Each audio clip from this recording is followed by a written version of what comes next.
All right, we're live. Hello world. We're going to be streaming a react video to Tectone.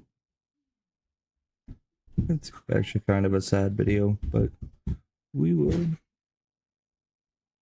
see what Mr. Tectone has to say. It looks like he's going to be taking a break from streaming, unfortunately. I've been enjoying his content. A little rough around the corner sometimes, but you know, it's the world. So let's see. What's up, guys? This is now my third time trying to... What's the matter, buddy? Gabe, what? How did he hurt you? Please put me in my phone. Oh, in your belly. You want to get the Rock'em Sock'em robot for me so Diva can sit down?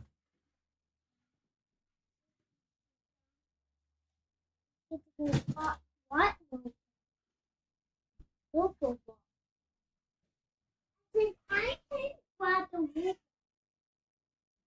Gabe got him. You're good. No, you don't have to grab the robot, buddy.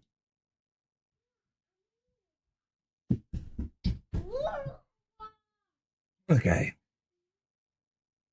To record this video.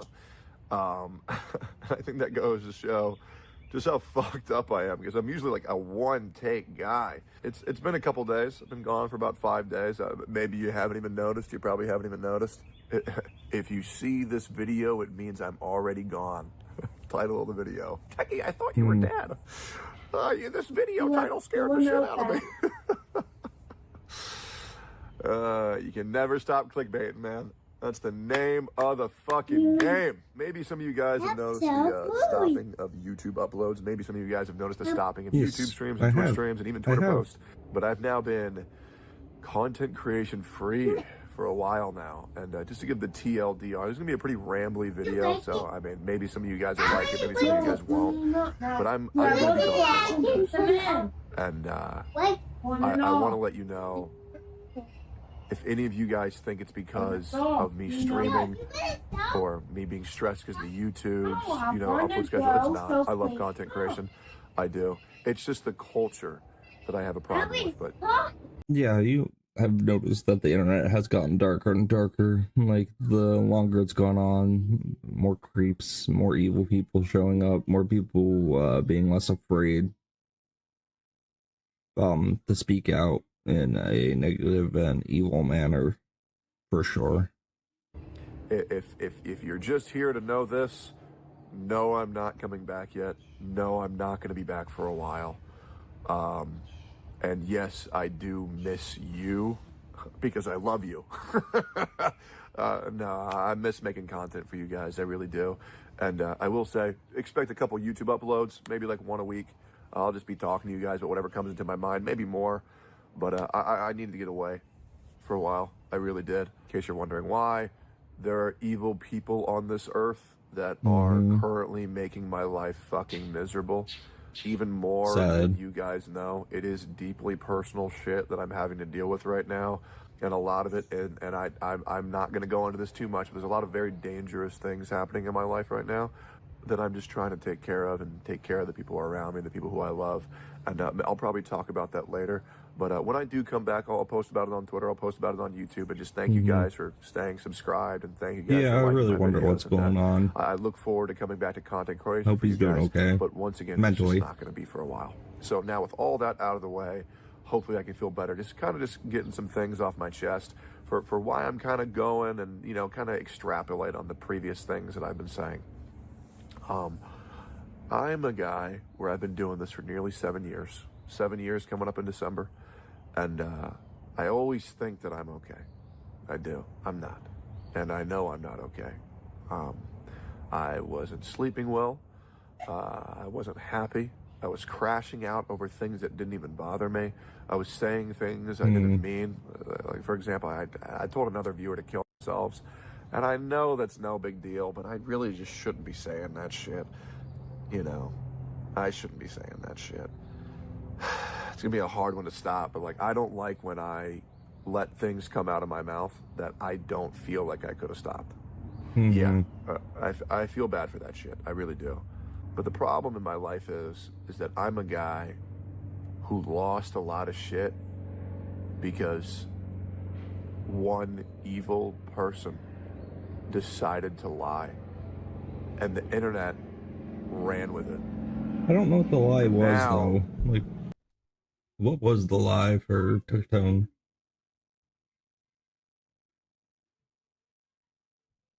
Maybe a Google search will help us find it. Let's see.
So I guess it's about this whole.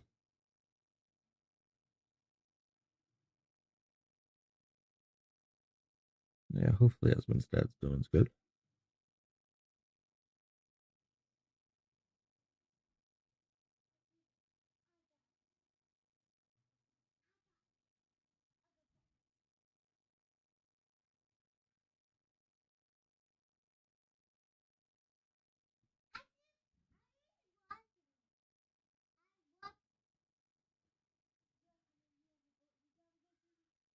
Stop.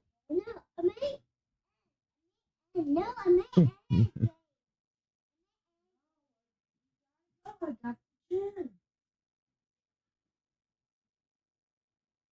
No time. There's no time for blue.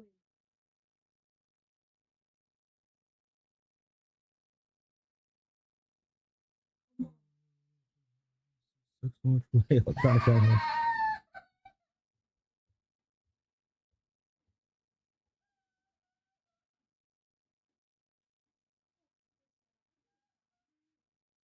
Oh, jeez. Hi.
I'm just making sure you're either gonna stay with me or you're gonna go with mom. Either or, it's fine.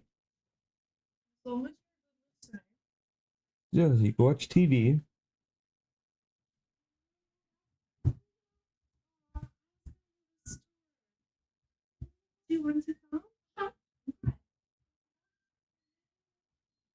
That kid just 180s. Like,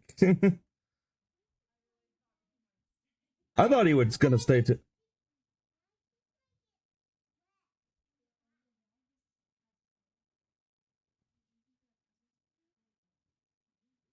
Who? Oh, from Grandma. Oh, and I think they got some stuff from Aunt Leslie for the drum set and everything, so we can play Guitar Hero and Garage Band game. We play it down here, but get your shirt on. Yeah, he needs a different shirt. Oh, he's got something in his hair too. Didn't you see that? Oh. How did you get Pop-Tart in your hair? He needs a new shirt.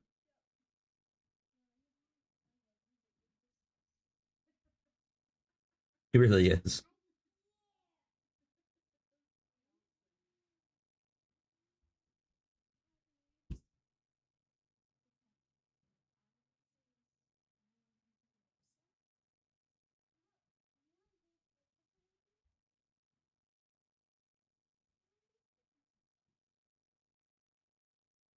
Hey, get your shoe on.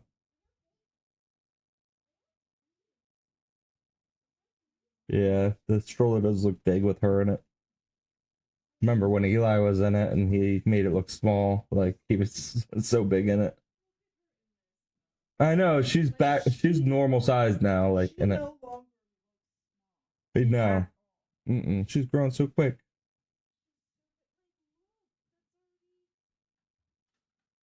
They're gonna be hanging off like next month. Yeah.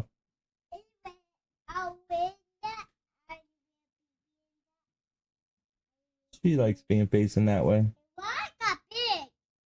Just getting used to moving her arms and grabbing stuff.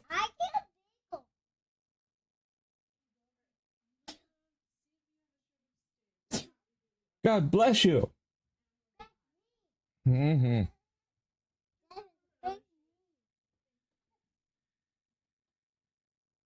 You okay, Savannah? Oh, she looks fine.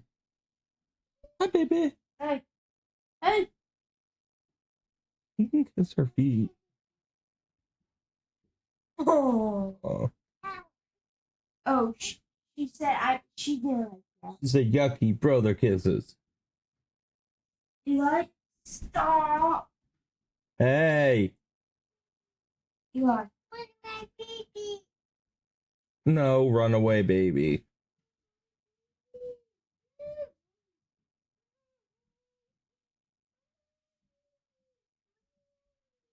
Crazy kids. Crazy, crazy kids. Both yes. All three. All three of yous are crazy kids. Patrick, come up again.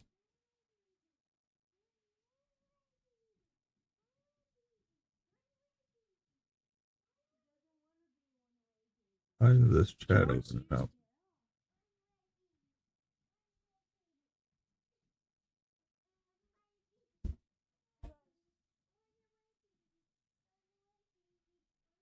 There it is.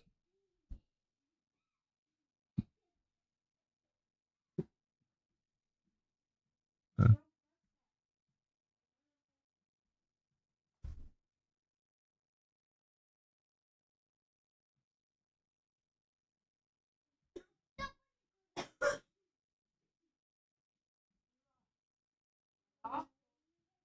Alright, we're gonna continue this I'm video being while they're not told, crazy. even more so, that I can't talk about anything.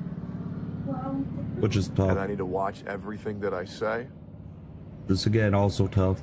Especially being as vocal as the platform, like vocalized as he is on his platform. And I just can't operate underneath those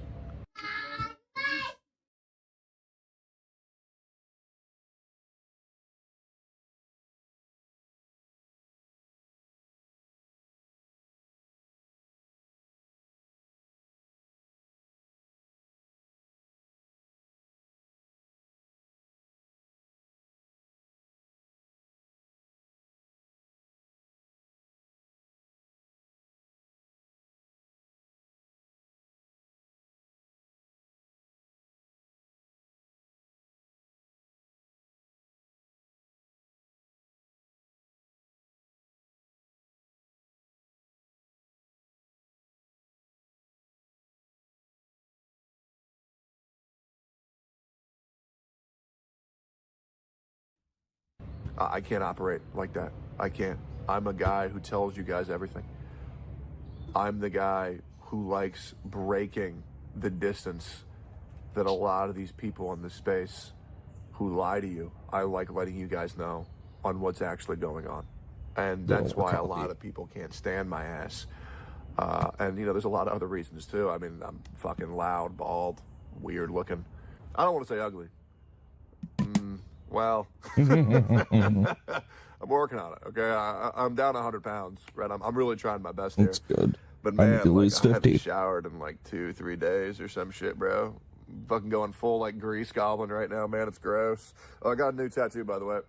It's mango with the frost born in his mouth on the tombstone, like from Dark Souls 1 with Galatians 4:16. That's my favorite Bible verse on there. There's a reference to Sith from Dark Souls 1. And I also got a nice bonfire for anybody who didn't get it. And also because it looks fucking hype. I'm getting more tattoos. So probably getting a collarbone tattoo and getting all this arm sleeved up. Getting the American flag pretty soon with a little bit more than the American flag, but I'm very excited about that. But yeah, the problem with Corner of the my armpit life was the worst for the currently tattoos for is me. that I don't get any time to feel okay. I don't get any time to relax and say, I'm good, I can chill for the day. And what do I mean by that? This is my problem relaxing is period, honestly. so much of my life has been taken away from me by a No, lie just streaming. that I don't get to go to sleep and think, oh, well, I didn't do anything bad today, so I'm all good. You know, back in the day, it was like, oh, man, I fucked up. I know they're going to clip that, and that's going to be on this Reddit. That's going to be on that Twitter. That's going to be on that fucking forum. They're going to fucking rip into me. And that's comforting, because then knowing if I don't do anything fucked up, then I'm fine. The problem is that because I'm now in a position where there's this massive lie told about me, I never get to rest, ever. I wake up every morning in the middle of the night just wondering, did they lie Give me a again? hug. Did someone else lie? What false narrative Yeah, is I the guess. public going to believe about me? And it's annoying as shit. Like, once again, I love YouTube, I love Twitch, but the culture of the internet is fucking terrible, where good people have to worry about being considered a horrific person due to things they've never even done. It's crazy. horrible. Now, I will say that chapter is coming to a close soon, and I promise you guys, when I get to close this chapter, this year, by the way, I'm gonna make some fucking banging ass content. I'm not gonna lie. The content is gonna be fucking fire. React slop for the piggies. Let's go. Hey, that person's video, that's mine now. Yes, sir. React slop. But no, I actually got some cool events planned. I got so many future plans. It's like, I know I'm gonna close this fucking chapter of my life and move forward. I'm looking forward to that shit so much, but it's been a fucking pain, bro. It's been a pain. There's so many bad people out there. It's actually wild. And, Yeah, it's sad. that's something that I guess I can just talk about. Civilization has kept getting Guys, worse I'm and worse so and worse. bitter. I'm just old and fucking bitter. Thought about making a podcast called the Old and Bitter Podcast, bro. I hate these fucking people in this space. I do. I get I it. do. I'm so disgusted with these people that I don't even want to put myself in a situation where I might even see them. Guys, I'm sorry. Fraudulent motherfuckers run rampant on this platform. They do. And in this fucking town. It's so bad. It's so bad. I was watching this video on, like, what happened to Austin, Texas. And all these fucking pussy-ass libs from California came over to Austin. And they just ruined this fucking town, bro. I mean, as a guy who lived in Austin, like, back since, like, 2012, 2011, maybe 2013, one of those years, it's so different now. It is. It's so different. Like, people will drop you like that because loyalty doesn't exist in this space. Oh, you're a slight inconvenience to my content or my brand. Drop you like a fucking dime immediately. It is pathetic. These people are so fucking weak. It's like, bro, if I was a streamer right now, and I'm going to make a whole video on this, by the way. I'm going to make a whole video on the journey of being a viewer to a content creator. Man, if I was a CC right now, I wouldn't want to talk to anybody. Straight up, I would not talk to anybody. These people are so fucking fake. It's unfucking believable. And that's my problem, is that I've become so disgusted with other content creators. I've become so disgusted with the culture on Twitter, with this whole town, that I don't even want to That's partake kind of why I in started. this shit. When I get back, Love I ya. will. Have fun. Well, it might be a stretch, but we will. Well, good luck. We'll be gone. Yeah. Make sure.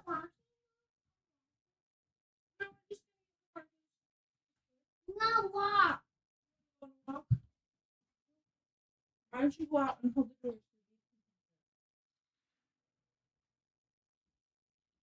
door? Crazy, crazy kiddos.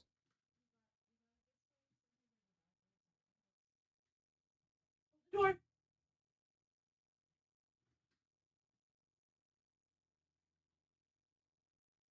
Love you. Have fun. Perfect. Bye.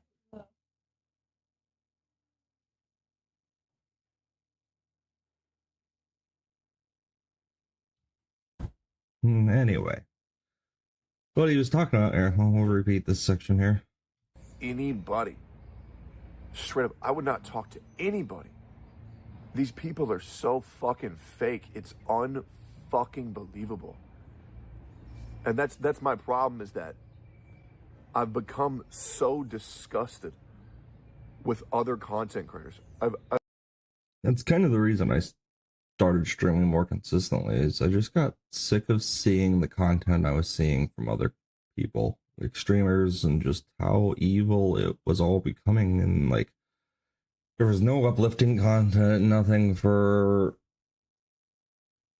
really helping anybody, or like just being an open source conversation. It was all hate, anger, and their opinions are right no matter what. It's not an open conversation about whether or not they're all right or wrong, or it's pushing their own values on people. Don't get me wrong, I'm in a way pushing my Christian values by having a verse up every day, but you can choose to read that, you can choose not to.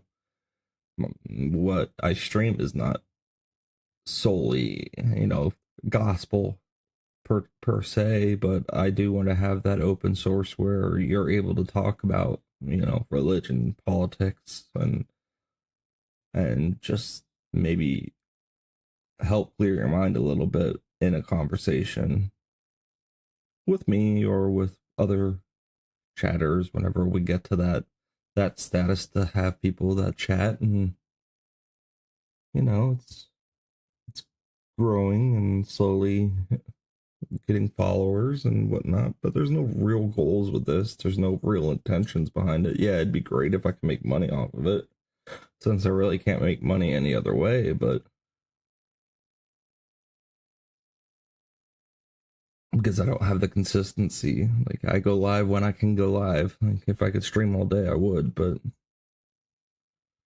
doesn't happen that way. And then at night, you guys catch me falling asleep on stream. So, and that's because the medicines I take just knock me out sometimes. But yeah, that's kind of the sole reason I decided to start streaming, is I just didn't see anything uplifting. Like, all the content was dark and like doing reacts and stuff like this with a negative attitude for the most part. Not necessarily negative, but some content was very disturbing. Especially a lot of these streamers are very dark and very manipulative and just mean people.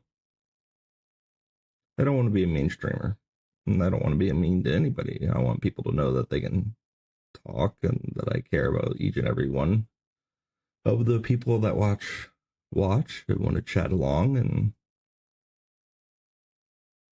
that they have an ear to talk to. That's what I am. I've become so disgusted with the culture on Twitter, with this whole town, that I don't even want to partake in this shit. When I get back, and I will be back, not for a while, and I appreciate you guys sticking around with me. The group I'm going to be chilling with, the content that I make, the way that I carry myself is going to be way different. I am a bitter man. And you want to know why I'm so bitter?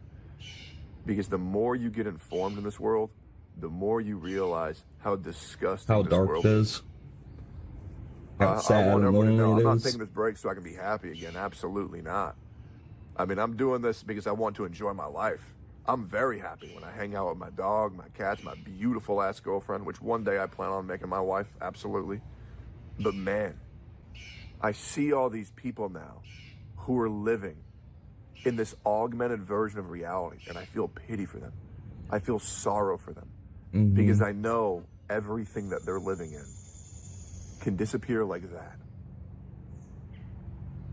It's so fucking fake. It's insane. The sad realization is there's so little good people on this earth. It's surprising.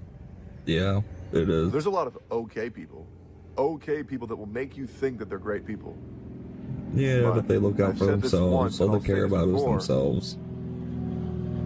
Your friends in elementary school are gone in middle school. Your friends in middle school are gone in high school. Your friends in high school are gone in college. Your friends in college are gone once you get a job. Your friends in your job are gone once you leave that job. You don't have friends in your job. You never do, because as soon as you get a promotion in your job, they turn their backs on you. Like, I went from being a floor worker and then a supervisor. As soon as I got that manager title, there was no such thing as friends. Not even, like, as other supervisors. None of the other supervisors I considered friends either. True sad. friends are so rare. Yes. It's insane. And the worst thing is, the biggest mistake I've ever made in my life was that I was too loyal. Guys, you know, if you've watched my content for any amount of time. That's sad to get to that point. I have every single I've been person's there. back who I hold dear, no matter what, without even them having to ask me. I don't know how many videos of mine Yep. you've had to watch to know this, but And then you expect the same thing in return, and then it doesn't happen. You're just forgotten about. Give all you can give, and then are left to the side of the road in a way to wither and waste away. They're done with you. They've used you as much as they can. you know, if you've watched more than 3 videos, that if one of my friends comes in heat, I'm there for them no matter what. No matter what. And those same people will not have my back. Yeah. Well, some of them Some will. of them will. Very rare. Very, very, very rare. Very rare. But you guys know the guys who do have my back. And by the way, to you content creators who've been speaking kindly about me, I don't want to mention you specifically by name, but just know I saw the clips. I appreciate you guys so much, and thank you for at least having having my back online. It's very rare these days. It is very rare. Yeah. I'm taking a lot of this time off to really get my head straight and really just try to remember, why am I doing this? What's the goal? What do I want to be? Where do I want to go? What do I want to show you guys? I'm trying to enjoy my life as a human, and I really think I am. I'm actually playing video games and I'm having fun with them. That's very rare, right? I'm playing Fallout 4. I'm having a fucking blast. I'm almost done with the Brotherhood of Steel. And Preston Garvey says, another settlement needs your help for like the millionth time. And I'm running around with dog meat. I got the mod where I made him a golden retriever. And, I like to imagine that he's Mango, I'm me. And we run around the towns and we save the settlements and we build up structures. And I'm having a lot of fun. So I'm literally attached by the hip with my girlfriend nonstop and all my kitties and my dog. And I hit a lot of new PRs on gym. Fucking sick. I'm owning in the gym right now. I think I can get 315. And if I can, I'll make I sure would love to start going to the gym again. But man, I just miss need content to creation. I really find do. a gym with a pool, really. I had one of my I friends. only do like swimming call me. aerobics. talked to me and they cried, begging me to take a break because they knew how fucked up I was. Because, guys, I'll just be dead ass, man. Like, a lot of the people who have to deal with what I'm dealing with right now, a lot of them are deeply traumatized for forever. A lot of them also kill themselves. I don't want to end up like that. I don't. I want to be okay. I want to be here, and I'll just listen, you know? But I feel good. I do. Well, as good as I can feel. Like, okay, you know what's crazy? Maybe I can put this into words. I'm fucked up. I know I'm fucked up, but I'm okay with that, and I know I'm working through it, so I know I'm going to be okay. Does that make sense? Yeah. Right? I know that I am deeply fucked up, but I've always been fucked up, so I'm okay with that. And I'll get through this like I always get through this. But things are a lot worse than you guys know behind the scenes with some of the people that I'm dealing with. More than you guys know, actually. More than you guys know. And, you know, I'm trying to take care of all that, hold it together.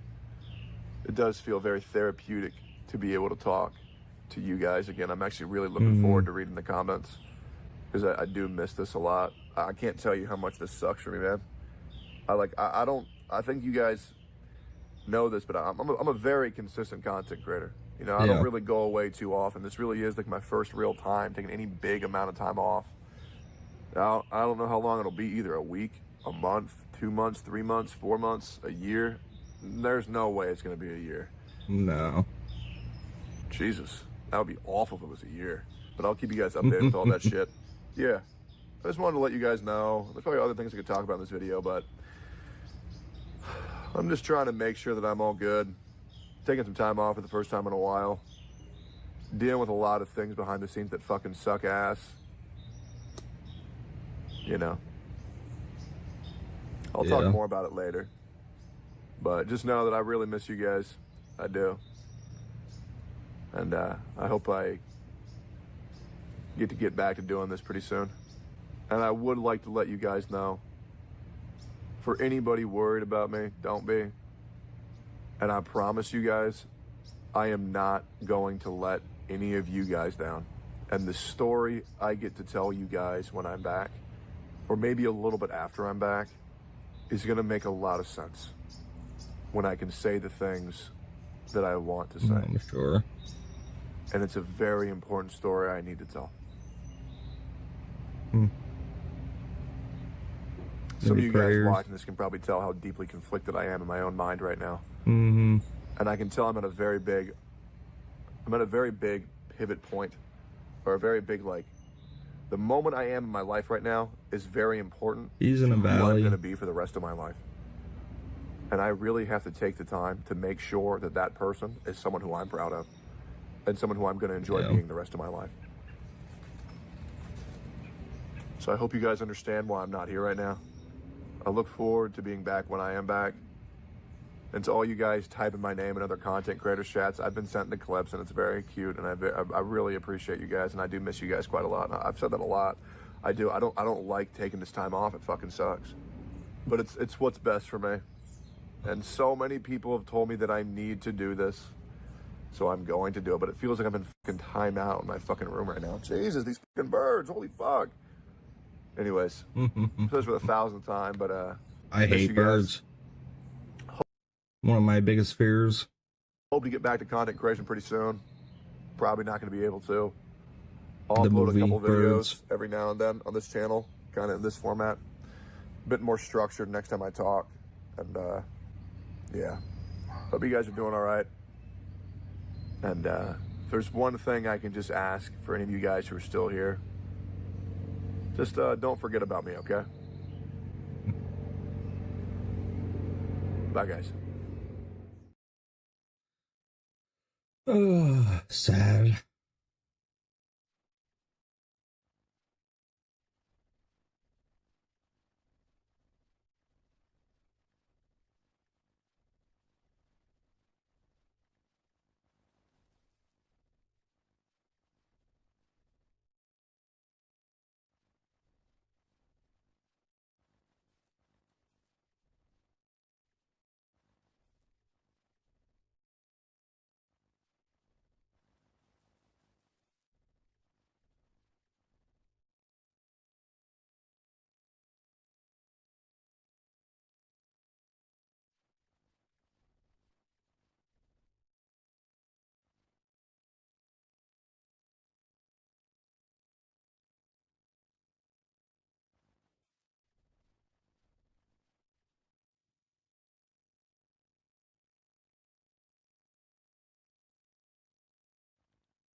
Yeah,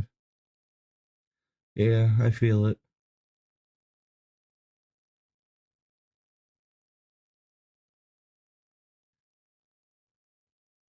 What else is going on? Huh?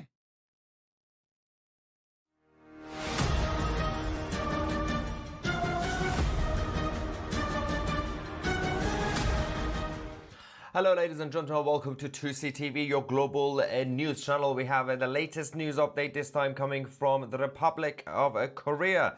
As things are kicking off, the new socialist president, who was recently elected, with a bit of a support and help from his friends inside the CCP in China and allegedly some North Korean communists. South Korea has now been occupied by a bunch of socialists who are now promoting multiculturalism. And the president, who recently made a random speech promoting multiculturalism and fighting against the Korean nationalism, he's now escalated the situation by essentially saying we're going to be doing a massive crackdown on anybody who's going to be protesting against the mass migration. Now, President Lee's relationship with the communists in Beijing has already been questioned.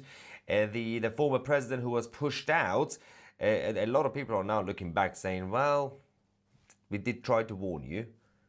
Korea, after all these decades of progress when it comes to freedom, market economy, and individual liberty, all that's going to go away because we have to be in favor of diversity. First, let me show you this speech recently, obviously, the Lee Jae-myung made about how Korea is going to be embracing multiculturalism, and he will do a crackdown on anti-immigration activism, because anti-immigration, anti-mass migration activism is now a bit of a taboo in Korea. Absolutely disgusting. This was a recent speech. Now things have escalated. Let's go. The members of the diplomatic corps, the sovereign government pursues pragmatic diplomacy centered on national interests. Cherishing the continuity of our existing strong relationship, we will seek diverse forms of cooperation and solidarity that promote mutual interests without being based toward particular perspectives, in order to flexibly respond to the rapidly changing international situation. National interest fostered through cooperation and solidarity will ultimately benefit both people's livelihoods. Also contribute to our strength and fulfill our responsibilities to overcome the various global challenges facing the international community. The Republic of Korea's pursuit of becoming a globally responsible power begins with creating a society free from prejudice and discrimination. Elevate the national prestige of the Republic of Korea is to stop looking coldly at the migrant workers looking right next to us and eliminate prejudice. Approximately 2.65 million foreigners residing in Korea, and the number is steadily increasing. 다문화 가정 등이 늘어나며 사회의 구성원도 점차 다양해지고 있습니다. 다름과 다양성을 존중하는 문화가 바로 그 사회를 발전시키는 토양입니다.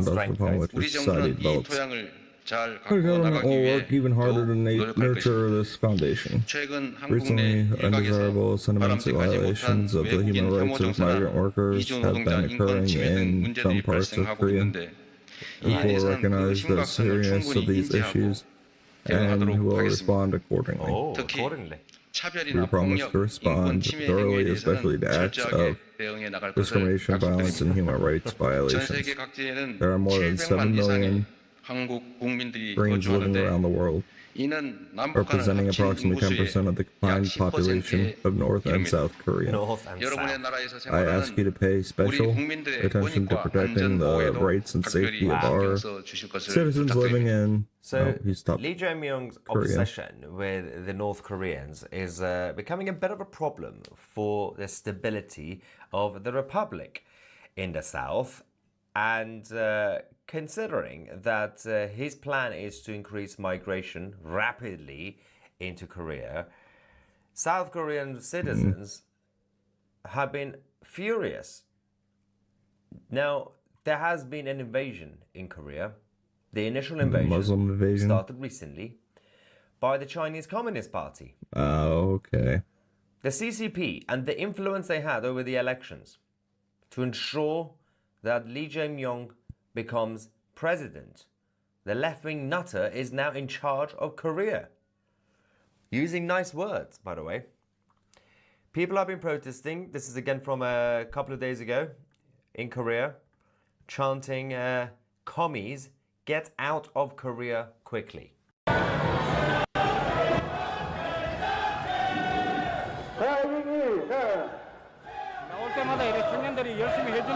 Well done. Well done, Koreans. China out. China out. Yes. Quite a bit of people.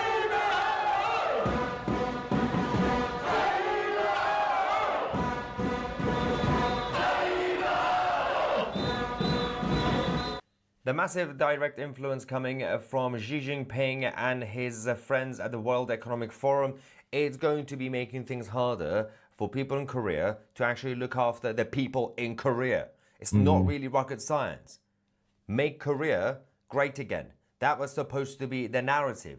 For some time, that was supposed to be the case. Now, over the last few months, everything is being reversed. All that progress is out. Now, the issue that we have, the anti-Chinese protests in Korea had been escalating since President Lee took over.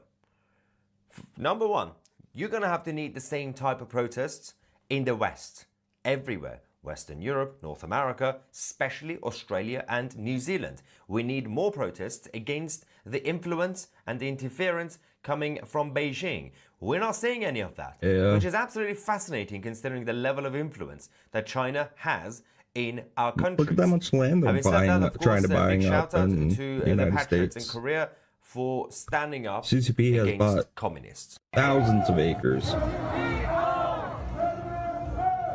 Well done.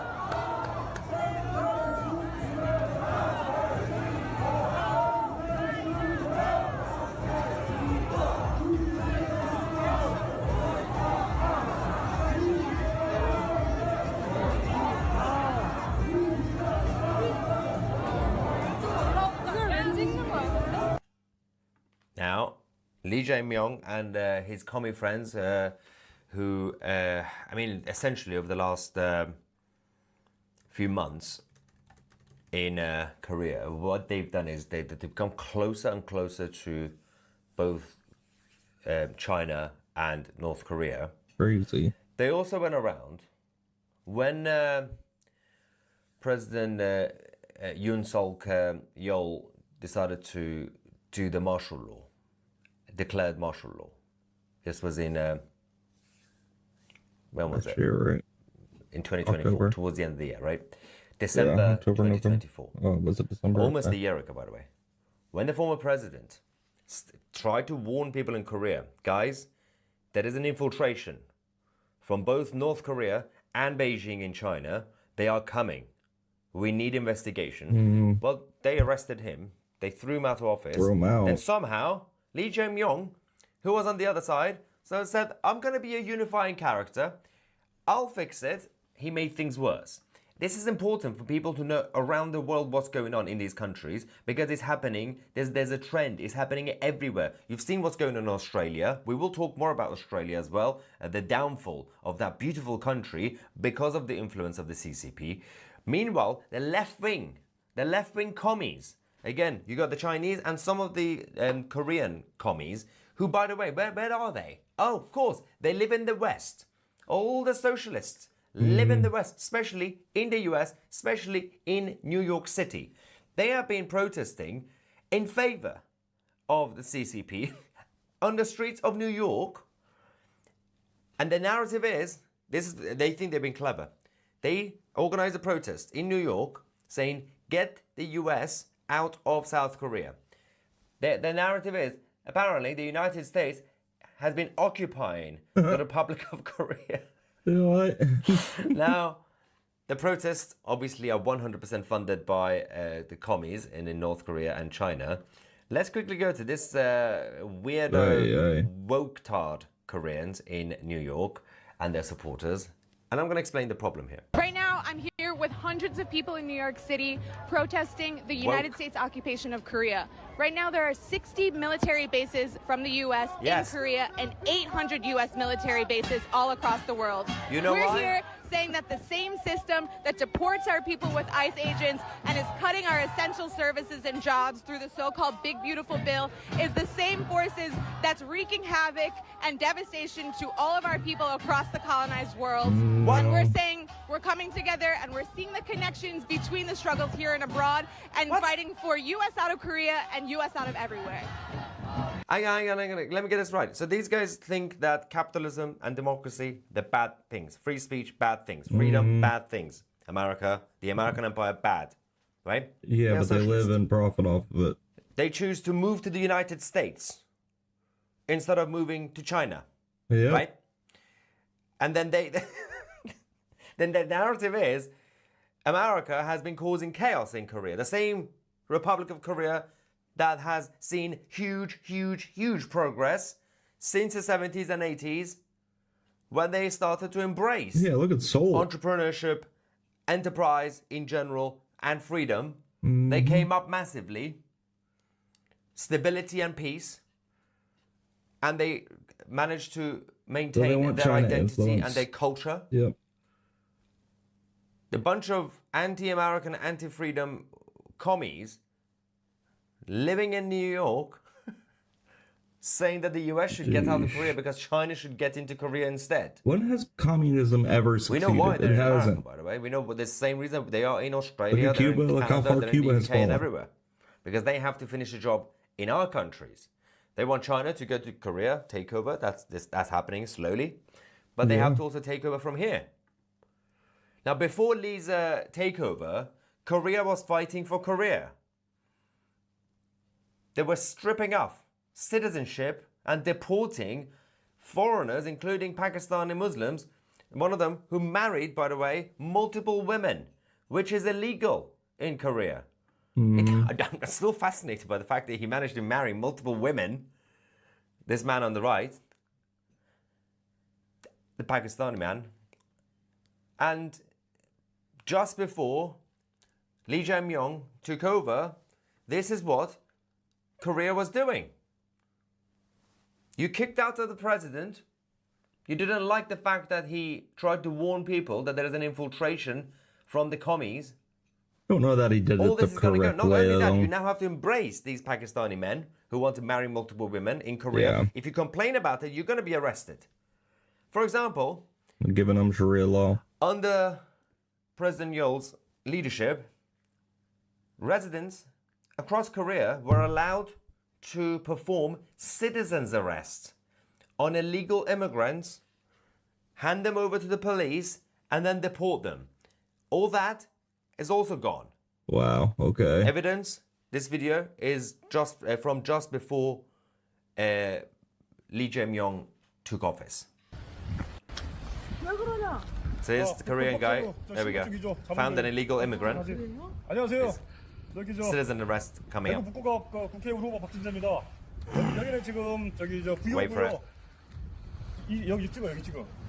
지금 탄자니아인 저희 지금 현행범으로 경찰에 신고를 했고 위조 신분증을 가지고 있다고 제보를 받았고 그다음에 불법 체류 2년이랍니다. He's been in the country legally for 2 years, so arrested him now. The police are on the way.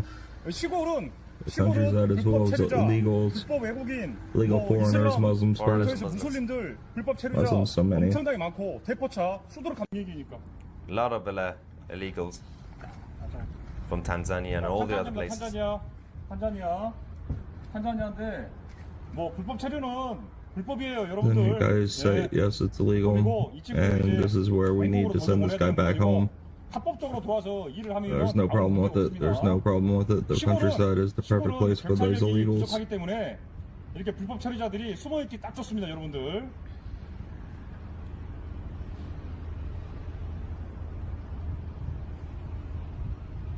됐죠? They're waiting for the police now. Yes. 가야지. They're coming. There we go. 세번 놓쳤어, 세 번. Bye bye. 세번 놓쳐가지고 와 장난 아니거든요. 지금 못 봤습니다. There we go. 세우셔야 돼요. 진짜 엄청 빨라요. 장난 아닙니다 지금. 봐봐. That's what they were able to do. Wow. That's gone now. That's good. We should be able to do that in President the Lee will US. arrest you if you catch illegal migrants and try to report them to the police. Now, as we said, Lee Jae-myung recently hosted the foreign diplomats for dinner. This was where he directly acknowledged Korea's xenophobia problem. And he vowed to thoroughly deal with the acts of discrimination. Xenophobia. And do a crackdown. Those. What is xenophobia?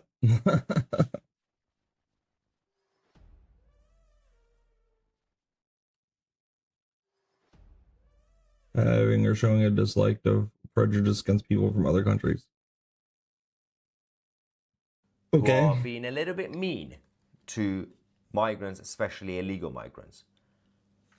Lee Jae-myung argued that a culture of respect for difference and diversity is the soil that nurtures a better society.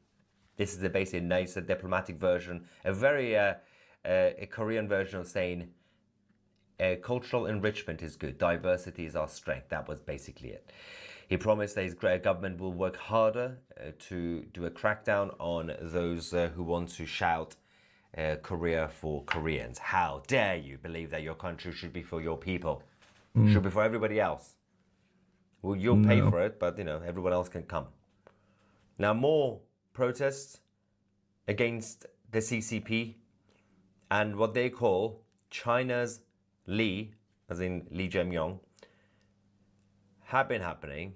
Apparently, according to our 2CTV agents in the Far East, these guys, despite the threats from the president, they don't care. They're going to continue to come out.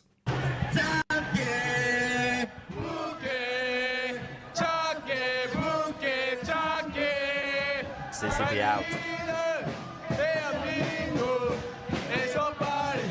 Fake president.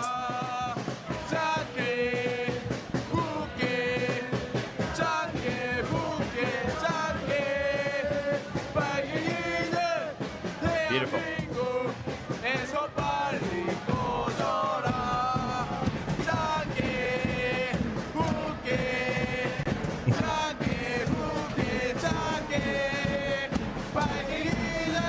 Well done. It's inspiring almost. Not almost, Never it give is up, inspiring. never surrender, Korea.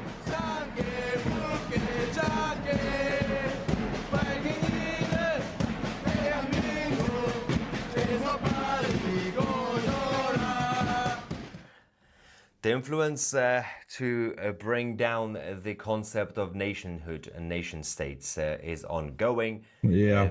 That mission Individuality is being in Europe, in the West. pressed. The attempt happening in North America, especially in Canada. In the United States, it's slightly harder for the liberal globalists, but in Europe, our liberal leadership is basically bowing down. The next mission is to go trying to make that one world government. Historic and strong cultures like the Koreans, like the Japanese, to also bring down the concept of their identity and the nation states. If you want to turn the world into a borderless, flagless, one world government nonsense, then you have to do this. This is the only way you're going to be able to achieve. But you have to still force people, like how communists have been trying to force people to be nicer, to share, in the name of the greater good, in the name of equality. Everybody else will be equally poor. This is the message. Yeah, pretty much. Now, we should get some reaction, but of course, She gets married this weekend, we I have think. a couple of days left. The wedding is coming. Congratulations. I am officially getting married this weekend, so we can celebrate with you guys. 50% off 2CTV Plus annual memberships. Use the promo code WEDDING50, scan the QR code, or find the link in the description. Just go on 2c.tv and become a member of the channel to get access to everything that we have. Don't click on the join button. Congratulations, That's nothing to do with 2C. us. That's controlled by YouTube and Google. There's a join button somewhere down here. Ignore that. go on the link or scan the QR code. That takes us to the website. That's our official platform. And of course, also our 2CTV app, which you can now download from your app store. So don't click on the join button on YouTube. You can't get access to anything. If you get the app, if you get the website, that's the best way to get everything. Now, what's happening here? All right, first reaction. Did you hear about the Russia's electronic warfare against the EU's president's claim over Bulgaria? We can talk about that later, thank you. Did Trump really think he would be able to get India to give up on Russia with his puny tariffs? It hasn't finished yet. This is just the beginning of the fight. It's not like President Trump could impose tariffs and 10 minutes later the rivals just give up. You have to keep putting pressure on Modi and everybody else.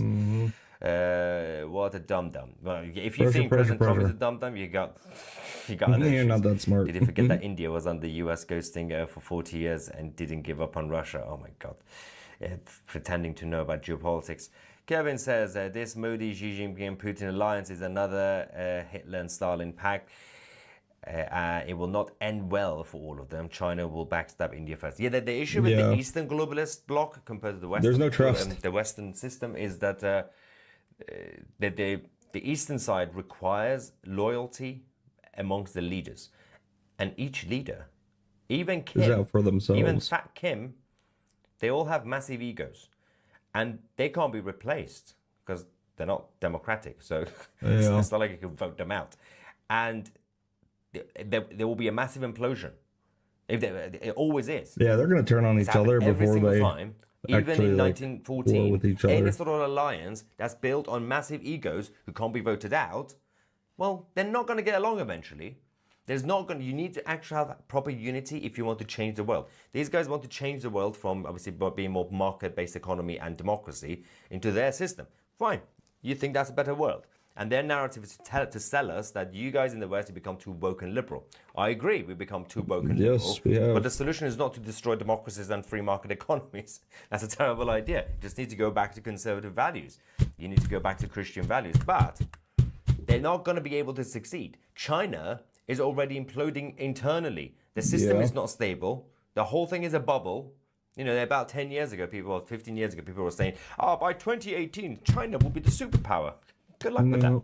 How's that going? Look at them still. The whole banking system, China's national debt, the government debt to the international banks, that's going absolutely insane. The housing market is falling apart. All these villages, they're all basically collapsing. Everything else is based on lies. Now, it doesn't mean that the American empire is perfect either, but it's still the best system we have. Now, nothing else is great.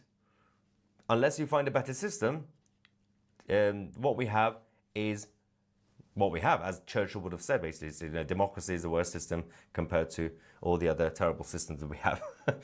Congratulations, much love, thank you. Also, every system will have their influences. So, of course, the Western globalist sides will also have people who influence decisions, lobbyists, and those who I would say shadowy figures, or whatever you want to call them, big financial backers. The same applies to the East, where it just works slightly differently. There's no system that's clean of corruption. Those who are, for example, against either system saying, I'm in favor of this system because it's clean. Every system is corrupt. Every system is dirty. You just have to make sure you find the system and support the system that's slightly better than the other ones. And market-based democracies is still the best system. It's not the best system. For now, so far, it's the best system. You just have to make sure that the you have to make it that you can push out those that are corrupt in those systems. Because there will always be corruption. It's the ability to push it out.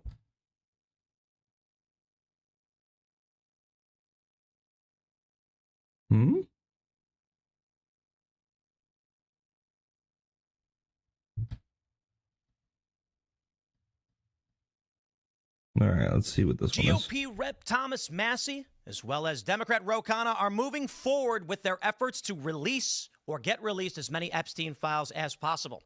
Now, the other day we saw that the Oversight Committee released 33,000 Epstein documents, been subpoenaed to the DOJ. Medicine is ruining my much skin. of it was publicly known. People are still parsing through all of these documents. Maybe there will be something in there, but I really doubt it. Mike Cernovich, The principal actor behind the release and the expose on Epstein with his lawsuit, as well as the Miami Herald, said these documents were already destroyed. You're not going to get anything substantive. But Thomas Massie says he wants these files to be released, and the White House has issued a statement saying any GOP reps who sign on to this discharge petition, which would force the vote on the release of the Epstein files, will be seen as taking a hostile act towards the president. Oof. That's brutal, huh? Now, Epstein victims held a press conference around the, I don't know if they were the exact, I think they were separate press conferences from Thomas Massie's, where they explained they will be releasing their own client list. Now, Nancy Mace, a GOP rep, had met with these victims, and apparently upon hearing what they had to say about what Epstein subjected them to, she left the meeting in tears, and there's actually video of it. People were saying she had a full-blown panic attack. This is an interesting scandal. There are questions about who to believe in, what to trust, and what's really going on. Donald Trump says it's a Democrat hoax. It's not real. They made it all up. I got to be honest. There's morsels of truth to this. We don't know exactly if the documents they have are real or others. We haven't seen them. But I'll put it like this. You expect me to believe that the people who falsely accused Trump of rape and civil fraud and tried to arrest him over and over again wouldn't have fabricated documents or lied about it? Sure. Yeah. The question then becomes, who do you trust and what do you want to happen? For political reasons, people on the right are saying, not everybody on the right, but many pro-Trump people are saying, ignore this stuff. It's tainted information, and it is a Democrat hoax. They fabricated evidence to try and smear and stop Donald Trump. We need Trump to win. Others who aren't so purist are saying, don't know, don't care, release it now and let the people figure it out. I'm more on the side of let's release the information and figure out for ourselves. But it is interesting when prominent liberals are lining up behind Rep. Thomas Massie saying, you go, brother. These aren't people known to have integrity or scruples. So when I see prominent Democrats and libs who I know are liars, cheaters, and thieves saying, yeah, let's do this, it does give me pause and make me wonder. So my friends, it's a rock and a hard place. Do you want the information they got released? I think regardless of the political circumstances around this, most people are saying yes, and let's stop playing games. Trump can call it a Democrat hoax all he wants, but it's not going to change the fact that we want to know exactly what's happening. And if it is true that Democrats are engaged in some kind of hoax to smear Donald Trump, maybe that's the information Trump should be releasing and explaining what or why that would be the case. I don't think so, though. I'll tell you my opinion. I think what we're actually looking at is prominent, powerful individuals that Trump knows, that doesn't want to see damaged, are going to be negatively impacted by these documents. Maybe some of them actually are criminals. I assume many of the individuals listed, probably abused underage girls.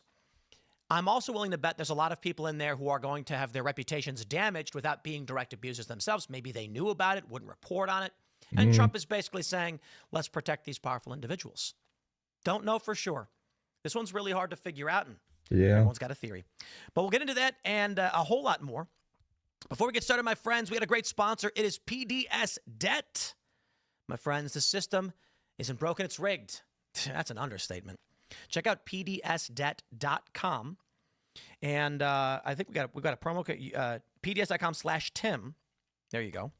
And my friends, if you're buried in debt, it's exactly how the machine is set up. Big banks profit when you're desperate. You ever notice that if you're broke, the bank charges you for your account, and if you're rich, you get free money and interest? That's the way the game is set up. Creditors win when you lose, but you don't have to play their game. PDS Debt helps you take back control. They've helped hundreds of thousands break free from credit cards, loans, and high-interest traps. It's your money. It's your future. Time to fight for both. PDS Debt goes beyond the numbers to understand your unique financial situation and craft a personalized plan designed for just you. There's no minimum credit score required. They're here to help you save money, pay off your debt faster, and start putting money back where it belongs in your pocket. They are A+ rated by the Better Business Bureau, boasting thousands of 5-star reviews on Google and on Trustpilot, because they have helped hundreds of thousands of people get out of debt. You are 30 seconds away from being debt-free. Get your free assessment. Find the best option for you right now at pdsdebt.com/Tim. That is pdsdebt.com/Tim. But wait, there's more. Beam Dream, my friends. Make sure you guys check out shopbeam.com/TimPool to get up to 40% off on your Beam Dream. What is it? It is a delicious hot cocoa mix. They got cinnamon, they got brownie batter. You mix it into a nice cup of hot water before bed. It helps you sleep. It's got all the good stuff. It's got L-theanine, it's got magnesium, it's got melatonin, and it is delicious, low calorie, almost no sugar. I believe no sugar, actually. Zero added sugar, just 15 calories. And let me tell you, I drink this stuff every night before bed, consistently, and I feel like $1,000,000. It is crazy how, I'll put it like this. I've done a bunch of diet stuff, and you actually don't know how much better it could be when you're not getting a good night's sleep, when you're not eating healthy. And, I go through these periods where it's like my diet's not so good, I'm not sleeping so well, and I'm just like, I feel normal. Then I start drinking Beam Dream every night, and I wake up feeling better, and I didn't even know I could feel better because I didn't know I was feeling bad. So definitely check out shopbeam.com/TimPool. Pick this stuff up. You won't regret it. It's delicious, by the way. The cinnamon one is my favorite. Brownie batter was before. This one's my favorite. Shout out to Beam Dream for sponsoring the show. Let's get back into that news. Don't forget to smash the like button. Subscribe to this channel right now and share the show with everyone you know if you really do like it. NBC News reports GOP Rep Thomas Massie takes first step to force a vote on releasing the Epstein files. We love NBC News because they're biased and they lie, which is why we're using NBC News, because I've got a lot to break down here. They say, Rep Thomas Massie, the conservative firebrand who's clashed with Trump and other GOP leaders, filed a discharge petition Tuesday to force a floor vote compelling the DOJ to release all files from the Jeffrey Epstein case. It's one of the first House actions as lawmakers return to Washington from their 5-week summer recess. And why do they have such a long recess? Why do they always get such a long break when the normal everyday worker has to work every day of their lives? Lawmakers Tuesday. Some even over the weekends. They're not saying Epstein met with lawmakers. They just wrote the article poorly.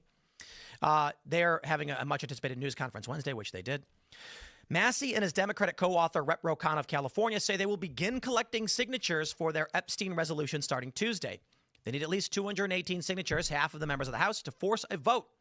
And Khanna told NBC News he is certain all 212 Democrats will sign on, along with at least 6 Republicans. But why were they hiding it for the years that Biden was in office? There is still an additional waiting period of 7 legislative days before a vote can happen. Why didn't they do this sooner? Why is it 2 now? legislative days before he must call up the measure for a vote on the floor. So the earliest a final vote could happen would be in 2 weeks. Speaker Mike Johnson and other GOP leaders are opposed to the push. Still can't believe they get 5 weeks of recess. Is investigating the matter and is in the process. They probably don't even do anything in their territories half the time. But the discharge petition allows a majority of the House to circumvent leadership's wishes. A White House official commented on the discharge petition Tuesday night, saying that supporting it would be viewed as a hostile act. Interesting. Helping Thomas Massie and liberal Democrats with their attention-seeking, while the DOJ is fully supporting a more comprehensive file release effort from the Oversight Committee, would be viewed as a very hostile act to the administration. Trying to release the building pressure on Epstein, GOP leaders on Tuesday added their own Epstein-related bill to the list of legislation the House will tackle this week. Now, the one thing I want to point out, which is important, when Ro Khanna first proposed this, I said, let's go. This will be fantastic. Then we read it, and it said everything must be released. And I said, whoa, hold on a minute. This is a trap. You cannot. And the liberals, they are the cringest. These people just lie about everything. They're so dishonest. If you release all files, that means victim information, videos, photos. Yeah, we don't want none of that. Ro Khanna agreed with my critique and said, okay, we're going to rewrite this. Teamed up with Massie, and they put out a comprehensive bill that will not release information, videos, or... I mean, I've never been, fully, following this Epstein thing. I just know there has been, on and off talking about release. I just don't understand it wasn't released. More information wasn't released under Biden's administration. Why now do these Democrats really want it to be released? I'm sure they think there's something against Trump or something of that nature in there. Evidence on the victims. We already know Trump will was redact involved certain with national Epstein. security or ongoing investigatory matters. I guess but release maybe they think there's everything more, they can that is being more withheld detail. properly. And see, the Democrats just said, release it all. Republicans voted no because they couldn't vote on it. You can't. Now, they have no excuse. And so I understand there's an argument here. Let's be reasonable people. House Oversight did release 33,000 some odd documents just recently. We have the story here from Politico. Yeah. House releases first trove of Epstein files. The materials, most of which are already publicly available, were produced as a result of a congressional subpoena. So let me just say right now, they are releasing this. They're currently going through it, and I believe that is appropriate. The question is, who do you trust? I don't know if we need Thomas Massey's bill right now. I'm largely in favor of it. The question is, do we need to compel, as Republicans are arguing, do we need to compel the DOJ and the House Oversight Committee to release documents they're saying they're going to release?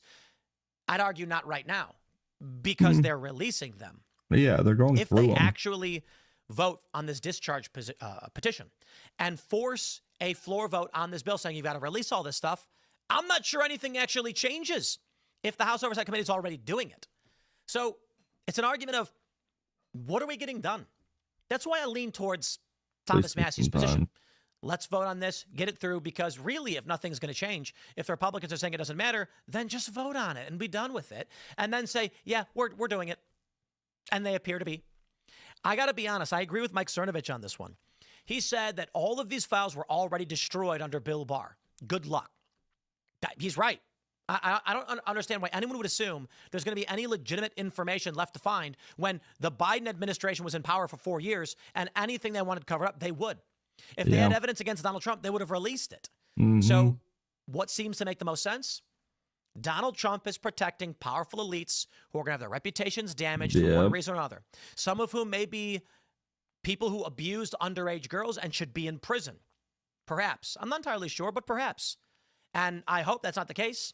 But I think there's a strong probability that Trump is going to protect these people under this argument that Epstein tricked them or something like this. Maybe it's just going to make them look bad because they knew.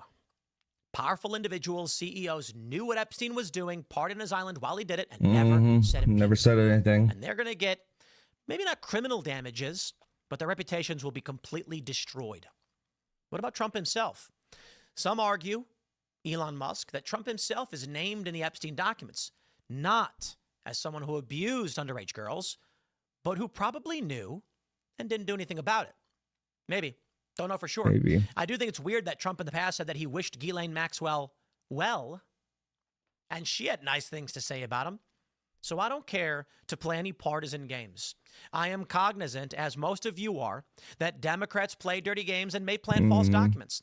We are cognizant of the fact that Trump could be politically damaged by this, and we need him to succeed considering the crisis facing this country. And we all still typically land on, yeah, we're going to want these documents released so we can figure it out for ourselves because we don't trust the powerful elites, be it Trump or otherwise. And this is what the Democrats don't know about and what they lie about. They say it's a cult or whatever. I seem to recall Donald Trump praising Operation Warp Speed and the vaccine and getting booed several times at his own rallies because it's not a cult. The right has its varied factions of ideologies that agree and disagree on so many things. The left, on the other hand, that's a cult. But what about these documents? It's so true. The GOP-controlled House has released the first tranche of documents in its investigation into convicted sex offender and disgraced financier Jeffrey Epstein, a move intended to quash the mounting calls for answers around why the DOJ allowed Epstein to continue to prey on victims for decades. The trove of materials, however, is unlikely to satisfy those clamoring for more and new information about the case. This batch, subpoenaed by the House Oversight and Government Reform Committee, contains almost exclusively information that has already been released publicly. Oversight Committee Democrats say, based on their initial review of 33,000 files, only 3% of the documents contain new details. Hold your horses. That still ain't bad. No, 3%. Like, this is the crazy thing. They're releasing documents formally. Much of it's redacted. We're not fans. We want to know what was going on. New documents are still new documents. So one could make this argument. Okay, listen. If Donald Trump and the Oversight Committee are going to release these documents, then they're doing it, right? If at some point they stop, Then we file the discharge petition and get it released. Democrats are signing onto this because it's damaging to the Trump administration, and they want to distract. They need something. They don't have anything. Take a look at what happens when Trump takes a week off. It's Labor Day weekend, and Trump is nowhere to be seen. I got to be honest.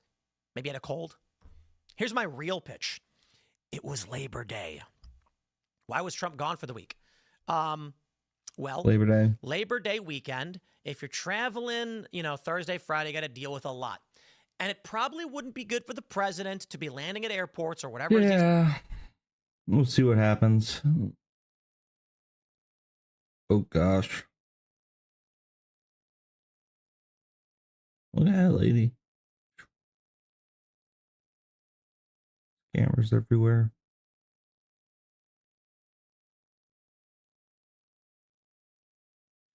Yeah, what's going on in Germany with this? 7 dead candidates. It's not American politics, but this is one of the craziest stories. AfD, Alternative for Germany, or to those who speak German and from Germany, Deutschland. Is that how you pronounce it? I don't know. I'm American. We call it Germany. 7 candidates have died on the eve of their election, and ain't nobody believed this is a coincidence. Now, the BBC calls it Germany's far right, but guess what? Even NBC News says it is the top polling party in Germany. So let me say it like this. There is a right populist political party in Germany. They are the biggest, they're the top pollers, meaning that's the plurality. That is the sentiment of the people. 7 of their candidates have died mysteriously, several without known cause. Now, the party itself, one of the individuals in the party has said there's no way. 3 of them were it's statistically impossible. Natural causes. And as such, the belief is, my friends, this is weird. Someone is assassinating right populist German candidates. You see, these are people who are in favor of nationalist policy. They oppose mass migration. They're not far right. If you were to take any one of these AfD guys and bring them to the United States, you'd probably call them a Democrat or old school Democrat or something like that, which is really funny. Having been to Europe and met many of these individuals throughout all of these, different political movements over the past several years, it's been a while. You're surprised to find that many of them we would call left. We'd call left. Socialized healthcare? Oh, yeah, they're all in favor. Take the meds soon. The BBC, of course, calls them far right. Euro Weekly says German AfD suffers multiple candidate deaths. And then we have this. Mario Nawfal with the summary. Germany rocked by impossible wave of deaths in Conservative Party. Alice Weidel, the face of AfD, says it's statistically impossible that 7 candidates have died suddenly in the run-up to elections. For 4 of the deaths, no cause has been given publicly. The disruption is historic. Ballots shredded and reprinted, campaigns suspended, and local governments plunged into chaos. And all of this has erupted just days before Germans vote. My friends, I have made many comments over the past several years about civil war. Now, I don't know what happens in this country. I don't know if we have a cold civil war. It's information-based. It's manipulation. It's PR. It's 5th generation, whatever you call it. But you take a look at what's going on in Europe, and it is a facsimile, or perhaps we are. It has been known that these Western trends overlap with each other from Europe to the United States. We had Brexit in the UK. We had Trump's victory back in 2016. We've got the rise of right populism, migration being a principal issue for the United States as well as many of these European nations, and the issue leading to the rise of populist conservative parties. In Germany right now, I don't care what the fake corporate press, NBC, what they say, NBC News issued an apology because they misgendered a mass shooter. Yeah. And of course, they say, Tim, you're lying. It's a correction. That mass shooter is a he. I'm going to make sure I just make it really clear for all of y'all. For one, we know the media lies. They smear and they defame people. A correction is when you get something wrong, so you put the true information in your article. When you, NBC News, correctly refer to a male who says they don't want to be trans as a male, that would be correct. When you then alter the article to call the male female, that would be lying. Ridiculous. That's not a correction. That's the opposite. The question then becomes, why would NBC News do this? It was an act of contrition to an ideological faction. That is, to the gender activists. They were apologizing. They were saying, please, please. Now, here's my point. This is the bifurcation that we see in the corporate press. I'm going to say this. As I mentioned, they lie. That's just one example from the other day. Yeah. Any reasonable person would conclude Epstein but I didn't know kill so many himself. smart people that just And now fall you're going, into wait, these hold on, traps. we're talking about Germany. That No, the you get the news, point. these To all the left-wing Democrats medias right now who are talk waiting for about. me to It's say ridiculous. that these individuals were murdered. No. Epstein did not take his own life. Nobody believes that. Nobody believes it. Even fans of Donald Trump don't believe it. And Democrats are on board. Now, the reason why I bring that up, you are not going to convince me 7 deaths in the span of a couple of days. They're all natural. It's unprecedented. And ain't no reasonable person going to conclude that when you have the escalation of violence and political bifurcation across Europe and the United States, no one's going to believe that 7 people dying is a coincidence, just like Epstein. Nope. So don't play this game. The corporate press, conspiracy theorist Tim Pool says, call it whatever you want. I don't know who killed him or why.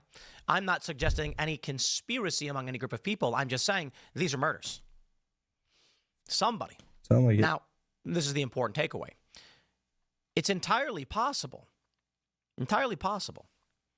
that these people were dealing with a standalone complex. That is not a conspiracy. See, I reject conspiracy, not a conspiracy. Standalone complex, for those that aren't familiar, means that there is a individual effort in alignment happening all at once. It appears to be a coordinated effort, but it's not. An example would be everyone going and buying lottery tickets right now, right? We don't really call that a conspiracy or a standalone complex because, well, it's just a thing people do, it's common. Right? We wouldn't say that buying groceries is a conspiracy. Now, the point is, conspiracy typically means nefarious or something untoward or criminal. And when we're dealing with a standalone complex, there is something that is untoward. There's something criminal. So the argument is this. Why is everybody going out and buying lottery tickets right now? Well, because there's a $1.3 billion prize. It's gone up. Everybody wants it. A lot of money to be made. To be honest, if the prize was $400 million, I don't see a big difference. 400 million, 1.3 billion, I get they're different numbers, but come on, you only need so much money, right? Well, everybody goes out and buys lottery tickets, but nobody called their friend and said, let's form a committee to go buy lottery tickets. I mean, like some people do that, I get it. The point is, in this regard, with these deaths, it does not need to be that a prominent, powerful government official made a phone call and says, take them out. It's that the left is extremely violent, and they have taken it upon themselves individually without prompting to go and start killing right-wing politicians. They've not released the cause of death for 4 of these individuals. They're saying it's natural causes. No, really? I don't 7 believe it. people from one political party in the run-up to election all just die? Look, I'm going to put it like this. Maybe. I'm not ruling that out. But you better bring up some evidence because right now Occam's razor suggests these are murders. So which is it? Powerful political elites are saying kill our opponents? It's hard to believe. Or could it be as simple as the far left is extremely violent and individuals who bear this ideology are taking this action? Yeah. We don't call it a conspiracy when Islamists across different countries kill Jews and Christians. It's a part of their ideology, the extremist ones. I'm not saying all of Islam. But to be fair, there is in the Hadith that statement about Jews, which you know I'm talking about. My point is, there is you don't need to go to a Wahhabi, Islamist, Al Qaeda member or whatever. Actually, I don't know if Al Qaeda is Wahhabi. But you get my point. I'm saying of these groups, no one needs to coordinate their attacks against Christians. They do it. It's part of their ideology. That's the point I'm bringing up here. So I say this, my friends. What we are looking at right now is the burgeoning, the beginning of things to come. Maybe the right just gives up and they say, we're the top polling political party, but our candidates are all dead, so we lose. Maybe they just stop. I doubt it. Have you seen what's been going on in Australia I highly doubt it. and in the UK pertaining to migration? Yeah. it's getting pretty crazy. Take a look at this from The Atlantic. The arrest that demonstrates Europe's free speech problem. The absurd detention of the comedy writer Graham Linehan underscores a deeper issue. Graham Linehan was in the United States. He made several tweets. He went back to the UK and was promptly arrested for tweets he made while in the United States. Yeah, that's so stupid. Now, that's crazy. He had made comments about... Not just crazy. He was disparaging ridiculous. trans people. He was criticizing the trans movement. Then he made a joke about trans people in general, and they've arrested him for it. The UK is conquered. The government of the UK... You know, I'm going to put it like this. I tweeted, I'd like to conquer the UK and turn it into a vassal of the US. Carl Benjamin, he's got that English flag. He says, Americans really don't understand how unpopular it is when they say things like this. Carl, with all due respect, unpopular to who? Americans love the idea. Mm-hmm. Do you mean to the English? With all due respect, buddy. Carl, of course, being one of the good ones and a good friend, fighting the good fight, to which I tremendously respect. Your nation ain't. And maybe there's an argument that they will at some point, but they ain't right now. They ain't doing it. So when we see your police, there's a viral video. I had it pulled up yesterday, I have it right now, where there was a rally, a UK rally, and a man goes to shake the hand of a police officer who refuses and says, we're not allowed to, I won't do it. They play this video next to a video of BLM where the cops are getting on their knees for BLM.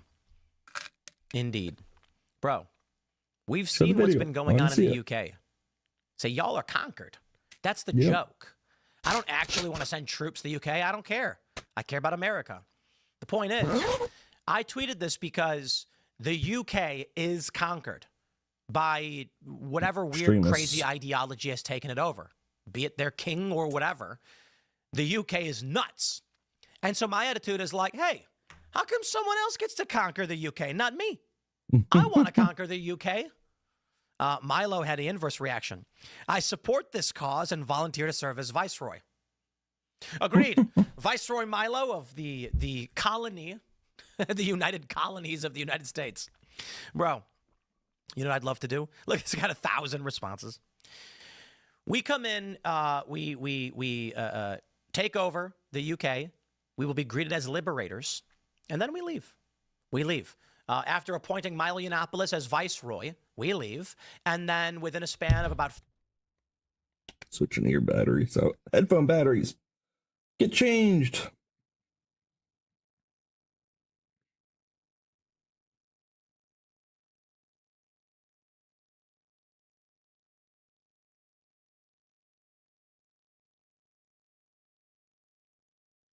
...4 years, we turn over full independence back to the UK so they can restore their government of the people. A vassal of the U.S. Anyway, my point is this. We see here in the United States what's going on with the UK. Now, many have responded, hey, look at your own backyard first. No, I understand. The United States has got a lot of problems, but we're dealing with them. We're winning. The American spirit rages on. You take a look at what's going on in Germany, and they're winning too. And now they're dying. You see, my point is this. Yeah. When I talk about civil war, conflict, crisis, or otherwise, the question I have is, my friends, do you believe the left will simply go, well, I guess they beat us. I guess we lose. No. No. Why would they? Why would anyone? Why would you? You see, the bifurcation that we see in this country and in Europe is so pronounced that I fear violence is the next step. The leftists in this country, and there's no moderate Democrats. Mark Warner from Virginia was like, we need justice. He's like, I went to go meet Kilmar Abreu Garcia, and he wants justice. And I'm like, yeah, justice would be him getting out of our country. He's an MS-13 human smuggler. He's been arrested for it. There's video of Send him to He was adjudicated Uganda. as a gang member, and Democrats are fighting for him, even the moderates. Yeah. Do you think that if Trump really does start steamrolling, if they redistrict in all these states, they give Republicans a bigger lead in Congress, Trump gets rid of mail-in voting, Democrats are going to be like, guess we lose. They've not stopped yet. Why now? Take a look at what's going on in Germany.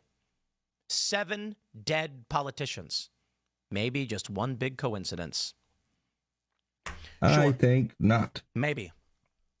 I don't think so. I think it is I think it's murder. Assassinations and I think you agree. Going around. Like all of us sit here and say, ain't no way Epstein took his own life. We don't believe it for a second. I don't care if it's Pam Bondi or Merrick Garland.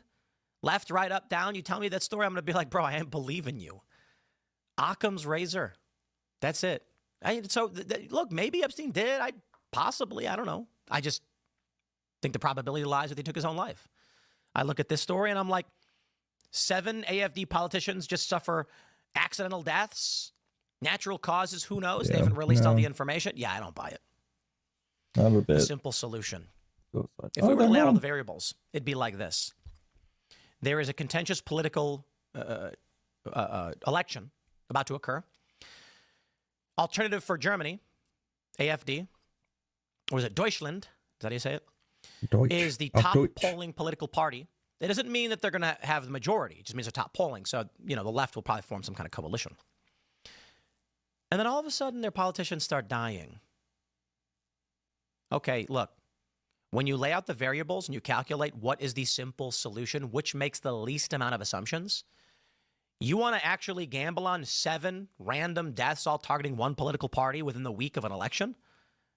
Yeah, you're a conspiracy theorist. No, everyone's just dropping dead all at once for no reason. I don't buy it for a second.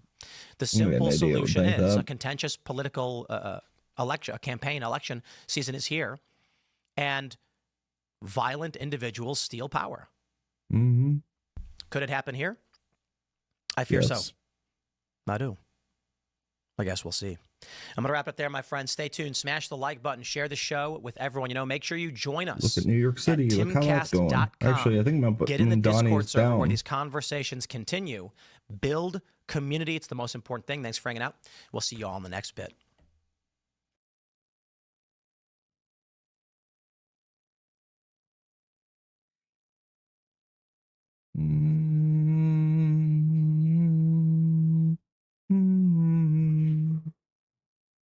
Here they come.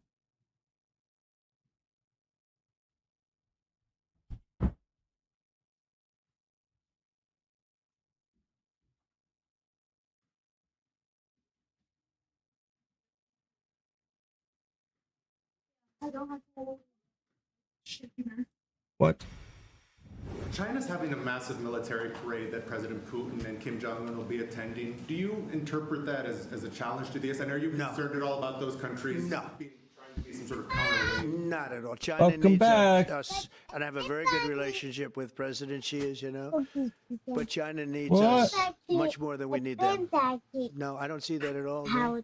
Oh, you got some cookie power? And I had actually a very good meeting with President Putin a couple of weeks ago. We'll see if anything comes out of it. If it doesn't, we'll take a different stance. Oh, because of the time. That's President Trump being asked about China's massive military parade. We're going to show you these pictures here. Beijing showing off its nuclear ballistic missiles, its weapons, and giant underwater drones, all while North Korean leader Kim Jong-un and Russian leader Vladimir Putin look on. Putin and Kim meeting for more than 2 hours on the sidelines of the event. Kim telling Putin it's his country's duty to help Russia as Putin invites him to Moscow now. President Trump putting the world leaders on notice yesterday with the Truth Social post writing this. May President Xi and the wonderful people of China have a great and lasting day of celebration. Please give my warmest regards to Vladimir Putin and Kim Jong-un as you conspire against the United States of America, writes President Trump. Joining me now is Helen Trevnich, Vice President of National Security and former Deputy National Security Advisor to President Trump. Victoria Coates back with me. Victoria, we got some nerds. What's your reaction to all of that?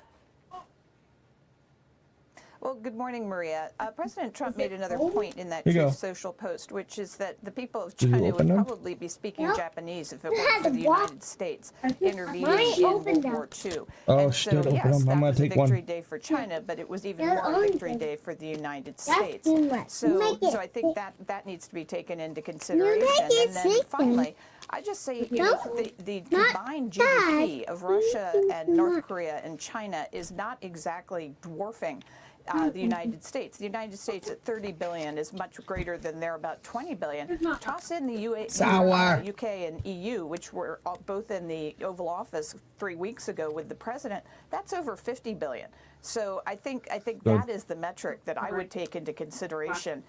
when judging that parade. Well, it's a great point that you make. You know, you look at the economy of Russia; it's about the size of the economy of Texas. So, yeah, you're talking about apples and oranges when you look at the difference compared to America.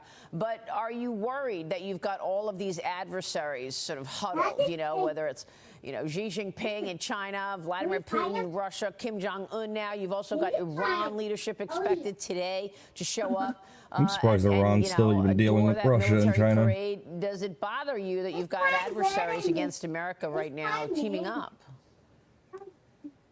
Well, as the president says, they're conspiring against us, and we need to keep an eye on them for sure. But I mean, Iran is another just decaying economy. This doesn't add strength to China. It's another dependent on China, something that China needs to take care of and support. If you look at our partners and allies, and are they perfect? No, they're not. But they're doing extraordinary things. They're productive. You're looking at the EU. You're looking at the UK. You're looking at countries like Japan. You're looking at countries like Australia, like Israel.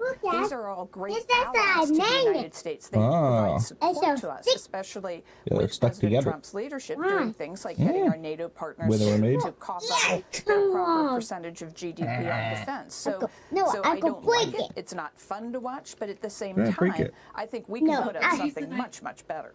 Victoria, what did you make of this Russian effort to literally potentially assassinate Ursula von der Leyen the other day, using the disruption of an American space-based system? They jammed the GPS. He's upstairs getting changed. And you know, the media is just ignoring this. Wasn't this a huge deal that Ursula von der Leyen's plane was hit by suspected Russian GPS interference? Yeah, this was really disturbing, Maria, and I've seen other episodes of this. I've seen China do it to American planes. You know, it's a nasty little game where you are playing with people's lives, and it shows us the vulnerability of a lot of these systems, space-based systems, on which we are completely dependent at this point. So I think this is why, you know, figuring out what our security posture is for space is so very, very important. President Trump and the administration, I know, are very focused on that. But at the same time, we have to hold Russia accountable for almost downing the plane of the head of the EU. I mean, that's not a joke. Exactly. I mean, President Trump's 50-day deadline for Russia to end the war on Ukraine expired on Monday. We still don't have a ceasefire. The president spoke yesterday on the consequences on Russia if no steps are taken toward peace soon. Watch this. We're going to see what happens. We're going to see what they do and what happens. I'm watching it very closely. Last week, they lost 7,000, between the two countries, 7,313 soldiers, to be somewhat exact, for no reason whatsoever. And they're Russian and they're Ukrainian, but, you know, they're soldiers. I want to see it end. So, I mean, he wants to see it end, but he's treading carefully. Victoria, what's your take on where we are now? By the way, Russia reportedly hit Ukraine's fuel structure overnight. Yes, and you know, this is kind of the diplomatic equivalent of a long, hard slog. The president's given Russia every opportunity to come to the table to strike a good deal for both countries. But what he's kept, you know, in his back pocket, literally, Maria, are the devastating economic sanctions that the United States can put on Russia, as we've discussed, on India, on China, and really lower the boom on them. Use that economic might we were just talking about to force Russia to the table. Ask Chairman Xi, how much economic pain are you willing to eat to keep Russia afloat? So I think he wisely did not use that tool earlier on in this month when he met with, or last month rather, when he met with President Putin, but that is something he retains. Mm-hmm. What do you make of this at this point? This economic question is a big one because Russia's already paid in not just 1 million lives, but they have, what, 10% inflation rate, 20% interest rates. They've been suffering for a long time. But I want to ask about the Indians because India, according to President Trump, for the first time ever, has offered to bring down tariffs to zero. They are running scared of that risk of secondary sanctions, and yet Modi shows up with Putin over the weekend. Should we take that as them just bluffing? Because I imagine that it would be devastating to that shadow economy, right? Well, it would be. And, you know, this is what happens when you burn a war economy, as people have called it, hot for 3.5 years, and you run out of the kind of material that you need to feed your population to grow your economy properly. So that is what is happening to Russia, and they're running dangerously low on foreign currency reserves as well. But I think you really put your finger on it with India because, you know, Prime Minister Modi, yes, he was there and he met with Xi and Putin, but he's trying to get President Trump's attention. But at the same time, India knows its future is with the United States. If you look at the communique that Modi and Trump put out after their meeting in January, this is a roadmap for a really bright, wonderful future for India that will be a contributing partner to the United States. I think it's really great that they're offering to lower their tariffs. We should get to an even playing field with them, but at the same time, move forward as partners and allies. All right, we will leave it there. Let's see if India gets it and does the right thing here, because they're still buying Russian oil, and President Trump is watching that with that 50% tariff. Victoria, great to see you as always. We so appreciate your insights. Thank you, Maria. Thank you, Victoria Coates. Stay with us. A big show ahead. We'll be right back.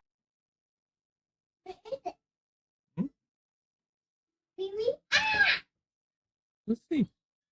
Welcome back. Well, New York City's mayoral race now 2 months away. Self-described Democrat socialist Zoran Mamdani seeing $1 million fundraising haul in the most recent round. He is raising money fast. A majority of those donors, however, are from outside of New York City. Mamdani's haul between July 12th and August 8th nearly double that of independent Andrew Cuomo and incumbent Eric Adams in the same time. The latest polls show Mamdani leading the pack, but now New Yorkers seem to be souring on his socialist policies. His campaign had to walk back a position from the Democrat Socialists of America, which first endorsed him to wipe out enforcement of misdemeanors. Joining me now, a man who is rising in the polls, New York City Republican mayoral candidate Curtis Sliwa. The latest city filings show you raised money, Curtis, from more than 4,000 donors. You quadrupled Mamdani's totals, and most of them are from New Yorkers. Congratulations for that, and welcome to the program. Well, thank you, Maria. And they get matched, an 8-to-1 match, because they're New York City donors.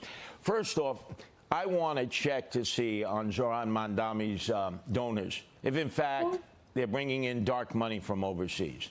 I would suggest that the Justice Department immediately look into that, because all of a sudden, from being such a favorite of so many people in New York City, he can't seem to raise money in New York City. He's exhausted that supply.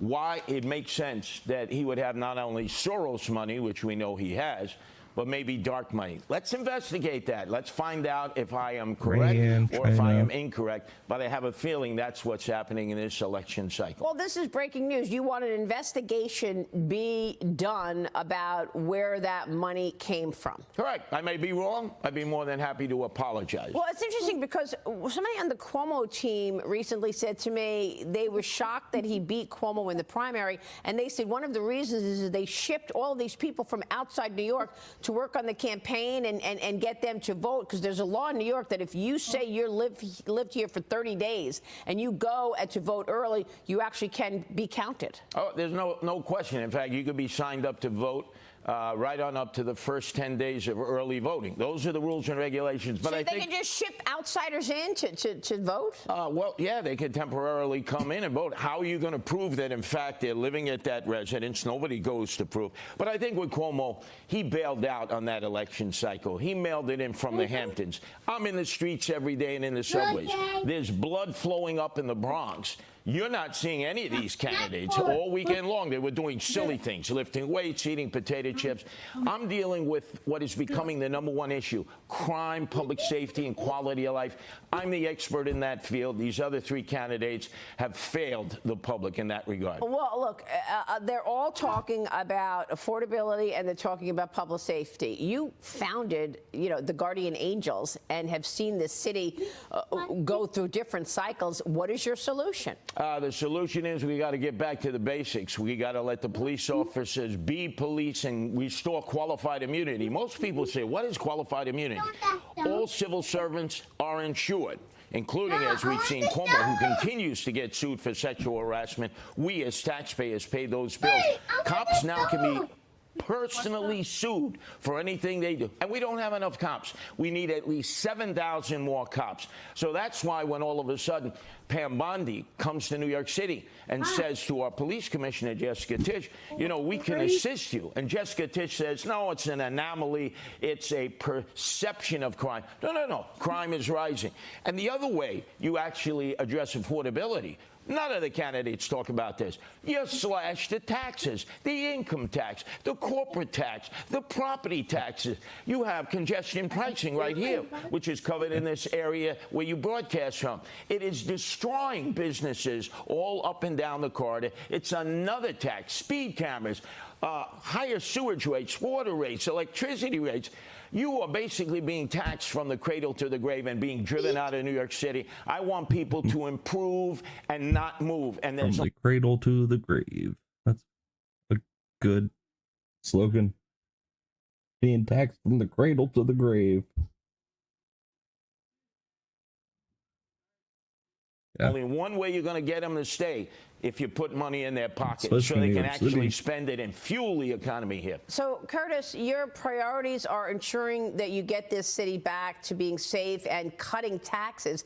Can you do that, or do you need the governor, Kathy Hochul, to get involved in terms of overseeing a tax cut? Can you do that as mayor? Some of it you can do as mayor, and some of it you can do when I will be out there side by side with Congresswoman Stefanik from upstate New York to beat Kathy Hochul and this Democratic stranglehold on the state and the city. That's a 1-2 combination. Remember, you had Rudy followed by Pataki. What did we have? We had order, no chaos, no corruption. We could do the 1-2 punch. Sliwa, the Republican candidate for mayor, followed by Stefanik, Congresswoman for governor, will get this city and state back on track. Slash taxes, provide public safety. That will keep people here instead of fleeing to Florida, Georgia, Texas, Tennessee, and other parts of the country. And you think you're going to get an electorate to come out and vote for a Republican in New York? Well, the other advantage is I have the first ever Protect Animals line. No-kill shelters, put animal abusers in jail. That resonates with a lot of women who are the majority of the voters, the majority of the workers, and are the ones being attacked in the streets and subways of New York City. Yes, it will resonate with the voters. I will become the next mayor of the city of New York. Well, I like that. I mean, I think you're right in terms of these no-kill shelters. Look, President Trump has kept out of this race so far, although he has been outwardly opposed to Mamdani and his rise of socialist policies. You've urged the president not to get involved in this race. Why? Because you think it's largely Democrats? Because they're against President Trump? Why not? It should not be a focus of Zohran Mamdani versus Trump. He wants to run against Trump. He doesn't want to run against Sliwa or Adams or Cuomo on the issues. The other thing, the president has a full plate. Peace, Ukraine and Russia. But the biggest peace he can negotiate, he has the power. Stop the war in Gaza between Israel and Hamas. That's the biggest selling point that Zohran Mamdani has amongst millennials and Gen Zers. And I'm going after that vote. I haven't forsaken it like Eric Adams has and Andrew Cuomo. Well, the president yesterday said, look, if anybody kills somebody in Washington, D.C., in the Capitol, you will face the death penalty. Do you agree? In a federal city, sure. I think somebody should face the death penalty, but it'll be tied up in courts. I loved what the president did and said that Cuomo no cash bail has to be rescinded or we will deny federal funding to New York State. Cuomo started it. He doubled down on it. Hochul continues it. That's why we have so much crime that's rampant in the streets and subway of New York City. That the president can be very helpful. I thank him for that. We got to get rid of this no cash bail. Well, the president has been saying this for a long time. I sat down with the president months ago and tried to get his take on this mayoral race, and that is exactly where he went. Here's President Trump with me just a few months ago. Watch this. Who would you be poised to support in New York? I know that you live. I don't want to say that because, you know, I have a lot of people, a lot of friends, and I have everybody, so I don't want to get into that. I can tell you this, whoever's mayor of New York is going to have to behave themselves, or the federal government is coming down very tough on them financially. He could hold back federal funding for New York the way he's been looking at all these sanctuary cities. Well, he already has. If you look in the big, beautiful bill, Medicaid, education, they're going after NYCHA, the federal housing. Now, we need to cut the budgets. Yeah. They're way out of whack. But I think that's when you sit down with the president and his cabinet and you say, this is where I agree with you, but this is what is going to hurt the city. We cannot hurt the city because You've only heard Adams of the has heard Democrat it, Cuomo heard it as governor, before that de Blasio, and not Zoran Republican Mandami will destroy Actually, I didn't know the they had city. any Republican That's why you have candidates to running. vote for the I only thought it was Republican Democrat in this versus race Democrat. who will bring law and order, slash taxes, and keep people from fleeing. Well, the mayoral race took an interesting turn over the weekend. Mamdani's campaign held a scavenger hunt in Queens. There's viral video showing him failing to bench press 135 pounds of weight, needing a spotter to help him. Curtis, I mean, it was like now we're getting goofy with the weights. But let me just ask you a serious question here in terms of you, Cuomo and Adams all being in this race. Somebody's got to step down. You're going to take votes away from each other. What do you say to the criticism that if the three of you are running against Mamdani, Mamdani wins? Well, because there are three Democrats in this. There's Mamdani, and then there's Mamdani Light. There's Cuomo and Adams. And they agree on most things. They want illegal aliens to vote. I don't. They believe in a sanctuary city. I don't. So why would I remove myself from the race when I'm the only one promoting law and order, patriotism, return to the basic concepts that you and I grew up with in New York City when it was the greatest city in the world? I am the believer in Republican principles. Let the two other Democrats, Cuomo and Eric Adams, be on the Titanic and play musical chairs. They can knock each other out. I'm going to become the next mayor. You loved it when Rudy was mayor. You loved it when Bloomberg was mayor. You're going to love it when Sliwa is mayor because we'll have no chaos, no corruption, and we're going to crack down on the crime that is plaguing this city. Is this a new persona for Curtis Sliwa? No beret? Red beret? Well, Maria, you got to take part of the credit. You suggested you're with all the heavy hitters, and the heavy hitters seem to say, Curtis, when you come into the boardrooms of the corporate Fortune 500 companies based here in New York, you got to get rid of the beret. And as I've said to you, I was born without a beret. I'll die without a beret. There are people out there, obviously, when I'm in the streets and subways and I'm helping people, the beret stands for guardian angels, 6 who were killed in the line of duty, 3 dozen seriously injured. But if you want me to take the beret off, vote for me for mayor. Day one, I'll never wear the red beret again. Curtis Sliwa, it ain't over till it's over. Good for you. We're watching your moves. Thanks for being here this morning. Curtis Sliwa here with us. Yeah, first time I've heard of him.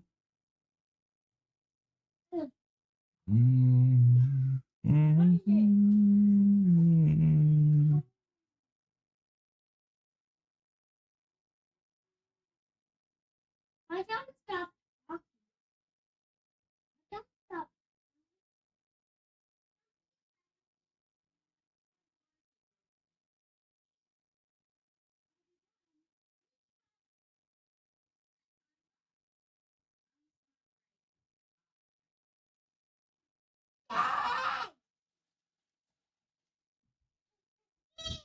Hey, Eli, let them have some.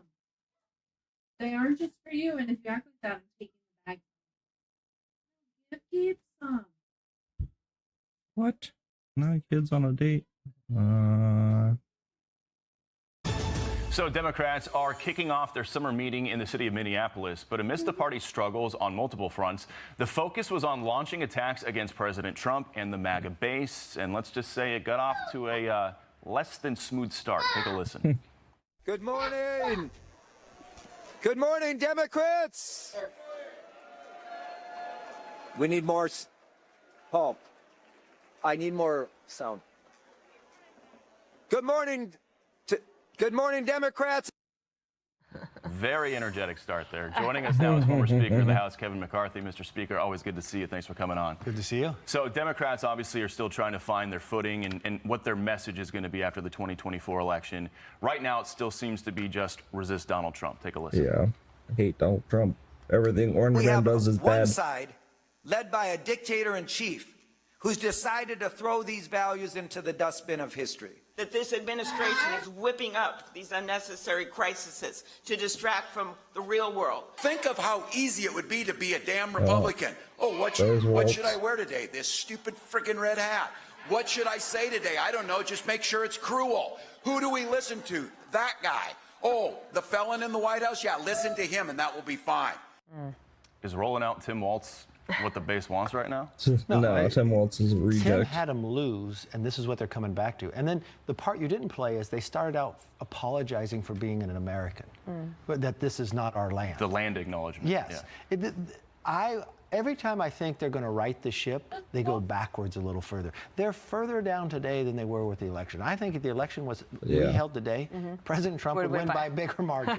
It's unbelievable. Well, the thing is also, this caught my attention, is that millions in the Harris campaign expenses are still way on the DNC. So Axios' Alex Thompson wrote this, that as of July 31st, and you can explain to us why this matters so much, the DNC had $13.9 million on hand. The RNC had $84.3 million on hand. Now, that might be typical if you have whoever the president is, but this disparity is huge. And they've been railing against President Trump so much, but they're not bringing in any money from it. They're not bringing money in from it, but also they're paying Harris's debt. She got more than $1 billion, and when the election came, you couldn't tell the 3 things she was going to do, but she put him in debt, and they paid like 14 or 15 million of that, and there's a $70 million difference right now. Wow. That's hard to keep up when you're in the minority like that, and they have no message that's resonating to bring people through, and the only Democrats out there that are resonating and getting money are the socialists. DNC Chair What are you doing, Ken Martin has been Panda? urging Democrats to fight more. We've heard him say that, you know, they've been bringing a knife to a knife fight. Then he says they need to bring a bazooka to a knife fight. Now he says they're bringing a pencil to a knife fight. But back in May, Politico got this recording of him crying on a call amongst Democrats because he felt that David Hogg was making his job harder. Let's take a listen. We'll get your thoughts on the other side. No one knows who the hell I am, right? I'm trying to get my sea legs underneath of me and actually develop any amount of credibility so I can go out there and raise the money and do the job I need to put ourselves in a position to win. And again, I don't think you intended this, but you essentially destroyed any chance I have to show the leadership that I need to. So it's really frustrating.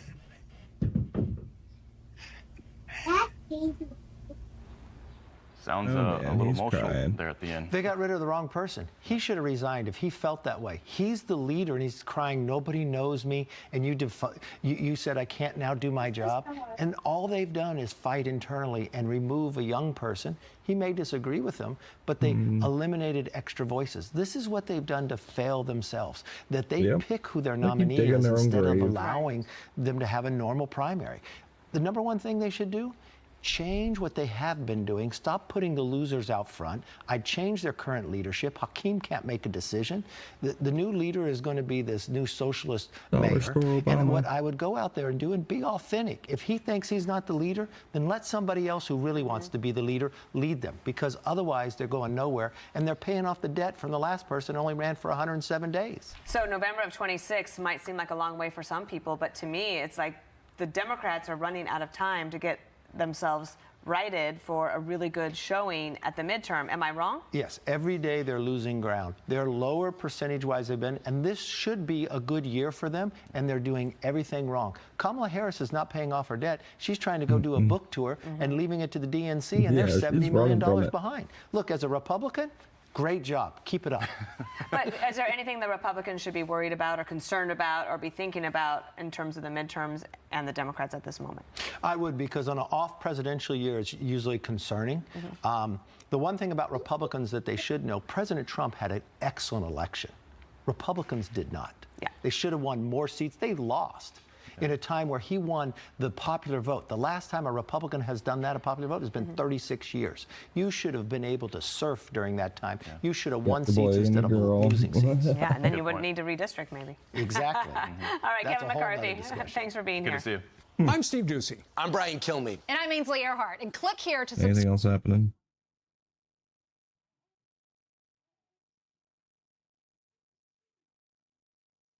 Ooh, that could be huge.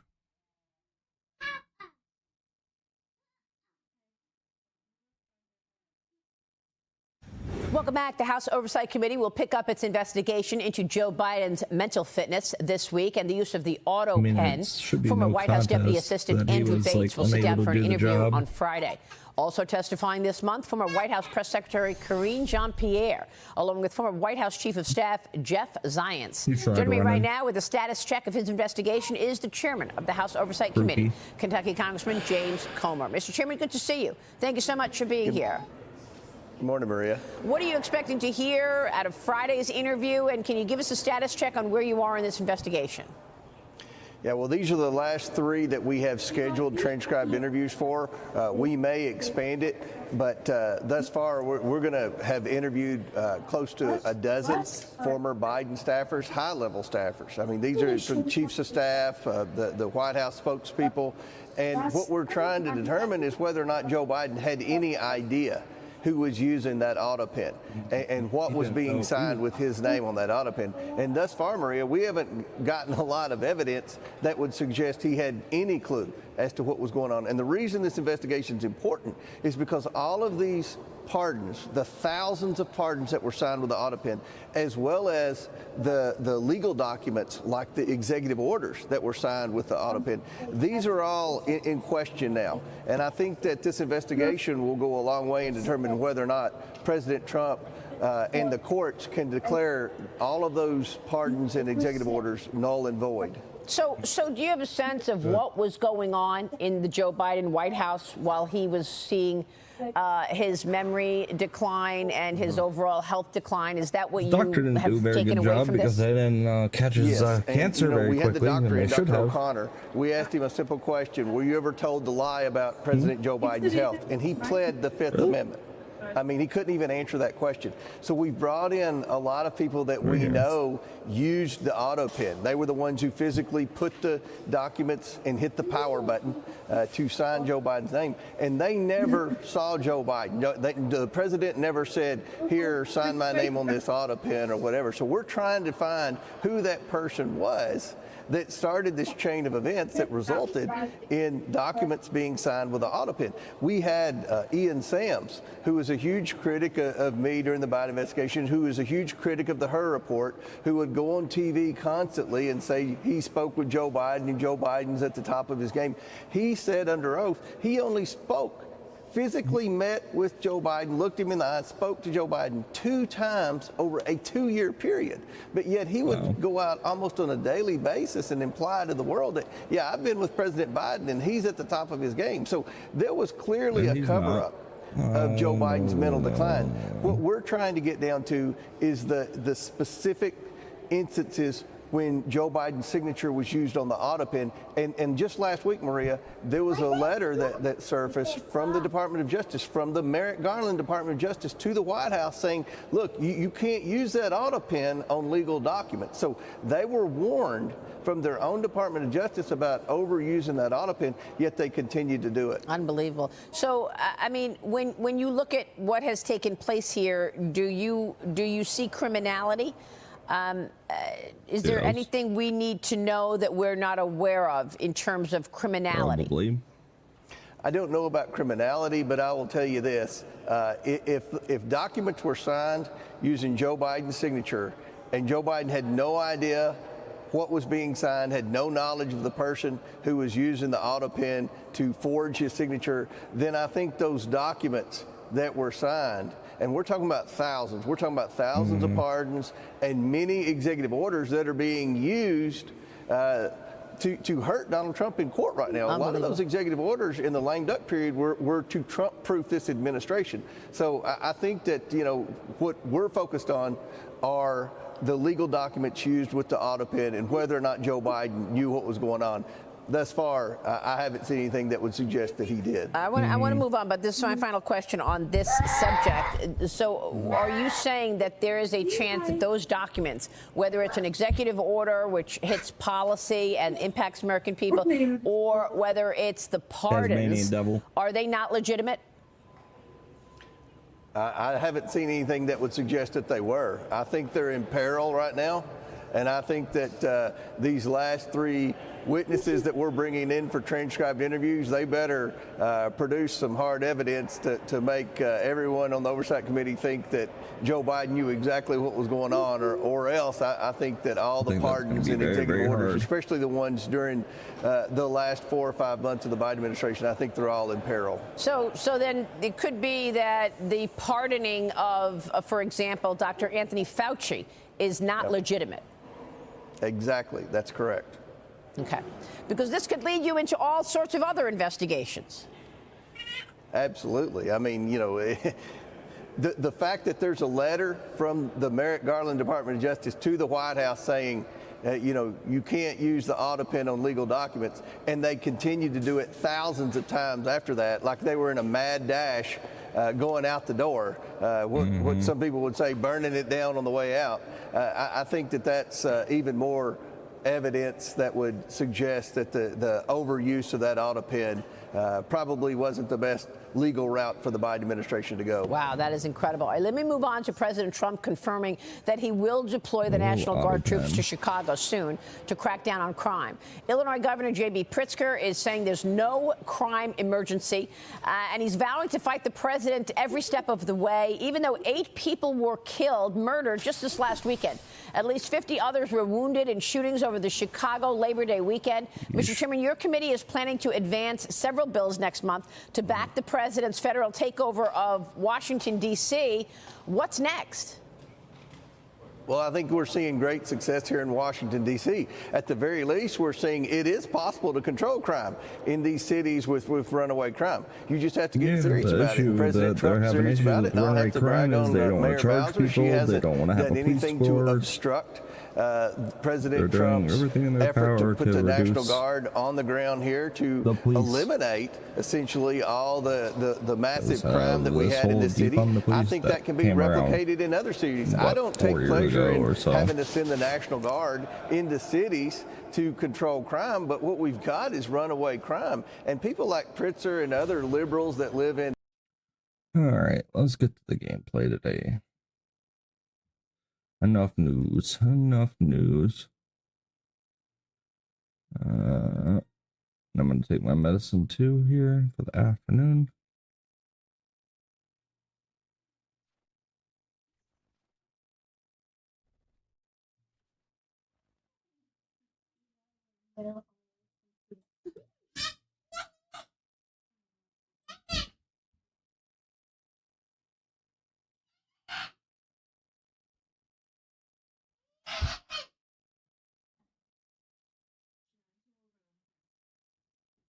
Anything hits her head,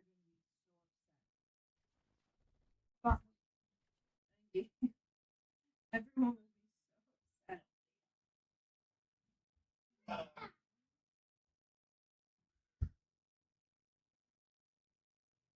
Good job. Are you hungry?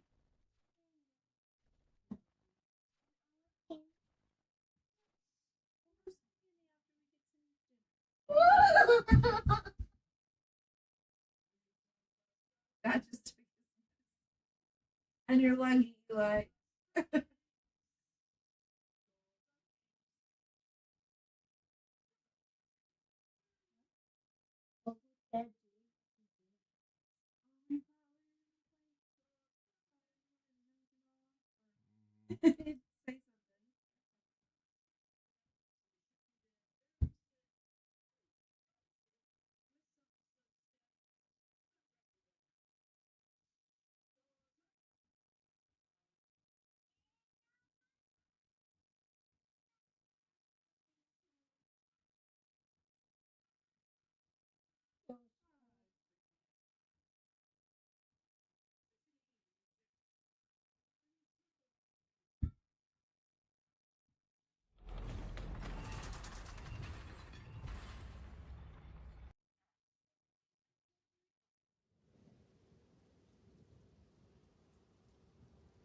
This val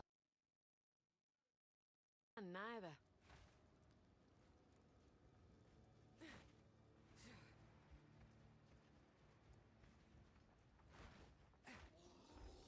Straight through the air.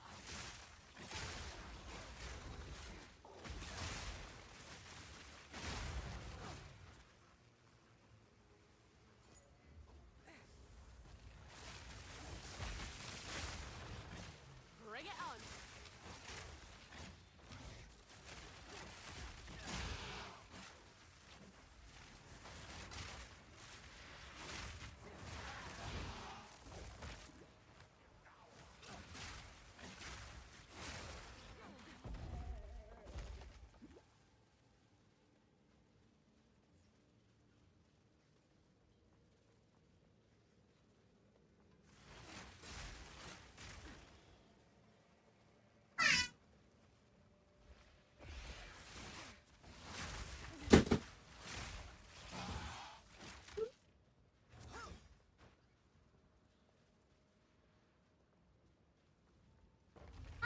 Stop.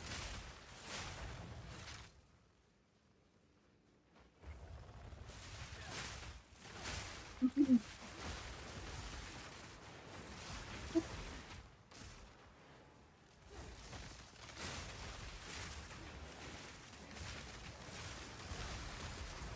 worthy foe.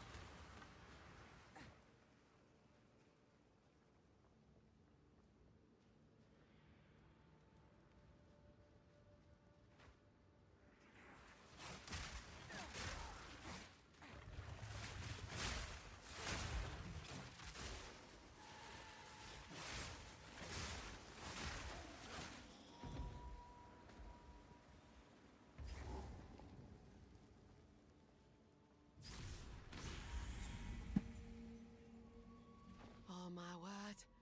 Incredible.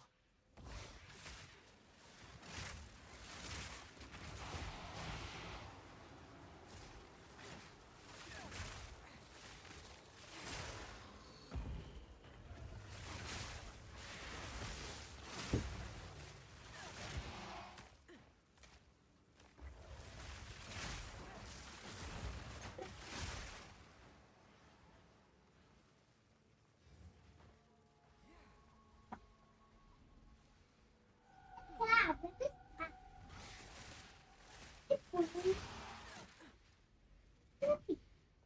episode, make a bet. This episode, make a bet.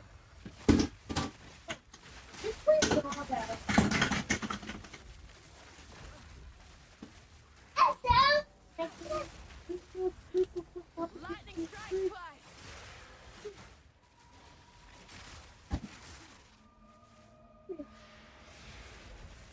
Let's put the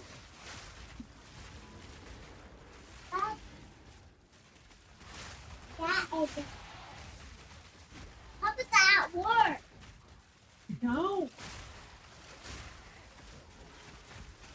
It's not.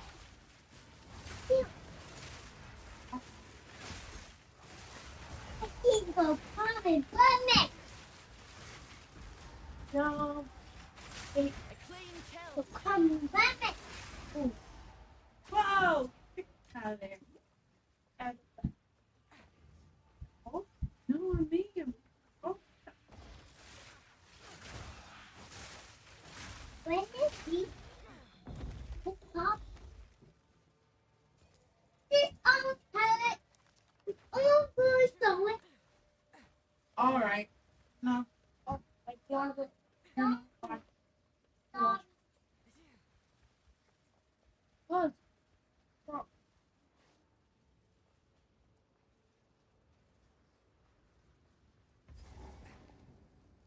Wait, no, not last. Goodness.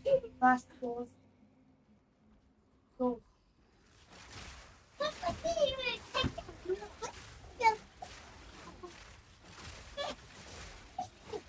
Yeah, I'm going to play. Yeah. No, no. That's good to know.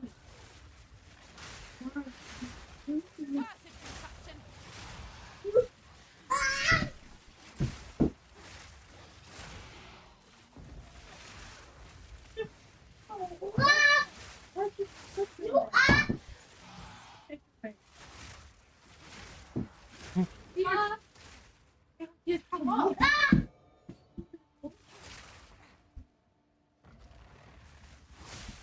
He's not here yet. He's not here yet. He's coming in. Give me like a kiss. What? Oh, he is coming.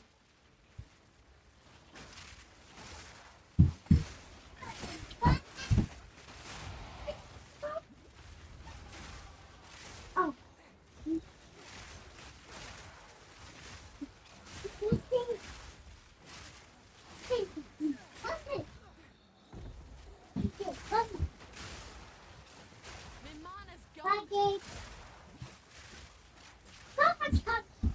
Clean up. Put all your stuff in.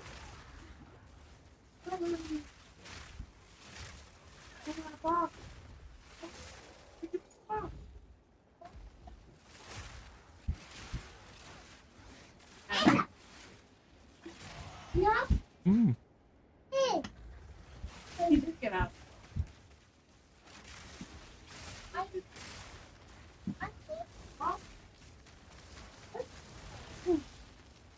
He's not.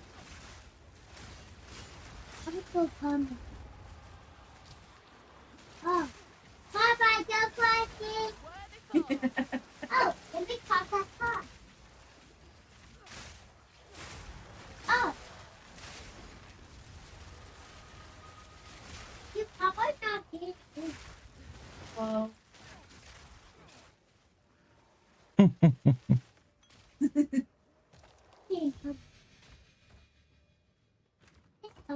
So I have one more story. What eat dinner? Straight through the air. Or are you gonna say that? I just want on him.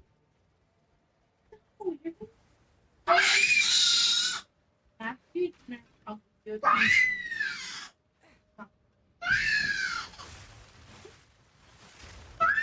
What did I say?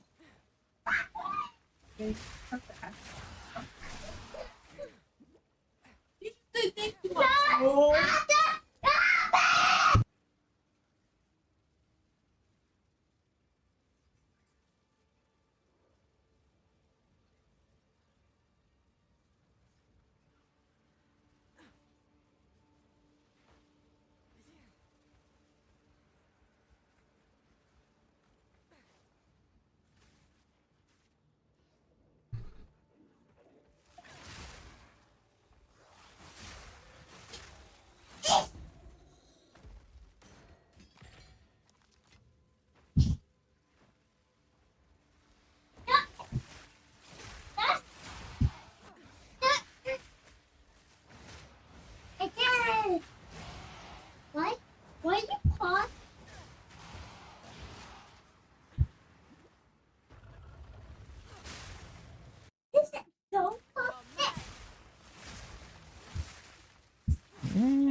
friends are gonna be the death of me. There it is. Okay.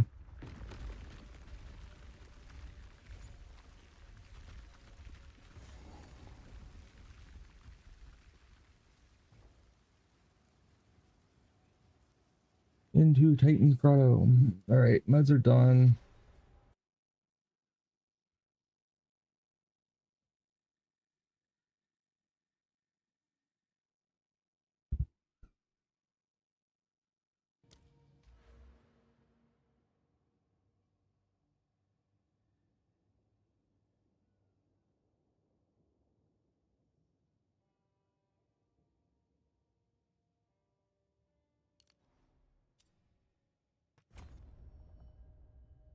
Some here. 1, 2, 3 here.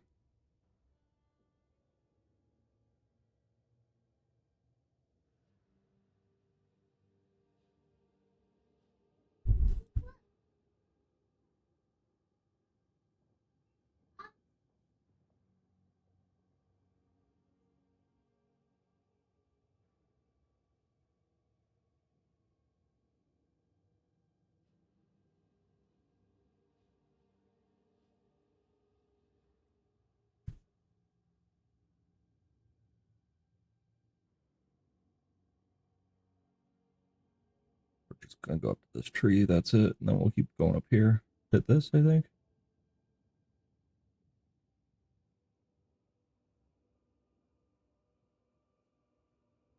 Get some shock magnitude. What's over here? I can go down this way, get some conductive.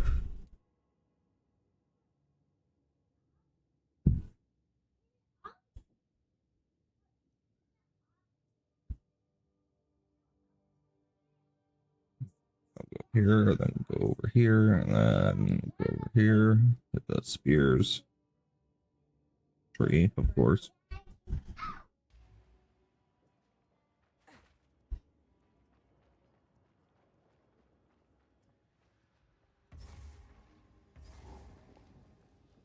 I can talk now, boy.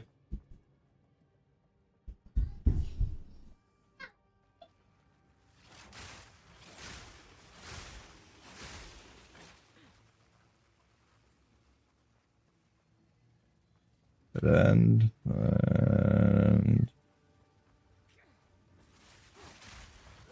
those things are going to be annoying.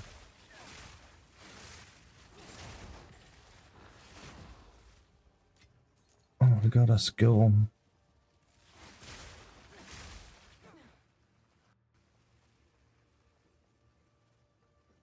Gym as well. We need some lessers. This to the hand, maybe? Checkpoint.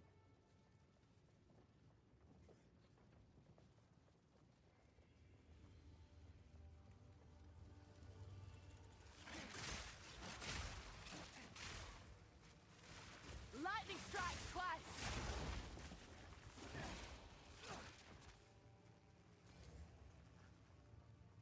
Our little brains are helping.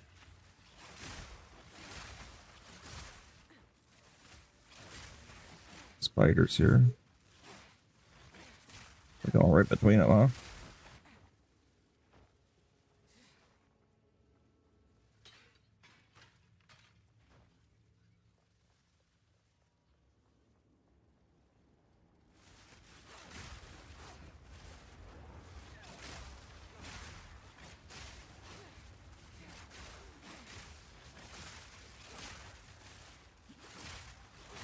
A worthy foe.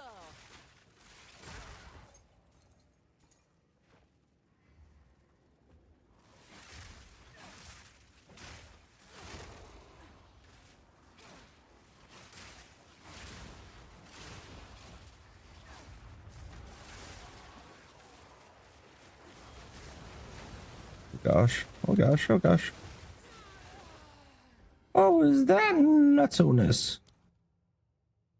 That got intense. Just got chased by lightning.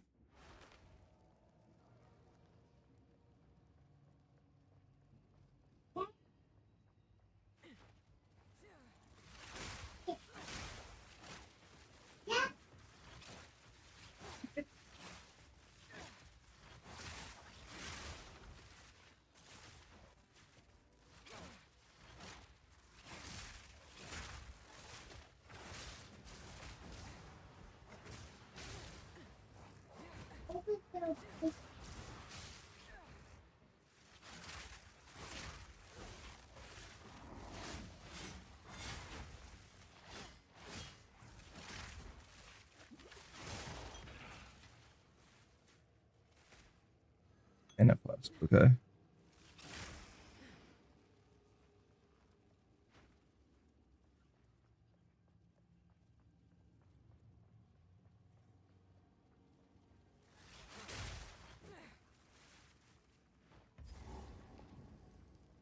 Yeah, the sword.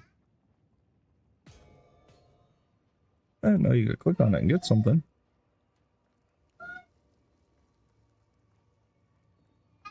A party?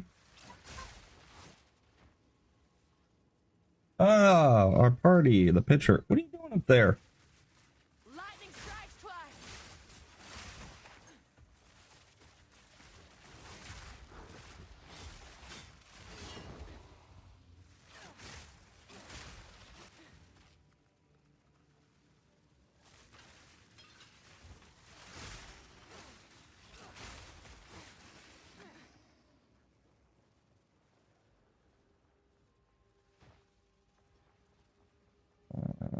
Back this way.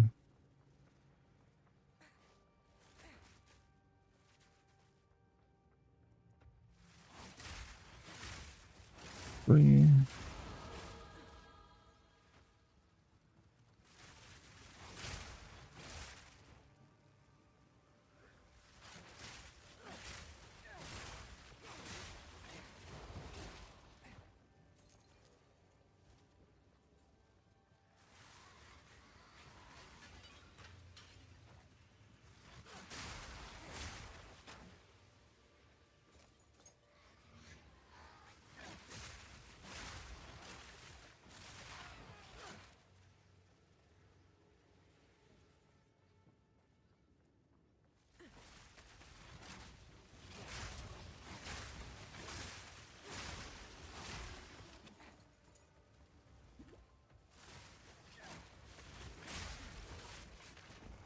Right into that.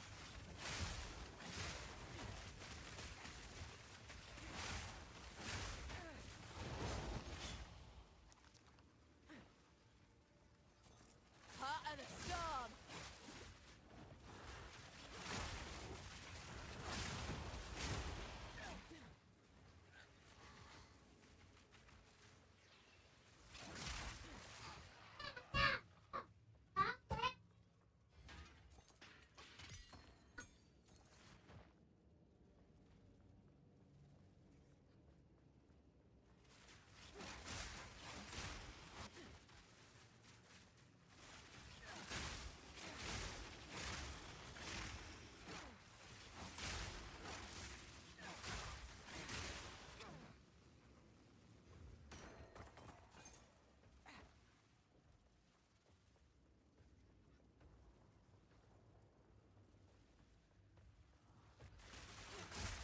Big footsteps.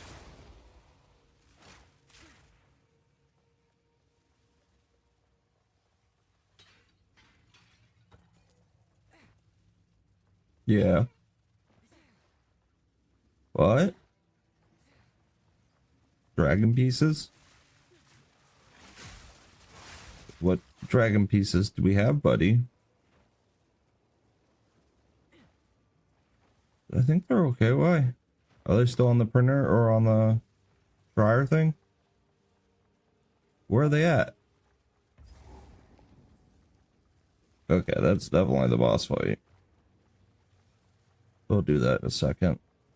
Go back this way, see if we can clear out the rest of the dungeon. You know me, I go through the whole dungeon. I might as well clear it all, right?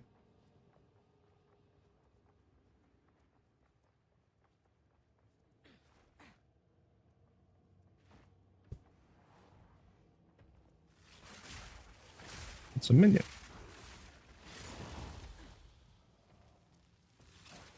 That's the real one.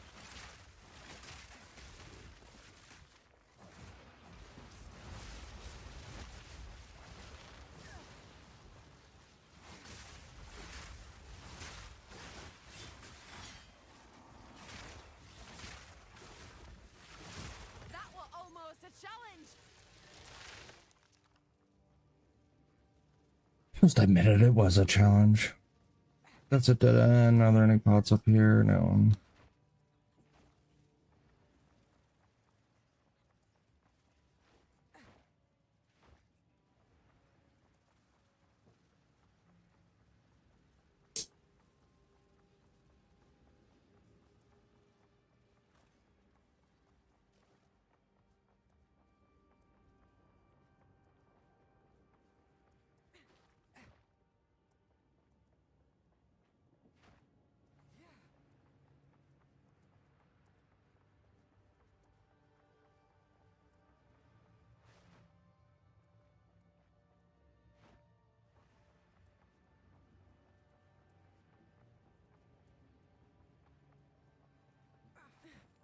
Lightning strike twice.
Oh gosh.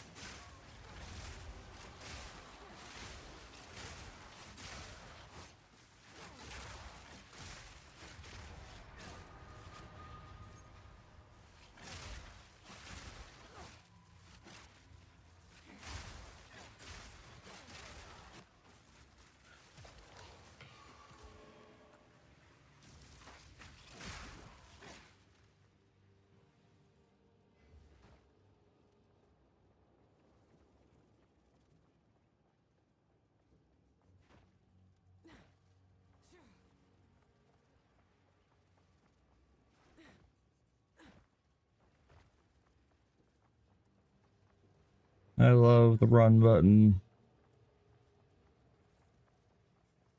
Hip hip run.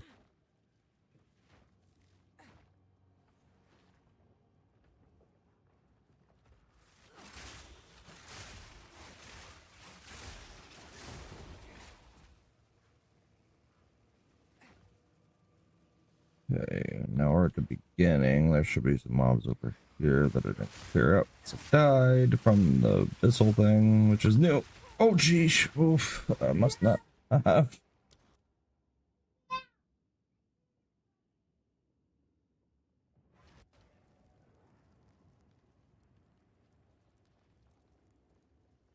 Oops, my bad.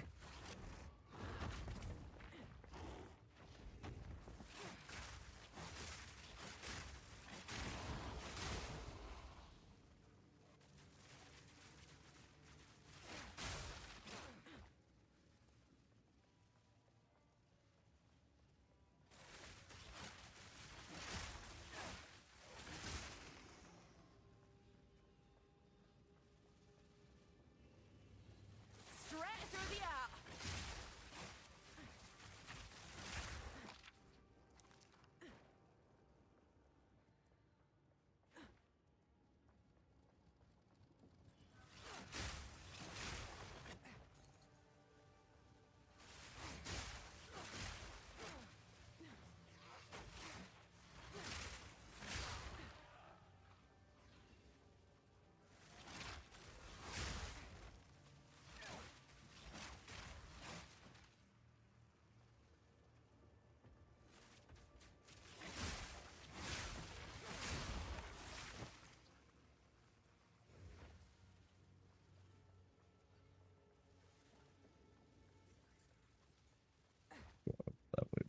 then.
Very nice crossbow.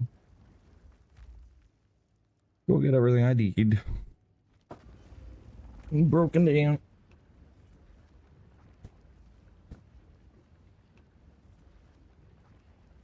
What have you learned?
Well, we have a second slot open, so we'll put a lightning resist.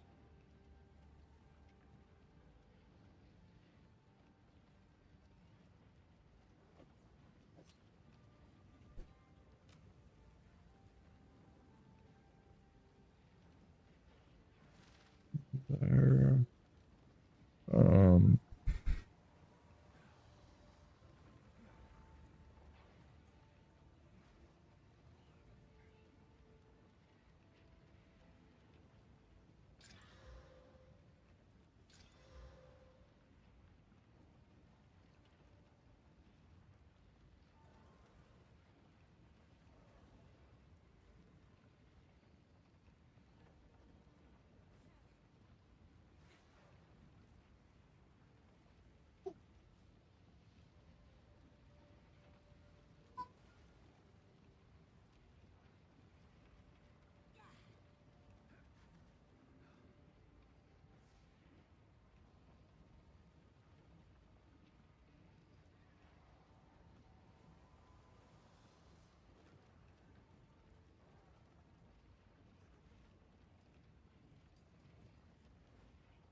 this necklace, I think.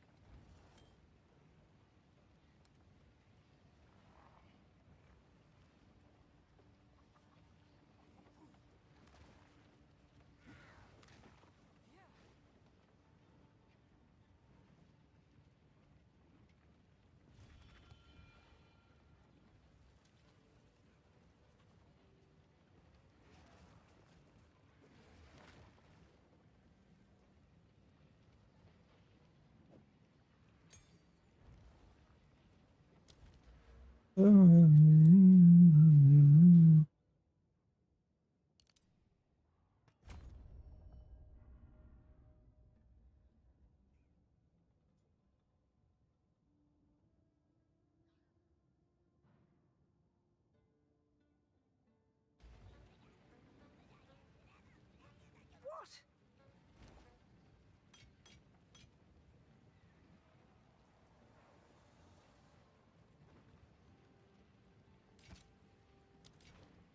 will tell your tale.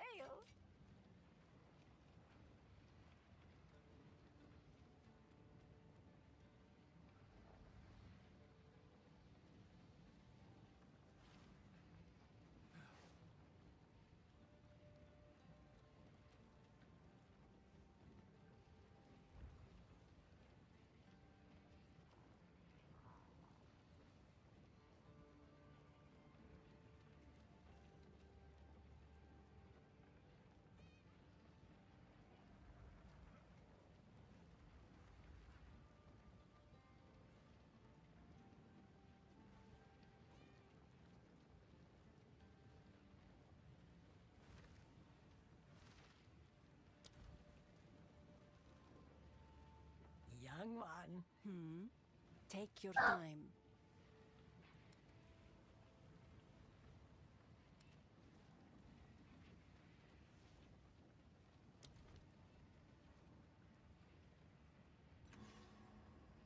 Oh, yeah, I need another.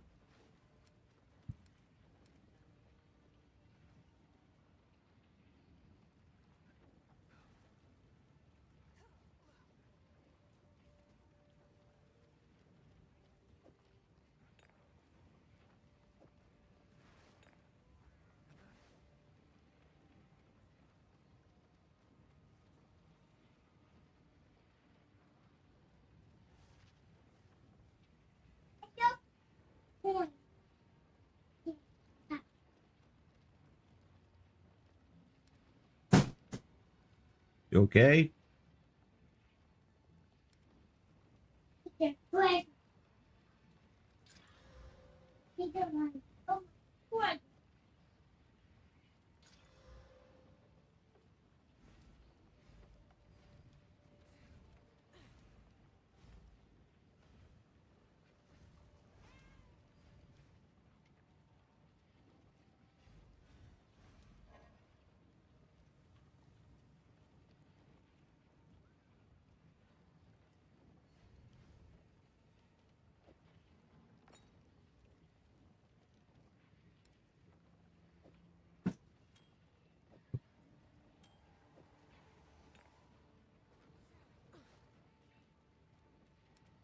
Entering.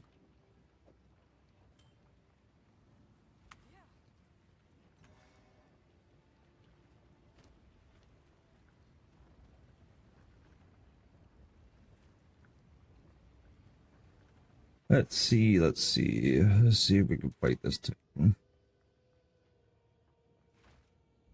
Should be fun. There he is, I see him.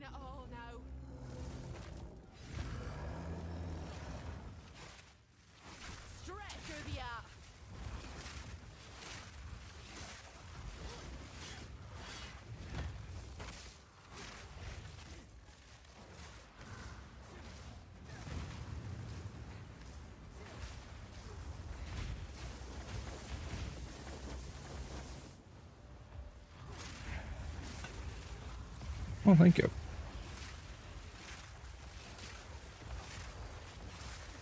You get them.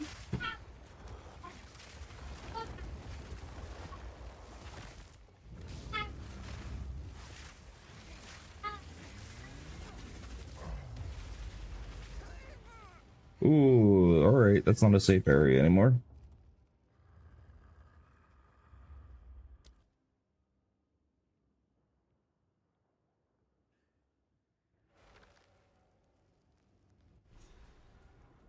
We put the real Parmesan cheese on last night. It was good. No, this is good.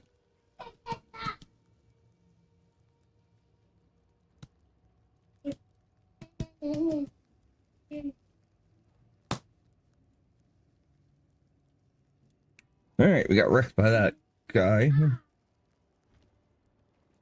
It's okay, we'll get it. We'll get it.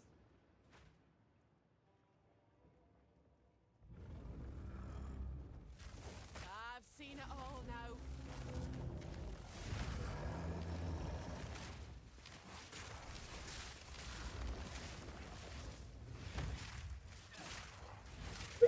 People game.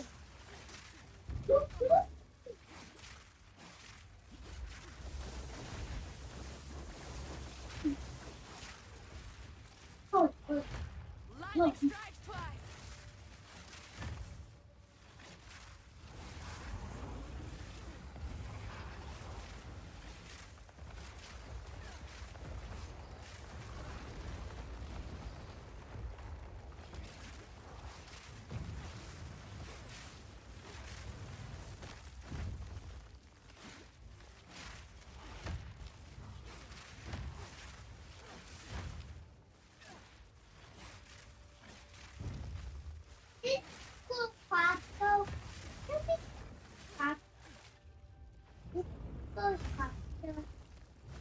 Yes.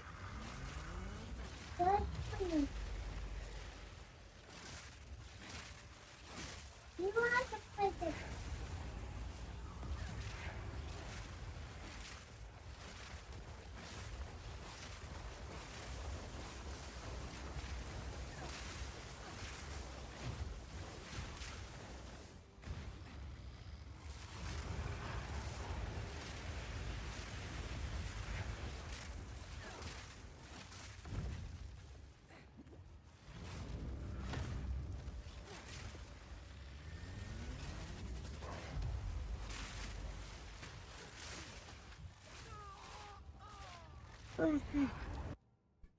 Ah, darn. Let's eat. Hmm.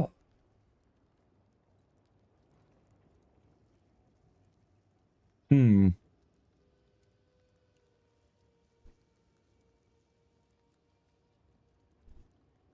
wonder which one would do more damage to him. Well, I can't really be using my potions as much as I did.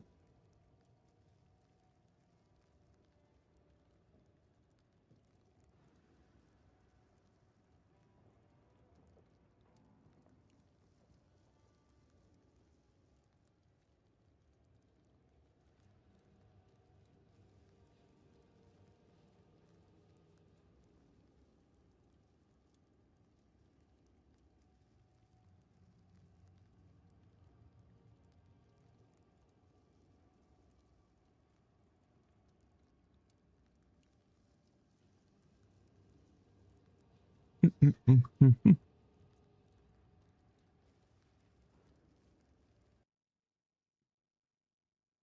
if I can find anything interesting to watch while we eat.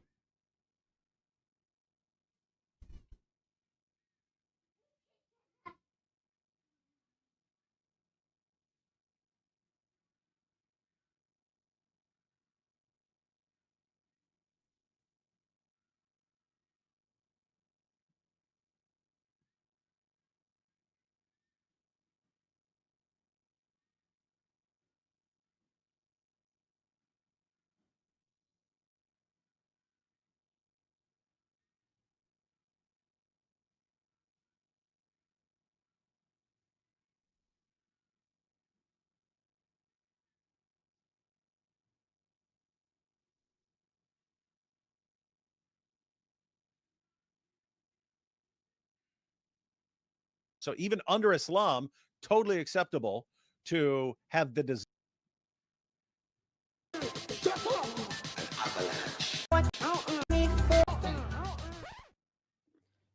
Hello, everybody. Welcome to the live stream today. As you can see, we have David and IP with us with both of their funny, creative names, The Uncorrupted Injil and Zut Chieftain. Yes, so welcome, everybody. Myself and Daughter of Christ here. And today we're going to have a sort of a class on zootology. Zootology. So, well, say hi, and then we'll pass it to them. Well, hello, everyone. Welcome to our guests. This is the first time they're joining us, and what better subject to have them introduce themselves onto our channel than the zootology that's been preached by Islam, I guess, and has been discovered recently and into the public scene. So I'm going to give it over to our guests. Yeah, so either one of you guys wants to kind of go first, whatever you guys want to say to kind of introduce us into the topic, and then we'll pass it to the other one and go from there. There is no finer topic. There is no finer topic. Could you like change your name to like Zoot Opposer? Not the leader of the Zoot? I just a little creeped out here. Yeah, IP, I don't know where you've been, which studies you've been reading, but Zoot has taken on more metaphorical meaning for people who are just wreaking havoc on Islam, analogous to the way the Zoot wreaked havoc on Muhammad, but like in a completely different way. You know what I mean? Powerful stuff there. Gross, but powerful. So you guys have both done videos on this recently, and that's kind of sparked the interest or the inspiration behind this live stream today. And we're gonna get into that research, but not the way the Al Zoot got into. Not the way the Al Zoot got into Muhammad. Yeah. So hey, 1 second. You know what's creepy? Like I've only heard that song, your intro song,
He was just taking care of the baby.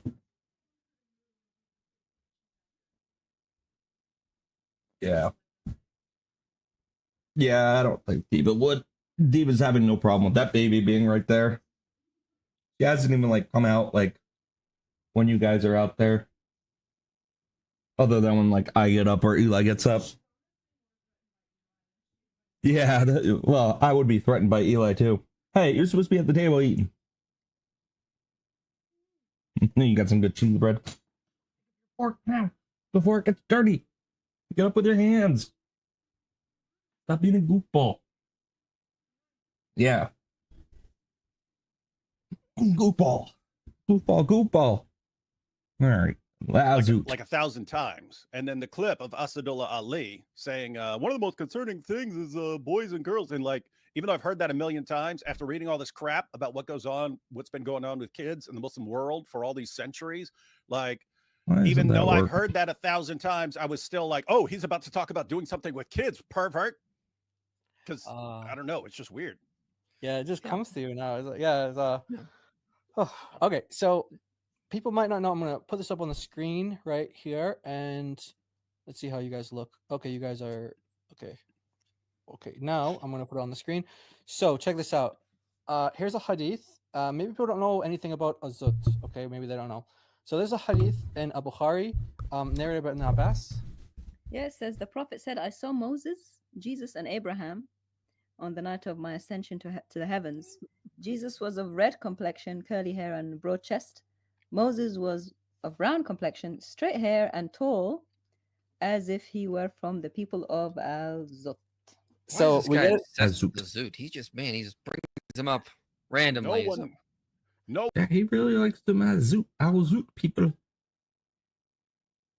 Let's see. We'll Google what Al-Zoot means. Al-Zoot.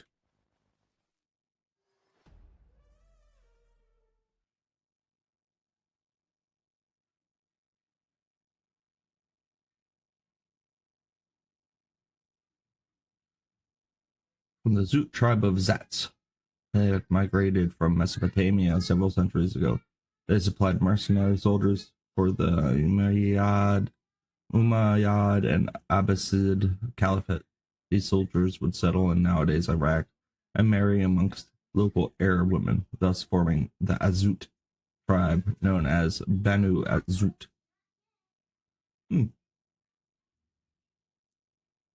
Well, there you go. Now we're knowledgeable. What's this? Oh gosh. YouTube. Trying to hack its way into my life. YouTube, oh YouTube. That incited an insurrection. I appear to live rent-free in the minds of some of my Republican colleagues.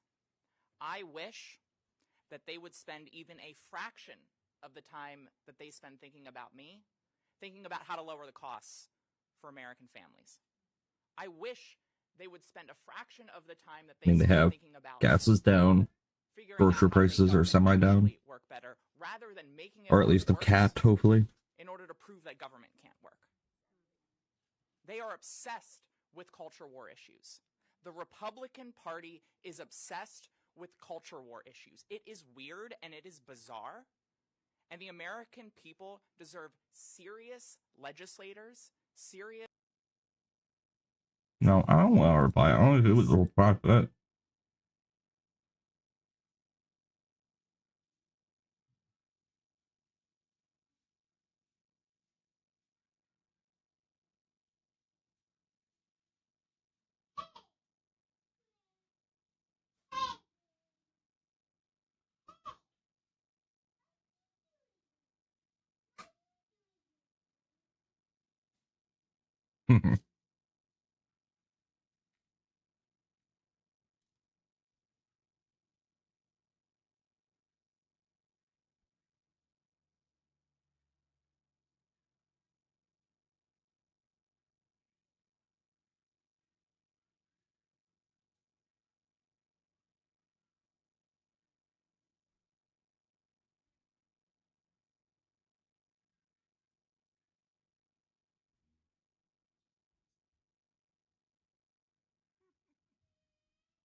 Democrats women to get your prosthetics.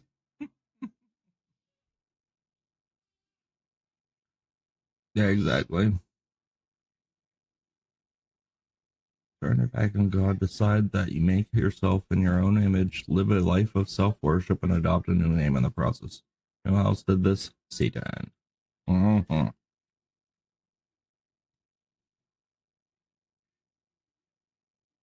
As trans women, only mentally ill men pretending to be female. Yep.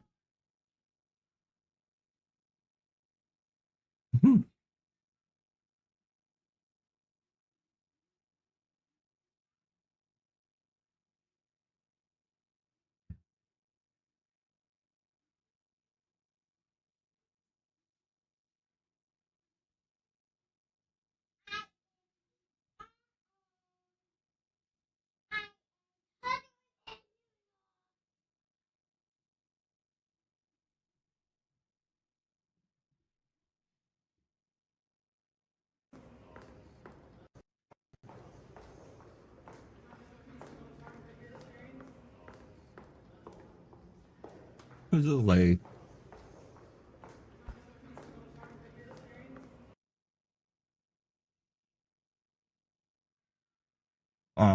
Epstein meeting. Mm-hmm. No Friends is hated by his former bandmates. Now you know why. This is Roger Waters.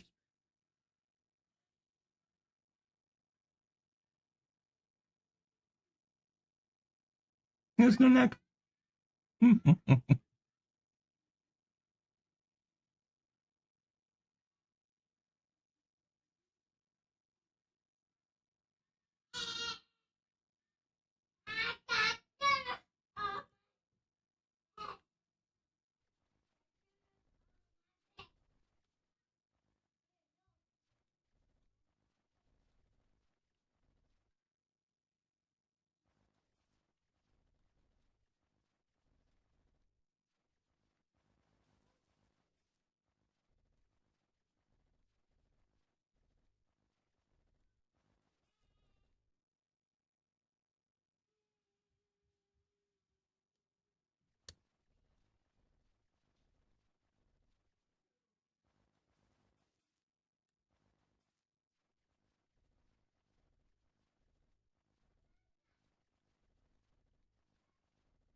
That's not how you spell neck. Oh, no K.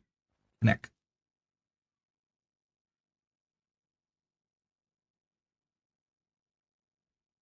That's funny.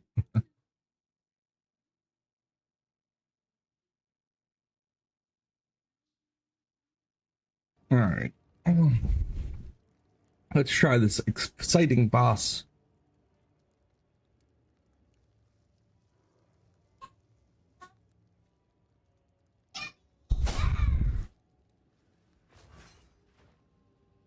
Maybe I can get him to bleed. See if we can stack some bleeds up on.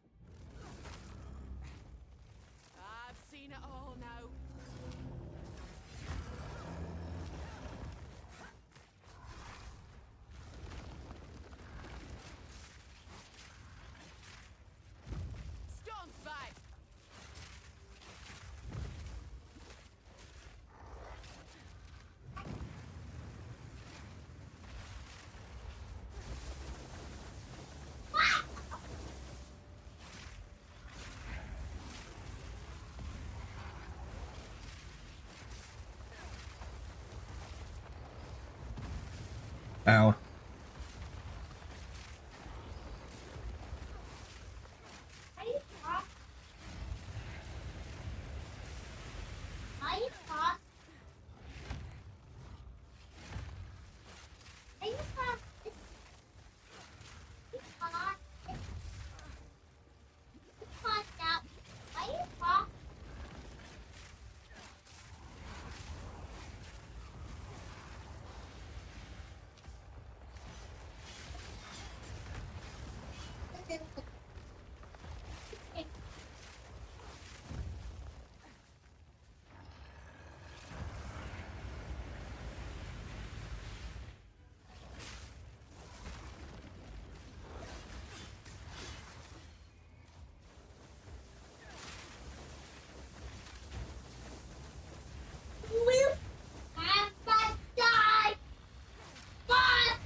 Ah, these stinking things.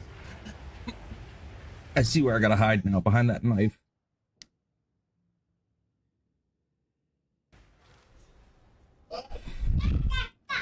We did good, we did good. What, kid? What are you saying?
Got it. I'd better scarper before his corpse causes an earthquake.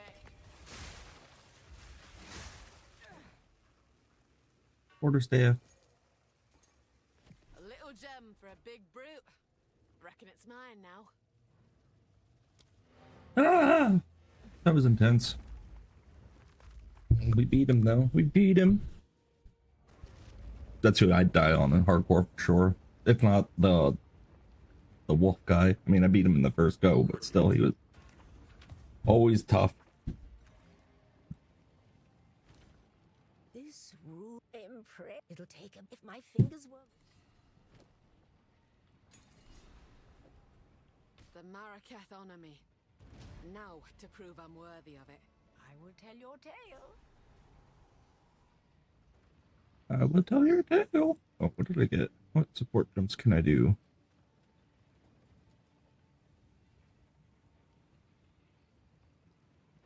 Where's my...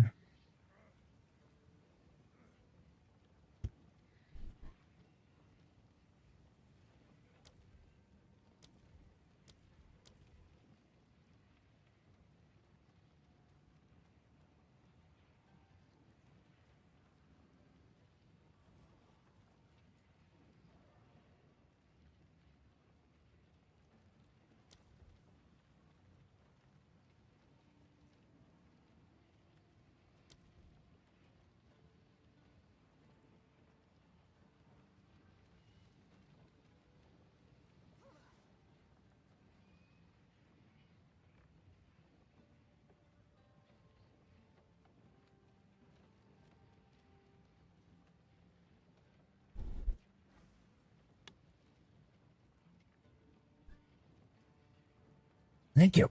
Oh,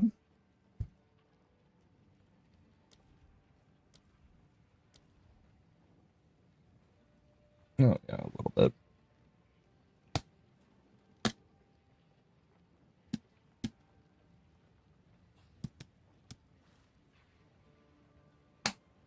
Thank you. What?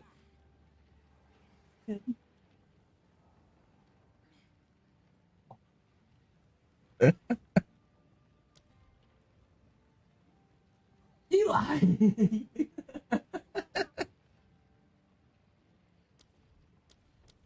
Yeah.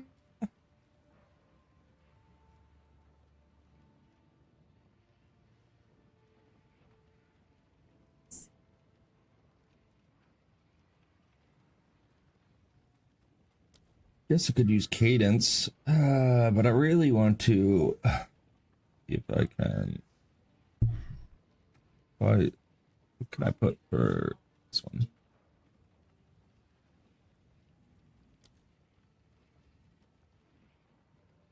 Can I give it more?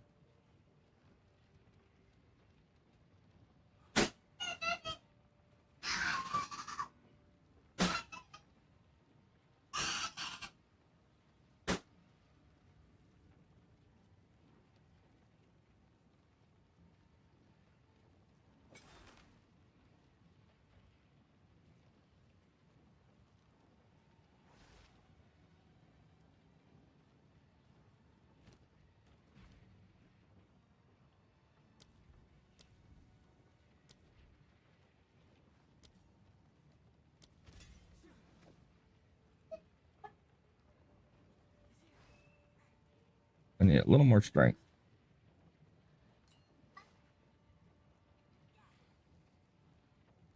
Strength am I at?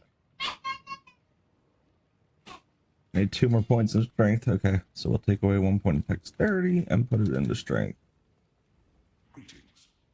Oh, I rethink my approach.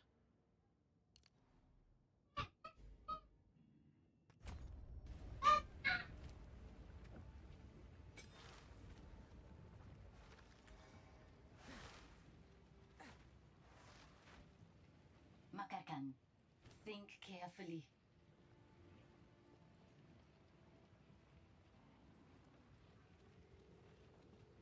Why did I pick up this quarter stuff?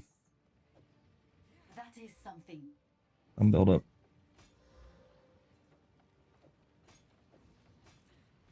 Sela. It is time to use. You have your orders.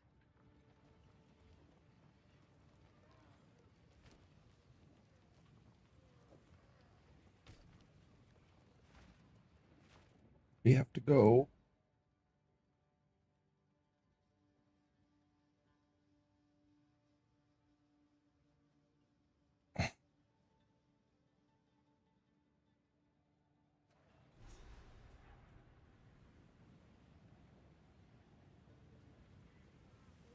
Sound the horn.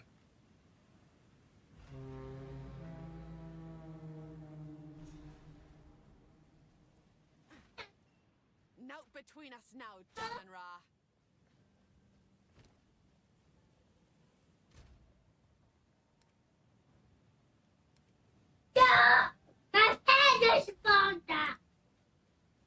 As we approach the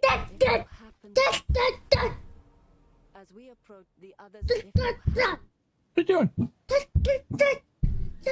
Who's coming? Is it the mailman? now the sandstorm.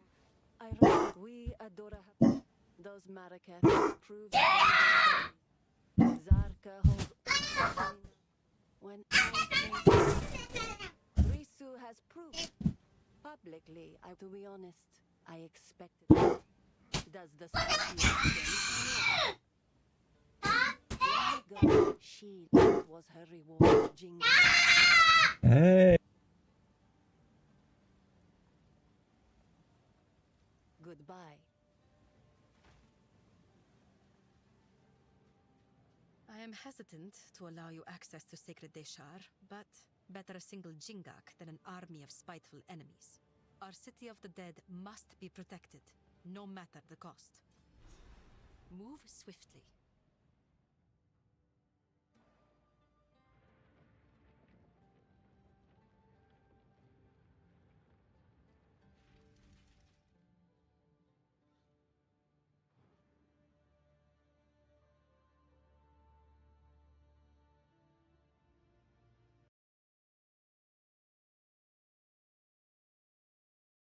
no one knows the Zut better than Muhammad. Well, maybe we could say the Zut know no one better than they knew Muhammad.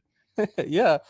So if you guys don't know Azuts, they are apparently people of brown complexion, straight hair, tall stature, and according to Muhammad, that Moses looked like the people. Mailman's coming around, dogs going crazy. And then we get another instance. You don't get to go in Gabe's room, Bart. To the key story surrounding this, and we have Ali actually burned some of the people of Azut because some of the people of Azut worshipped idols. So these are all authentic hadiths, and just give us a little bit of introduction for who these people of Azut are. So they're real people. Real people. They're brown complexion, straight hair, tall stature, and some of them worshipped idols. Or because you know how they read stuff into our sources. Did the Al-Zut come by bragging about what they did to Muhammad, and Ali had to burn them? Oh, powerful. That could be it. That could be it. We're just using Muslim principles of interpreting scripture when they try to read Muhammad in like Psalm 72. Well, it could mean that. There's a mere possibility. Therefore, it does. That's what really happened. So, therefore, just using their own principles. And when they stop doing that to the Bible, maybe we'll stop there. Nice. Yeah. All right. So we're going to get into the hadith now, guys. We're going to get into the hadith itself. And so we titled our slide on this Mo's Crazy Nights. And yo, real quick. If you actually go to that website you got this screenshot from, they changed it. They added an extra section shortly after we started like popularizing this. So Really? like now it's longer. Yeah, it's longer. If you actually go back to the website, they added a further section to make it more sound like the Night of the Jinn. Oh, interesting. So we were just using this website because Scaring off the mailman. It was a good translation of it, but we'll definitely check that out. So it looks like they're editing this No, they didn't edit. Well, they kind of did a little bit, but they added like another paragraph below, so makes you think it's more about the jinn. No, and that stuff is in the hadith. I think they just included more because everyone is freaking out, and you need the extra stuff to try and throw you off. Muhammad getting ridden all night long. Yeah. So does anyone want to have the? Can you guys see this? Okay, from your end. Mm-hmm. Yeah. I've had to read this so many times because I get guests on, like actually get stars, and then people in my live chat keep going, tell them about the Al-Zut.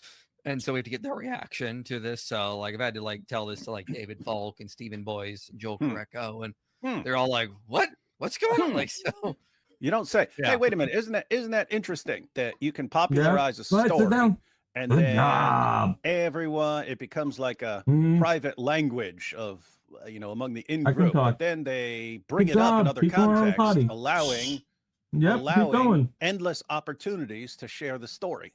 No, it's not. You're doing great. That's awesome. Yep. It's a cool world. Yeah. All right. So potty training. I've read it too many times now, thanks to my lovely super chat followers.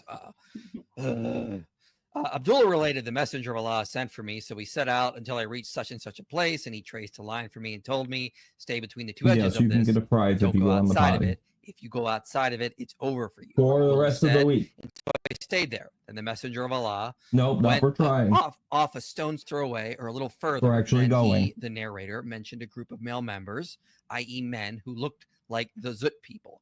As Afan said, Allah willing, with no Go on, clothes try going. But I did not see their genitals, tall and scrawny. And they came and started to ride Yar Kabun, the messenger of Allah. And the prophet of Allah began to recite to Go them. ahead. And they started to move closer and lean around me and get in my way. And I became intensely terrified. Yeah, after you're done blooping, go. So I sat down. When the morning light After you're broke, done they blooping. began to go away. Then the messenger of Allah came back exhausted and in pain, or practically in pain for how they had ridden him. He said, indeed, I am exhausted. And the messenger of Allah put his head in my lap, and the scrawny ones came with tall white garments on. But the messenger of Allah had fallen asleep, and I became more intensely and terrified of them than I was the first time. I would be too. All right. So David, why don't you give us the David Wood narration of what happened? Please. Please, David. I don't know if you want to go into the reasons. It says, yet, but, Oh no, not yet, not the okay. reasons yet. Yeah, But so just based on the story, Muhammad takes his companion Abdullah ibn Masud, and for anyone who doesn't know, Muhammad said, if you want to learn the Quran from anyone, learn it from Abdullah ibn Masud. He was Muhammad's top guy. Why? Because he was there on the night of Al-Zut. And so Muhammad takes his buddy, Abdullah ibn Masud, out to the desert. He draws a line, actually a circle in the sand there, and says, you need to stay inside that circle. That's the consent circle, the Diddy circle. You can do not cross this line. If you do, you're finished. You're finished, because you won't be able to handle what happens to you. No one can survive that except Muhammad. So then he says Muhammad went about a stone's throw away, and so Muhammad walks away, and then Abdullah's pretty confused. He didn't know what's going on, but he sees these dark men of Al-Zut, and they're sitting out there butt naked, and Muhammad assumes the position, and then they ride him all night long, and at some point they start crowding around Abdullah, so he sits down, apparently to guard the body part that they were really after. So he guarded his behind, and he was behind the Diddy line, so he had he was not consenting to anything. So anyway, they just keep riding Muhammad all night long, and then Muhammad comes back all sore and in pain because of what they did to him, riding him all night long. And then he basically collapses and passes out, falls asleep on Abdullah's lap, which is what you see this pattern in the Muslim sources, like after a evening with Diha al-Kalbi. You going to the party on the party? Tell his companions it was actually the angel Gabriel behind the curtain with him. He would then go to sleep on. Make sure you go on the party if you have to. After a night of activities. So anyway, that's the basic story. Okay. Now, if you squeeze it, it has more. What Muslims say about this, they say it's like the night of the jinn. Like Muhammad is going out there, and that's why he's reciting to them. And Yar Kabun ride is just slang language, is what I remember hear them saying. It's not like it means crowding, but it's being used as a slang term for crowding, is what they tend to use. And I find it's an interesting correlation between the Dihal al-Kalbi stories, that they keep explaining away these encounters as supernatural experiences. Like with Diha, it was really an angel. With the Al-Zut, it was really the jinn out there, guys. Like, it's weird, like, correlation there. And if you have to, like, undesigned coincidences is what you're thinking of. Undesigned coincidences. Well, I mean, like, just think about this from, like, Occam's razor. If you have to explain this away as a Muslim, like, you think this actually happened, if you have to explain this away by appealing to the supernatural, you're violating Occam's razor. Because if you think this happened and you have to posit supernatural beings to explain this, you're already violating Occam's razor, and I'm not even going to take you seriously. It's just kind of a funny thing they have to do, because they don't want to take the natural reading, because that would sound really weird and creepy. So it's got to be really supernatural, which again is just that's not parsimonious. Yeah, and the big issue here is, I mean, think about what they're saying. Okay, you got a story about Muhammad out in the desert with the men of Al-Zut, and they're riding him all night long while his buddy watches from behind the Diddy line. His buddy tries to cover up his rear end when they approach him, and then Muhammad returns in pain and passes out. And what's this about? Oh, it's about jinn. No, it's about angels. It's about this or that. And they expect us to go along with their interpretation when these are the guys who read the story of Isaac and Rebecca and say, yes, she's 3 years old. Like, there's no way she's 3. There is no way. Read this text. There is no way she's 3. Oh, but we need to say she's 3 because you guys keep making fun of Muhammad for having sex with a 9-year-old. Yeah, because we have over 200 sources on Muhammad having sex with a 9-year-old. That's why we say it. We're not making stuff up. And they're like, but to defend him, we have to make stuff up about prophets in the Bible. So we're going to call Abraham a pedophile and Isaac a pedophile and Moses a pedophile. We're going to call them all pedophiles because we respect prophets more than you guys. No, you guys respect one prophet. No. But anyway, Muhammad, they worship him. By the way, we're going to see that actually worship about Allah. Rebecca being lied about in just a few moments, actually. So keep that in mind, everybody. Keep that in mind. Yep. Shocker. So anyway, these are the guys who they'll go to our sources and go with the most ridiculous, insane interpretations that aren't even interpretations. They're just flat out lies. They'll just flat out lie. So they'll say you can calculate the age of Rebecca. It's a lie. It's a lie. And they'll do the same thing. Oh, you know, according to the Catholic Encyclopedia, Mary was 12. No, she wasn't. It's not what the Catholic Encyclopedia says. The Catholic Encyclopedia says we have no idea. So you're dealing with compulsive liars who always, whenever they're reading you gotta put a little bit of water in scriptures, there. want to go with the most insane, You done ridiculous going on the potty? interpretation. Then they'll go when we Okay. read their Make read sure their if you have to sources pee, and you we use it, just- okay? we It's say, right hey, there. this sounds really bad. This sounds messed up. They go, no. You have to give this the most charitable interpretation you can. And it's like, wait, why would we do that, you hypocrites? Yeah. The most significant thing we can do is like, Yeah, I want to say water in hold my you cup to your own or a standard, water but cup. this isn't right. We're not lying when we say this sounds really creepy. We're not lying like they do about Different cup. Isaac and Maybe the Rebecca. We're black not one, lying like the- they do about Mary, and so we're not lying. We're just not giving you the benefit of the doubt. Why? You don't deserve the benefit of the doubt. Your prophet definitely doesn't. So if it sounds creepy, we're just going to say this sounds really, really creepy. It is really creepy. Yeah, exactly. All right, so we're gonna get into that, guys, and you guys are gonna hear Muslims lying about that very thing David just mentioned, the age of Rebecca. But what do you want to say? Well, how did this whole David and I just did videos on this, on the whole issues of pederasty. I was really like just puzzled by this story because I'm like I don't think this happened. I agree with Joshua a little. Most of the hadith are just made up. So I'm sitting here puzzling, going like, why would they make up a story like this? And then it dawned on me. Wait a minute. I was debating Daniel Akikachu a couple of years ago, and I came across this disgusting research on pederasty about them thinking. Do you want me to get into that now or later? They literally said we'd get into that later, not the way Muhammad got into. Because that's the very point's going to come up. So I want. Did you get it'll make water in sense. it? Okay. Okay, do you want to put it back real up there? quickly, though, Or put it on my desk? Where do you want to put the it? word there that's used. Okay, you can put it over some here on the Muslims say card. that it can be interpreted in different ways. We just wanted to show a couple of references. Yeah, it's special for actually, I'm mommy. gonna do this when you guys are. There we go. There you go. So check it out. Yeah. And then we want to get into the grading of the hadith, and then fixed my cup, he dropped so it daughter today, of Christ is with now us right it's now, guys. She's gonna leave the room, open. and then we're gonna give an 18+ warning, and then I'm still gonna watch from upstairs. Oh, okay. Well, okay. Okay, I won't. And so I just wanted to give everyone a warning about that. So because it's gonna get really nasty, because we're gonna get to the Islamic sources. So let's just talk a little bit about this word and what this word means. Okay, if anyone says it means crowding in Arabic, I would challenge them to bring me the source or the idiom where it says yarkabun. To ride means crowd.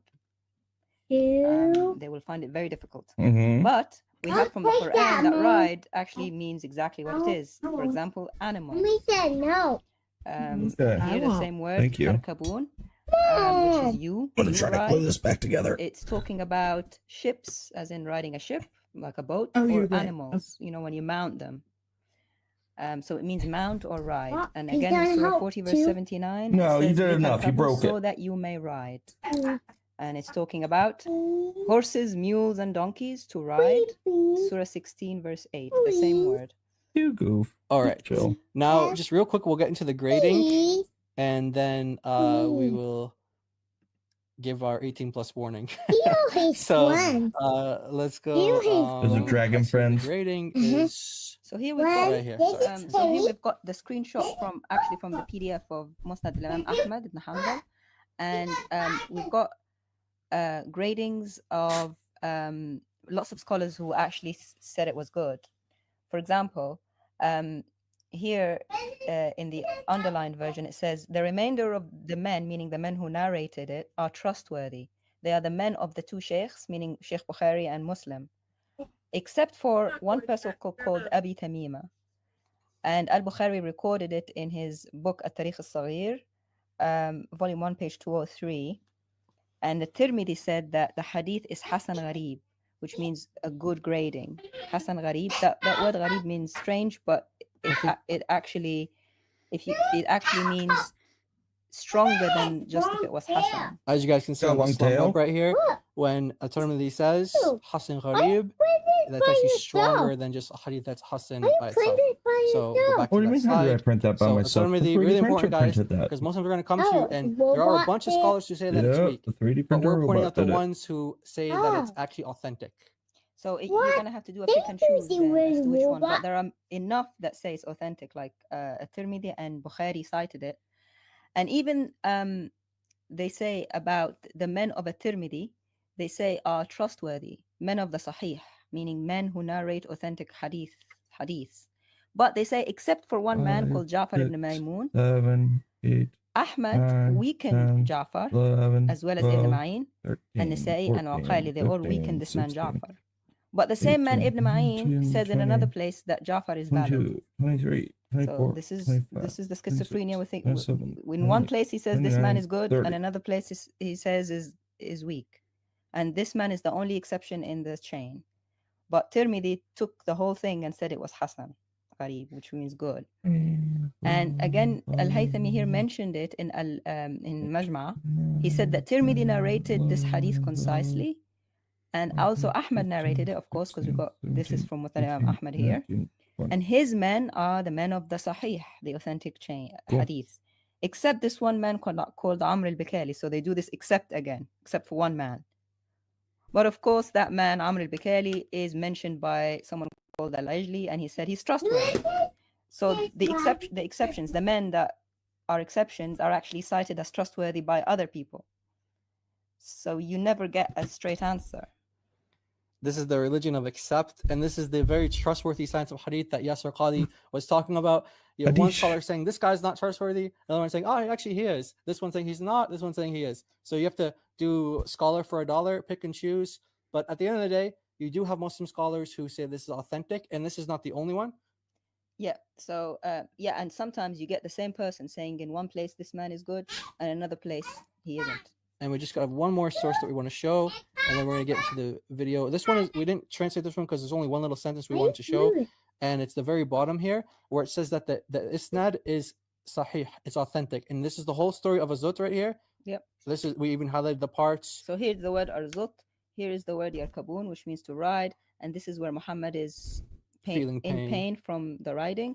And this is the Sahih Isnad. So Ahmed Shakar is the hadith scholar, and he said that it's a Sahih, an authentic Isnad chain. So there we go. Just wanted to get into that real quick, and now we're gonna send Daughter of Christ out of the room, and we're gonna get into some topics, guys. So this is gonna be I want to give a little bit of an 18+ warning. If you guys are watching with children, which we know some of you guys do, just beware that this topic, not coming from us, you're not gonna hear bad language from us, but the content in itself is just the Islamic content, the theories that we're going to be giving, maybe not appropriate for children. Pretty rough. The reason why we're doing this is so that you guys can see possible theories as to where this story came from, and use this story with your Muslim friends and talk about it with them. So anything you guys want to say before we get into this video, guys? This video clip I have of Daniel Hikachu and Muhammad Hijab. Yeah, quit talking about getting into things when we're talking about Al-Zut. It's disturbing people's minds. Yeah. Yeah, what's wrong with me? Al-Zut is I saw we disturbing. got some super chats. I'm still new at the super chats, guys, so bear with me. But I'll read a bunch of them right now, and then we'll get into the video. Because that's how David does it. He does them like in chunks and stuff. So we'll do that. Yeah, always imitate me in every way. The Joey says, good morning from Australia. Hey, good morning. Thank you for the super chat. God bless you. And John Wilson, Giant DOC, just to help you along a little with your excellent work. May God continue to bless you both. Oh, thank you so much. Thank you so much, John. God bless you. Silicate David, before you talk about this, you need to correct yourself on Mike Winger being a nerd. Oh, David, got some beef. Yes, I will correct myself. I've called Mike Winger a nerd for many years. I just want to point out now that is a massive understatement. I apologize. Nice. Thank you for the super chats. Timothy, Muhammad survived because he had practice early on. Actually, he probably did. Yeah, there is. You could make a case for that. No, there's a case to be made, and we'll be exploring that, and not the way we're exploring, but we'll be exploring that topic in a future life. Jeez. Yeah, you can definitely. Yeah. Never ends. I'm sorry. Yeah. Thank you for the super chat. And Focus says, "Yay, I'm just saying David geesh and for IP, this video. superb collab." Yeah, thank you guys for being with us today, and thanks for the super chat. All right, one more, guys, and then we'll get into the video. Jesus Saves says, "Great to hear from such great minds." Oh, hi, David Wood and IP. Well, hello there.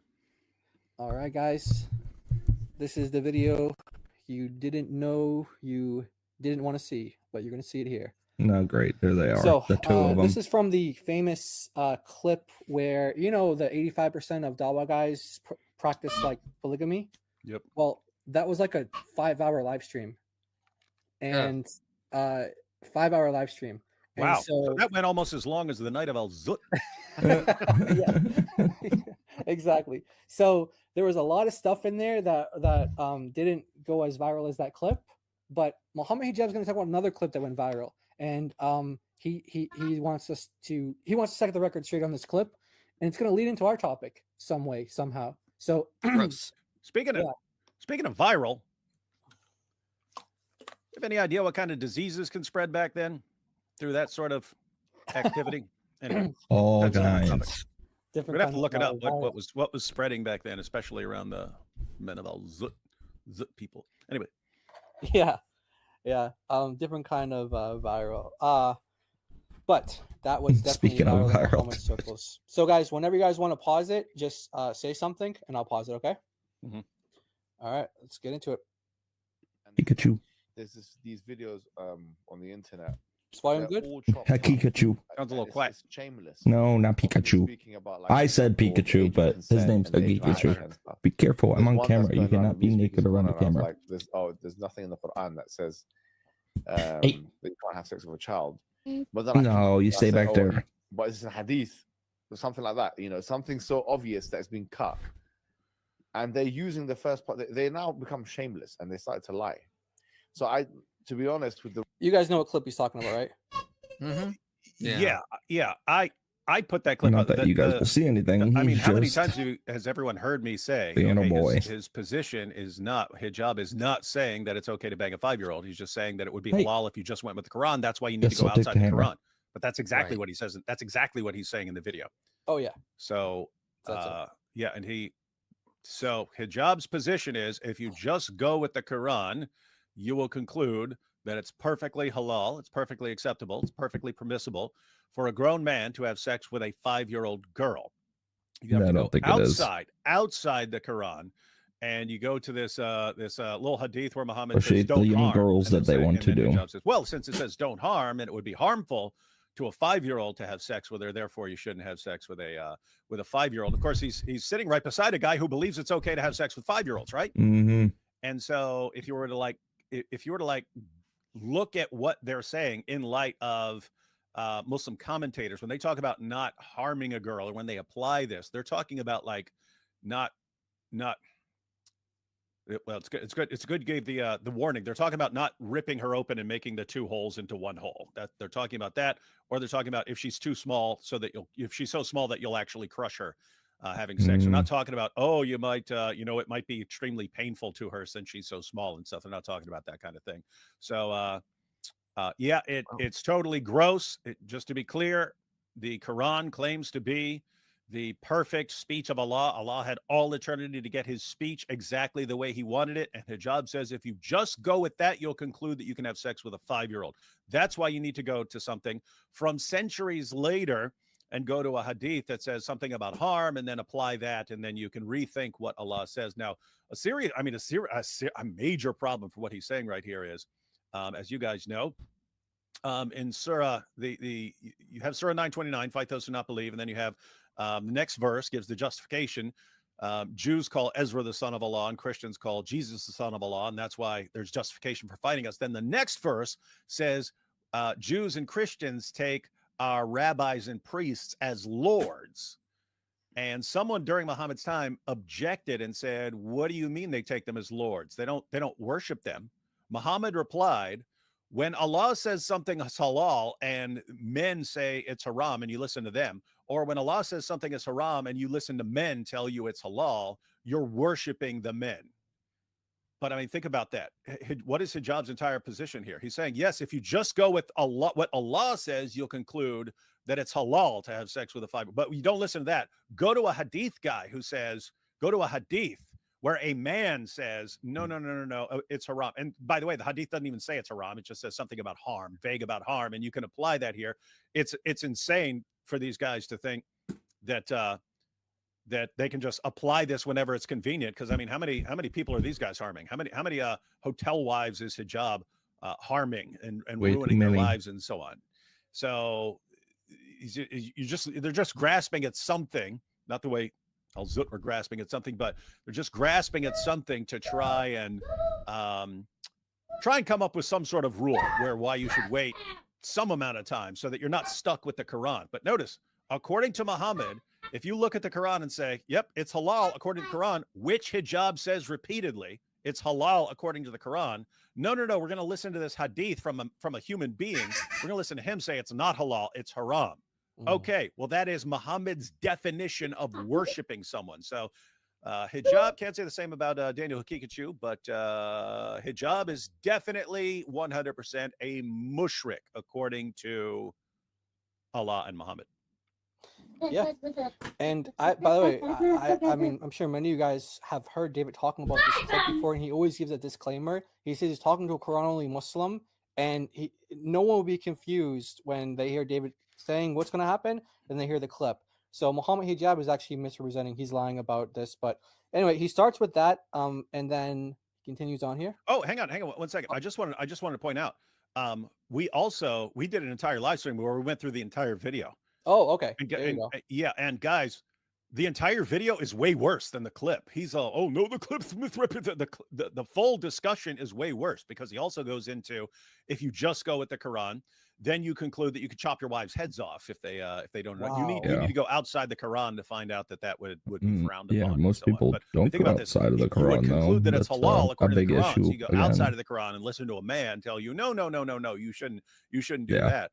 And so this is like Two-Faced. This guy's in Shirk Central, man. Shirk Central. All right, you good, IP? We're ready to start? Yeah, I just want to say, if Muhammad didn't cause any harm to Aisha, we have to remember that means he would have his male member would have been about what, like 2 inches, because that age, that's about as big as deep as a girl would be. So if Muhammad didn't cause any harm to Aisha, means he was really, really small, guys. I hope Muslims are willing to accept that, to assure that Aisha was not harmed. Yeah, I'm just saying this just to remind myself for future reference, because I was planning on putting together in a video basically Sheikh Yasser Qadi saying that the hadith methodology can't stand up to academic scrutiny. You just have to accept it basically by blind faith as a Muslim. It cannot be defended academically. And then Shabir Ali saying, wow, isn't it great that we can now treat the hadith like garbage, because then we could just focus on defending the Quran, and we're just stuck with the Quran, and we don't need to go outside the Quran for this. And then combine that with Muhammad hijab saying, well, if you just go with the Quran, you conclude you can slash your wives' throats and stuff for disobeying you, and you can have sex with 5-year-olds. And so you need to go outside of the Quran. So these sources that are basically garbage. But what's hijab saying? He's saying that Muhammad waited until he wouldn't harm Aisha, and that was at 9 years old. The hadith don't say he was waiting to not harm her. This is hijab sort of putting together his fantasies about what's going on there. But according to hijab's interpretation, Muhammad is waiting so that he wouldn't harm her. And as IP's pointed out, and as Andrew Wilson pointed out, the length of the vaginal canal of a 9-year-old girl is about 2 inches long. So if Muhammad had sex with her and did not harm her, that would mean he wouldn't harm his member, wouldn't harm a girl with a 2-inch vaginal canal, which would make, Andrew Wilson estimated Muhammad must have had 1.8 inches. And so you put all that together. This actually ties in. Because if Muhammad kind of didn't feel like much of a man, that may be why he wanted to go elsewhere for a source of manliness, volume up, namely the men of Al-Zut, as we'll be seeing shortly. That makes sense. No pun intended with the shortly part. Wow. We got about 700 people here right now, guys. Thank you guys so much for Can you give me the being remote? here. I'll turn You it guys off. could just take I a see the second and hit remote the there. like It's button. next to my Get us on phone. the algorithm. That way YouTube can Why do you have to hide? share to the world what is zootology, which we're learning today with Oh, David no, Wood you got and no pants on. Michael Jones of Inspiring Philosophy. So, guys, let's get Go get back a new into pull-up. this I'll put it on video. you. And whenever you guys want to pause, just feel free to shout out zoot zoot or whatever you want to say, and I'll pause. Right wing, the far right people, I've noticed that it's a mistake to defend yourself too much against them, and you should get them on a back foot. Like today, I was quite surprised because one of them on Twitter was like, Ibn Masud was on his back foot or his backside. Sorry, go ahead. And this is the age that they want to ask. The question they want to ask us is like, what was the age of Aisha? So I just thought, okay, this guy's probably a Christian. Let me go for it. I said she was 3 times the age of Rebecca, according to Genesis. For the love of According God. to Genesis. You hear it? So there you go, guys. David liar. Was hinting at this earlier, guys. And so yeah, feel free, guys, unload on them. Go ahead. I mean, not in the Zut sense. Not in the Zut sense, but yeah. So look at this. I mean, this is insane in so many ways. Again, we have over 200 sources saying that Aisha was 9 years old when Muhammad had sex with her. Hijab, you just said according to Genesis. Show me hijab. Show me in Genesis that Rebecca was 3 years old. I will bow down and recite the Shahada. Yeah, lying scumbag. What's amazing here is that they're both laughing. Look at this. We'll just turn up the volume. Isaac, prophet of God, and we respect prophets more than they do. We just said he's a pedophile, and that Abraham was the one who sent his servant to go get this 3-year-old girl. So his dad, Abraham, was a pedophile too. We respect prophets more than you guys. We lie about prophets. You tell the truth about our prophet. We'll lie about someone that we're supposed to regard as a prophet and about Abraham himself. And we'll just make stuff up about them all being pedophiles. Ha ha ha ha ha. And we'll say this. Yeah. You can guys, you put my screen up. How much can they like expose themselves? Not like, you know, Muhammad exposed himself to al-Zut, but I mean, like how much more obvious can they make it that this Islam is not about respecting, it's about respecting one prophet and throwing literally everyone else, including God, under the bus for this one guy that you worship. What these two liars, a little rubber piece. Well, let me say that again. What Daniel Find it. Pathological liars are doing is they're actually getting this stuff from the Talmud, not from Genesis, because a lot of the rabbis had very creative ways of reading the Torah and the Tanakh at large, and they would read things into the text constantly that modern scholars just sort of laugh at. They're not really, in my view, the best sources to go to for interpreting Genesis or much of the Tanakh. I mean, typically when you read about that modern scholars, you'll see references to the Talmud as like an afterthought. Oh yeah, by the way, this is what this guy said. But anyway, this is more likely what the text is saying. I'll see Dale Allison do that. I'll see, N.T. Wright do that kind of stuff. It's like what they're doing is what they said is that what you get in the Talmud is that you see at the end of Genesis 3, Sarah lived 127 years and then she died. Okay, and then what the rabbis would have said is that happened the same year as this whole incident of the sacrifice of Isaac. Why? Because Sarah saw it happening up on the Mount Moriah, and she was so distressed it caused her to die. Now, that is nowhere in the text. That is made up. This is what the rabbis did, though. Very creative in the way they'd read this. Then what they would do is, because they wanted to calculate everything, they would reread this section here as if this was the year that Rebecca was born. And then you go through all the years, and you either land on Rebecca being 3 or 14. The rabbis actually disagreed. Rashi said 3, but later rabbis said, no, it's probably she was 14. Rashi made a miscalculation. So what they would say, if you read this, now after these things, it was told to Abraham, behold, Milcah has bore children to your brother Nahor. Just said, Hazo, Pildash, Jidlaf, Bethuel, and then it says Bethuel fathered Rebecca. And the rabbis would say that she was born that year. Now, you don't see that anywhere in the text. You can wait until he's home. Yeah, so Daniel, Muhammad Hijab, Patholite, and then the rabbis like Rashi actually calculated all that right. They didn't, because later rabbis came and said Rashi was wrong in his calculations.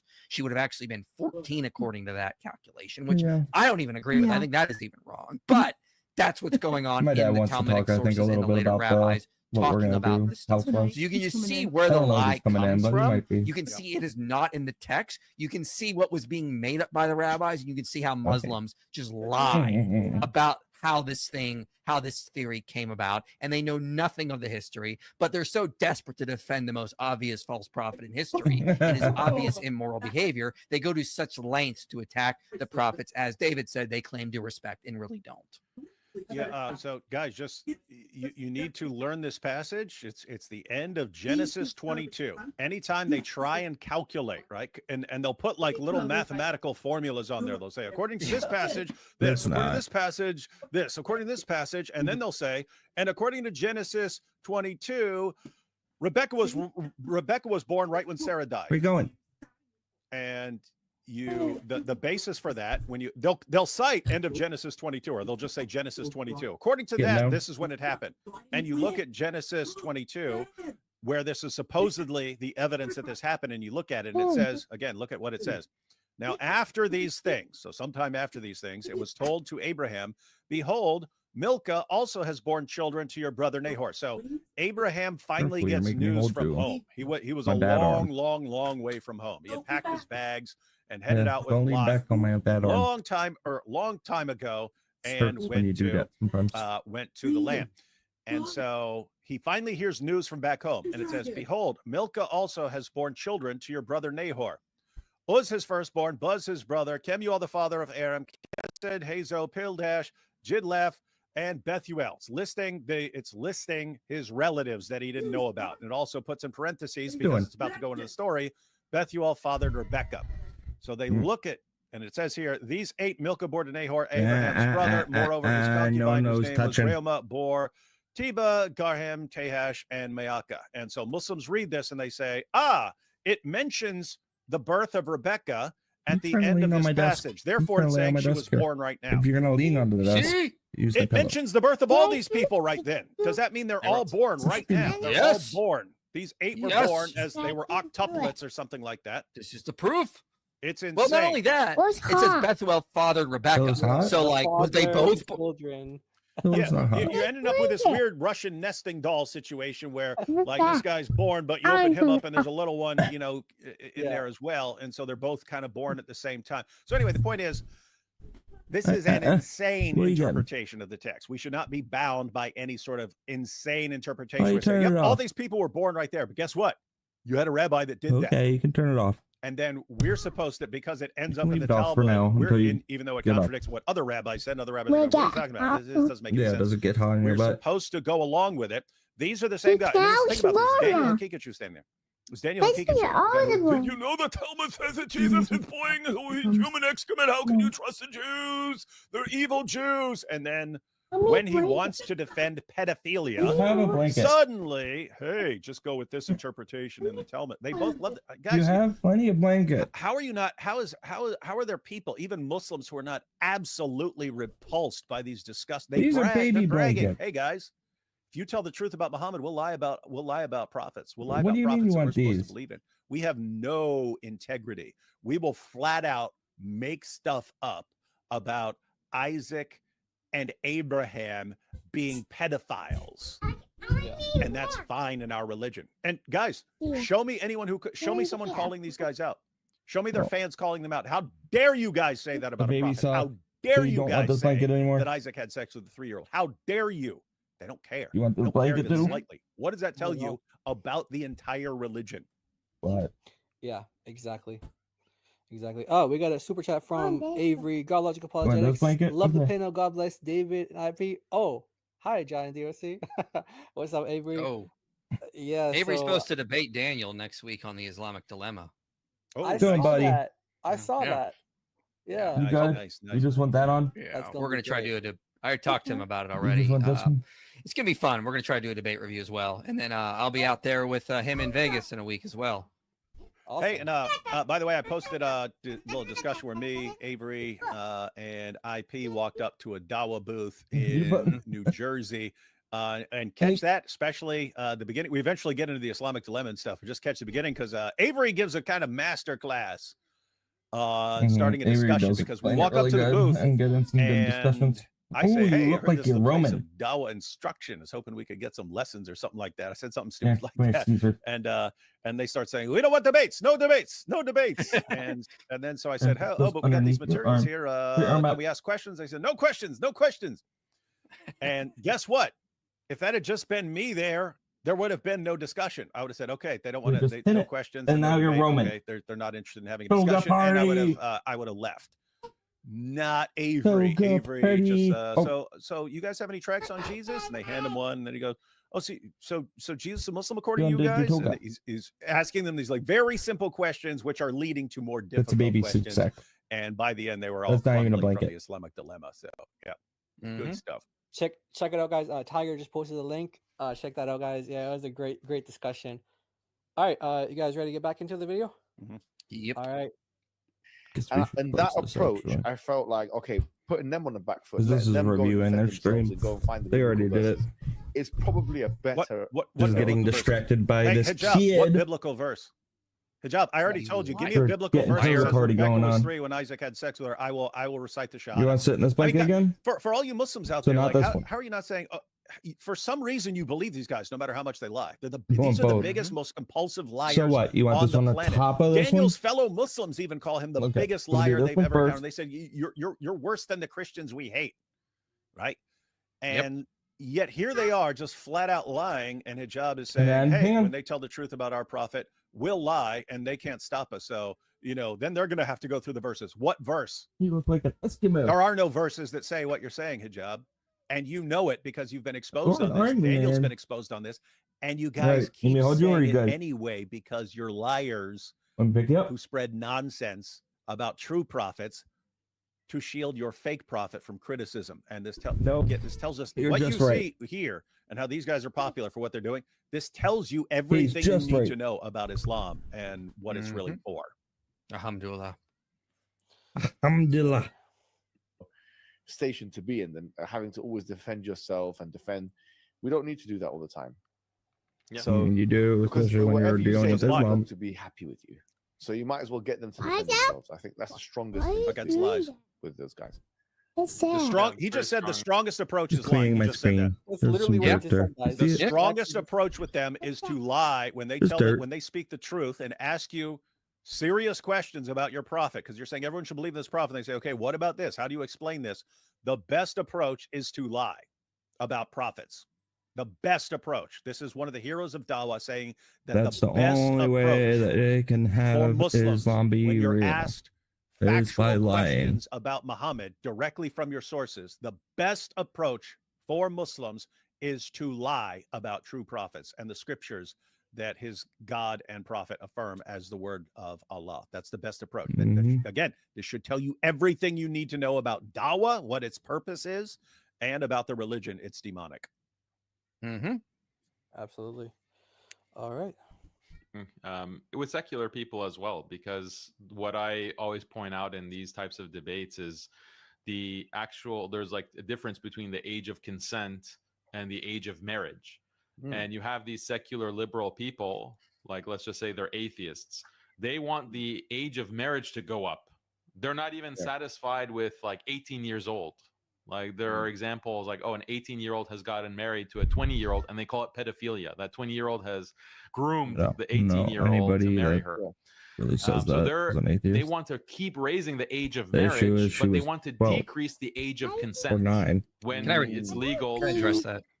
Yeah. This go is for it. he's oversimplifying this. Yeah, I totally agree. I would love for the age of consent to be higher. I think it should be 18. I think the age of marriage should be 18. I don't agree with a lot of secular people that want to lower that. But this is not a good comparison because you could just point out marriage is a much bigger commitment than just a one-off having sex. This is in the secular mindset. I'm not in mine. I'm trying to explain what they actually argue because Daniel Hakikachu is immune to steel manning. He's a liar. And then what they argue is that, well, no, consent is you're just two kids having 14-year-olds having sex is not the same as them getting married. Because now you have to live with someone. There's a bigger possibility that you're going to produce children.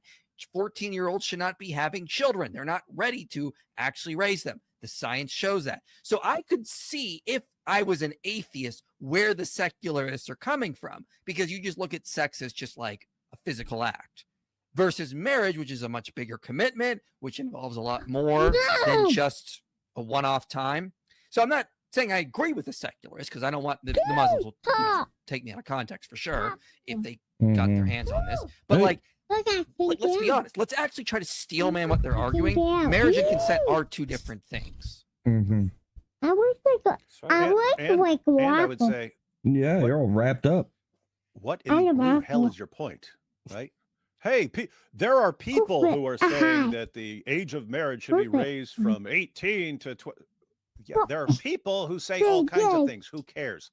Your prophet has the stamp of approval of your God and says that it's perfectly acceptable to have sex with a 9-year-old girl, as you both agree. You both agree. According to the Quran, you can have sex with a 5-year-old. Both of you agree on that. Hijab says, and matter of fact, they both agree. Remember, you're wearing underwear. Hijab says that puberty is not required. I think about myself. And then they both seem to think that you should. Yep, you gotta get your shorts on. Basically, be not harming her in some serious way, and so on. But if you could have sex with her and somehow know that you're not harming her in some serious way, then you could. Why wouldn't you go ahead and have sex with a 5-year-old? That's what Daniel said. Wouldn't matter. Didn't he say? Then when you got to 4, he said, "Oh, but the parents wouldn't allow it or something like that." But he agreed. Yeah. That a 5-year-old, totally fine. So, I mean, just think about the level of deflection here. Hey, you guys think it's okay to have sex with a 5-year-old? Have this blanket off. Again, with hijab, it's For as too long as long. you're not seriously harming her or something like that. Because Eli according to turned it Quran, off. though, puberty is not required according to Muhammad hijab. Why? Because that's what the Quran says, and that's how all the commentators interpreted it. So these are two guys who are defending sex with kids, and hijab is defending sex with prepubescent girls, and the Quran and the Hadith allow sex with prepubescent girls. That's extremely harmful. We have tons of data. IP can take people through it if they're not sure of that. Hey. Tons of data broke. showing that's really, really harmful. It's way dangerous. empty. It's way more dangerous if the girl gets pregnant. It's way more Nothing dangerous in for the there. girl. It's way more dangerous for the baby. Everything Yeah. is massively more dangerous if a young God, girl just put it- gets pregnant than if she waits a while.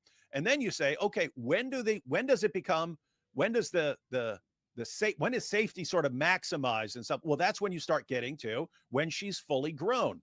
And that's the idea behind saying 18 or something like that. And what's the response? Well, there are people who say wait till 20 and not wait till 18. So you see, there's no basis for criticizing sex with a prepubescent girl or a 9-year-old or something. What? This is how they think. I mean, this is insane. These are champions of dawah here. Like the dumbest reasoning imaginable, like the stupidest counter arguments. And they both defend sex with little girls. And they both will lie instantly and think that the best approach for responding to questions about where all this is leading in Islam is to lie about prophets. And these are the heroes. These are the heroes. So, guys, don't tell us about your religion. Muslims out there, when these guys become the champions of your religion, do not tell us about your religion. This is disgusting. Yeah, and talk about Daniel not knowing how to steel man and his always never fails to straw man. I've never heard anybody complain about an 18 and 20-year-old getting married. Yeah. Never ever heard that. Like, There's Romeo and Juliet laws. So like if an 18-year-old is dating a 16-year-old, that's legal in I'm pretty sure most places around the world because they're close enough in age, even though one is technically a minor and one is an adult. Romeo and Juliet laws. So like there was a guy at my church and he was dating a 17-year-old, even though he was I think 22. No one cared. They were close enough in age. We were yeah. And they're not sleeping together. They waited till marriage. Everyone was fine with it because it's a Romeo and Juliet case. Yeah. And just to be clear here, because Daniel never seems to understand this, dude. Saying 17 or 18 or 19, what's the best ideal age for marriage? You got some wiggle room there because that's when people are kind of grown. To take disagreements about 17, 18, 19, 20, what's appropriate, to take disagreements about that as therefore it's okay to have sex with a 5-year-old. Right. You're a lunatic, man. You're a straight lunatic. And if it's your religion that causes you to think this way, so much for your religion, buddy. Oh, man. Gotta feel like. All right, so do you guys have any idea how this is going to lead into our topic, or can you guys see? I don't want to know. Let's just see it. All right. Well, Daniel will find a way. Yeah. Be sexually active as a child. So even 7 years old, even 6 years old, they have no problem with that. We'll go Why? back As past long as the it's like exile in a little bit. This only video has my 1 or 2 attention. year age gap. They have no no one problem has a with problem that. with Yeah, 6-year-olds. people don't have problem with people having sex with 6 and 7 year olds, guys. Why? As How do long you as know? they're not married, Daniel David, just said it. that's what he's saying. As long as they're not married, you know, like, Yeah. and no one has a problem with it. Yeah. So guys, you hearing this? People in general, secularists don't have a problem with grown men having sex with 6 and 7 year olds because Daniel Hakikachu just said it. Book of Trust Me, Bro. That's a What? study. Yep. Yeah. You have no problem. Yeah, guys. Anyway, Problem with does everyone 6-year-old understand why even his fellow Muslims call him the biggest liar they've ever seen in their lives? Yeah. Yeah. Exactly. Being sexually active. That's why they have sex education for kindergartners. That's why. That's the whole. I've never heard of that. I've never heard of that. If they do, for it's kindergartners? perverted. Have you guys ever, that's I've never heard of that. I've never heard of it. I Yeah, mean, my daughter has gone to a secular school her whole life. She Yeah, didn't. my She's son never 10. She did. still hasn't had sex education. So There what you go. is he talking about? Yeah, my kid, my Yeah. youngest is 7. He's lying. He's the liar. Never had any sort of sex education. Hakikachu. When I was in school, it was, I think, 10th grade is when we had sex education. It was 10th Something grade. like that. That's when we 10th or had sex 9th education. grade, Keep in mind, but in Daniel's mind, he can find anything anywhere. If he finds a kindergarten where they're taught, he'll That's just blanket 14. statement. That's how they are. That's what's going on. Kindergartners are being taught all this stuff. Yeah. That's just how he thinks. He will look for any example of anything happening anywhere in the world. And guess what? It could be like at a kindergarten in California. Denver, and he will just blanket statement. This is what's going on in kindergartens around the world. I agree with this. I agree with Fareed and Jake and so on. This is the biggest liar I've ever encountered in my life. Absolutely. And I've said repeatedly, the Dawa guys in general are the biggest liars I've ever encountered. And I've been to prison, right? I've been to prison. I've never seen liars who lie just with as little concern of any sort of consequences, because even in prison, there are all sorts of liars, all sorts of con men and stuff like that. You generally have to be careful about lying because you don't want to get caught. These guys, they know their followers don't care. They can sit there and lie. They don't even look up We'll lie anything. about Abraham. We'll lie about Jesus. We'll lie about Mary. They don't care even slightly. And so, but Daniel is like, he's a cut above the rest. He's a bigger liar than even like Muhammad Hijab and Ali Dawa. Wow. Yeah, I would say bigger liar than even Sheikh Uthman. And Wow. Sheikh Uthman's probably number 2 in more ways than one. All right. Even 7 years old, even 6 years old, they have no problem with that. Why? As long as it's like only a 1 or 2 year age gap, bring me they have no chocolate? problem with 6-year-olds being sexually thank active. That's you. why they You have hear sex that? They have education. no problem. Complete They have no liar. problem. Complete liar. Hey, IP, do you know anyone? Do you know anyone who has no problem with an 8-year-old having sex with a 6-year-old? I know of no one who would have no I problem. know of no one. And- I've never heard that from anyone. He's just saying they're fine with it, as if this is general rules of society. I've never even heard an atheist be like, "Yeah, that's great." Like, never. Yeah. So, guys, these are the champions of the religion. These are the champions of the religion. These are the guys out there defending Islam. And have you heard one sentence from this guy that is not a lie? No. Ever. Nope. Ever. All he does is lie. And they love him for it. Religion of lies. Yeah. Let me know when you want me to share that information, Jay. Which topic? On the children that are sexually active. Yeah, I think he's supposed to wrap up on Like this one. Let me 13, just see. 14. Let's see. For kindergartners.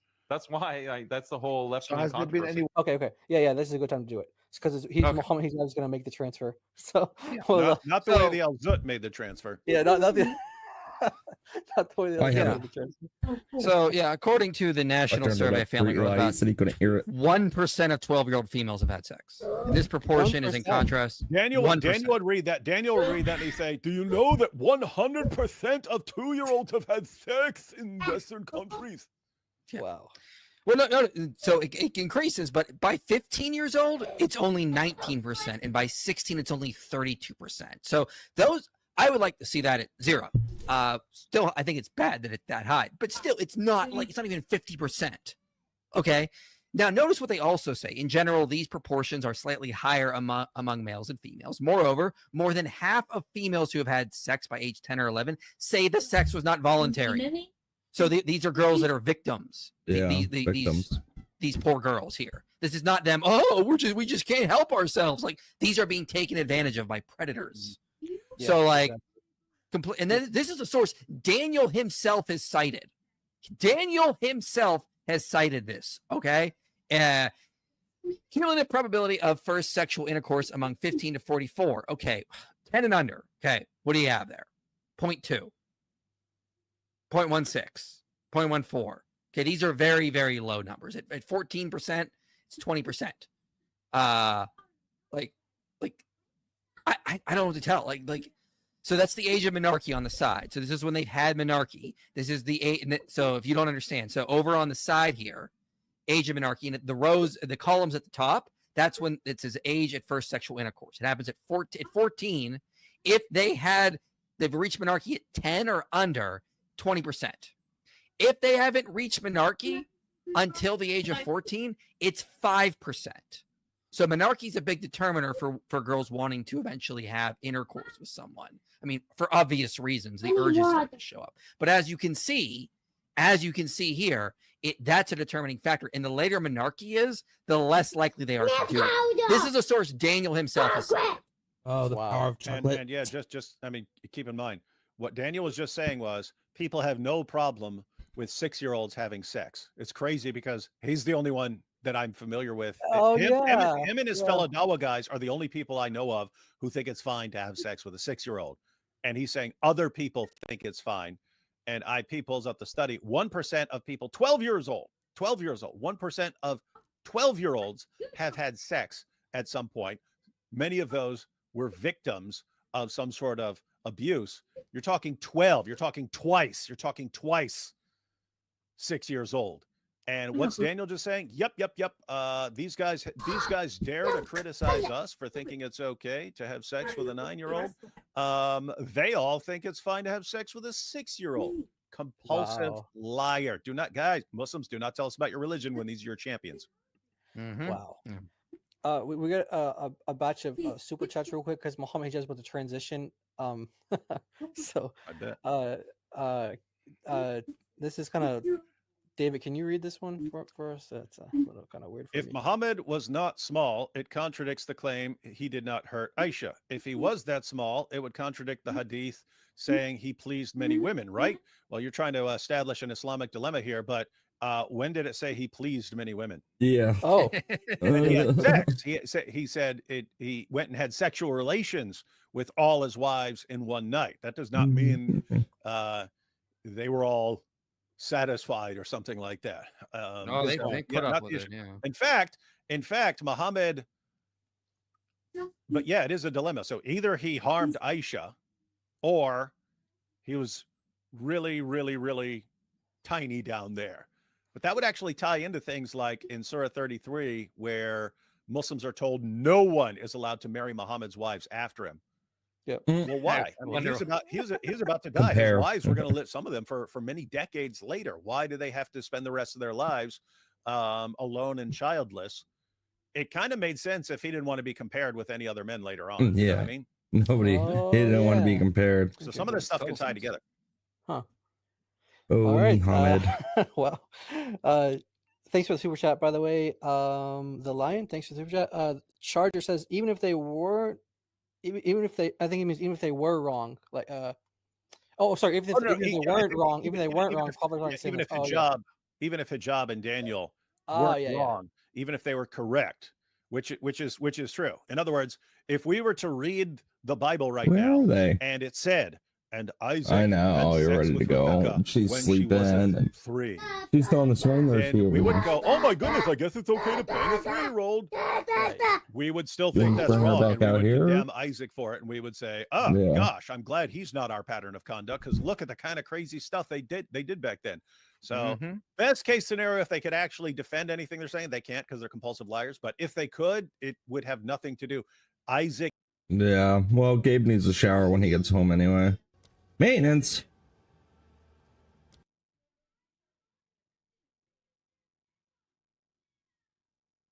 I sit down for maintenance.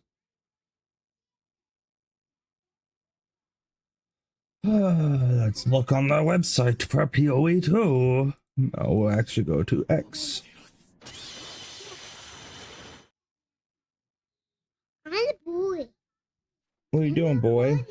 I'm a boy. You're a boy, yes. What are you doing, boy?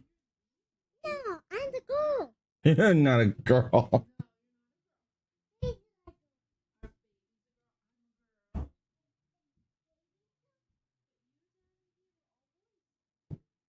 Yeah.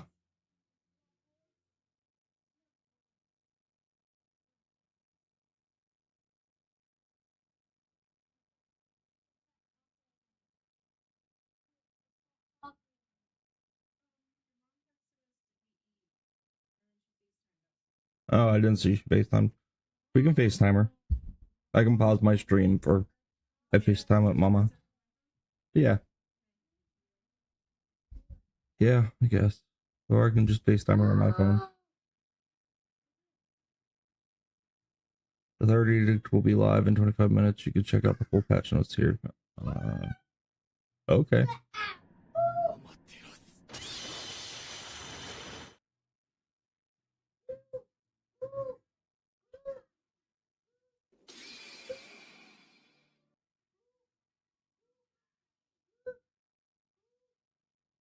Does not have been addressed since dawn of the hunt. Here, I can call her from my phone. Alright, we will be right back. Stream.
Well, give her to me. I'll hold her while you run. I know. You have plenty to do. Alright, we got patch notes here. Let's see what the patch note says.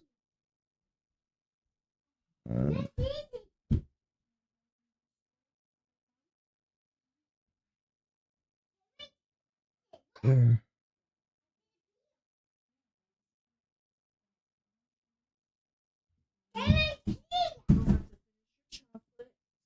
I'm going to hold the baby.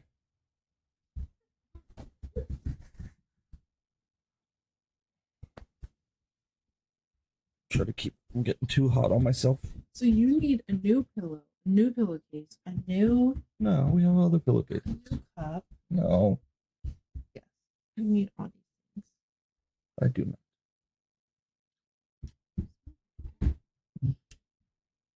It's your deodorant. Mm-hmm. And your.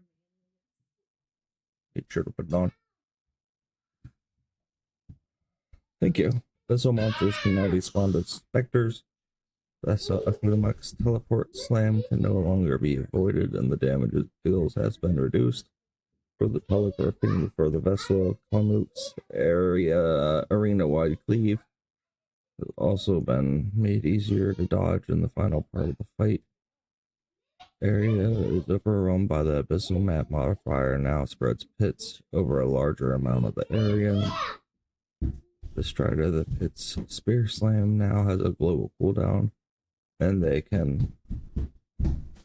now stop tracking you with their storm skill when you are far enough away. Yeah, that destroyed me when they used to reduce the damage of the crystal wall used by Abyssal Stranglers, reduce the movement speed of the Shepherd of the Pit, and reduce the damage dealt by their ground effects. Additional projectiles now adds the correct amount of projectiles for the Lightless Abomination, improved the invulnerability visual effects for the Lightless Moray.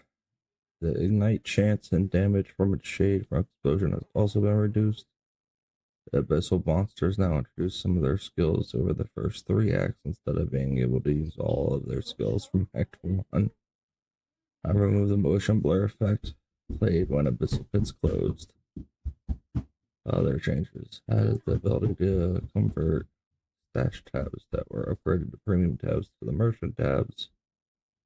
It only applies for stash tabs that were upgraded to premium stash tabs prior to the 0.30 launch.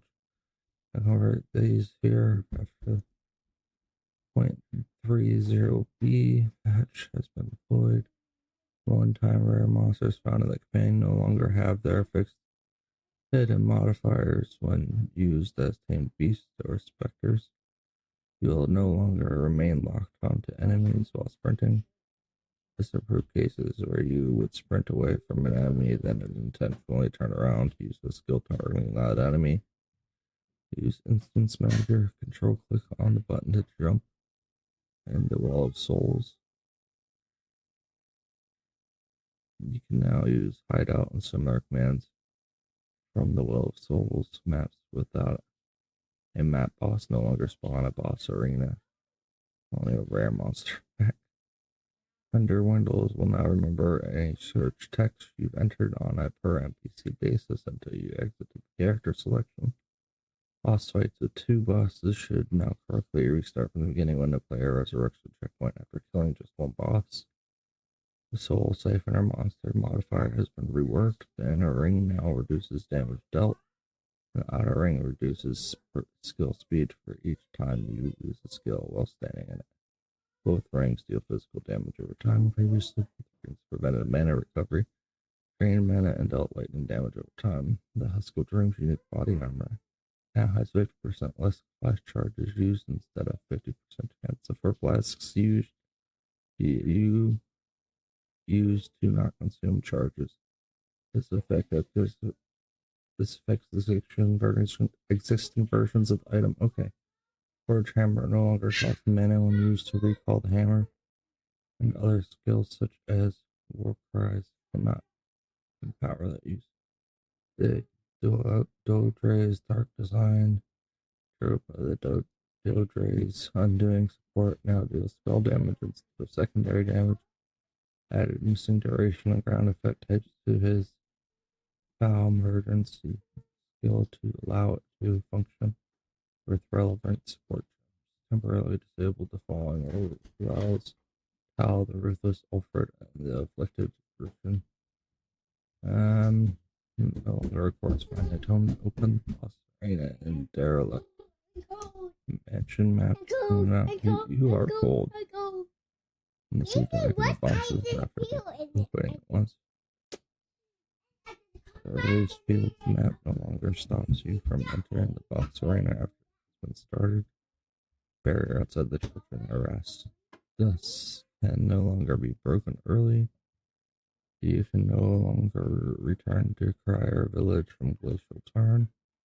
We're going to telegraphing Yama the White's future sight skill. There's a cooldown for some of Torbjorn. End of the Savior's skills. Projectile speed with a bouncing axe. Skill has been reduced in the amount of freeze built up.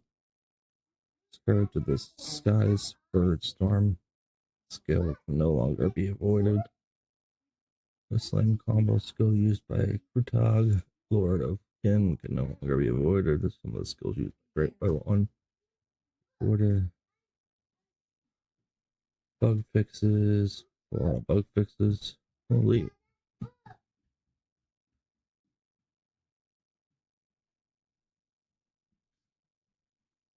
you doing?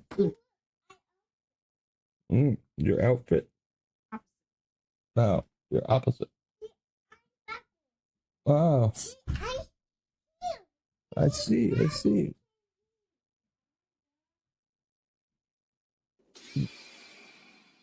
Okay, we'll see you soon.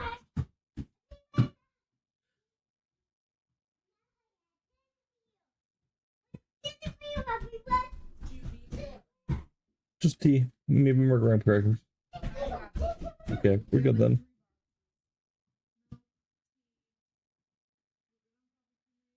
Yeah, cotton candy. If they even have any, you know.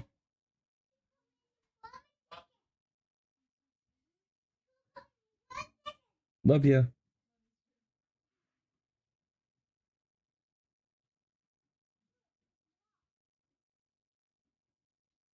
Right. Is not the pattern of conduct for Christians in the Bible. Muhammad is the pattern of conduct for Muslims in the Quran. So if Muhammad had sex with a prepubescent little girl, that's relevant. And so this would be irrelevant. The response would be irrelevant in multiple ways. One, even if they were correct, nothing to do with it. It's not a good response.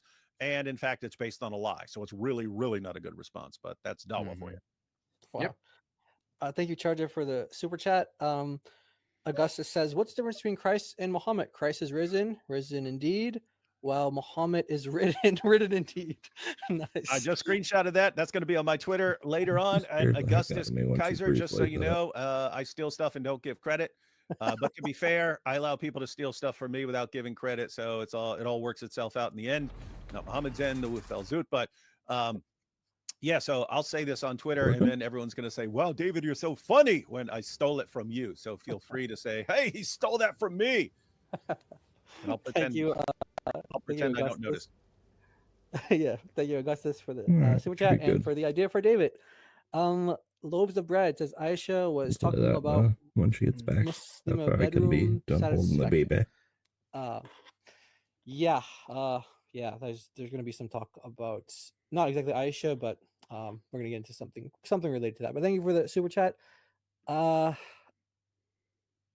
Staffer Log, how dare you question Pikachu? Yeah, Pikachu he's a liar. Even acknowledged by Muslims, he's the biggest liar in the game right now. So I'd be curious to see who rises up in the future to be a bigger liar than Daniel. I mean, that's going to be interesting to see. That's going to be hard. Hard title to take. Yeah, exactly. Yeah.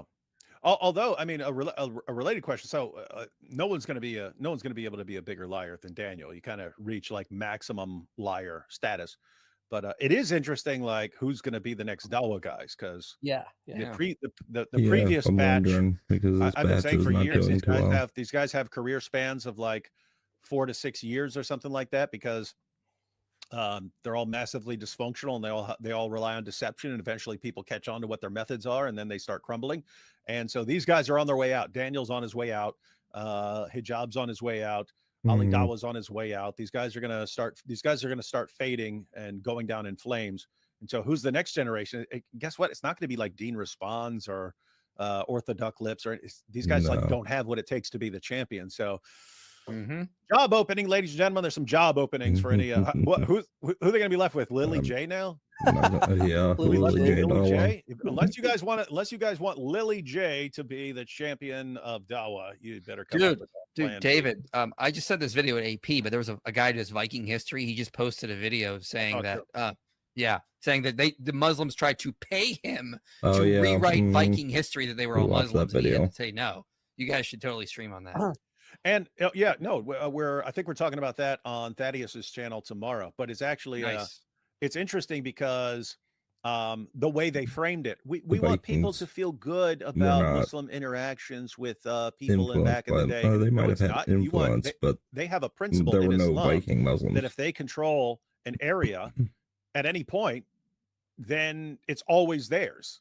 And so if they think, no, there were Viking Muslims, then hey, that's all our land. And so we should be taking it over. We have an obligation from Allah to reclaim that land. That's why they want to spread the lie, with this offering them money and stuff. I mean, just think about this. So we know that northern Sweden, Norway are bribing people to say things like just make stuff up to support our religion. I know two Arab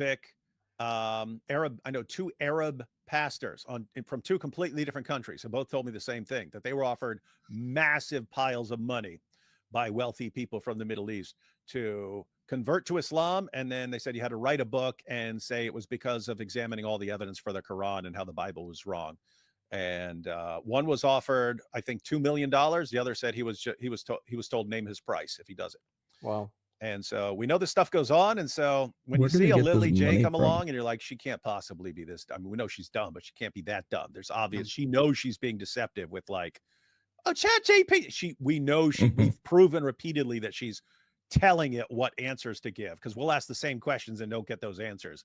So she knows she's lying. She knows she's deceiving people and does it anyway. And you think this isn't someone who is a serious believer in these arguments. No. What's going on? We know for a fact people are bribing people to say stuff. Yeah. Wasn't there the case with a bunch of scientists in Saudi Arabia that happened too? I mean, if you're talking about the scientific miracle study, that's what you're talking about. Yeah, there was a Wall Street Journal article, I think almost like 20 years ago or something. Wall Street Journal article examined stuff that had happened in the 80s. These it was partly funded by Osama bin Laden before 9/11 and all that stuff. But because he was rich. People forget this guy was loaded. This guy had fat stacks, multi-millionaire.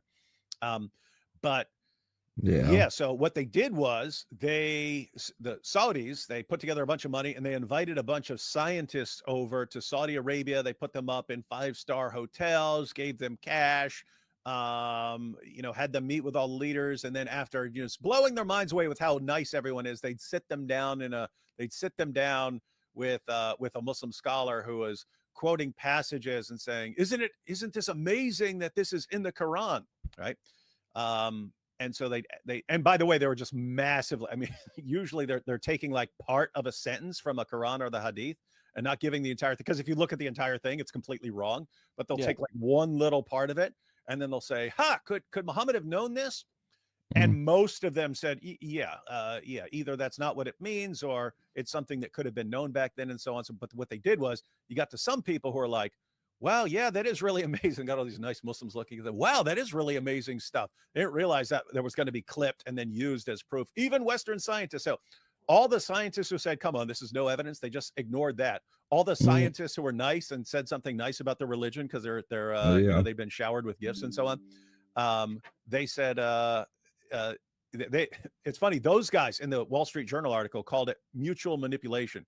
They said they were giving us free stuff, and all we had to do was say something nice about their religion in exchange for free vacations for us and our families.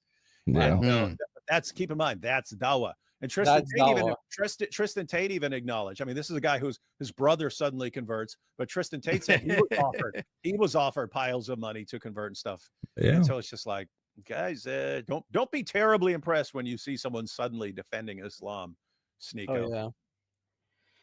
All right, Sparkly, thank you for the super chat. David says, "Love you all," not in the Azut sense, and he wants to know how his profile picture is. IP. It looks hideous. I would never do that. How dare you, sir? Well, thank you though for the super chat, David.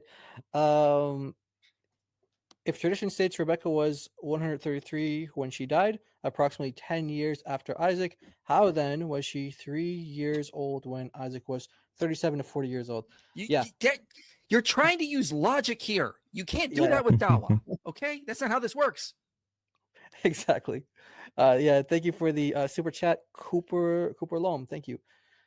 Jack Ray says, considering the other strength stuff related to Azut Hadith, could the part and the Prophet of Allah began to recite to them be related to pagan verbal magical incantations?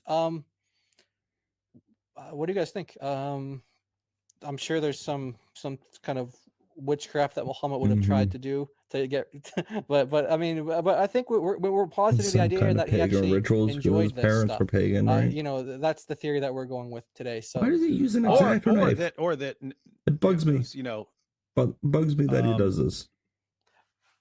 Even if he didn't enjoy it, he wanted it. It's like to say it in language IP would understand.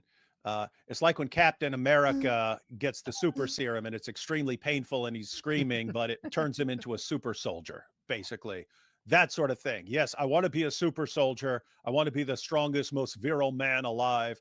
How am I going to do that? Well, I need these guys for it. And so even if he's not enjoying himself, there's a purpose. There's a purpose to it. Yeah.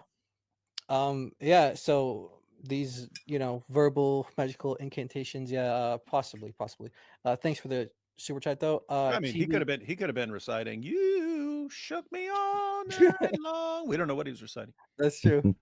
TBD says, "Hey guys, just want to say keep up all the good work and may God bless you all." Thank you. May God bless you too, TBD. Thanks for the super chat. Okay, guys, we got 3 more and then we're gonna get back to the video. Momo was Azut's favorite camel. Yes. Powerful. Islam should be forgotten already. Yeah, God bless you all. Okay, well, thank you, John. Thanks for the super chat. And we got another one here. Which is more likely? Muhammad received some of the ideas of Islam from a demon, or he made it up? Now, I've heard both of you guys talk about this actually. So yeah, go ahead. Yeah. This doesn't have to be either or. Yeah, it's not an either or. Yeah, you have good reasons to think that there's something demonic going on in all of this, right? I mean, Muhammad's first impression was that these things were demonic. It made him suicidal. He's running from what he encountered in terror. You've got the satanic verses. You've got Muhammad claiming that he's a victim of black magic. And you've got when you read about how Muhammad's receiving revelations and he would collapse on the ground and his face would turn red and he'd be sweating even if it was cold and so on. And it sounds like something out of an Exorcist film. So, and if you actually look, if you looked at everything the Bible says about false prophets and so on, he just fits it perfectly. And you look, he comes along, he agrees with Christians on so many things. I agree with you that God exists. I agree with you on the prophets. I agree with you. Jesus is the word of God. I agree with you as born of a virgin. I agree with you. He performed all these miracles. I agree with you as a Messiah. I agree with you that he's going to return, but don't believe in his death, resurrection, and deity, i.e. the core of the Christian gospel. And we're told false prophets are going to come. That's what they're going to do, corrupt that message. He comes along. He's like the perfect example of it. This seems too demonically brilliant. Islam looks like a brilliant system for destroying and opposing the gospel. That's what it looks like. But you have all this other stuff where Muhammad just, every time he wants something, he gets a revelation saying, yeah, you get what you want. And so looks like his desires massively influence things. And then you look at all the stupid teachings, all the, silly, drinking camel pee and all this stuff. It doesn't look like it's necessarily demonic. Just looks like he believed anything he was told. And you have these, even in the Quran, saying that he was called an ear. And you go to, you look at Ibn Ishaq and you find out why he was called the ear. And it's because they said this guy believes anything he hears. So there, it's not like he's getting stuff from demons. He's hearing what other people are saying. And then he's going off and saying that he's got a revelation based on this. So you can argue, you can argue both ways. Kind of looks like both. So Muhammad was called the ear, but do you know what Azut called him? The rear. Yeah. So, thank you for the super chat. Last one, guys. I'm gonna get to the video. Oh, iPad, did you basically agree, or do you want to add to that at all, or you want to? No, I think it was mostly just him making things up. There probably is a demonic origin to the beginning of this kind of stuff, but I think if honestly Satan was sort of like, I had this great idea, and this stupid guy had to add all this dumb stuff into it. Like, I think that's probably what's going on. How did 1001 Nights come from Golden Age?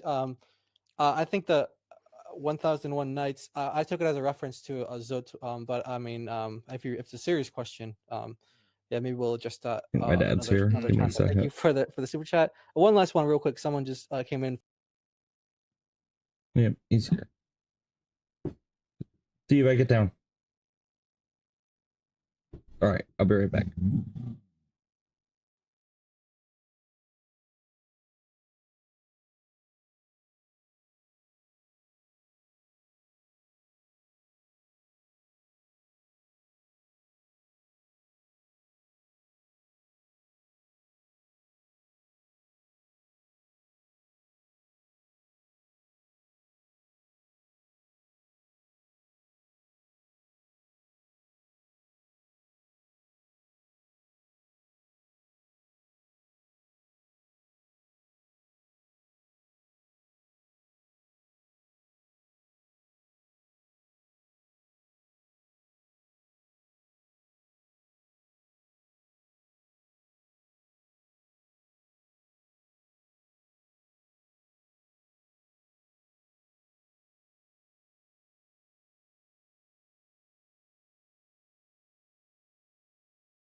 Well, we're watching some responses to this person called Muhammad Hijab and Daniel Hakikaju, or as some people call him, Daniel Pikachu. For this last batch, and they want you to drop us some bars. No, not gonna happen. All right. I don't know. I don't sing What rap. do you mean? He's got a picture of you busting rhymes right there. Yeah, come on. Oh yes. Sorry, I cannot. Bust I cannot rhymes, do IP. that on demand. It has to just flow through me. All right. Not in the El Zut sense, just to be clear. Not in the El Zut sense, no. Thank you for the super chat. All right, so guys, now we're gonna. Oops, wrong screen. There we go. Okay, here we go. Let's go. One making an argument for that. Okay, so Daniel's talking about children like 6-year-olds, 8-year-olds, and stuff like that. Now, Muhammad Hijab wants to know if anyone's making an argument for that based on law. Like, who's trying to influence policies here? Let's see what he says. America, because we used to have this in England. We had the PIE, I think it was called.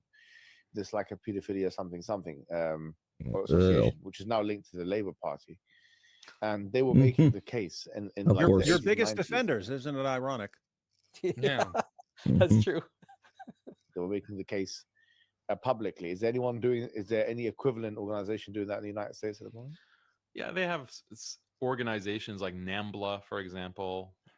Hey, pause it. Yep. IP. I've never heard anything about NAMBLA except people calling them a bunch of sick pervert pedophiles. Yep. Yeah.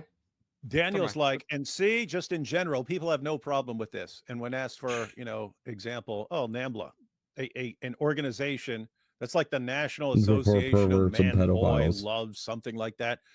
And they're universally regarded as a bunch of sick perverts. Mm-hmm. And these guys, nope, see, that's what they're doing over there, trying to make laws to make all this legal like it would be in Islam.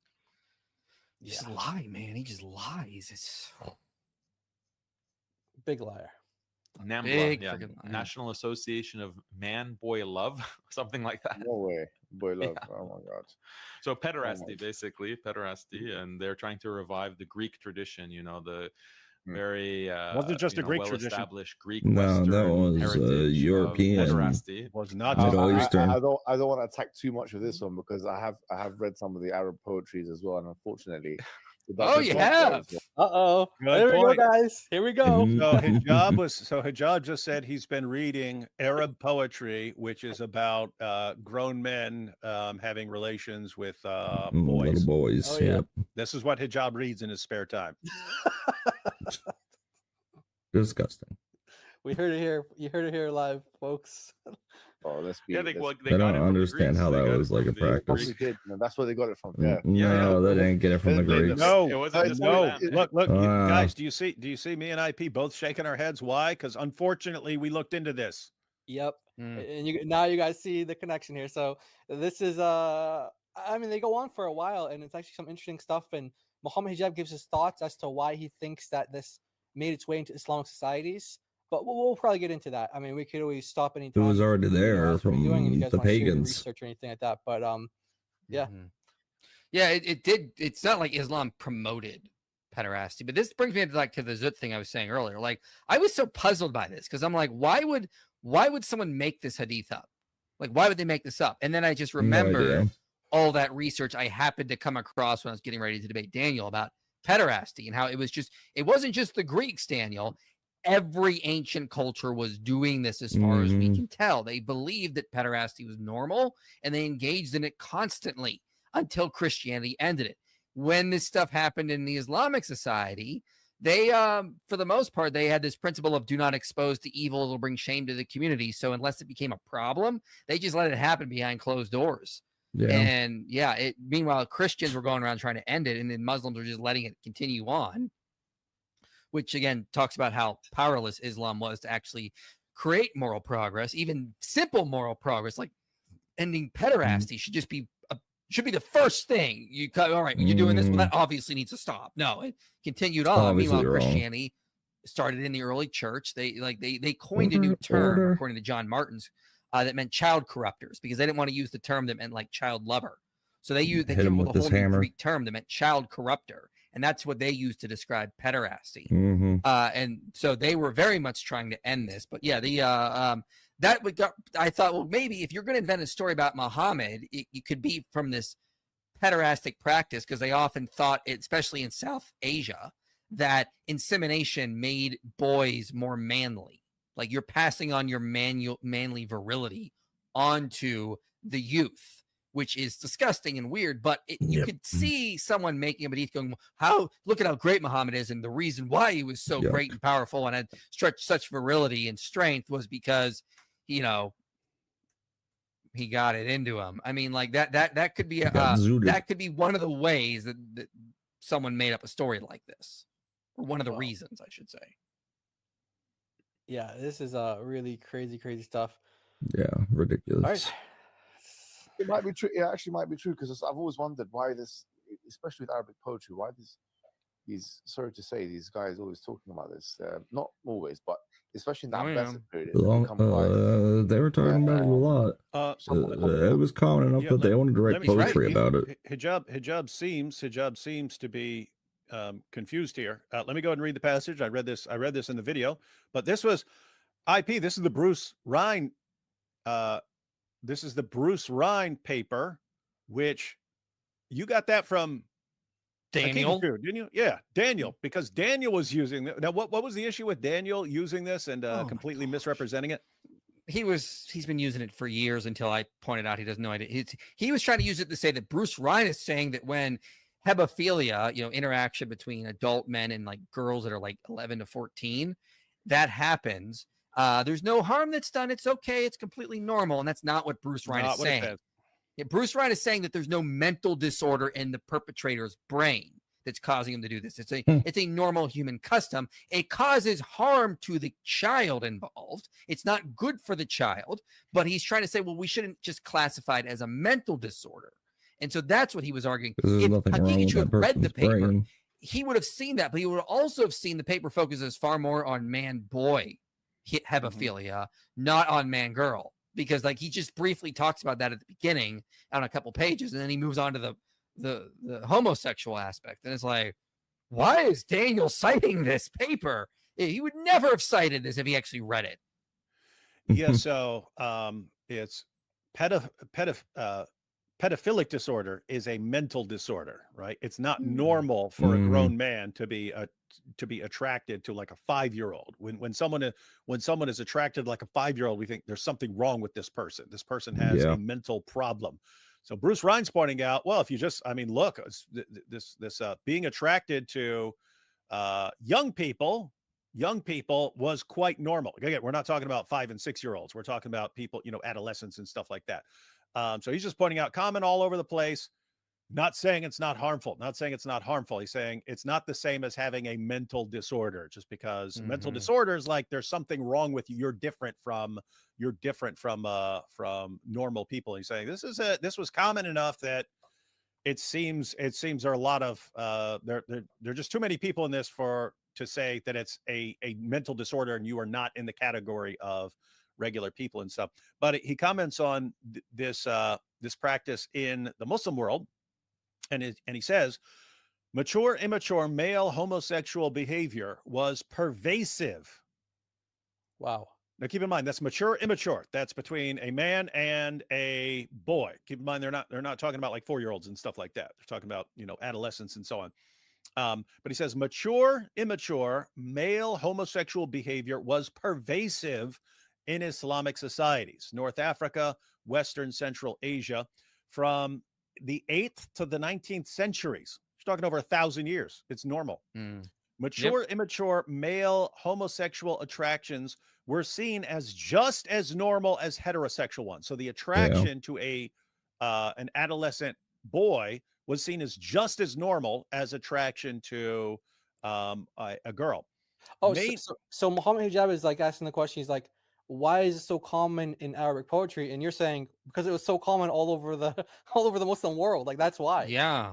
Pretty much, yeah. She's over here. Yeah, that's why I wound up in the poetry.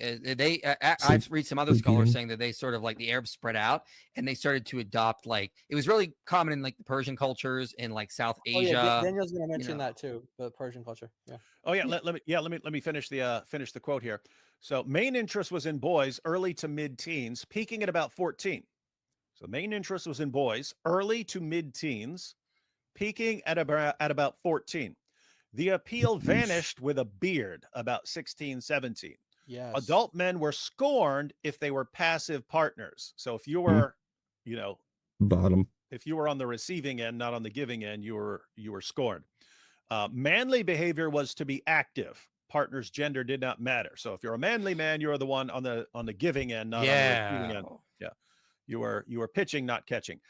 Staggering amounts of love poetry. That's exactly what Hijab said. Staggering amounts of love poetry show an obsession with boyish beauty, seen as comparable to women's. Poets attracted to boys constitute a who's who. In other words, pick a poet, pick an Arab poet. They're all writing about attracted to the most beautiful man in his village boys. Or whatever it was. Desire for boys, but not behavior or lust, was permissible under Islam. So even under Islam, like a boy. Totally acceptable to have the desire for boys, but not the behavior. The behavior was still frowned upon if it was, if you couldn't go around bragging that you were having sex with a boy. But the attraction to them and praising their beauty and being attracted to them, that was seen as fine. But anyway, but not behavior or lust was permissible under Islam, but behavior was common nevertheless. So even though you couldn't run around bragging about it, it was just it was all going on. And then it says, the tradition eroded in the late 19th century in reaction to Western abhorrence and efforts to modernize. Wow. Why did after going on for 1,000 years in the Muslim world of grown men having sex with 12, 13, 14-year-old boys, why did the practice start slowing down? Western nations. Deus Vult. Yeah, and that's wow. Man, okay. Yeah, thank God for Christianity. I mean, like, everywhere I go look at this, so like, yeah, this was common in this world, and then these Christians showed up and ruined it, or these Christians showed up and stopped it, depending on what side you fall on. Like, I don't like be wary of Bruce Ryan, people. He's not like there's some shady things about even him. Like he spoke at like some like pro like pederasty conference apparently in the Netherlands. He published a study in 1998 that was even condemned by Congress. Yeah, so even him, he's a little so you gotta be very kind of careful with this kind of stuff. But I mean, like, this is just anything I can find. It's always the Christians ending this, and like meanwhile the Muslims were powerless to stop this. One of the sources I found on this was quite interesting. It was by William G. Clarence Smith, is that he's talking about this, and he says, like, yeah, as long as the homosexual behavior did not become flagrant, it did not waste family resources, it was rarely repressed in the Islamic world.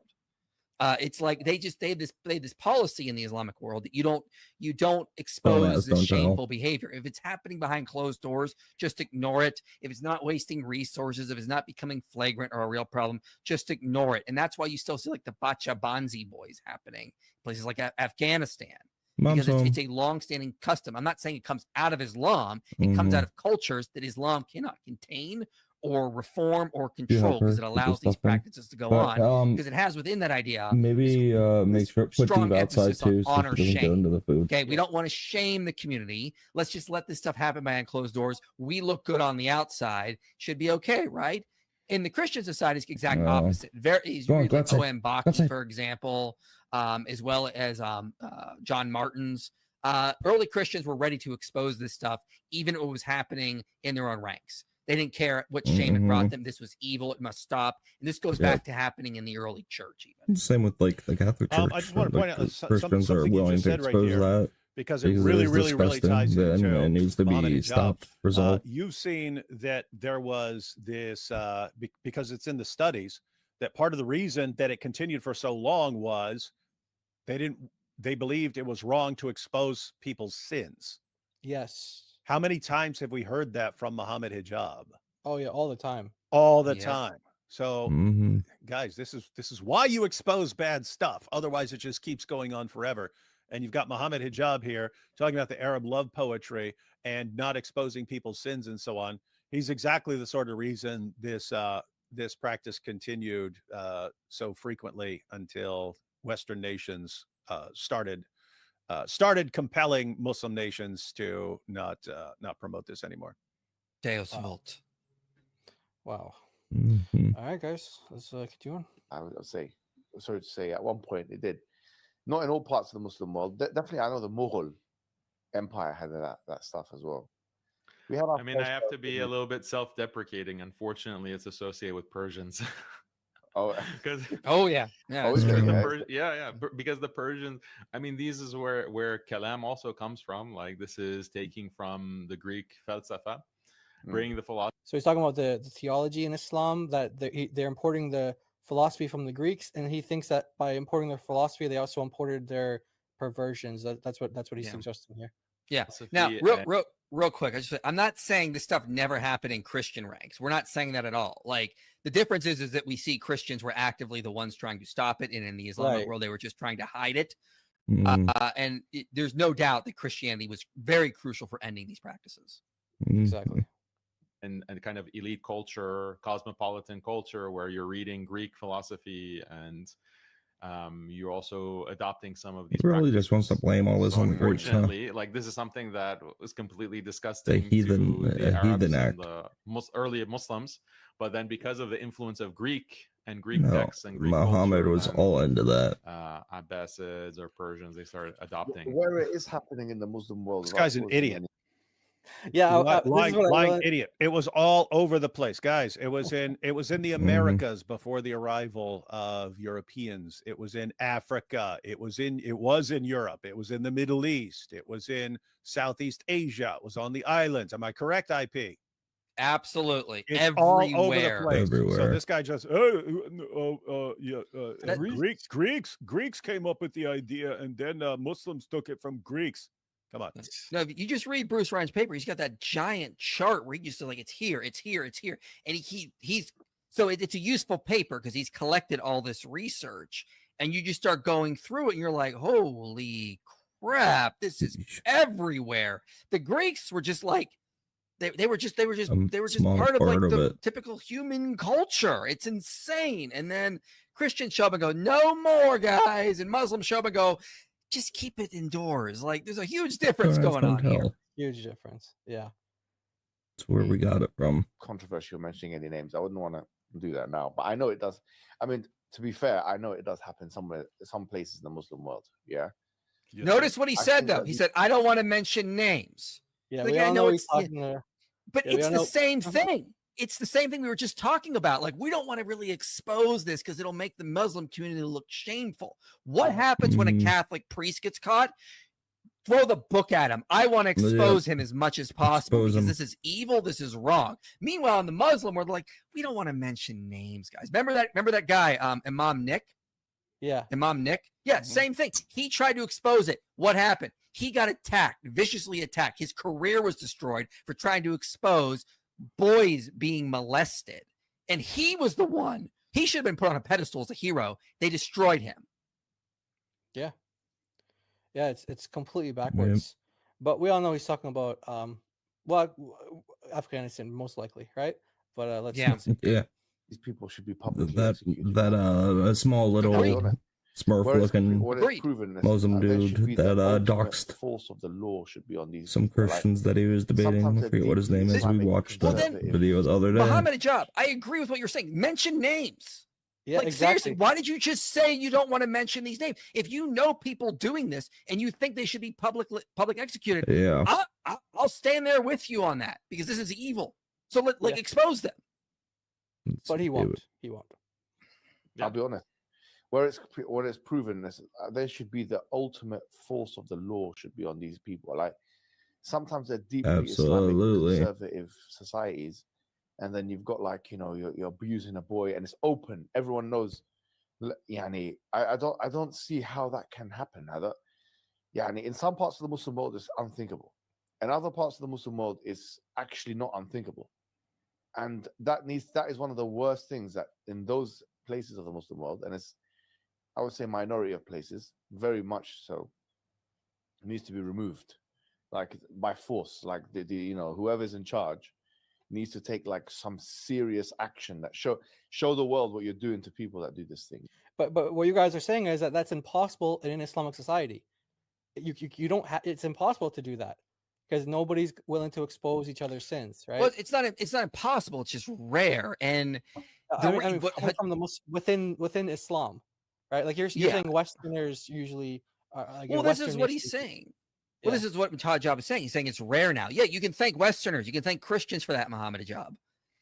It was normal until the West got its power, and then we started forcing these practices to stop around the world, whether through just direct colonial rule, Western influence, Western pressure, or missionaries working in various regions to end it.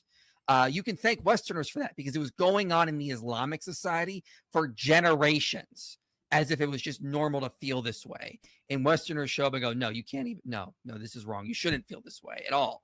So stop it.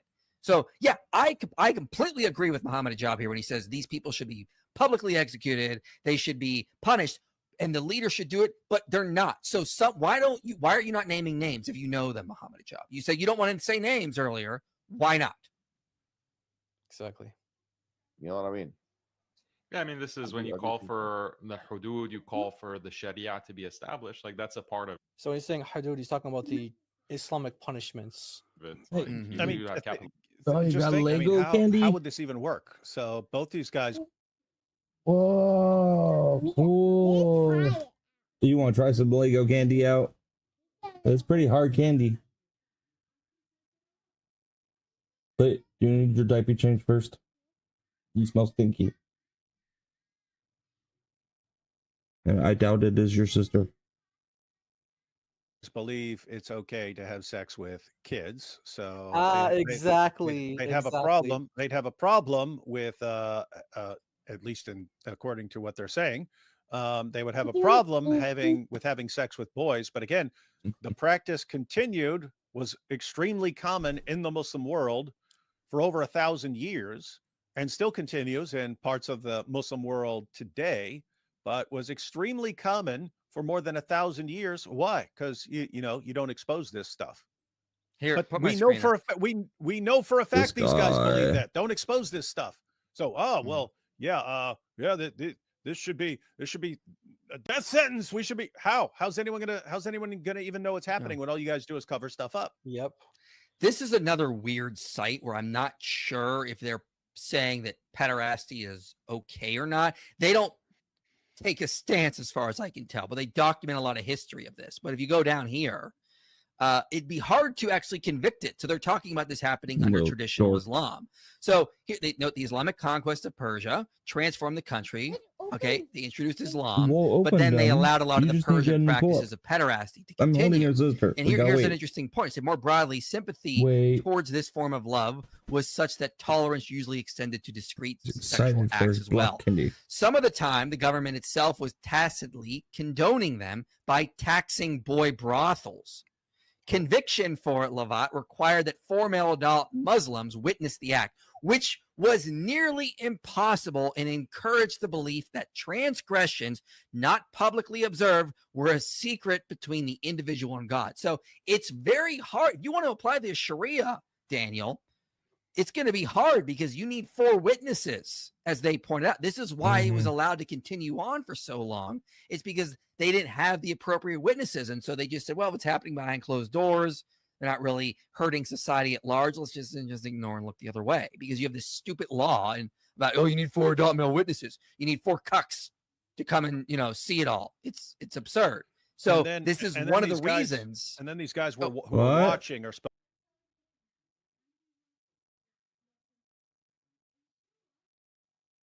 supposed to be the witnesses in court, right?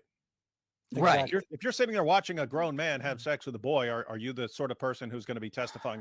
Yes, I witnessed this. I testify as I was sitting there watching and whacking off to it that it happened. No, let's punish the guy.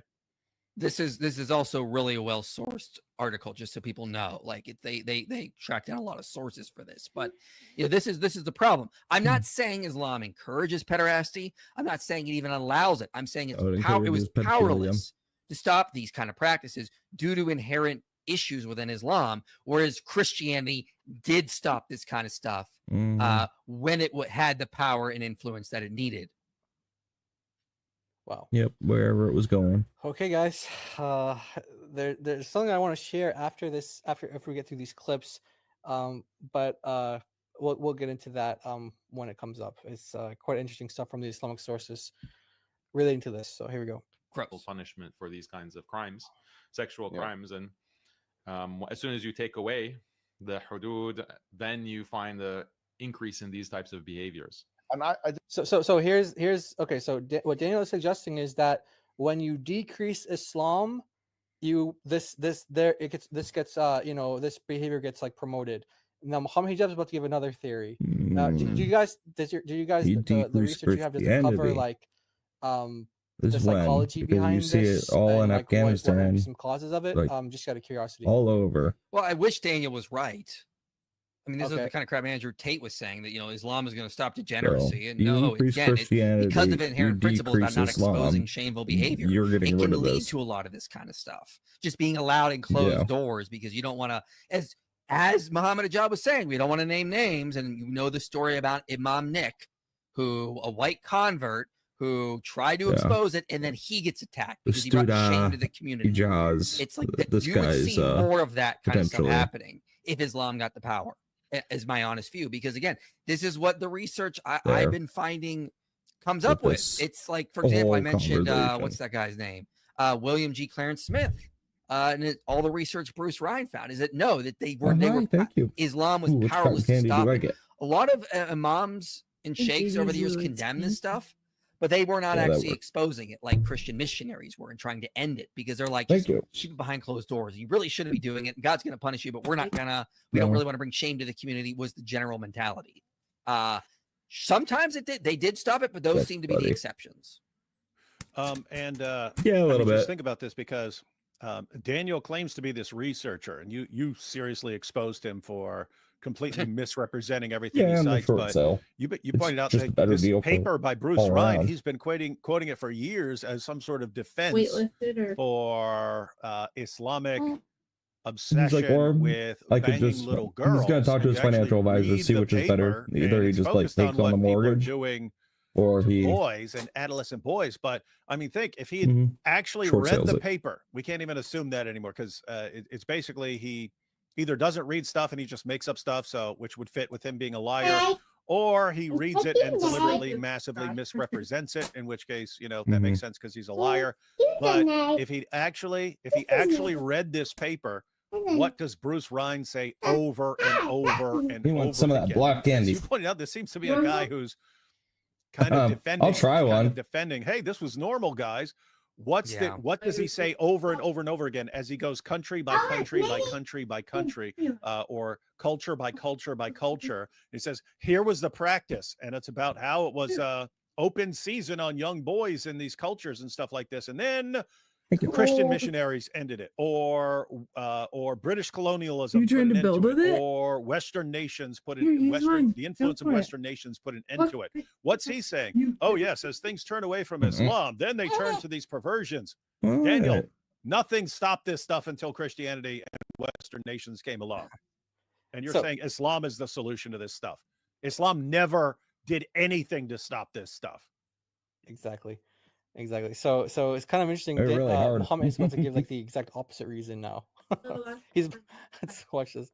This might sound controversial, I'm going to say, but I do think that when you go too far in the way of like segregation of the sexes, that can happen.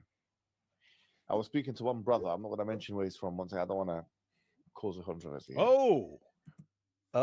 So he's saying it's because of Islam. Because of segregation. Well, all you've got are you boys around. So of course that's all we have access to. Exactly. No, but check this out. He's about to give a personal anecdote here. And he was almost empty. You can put tea in his this cup. village. this is not obviously the UK, right? Just anyone is probably watching and waiting, right? But this is in Asia. We're all gonna go find that village. And hey, David, it's in Asia. Do you think he means China, Japan? Yeah, yeah. South Korea? Yeah, 98% of the time when these guys say Asia, they mean Pakistan. Yeah. Mm-hmm. And he was saying that in Thanks, his village, Sean. he's never seen a woman in the streets. He's never We seen. hear him. You. And I thought that was pretty. To be honest, I thought that was pretty severe. Yeah, I thought that was pretty severe. He's never seen a woman in the street you can ever. put it up He's here. never seen a woman outside of a house ever. And then I spoke to those brothers, and I was asking them some serious and honest questions. I said, "This thing where the boys are being taken and stuff like that, does that actually happen? I want you guys, as first person accounts, tell me the truth." And they said it does happen, and sometimes it can happen openly, like that. Do I have a specific teacup? Hey, I'll just I'll share a different story. There was a lady, and she lived met her at a conference. She lived somewhere close to DC, but it was But he can't lay down with this candy in his she mouth. ran the place. She was she's can't old. lay down She's with it in old, his so mouth. she wasn't worried about guys being the guys there being attracted to her and stuff like this. But she's an old woman who owned a house and was renting it to 5 or 6 Pakistani men who'd moved there from Pakistan and stuff. Different areas, just it's like a area with lots of Pakistanis and stuff. And anyway, she's renting out her house to these guys. But she Very hard said candy, that huh? since she would talk to them regularly and stuff, and they would start sharing stuff and so on, and eventually somehow they were all having a discussion, and it got to the topic of one of them was talking about too. how They taste all like these various sweethearts. guys had sex with him when he was a boy. Whoa. And she's all shocked. The and she candies, the noticed little candy none of the circles. other guys thought that there was anything not normal about this. And so she asked them, and she said it was all of them. It was all of them had been repeatedly molested by guys You okay? when they were young. And she said, and none of Here, them, you want a drink? none of them thought that was in any way abnormal. Like And they you know had, what's they had, crazy? they had no clue. They would even It's like usually they like would even family like they would even members. like discuss it with their landlord and stuff like that. That's crazy. You know, it's even like it's usually like family members, like uncles, right? I don't know Careful if they with get your candy specifics, but blocks. that's You're tilting them a little crazy. bit. Keep them Wow. straight. I'm not one to say this, but some people, Yeah. you guys got to pray the gay away. Yeah. Mhm. Well, yeah. Oh, yeah. A lot of work to eat them, huh? That's You, gonna come up. those guys specifically, please pray the gay away. Yeah. Oh boy. Yeah, that's gonna come up. It's gonna come up. So They won't actually, sorry to say, have intercourse with, it wouldn't be that open, but everyone knows what's kind of going on, and they accept it. Now, what I'm trying to say is that what's going on here? This is meant to be a deeply conservative Muslim society, and yet you're doing something which is totally against the Quran, totally against the Sunnah, totally against the Ijma', totally against the 4 schools, totally against human decency. Something that in Islam, actually, there should be a capital punishment for. And But you're there meant can't to be because you guys cover it up. exactly. Yeah. Yeah, that's. But he's right. Just take what we said about the whole honor shame issue and people just wanting to cover it. Combine that with what he said about them never seeing a woman, the constant segregation of the sexes. Yeah, Blocks are pretty good. that's another way this could lead to that kind of stuff. That Islam again is powerless to stop this kind of stuff. You combine with what we said about their emphasis on honor and shame, not exposing sinful behavior, letting it happen behind closed doors. Combine that with the segregation of the sexes and constantly trying to keep women away from the men. Well, what do you think is going to happen? Like Right. this is just a recipe for disaster. Yeah. Yeah, it is. Oh boy. Wow. conservative Muslims, and you're bragging about the fact that you don't have women in the streets, but you have boys in the bed. Wow. Wow. You hear that? No women in the streets, but boys in the bed. That's could be the motto for Islam for over 1,000 years. Oh boy. Something that in Islam actually there should be a capital punishment for, and you're meant to be conservative Muslims. No and you're women in the streets, but boys in the sheets. Yeah. bragging about the Oh man. God have mercy. fact that you don't have women in the streets, but you have boys in the bed. What the hell? What the hell is this? I'd rather have women in the streets than boys in Thank the you, bed. buddy. Do you know what I'm trying to say? What are you talking about? So I think when you go too far in the whole thing of, segregation, this and that, whatever. It creates like this.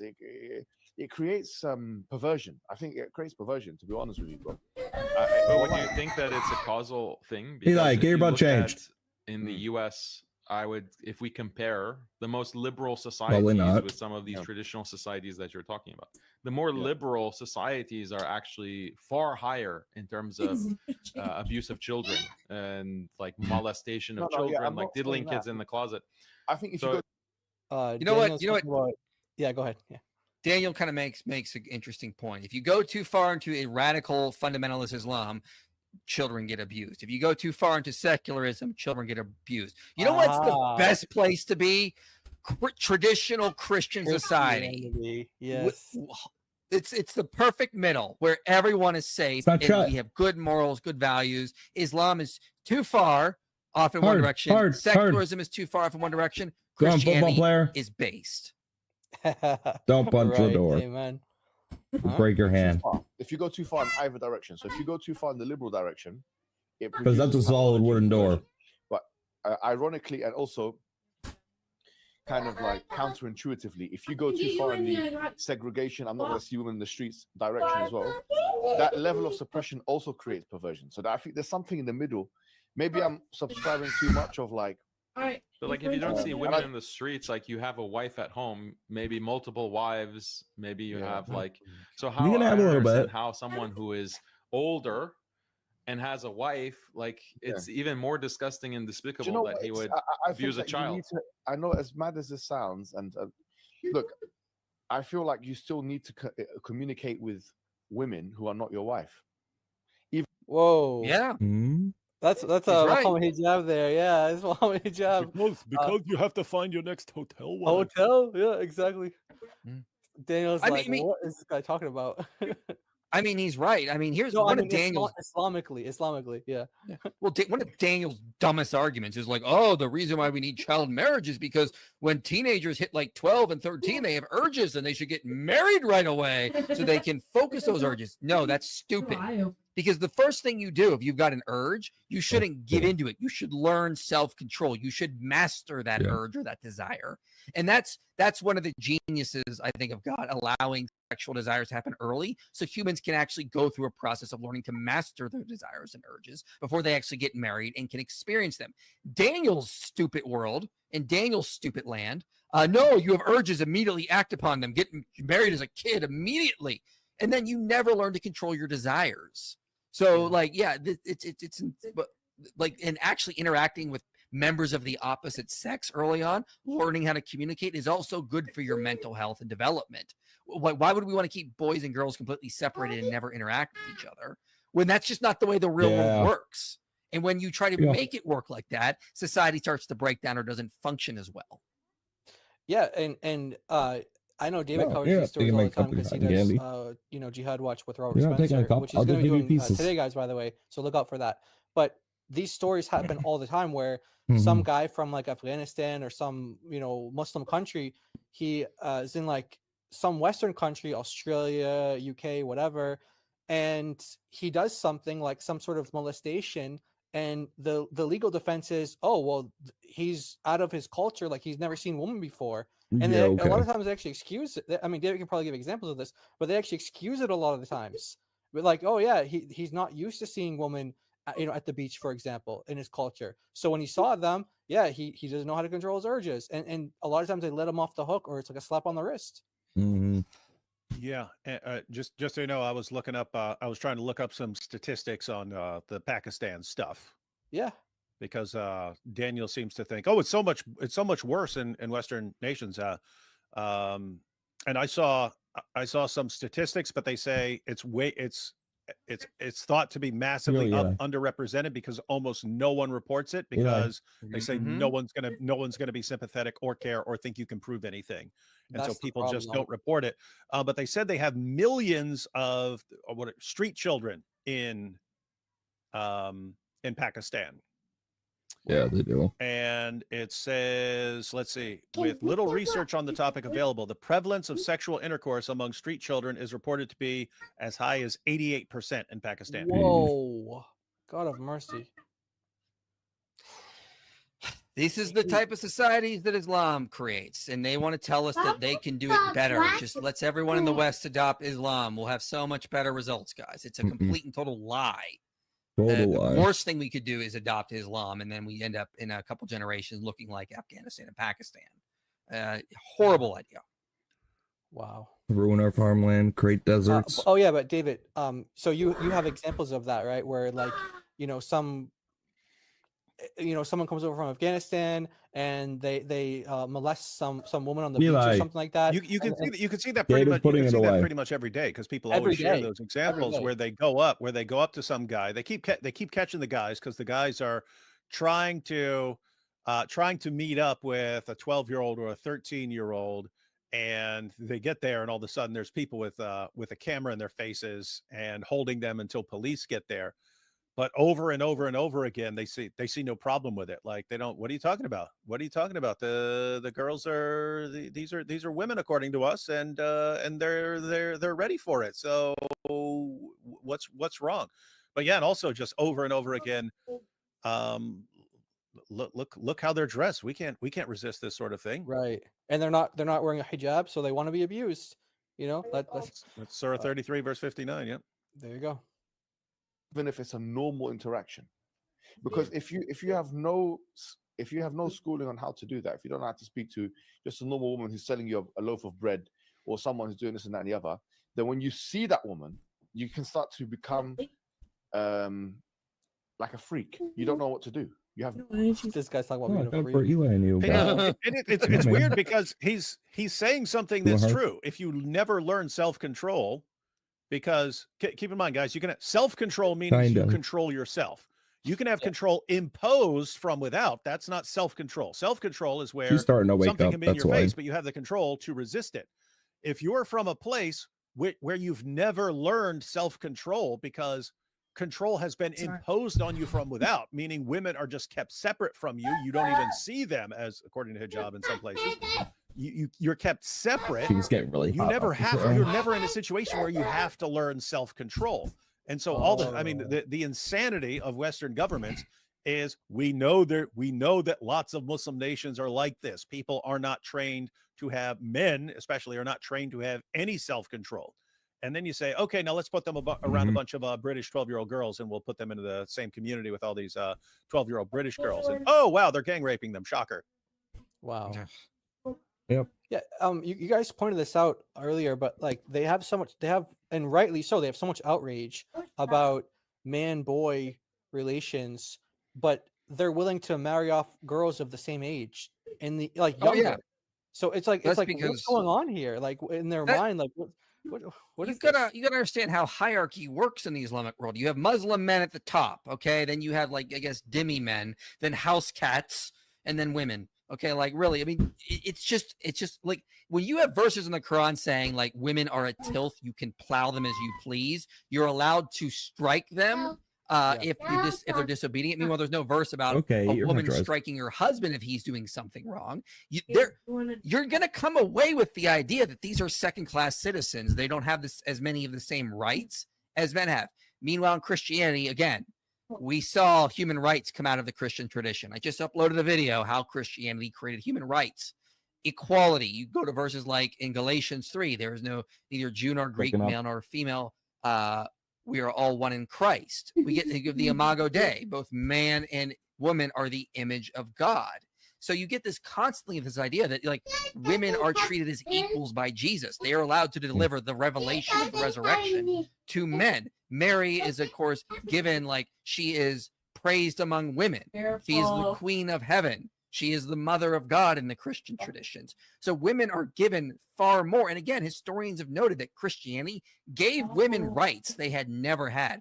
Constantine, the emperor, he gave women rights they had not had because that the prior pagan emperors had never given. He actually elevated the status of women under his rule. This is pointed out by Peter J. Lightheart in his book Defending Constantine, for example. So like, again, completely contrasting these traditions. And again, I've got research I'm going to be bringing on this in the future. Wow. Okay. Well, yeah. I mean, when you put it like that, I think that you make a strong case that girls in Islam just don't matter. in Islam. So they are outraged when, and rightly so, when it comes to a boy being molested by a man, but they don't have that same outrage when it's a girl, because that girl has no value in Islam. All right. I wouldn't say no. I would just say less.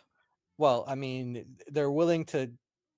They want to see her married off, basically. So yeah, no value in that sense. Like in terms of like, they're willing to enforce a death penalty for a boy, but for a girl though, they're just like they're promoting it actively. No skill, you have no training on how to deal with that. Do you know what I mean? So I feel like going too far in either direction. Guys need more hotel wives. So yeah. So I think we basically get the point here. What Muhammad Hijab is saying. There's a few things that I did want to share though. One hadith that in particular I wanted to share is because he's blaming segregation for this, but Muhammad was the one who taught that said when he was coming out of the mosque, men and women were mingled in the road, and he tells them to draw back, for you must not walk in the middle of the road, keep to the sides of the road. Then the women were keeping so close to the wall that their garments were rubbing against it. But not in the way the Al-Zut were rubbing up against Muhammad. Just to be not that way. Yeah, not that way. But you see, it's like this is the segregation, and he's saying that this type of segregation is going to cause like what, pedophilia, or what do you call it? What's the technical term for it? Pederasty. Yeah, whatever. Pederasty. Pederasty. Yeah, pederasty. Now, there's something else too. Actually, a couple things. So there's a couple of like online websites where you write in like fatwas. You know, they write in like a problem to the sheikh, and he gives a fatwa. So I'm gonna pull one up. I don't know which one it is. I have two of them. I guess we'll cover them both though. But check this out.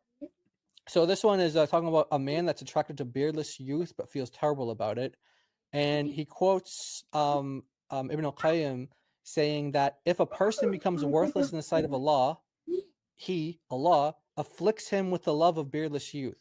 So Allah, according to Muslim scholars, when someone's worthless, he makes them basically pedophiles. Yeah. Hey, this is seriously interesting. You catching this, IP? This guy says, I am. You know, when Allah sees someone and he says, "Ha, this man is worthless," you know what I'll do? I'll make him go bang kids. Yeah. What is the so where does is the this kids? from? What the heck did the kids do, man? Is this an authoritative scholar? Yeah, Ibn al-Qayyim. Yeah, this is one of the students of Ibn Taymiyyah. Yeah, Ibn Taymiyyah. Okay, wow. There used to be a private chat on. Oh, there it is. I'll send you the link in there as well. I did it in a public chat and the private chat. So yeah. So someone is concerned because they know somebody who is a Muslim and he's attracted to beardless youth, and so he thinks that he's one of these worthless people. And so check out the answer from the sheikh here. So according to Ibn Taymiyyah, it's that he says that if a person passionately falls in love, now notice the context is falling in love with a boy, but keeps chaste and patient and hides his love of the boy, he will be rewarded for his piety. The hadith reads, whoever falls passionately in love but remains chaste and keep his love secret, then he dies a martyr. Okay, so that's the answer here, that if you just don't give in to it, then you fight the urges, you die as a martyr. According to the hadith here, according to Ibn Taymiyyah's interpretation of the hadith. Then there's another thing, not from this one. There's another website now. So that's from Islam Web. This one's from Islam Q&A. Both very popular and both authoritative Muslim websites. And I'll give the link for this one as well. So same topic here. Same topic here. Yeah, Muslim falling in love with beardless youth. Beardless youths. And by the way, you know what's funny is that hadith that Muhammad saw Allah, it was Allah was appearing as a beardless youth. So I don't know what that's about, but yeah, he said he saw Allah appeared as a beardless youth to someone? To Muhammad, yeah. So Allah, the one who causes people to like to bang beardless youths, appears as a beardless youth. Yeah. Yeah. Why did he appear as a beardless youth? That's a good question. Don't you know you're tempting them? Yeah. What is this religion? What is this religion? Hey, hey, Jai. Remember, Muhammad said that Allah appears to people as what they worship. Oh yeah. So I guess okay, sorry. I thought I highlighted this stuff, so I kind of confused myself. Let me if I refresh the page, maybe my highlights will come back. But oops, no, we don't want to contribute to your website, Islam Web. So just kind of scrolling down here, and okay, so okay, the scholars forbade looking at beardless youths. Some of them regarded as more haram than looking at women. And Nawawi said, similarly, the scholars forbade a man to look at the face of a beardless youth if he is handsome, whether with or without desire. Okay, so whether it is free of fitna, temptation, or there's a fear thereof. And this is the correct view that was favored by the scholars. And check out the reasoning here, guys. This is really sick. The evidence for this is that a beardless youth is in some ways like a woman. He may be desired as a woman is desired, and his form may be beautiful like that of a woman, and many of them may be more beautiful than many women. So this is just like norm in Islamic scholarship that they're like, yeah, beardless youth, of course they're attractive. Like this is like built into Islam. Now they're not saying it's right, but this is like something that's so normative that their scholars are having to constantly address it. Boys, there are many boys are more beautiful than many women. Okay. Yeah, this is sick stuff, guys. Really sick stuff.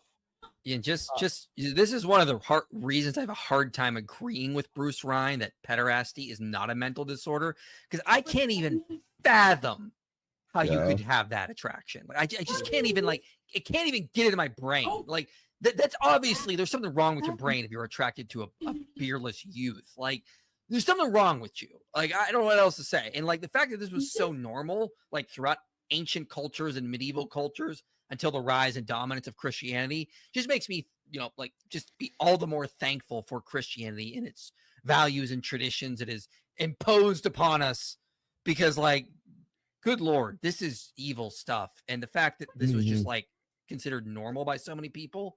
Yeah. Wow. There's something wrong with us. And it's like, boy, I don't know how God could send his son to die for us when he should have just burned this planet up. Like, honestly, there's got to be something so much about the love of God that he does that when he should have burned this planet up. Absolutely. Yeah. I mean, it's sick. And another quote here, he says, he is Ibn not Taymiyyah, wrong. that the one who repeatedly looks at a beardless youth and the like, or persists in that, and he's saying, I'm not looking with desire, is lying. Because if he has no need to look, and he's only looking because of the pleasure that he feels in his heart as a result. So guys, again, this is just all over Islamic scholarship. This is like a norm, like you guys are pointing out, and Muslim scholars are constantly addressing this. It's not just in the Arabic poetry, it's the Muslim scholars talking about this. And I mean, I don't know what the exact cause is. Maybe Muhammad Hijab was onto something there with the segregation thing, but it's all over the place. Yeah, maybe that's the idea behind the bitter truth. Everyone's flipping out about them free mixing and stuff like this. Really and, hey, you got all these girls and guys in the same room. Maybe this is Muhammad Hijab's big brain idea. Hey, let's get all. I mean, we know that they were using these girls to try and hook up with them and stuff like that. If that's what Ali Dawa did, but as far as everyone else, it's hey, let's get Muslim men used to having women in the same room and so on, so that they don't run out and molest boys. Yeah. And just real quick in the chat, people are saying I don't know what people are getting, but just to be clear, I'm God has every right to punish sin, and if he wanted to burn up the earth 2,000 years ago, he would have had that right. It's incredible that he instead chose to save us through his love, which again it speaks to the amazing goodness of God and the incredible evil of humanity is what I was pointing out. Hey, I'll point out that was actually one of my main arguments when I was still an atheist. Was you have atheists and they use the problem of evil. If God exists, why would there be so much suffering in the world and so on? Like God's supposed to give us this hedonistic paradise if he exists, and not a world where there's actually pain and suffering and so on. And my thinking it was, if a God that you guys say you believe in existed, he would have wiped us out. He didn't wipe us out. So guess what? Your God doesn't exist. That was my thinking. That a God who is like holy and just and all this and all powerful, he'd wipe us out. He'd wipe us out. He hasn't wiped us out. So I don't believe in any of this stuff. Wow. So guys, one of the things that we like to end with on the channel here is where you guys can go kind of like see what the Word of God says about these kind of topics. So anything you guys want to share before we get into some passages from the Bible, and then we'll dive into the last bunch of super chats. And I just remind people of Ezekiel 16, where God has talked about his with his love for Jerusalem as like a metaphor between a man and a wife. And the way it's described in Ezekiel is that it says that like lovemaking didn't even occur until puberty was complete. So if there's a standard set in scripture, it's that God says lovemaking should not occur until after puberty is finished. When is puberty finished for girls? Between the ages of 15, 17. So it makes perfect sense we grant the age of adulthood at 18, because that would be the following year legally where puberty we know is complete. And that would be the safest thing to do, the most logical thing to do. So it seems as though the standard in scripture is that no sex should occur until puberty is completely finished. Yeah, I'll just point out. So if you're talking about closing out and so on, just wanted to point out we've done our research on the story of the men of Al-Zut, and it's possibly connected to some other things, not the way the Zut were connected to Muhammad, but actually some interesting things that ties everything together. And me and IP just posted videos on this. I posted a video on the belief, and then IP posted a video on what ended this practice. But we pointed out that this grown men having sex with adolescent boys and sometimes younger and so on was all over the place in the ancient world. Again, Americas, Africa, Europe, Middle East, Asia, all over the place. China, India, various islands and so on, island nations and so on. So all over the place. Some of these places had a particularly weird view that men were actually, with their insemination, were actually injecting their manliness and strength and virility into boys, and that this was going to help the boys become stronger and more manly and more virile. And so it was encouraged. You had to inject as much of your manliness into these boys as possible. Disgusting practice and so on. But cultures were colliding in the 7th century. Muhammad's a caravan trader, and they called him an ear. So possible that he heard about this, but it would explain the situation with the men of Al-Zut, because these were men who were famous for their sexual vitality and virility, and it was said of them that their penises are never flaccid, meaning these guys are always ready to go on the drop of a dime.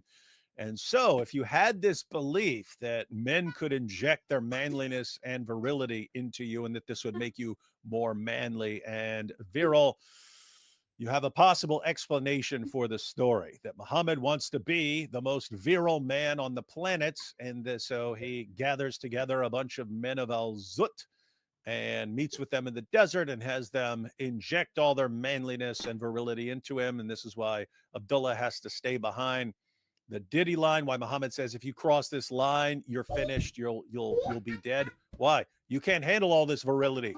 You can't handle it all. It'll destroy you. It'll wreck you. This man. But Muhammad thought he could, and so he returns and he's in pain. But later on, he could brag that he had the strength of 30 men. And so it kind of gives a new twist on the meaning of that passage, where Muhammad's followers would say he had the strength of 30 men. Could actually be that Muhammad believed he had the strength of 30 men because 30 men injected their strength and manliness into him. Pretty creepy stuff. But as IP is saying, thank God for the spread of Christianity. Wow. and David, you were saying you've been saying this for a while now. You would give Muslims a warning. Stop lying about the Bible, and that came with consequences, right? If they didn't stop. Yeah, they have all this stuff, and the stuff sounds really creepy, and it's a weird situation. We're trained to give the benefit of the doubt and to give the most charitable interpretation of everything they bring up. And so they bring, we read a story It's, well, maybe it means this thing that's not as bad, and maybe it doesn't mean what it sounds like, because what it sounds like is really, really bad, but maybe it means this other thing, and we'll go with that because that's nicer. Whereas they don't just go with the worst possible interpretation. If they're talking about our stuff, they just completely lie and make things up, and then spread the lies around, and then completely spread lies around, and so on. So yeah, what I've been saying is, if you guys are just going to lie, you claim to respect prophets and stuff, but you'll just lie instantly on the drop of a dime about Isaac, about Abraham, about Moses, about Jesus, and so on. Everyone, you just keep doing this.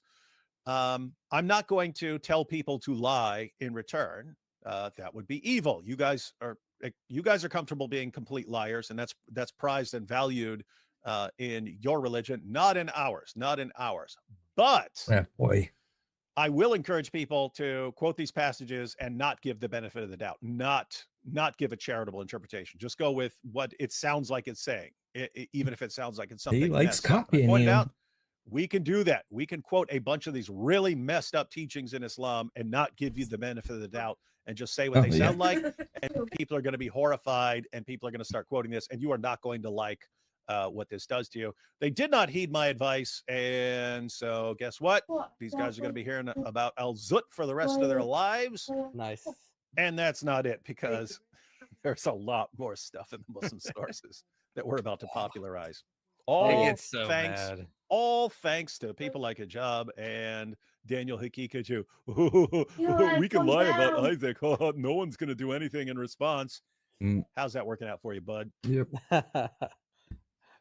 All right. Yeah. I'm looking forward to see what's coming next, because you said you have some more content on, what happened to Muhammad and his, upbringing that could possibly give some sort of a pathology here, right? Like you're kind of building a case for that, I think.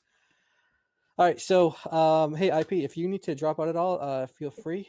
I'm good for a little bit. Okay, cool. And same for David, of course. But I know you're cool with doing really long streams. So we're gonna just read a couple of passages here, and this is one that came to mind like immediately when I first heard hearing them talk about this topic.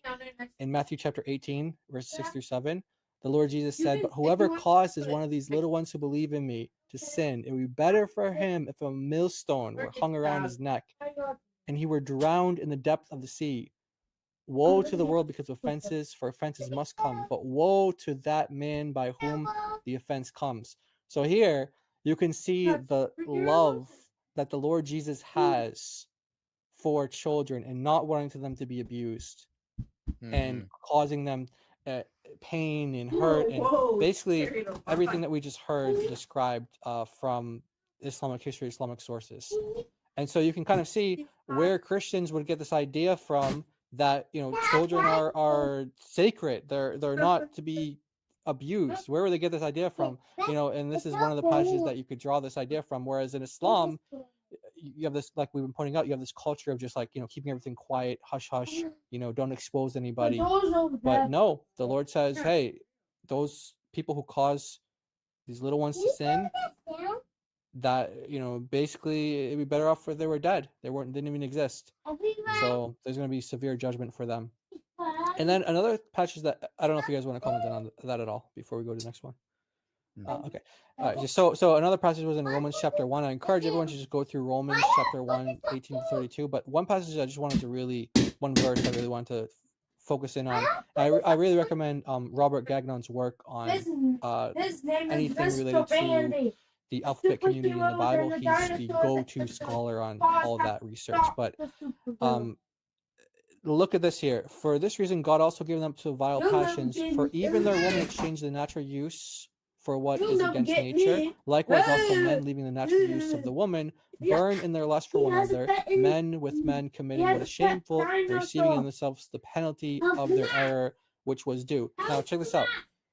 Notice how in Islam teaches that the punishment for being handed over is, well, this is not in the Bible here. This is not talking about beardless youth like in Islam that was talking about beardless youth, but they were saying the punishment that Allah gives is Allah finds you worthless, and so He's going to make you attracted to children, basically, or to beardless youth.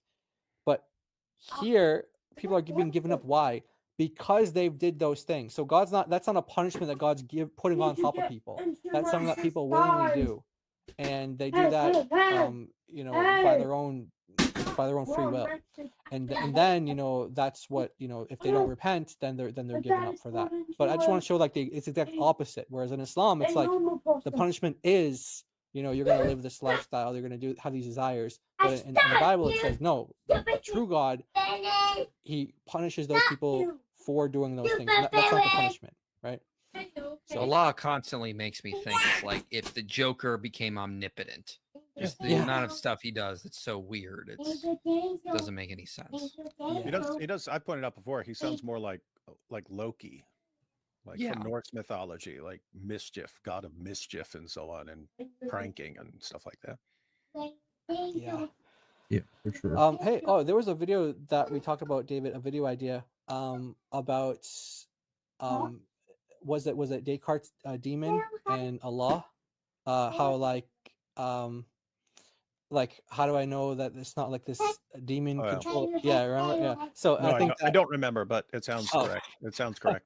So, well, it's something we talked about, and so it basically ties in that same idea where like they're like this being that's like deceiving you. Well, that's actually Allah, right? So yeah, he's like the exact opposite of the truth. So we got a bunch of super chats here, so we'll just go through these. Jose says, God bless you all. I don't know if you guys have gone over Sheikh Uthman's Bible with all his annotations, but if not, will you at all? I didn't even know it was available. I've seen him use it with people at Balboa Park, but I don't ever. What did he put out his own Bible or something like that? No, it's like No, I know he has a Bible, but if you're talking about going over his Bible, we would have to have access to his Bible. So no, I think he did. I think he made it available somehow. I'm not sure how, but we don't have any plans for that. But maybe in the future. I mean, should be interesting, especially if he's criticizing the scriptures that his God and his prophet affirm as the inspired, preserved, authoritative word of Allah. Yeah. Oh yeah, that reminds me of a stream idea. So I was watching Yasser Qadi today talking about. It was the interview that he mentioned you, David, when he talked about like these Islamophobes, and he mentioned you, honorary mention from him. And he was talking about how the academy they criticized the Bible, then they started criticizing the Quran, and he's saying how it's like it's right when it's criticizing the Bible, but not right when it's criticizing the Quran with those same methodologies. And I thought that would be a great way to introduce Yasser Qadi to the Islamic dilemma, because he seems to think that the academy has proven that there have been interpolations and corruptions in the Bible, but that would debunk Islam, and that might be a way to introduce him to the Islamic dilemma. So David again says Momo might be the ear, but Mike has the best bunny ears. All right, you got a fan here. Powerful stuff. Yes. Emmanuel says, "Hey guys, some jizya." Yeah, we mentioned YouTube is the one that takes the jizya. They take 30%, so the YouTube takes 30% jizya. But thank you for all the super chats, guys. God bless you. God bless you all, guys. Also, if I may, I just posted something about the life of Momo. Check it out. I appreciate all the feedback. All for the glory of Christ. Where did you post that? If you want to, maybe in the comment section after this video is uploaded, we can check out your channel or something like that. But thank you for that. Hello, guys. I'm Sudanese, and yep, having relations with little boys is normal in Islam. Okay. Hey, thank you. I hear this all the time from people outside of the West. Like when I bring this stuff up and I'm disgusted by it, and like people like this fellow here, yeah, this just happens in our culture. Yeah, it's and the Muslims have been engaging in it for thousands of years. Like we don't know what to do. Like I'm like, like my mind is like blown. Like how? Why? Like I'm so happy I was born where I was with the culture I have. And it's like, constantly I'm getting messages and comments from people like this guy who live in like a different area of the world, and they're like, yep, you're absolutely right. It's happening. Yep, I've seen it. We this especially happened with the Muslims. Yeah. Wow. I went over to Emmanuel's channel, but yeah, he posted a video earlier today titled "The Life of Muhammad: Life Lessons for Muslims." Muhammad definitely had some life lessons for Muslims. Oh yeah. All of them creepy. All of them creepy. Yeah. All right, thank you for the super chats. David, why do you say that the timing of gaining access to the Muslim? Wait, why do you say that the timing of gaining access to the Muslim sources divine will?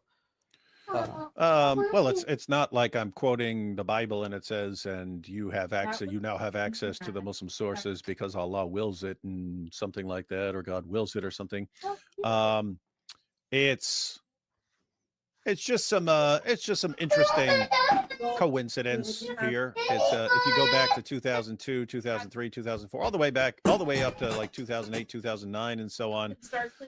You looked at the demographics and so on, and it was pointed out, hey, just based on birth rates, Islam is about to win, and it's inevitable. And here's the year that we estimate France will become an Islamic country. Here's when we estimate that the UK will become an Islamic country. Here's when we estimate when Germany will become an Islamic country. And it's just straightforward math. In other words, they're just looking at the birth rates and they're saying if you have a much larger population, but a smaller population has birth rates 3 times the as high as yours, it's a matter of time. It's a matter of time. And so everyone is, we're all doomed just because of the birth rates and so on.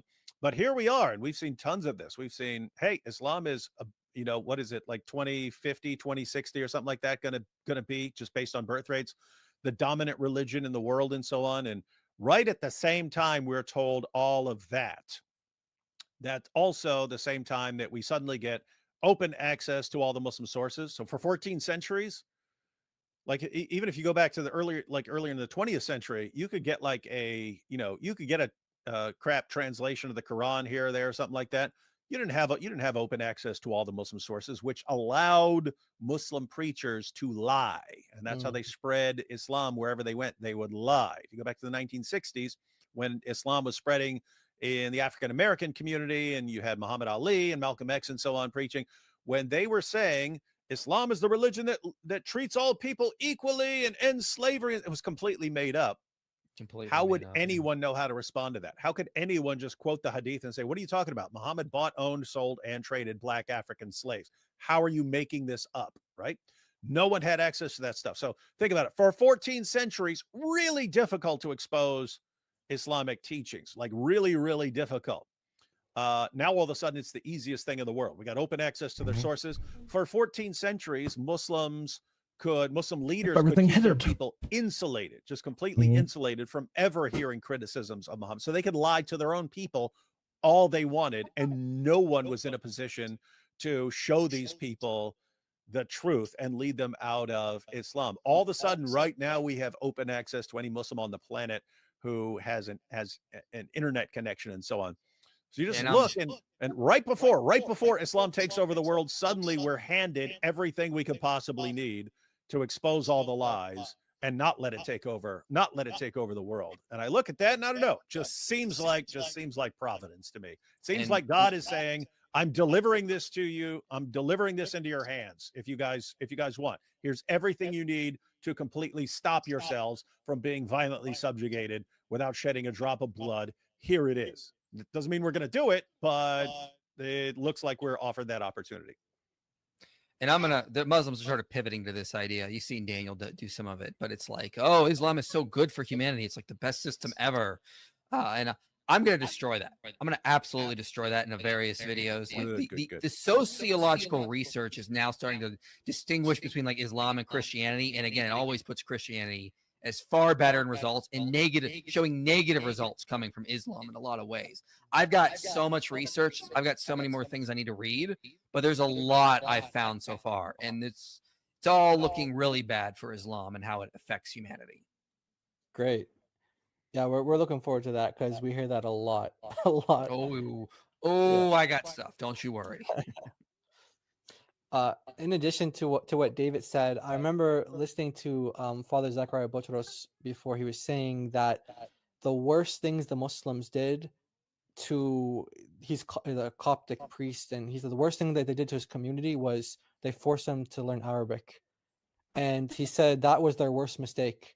And so the idea there is that now we have access to all your sources. And so now the Islamic sources are becoming so widespread, so available in so many different languages. You can just search things up, you can look things up, and you have access to Muslims, like they were saying, like never before. And so it's really, once you get access to the sources, it's like it's game over. And that's yeah. And guys, just think about it. This is all brand new. You go back to 2005, no one was criticized. There was a handful of us criticizing Islam. Like you could count on one hand the number of people who were like vocally criticizing Islam publicly and so on. And so all this is new. You're talking about just 20 years ago, it was just starting. You had like some websites responding to Islam and so on. And here we are 20 years later, everyone's blasting away to Islam. Everyone's learning how to respond to this stuff. We've got the Islamic dilemma all over the place and so on. And again, this is totally new. And what happened in that time? The apostasy rate of young Muslims went from around 0% to 26% during that time. It was all brand new. This is within our lifetimes that this all just started. And that's why they're screaming. That's why they're screaming and whining about the avalanche of apostasy. They know what's coming. Oh yeah, it's coming. It's happening. Giovanni, thank you for the super chat. By the way, J Pendragon. Is that right? Pendragon. Yeah. Giovanni says, "Have you guys watched that documentary on Child Boy? CP? Listen, I can barely read about this stuff. That's kid porn. Oh. Yeah. Oh, I thought. I'm thinking about. Oh, never mind. Okay. Yeah, don't abbreviate things CP because that normally refers to Christian prison. Yeah, an exploitation that goes on in the Middle East where they're literally selling. Okay, I see. Okay, I see. Yeah, I can barely read about this stuff. I don't want to watch that. It will just depress me. Yeah, I bet Daniel Hakikachu watched it like 90 times. Yeah. Wasn't there a movie recently where this like FBI agent was like he gave like a story about how he busted like a bunch of human trafficking things, and Jordan Peterson interviewed. There was a big movie, and Jordan Peterson interviewed the guy who he did the acting like for that guy, and he actually said he. Well, actually, I shouldn't repeat that stuff, but yeah, it was just really disgusting stuff. Yeah, really disgusting stuff, and there's a lot being done to stop. Right, if I'm not mistaken.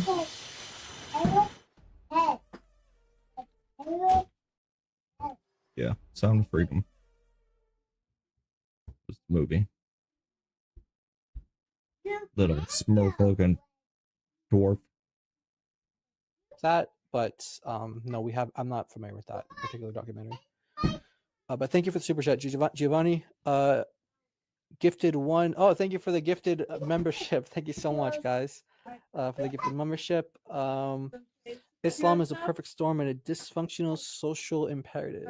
Oh, you don't know the half of it. The stuff I'm just let me the plan is in motion. Let me play it out. But you don't know the half of it. There's so much more. All right. Well, we're looking forward to it. All right. So where was I got some. You know, they just get starred automatically. How do I go back to?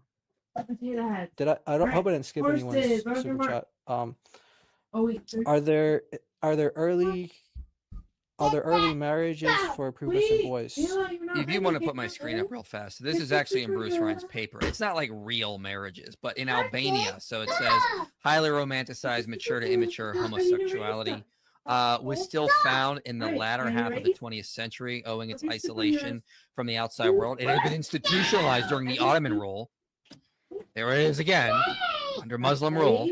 19th and early 20th century visitors confirm that younger men frequently cultivated passionate. I don't want to read that. But the Muslim Albanian custom of boy brides also spread to Albanian Christians. So here you have Muslims coming in with these boy bride practices, and they're like, they're Christian, and they're trying to like entice them and bringing them into it. Meanwhile, Christians are doing the exact opposite. They're trying to destroy this. You also have this. This is of the Sawans of Libya, Muslims as well. Prominent men lent each other their sons. Yeah, hard to even fathom. And love affairs, jealousies over boys were common. This one scholar said they will kill for a boy, never for a woman. So, wow. Yeah, this is this is really disgusting stuff that was happening. And wow. I don't know if that's what that question was actually about. That question might have been about, hey, since they're okay with marrying prepubescent girls, were they also okay with prepubescent boys being married? Like not even necessarily to grown people, but to other people. Rarely happens. It's typically older men want younger girls because that's what they're after. And yeah, it rarely is what I've seen when I did all my research on child marriage. It is a problem in some cultures, but 90% of the time I'd say it's going to be girls, probably over 90. Okay. Someone reminded me of the name of the movie, The Sound of Freedom. Yeah, that's that movie. Yeah, I've not watched it. I just, man, I was that. I don't know if I can I stomach want to be it. impressed. Yeah, I get you. I understand. Thank you for the super chat. Loaves of bread. Thomas says, John Ducey, love your work. You are both doing amazing. Keep going strong and God bless. Hey, thank you so much. God bless you too. Thanks you for the super chat. Loaves of bread again. Are there early cultures that abhor unseen crimes? You always had cultures that abhorred that kind of stuff. What they did is another story. So like you go back to ancient Babylon when I've read scholars like John Botero, Carl what is his name? Carl Vandertorn, and others as well. It's like their idea of sin was vastly different than ours. It was very much like honor and shame. If something brings shame to the community, it's a sin. If it gives honor, it's good. So in like ancient Babylon, if a prostitute, like let's say a 15-year-old prostitute left the brothel to try to find a better life for herself, they would have considered that more of a sin. She's breaking the order of society. That's where she's assigned. She should just accept her lot in life. And of course, the exact opposite comes out of the Judeo-Christian culture. John Botero says this might be one of the greatest revolutions. Jean Botero, he's a French scholar. He says it was Moses gave us one of the greatest revolutions where sin now becomes something internal. It's between you and God. And that needs to be condemned on that. Because in the ancient cultures, it was very much more about what was hurting the community at large, what was public, these kinds of things. I'm not saying they didn't have a sense of guilt. I'm not saying, but it was just more of a focus on honor and shame in public, not so much private. And then that starts to change with the Torah, and then through the prophets as well. You can see some of that. I talk a little bit about it in my video, how Christianity created human rights. It just came out last month. All right. Thank you. Thanks, IP. All right. So, and thank you for the super chats. This is a great question. Hi, how does someone accept Christ? By looking at him as a moral example, just acting out of curiosity. Okay, well, we can go right to the Word of God. But yeah, go ahead, IP. If you confess with your mouth that Jesus is Lord and believe that God raised him from the dead, then you shall be saved. It's in Romans, for example. Yeah. Yeah. So there you go. Exactly. Our minds are on the same thing. That if you confess with your mouth the Lord Jesus and believe in your heart that God raised him from the dead, you will be saved. So that's what you do. All right. Thank you for the super chat as well. Let me get the screen back here. Guys, only a couple more super chats. Sorry for keeping you guys. Oh, you're good. My jaw is just feeling weird. I don't know what the up with that, but yeah. All right. Hope you feel better. Okay, don't forget Othman, aka Ketchup Boy, is a top contender for the best lying sheikh. My boy speaks from both sides of his mouth. Yeah. There's a upcoming debate on some time in the future on who is more evil, whether it's Sheikh Uthman or Muhammad Hijab, and it's look out for that. Look out for that. Yeah. Jose, thanks for the super chat, by the way. I don't know how to pronounce your name though, but Vaming, yeah. And Jose says he posted on a channel a year ago. Okay, so I guess he posted his Bible on his channel a year ago. All right. Thanks, Jose, and thanks for the super chat. Giovanni says it's called Dancing Boys of Afghanistan. Please watch it. It needs to be talked about. It's ridiculously normalized there. As a Christian, I asked you. Yeah, I mean, we're familiar with the situation, but he's saying that there's a documentary. If you guys are interested to watch that. But I'm not surprised. You guys seem pretty informed on what's weird going on that he's there, really so. pushing that. Yeah, it is what it is. I mean, like, it needs It's hard to stomach. Yeah. And then Giovanni says, yeah, save the boys. Yes, that's right. All right, guys. So those are all the super chats. Any okay, that's kind the end of that stream. Final words, closing words you guys have? It was interesting, very interesting. A lot of disgusting topics that were normalized throughout the years. Not safe. Mayor leaves Chicago residents furious. What? No federal troops in the city of Chicago. No militarized force in the city of Chicago. We're going to defend our democracy in the city of Chicago. Are you prepared to defend this land? If this president decides to continue to break this Constitution, get that out of your mouth. the labor movement Love you. that stitches it back together. Chicago Mayor Brandon Johnson rallying against President Trump's offer to deploy federal troops to help the city fight crime. Now, this despite a violent holiday weekend. At least 7 people were shot and killed and dozens more wounded. Kata Truss lives in Chicago. She is the director of the Community Roundtable and joins us now. Great to have you back on the show. I want to read to you what... This mayor is an idiot in Chicago. Like, absolutely beyond stupid. We don't want help. We want the crime to run rampant. Mayor Johnson's executive order, he says the fudge our numbers to make it look good. city will pursue all available legal and legislative avenues to counter coordinated efforts from the federal government that violate the rights of the city and its residents. You're closer to the people than we are, and we'd love to hear what you think about all of this that's going on, and especially the very tragic news from over the weekend. Well, first of all, this has been a very violent weekend in the city of Chicago. As a matter of fact, the last several weekends in Chicago have been very violent. And so when Mayor Johnson stands there and talks about taking over the city and not letting troops come in, it's as opposed to what? As opposed to the high crime that is here, as opposed to the murders and the violence that's going on, as opposed to businesses being afraid to open their doors because they're constantly being robbed. What's the point in this? You know, the fact of the matter is this. Mayor Johnson has a dismal approval rating. And so going against President Trump probably in his mind seems like the right thing to do. He has never listened to the people and what we really want since he's been in office. And, you know, what is really happening here is I feel that the mayor is probably deflecting. He's deflecting from the fact that he mismanaged the city's money by supporting the migrant crisis.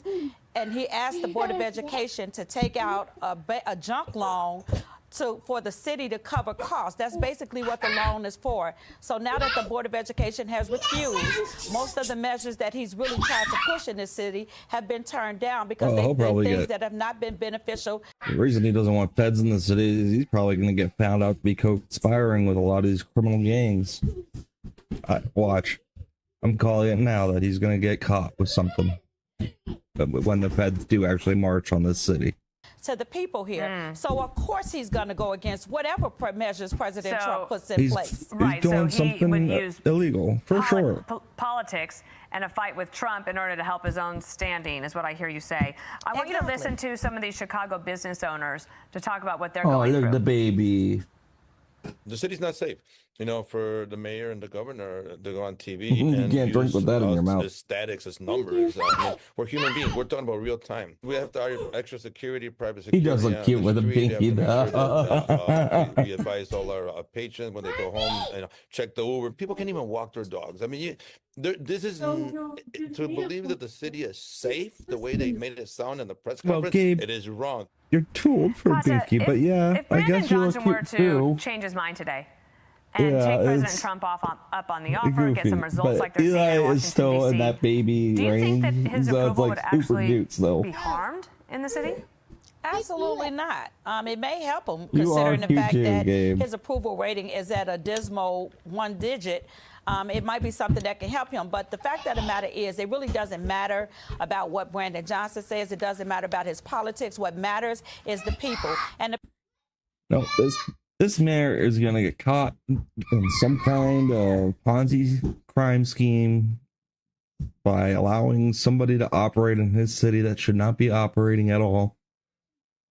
And he's gonna be taken down. I guarantee can't 100% guarantee, but I'm 90% sure he's covering for something and he doesn't want to be found out about. That's why he doesn't want the feds in his city.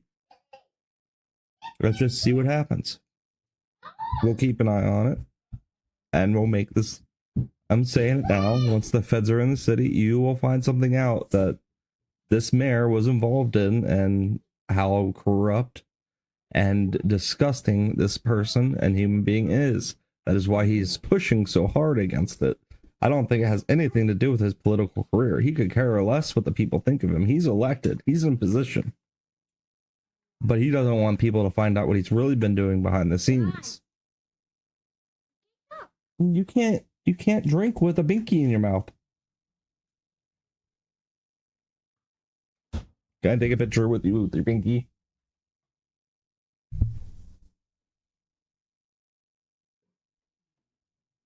Here, I can have a picture. Can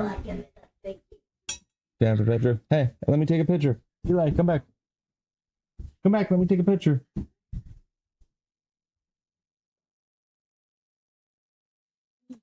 I didn't get going. Come here. Come here.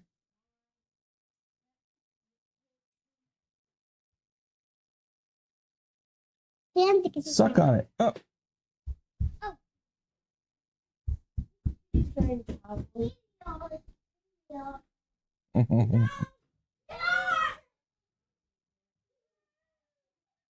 Too cute.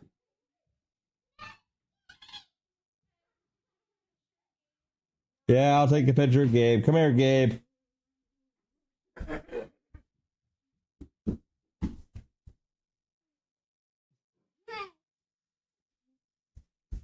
You goofballs.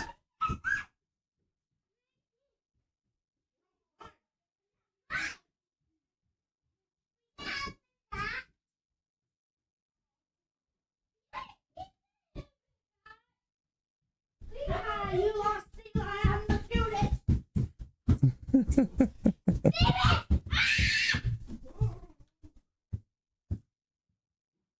I'm gonna triple click it. The people here in Chicago don't feel safe. The people here in Chicago want the help that President Trump is trying to send here. So regardless.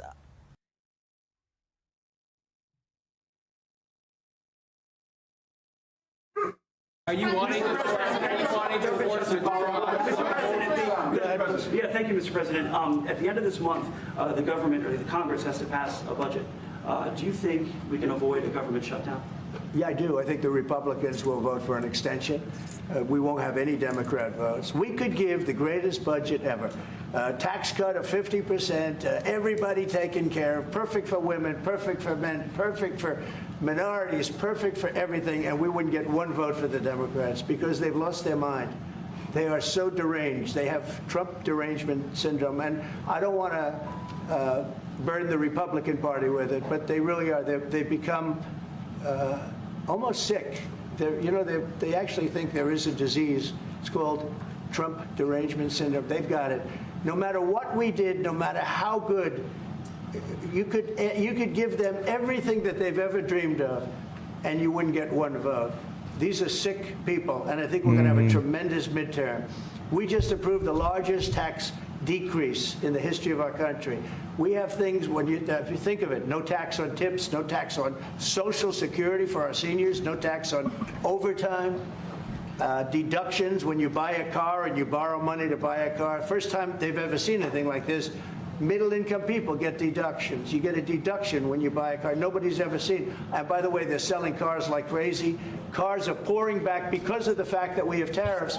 Cars are pouring back into our car plants are pouring back into our nation. They're coming from all over the world. They're coming back. You know, we lost about 54% of.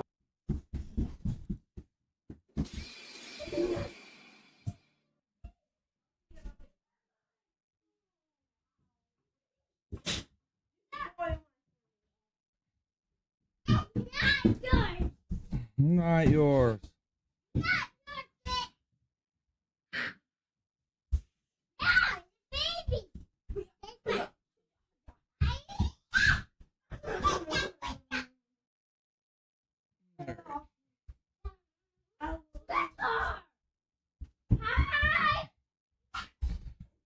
let's get back to the POE.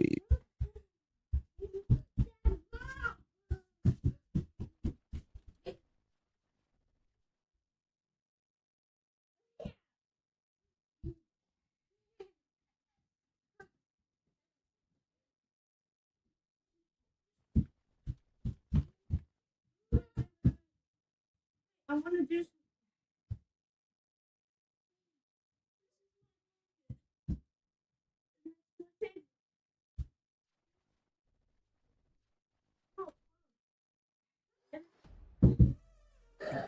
Gabe, why'd you drop him like that?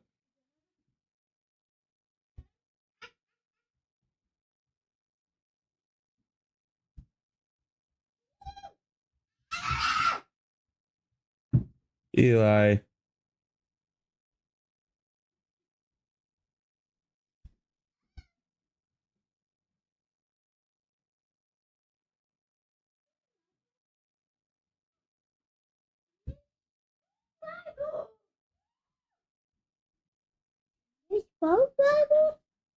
Why do you have this one too? Hey, Josh.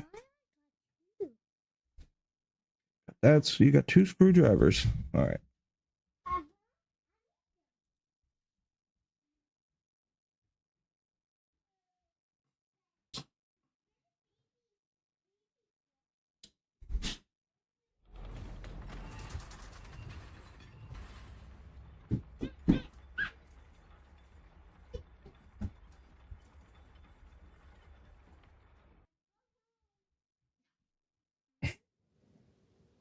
Hi, Savannah.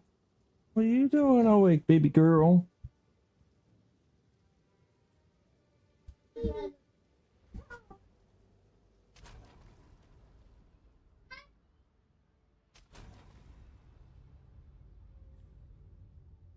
My baby coming through. It's called Gabe.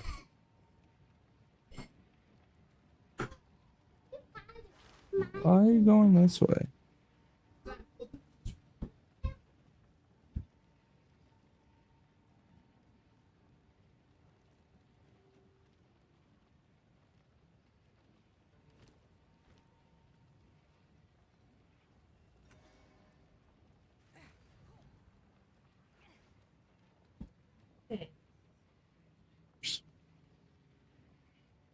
Oh. Oh.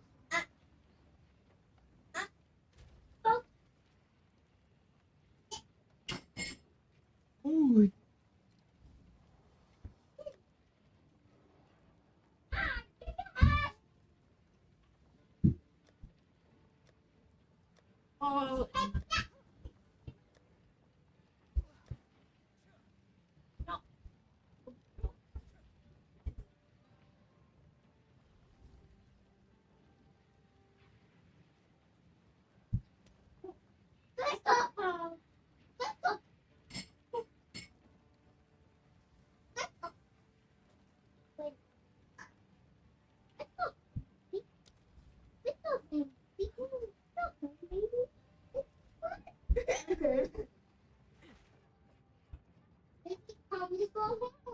No.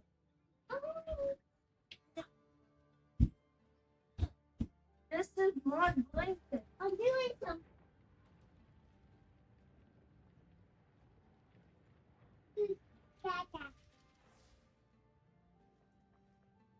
Okay, let's see how you look with the stitches.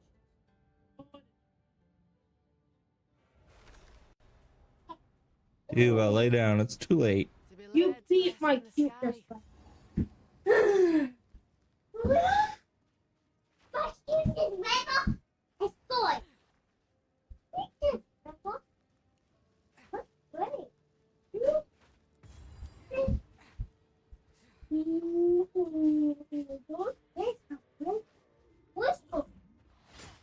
Straight through the app.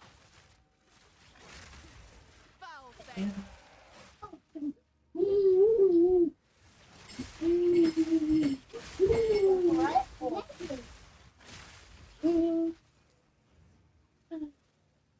Well, should I just go in the kitchen and bring it to me? This one? Yeah, me. you don't mind.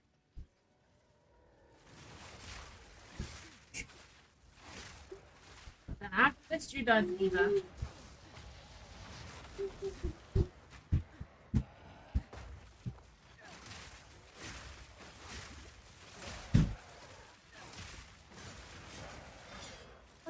What? What? A worthy foe.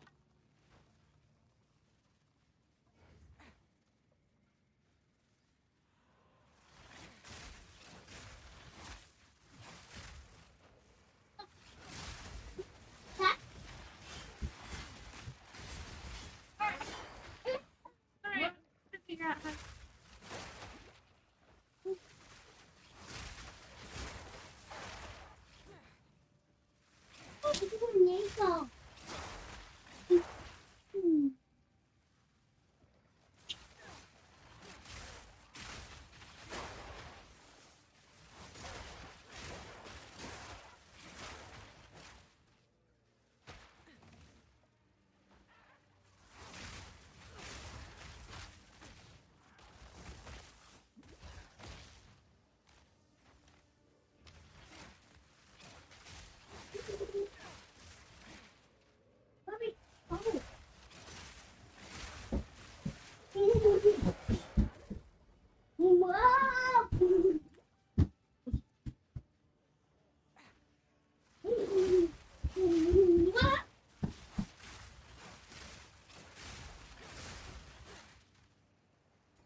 Look at this.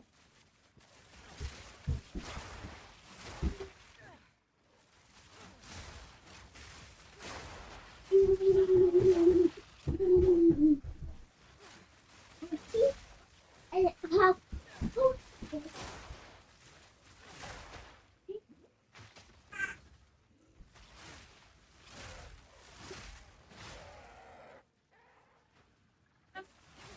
Straight through the arts. no, no, no, no, don't walk.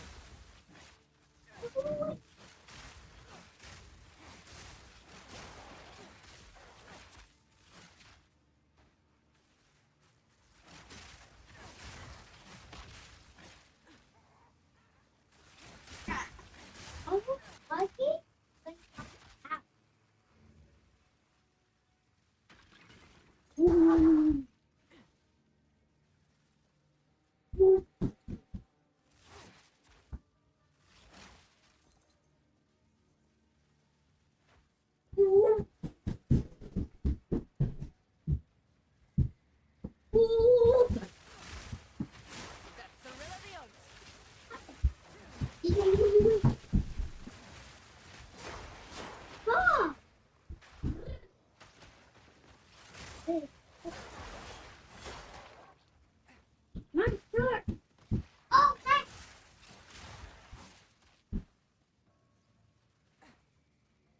Some empty pots. Ooh, superior cultist. Great command. And did it.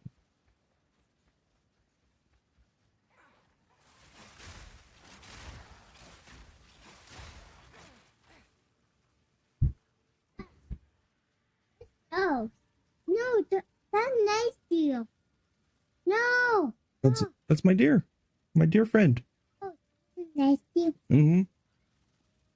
Don't kill him. You're trying to kill him. No, he's my friend. Oh. No, he doesn't kill me, but I kill these birds. Why?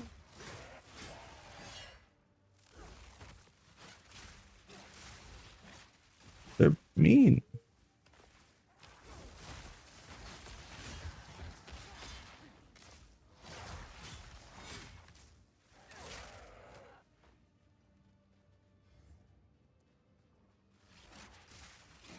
Lightning strike twice. Alright.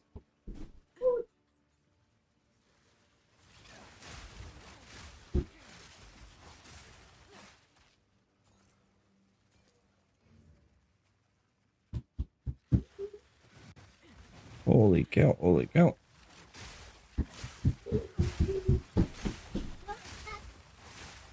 Where's the reindeer? He's right here. Oh. He's safe. Don't worry. I'm not gonna hurt him. Nope. Okay, we need to go in here.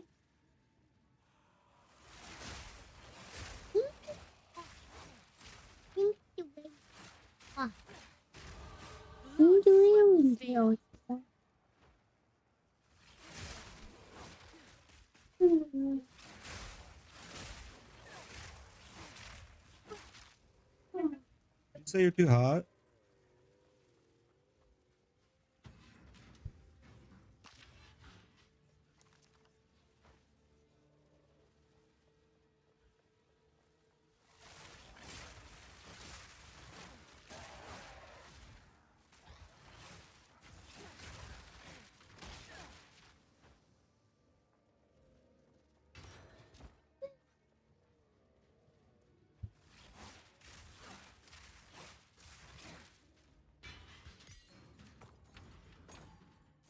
Yep.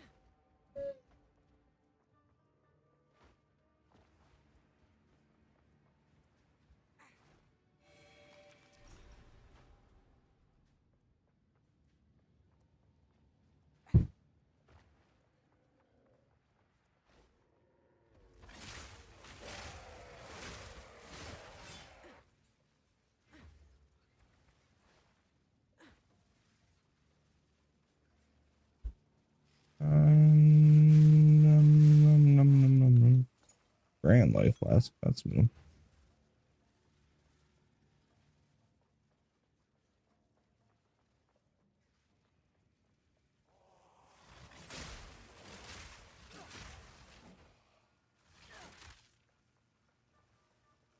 This be a dead end.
There's a beep.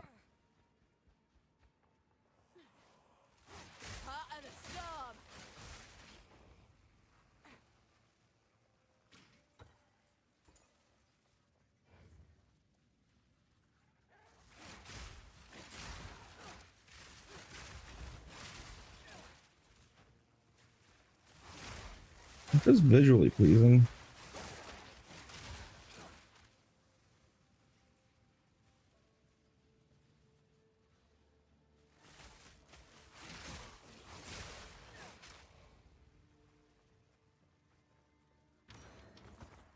Oh, okay.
Oh no.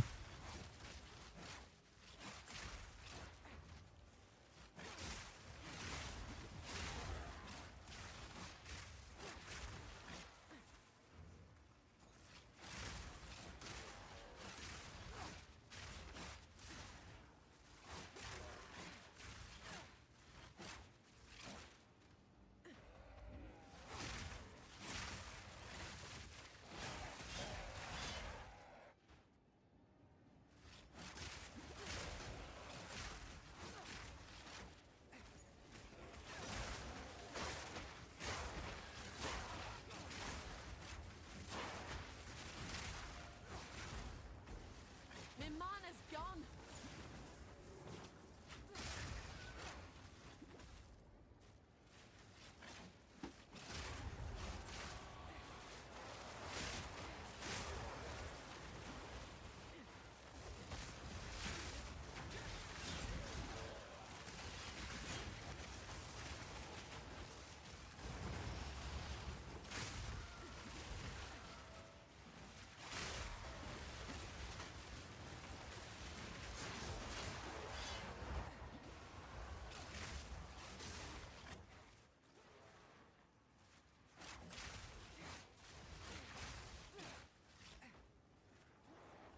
Straight through the air.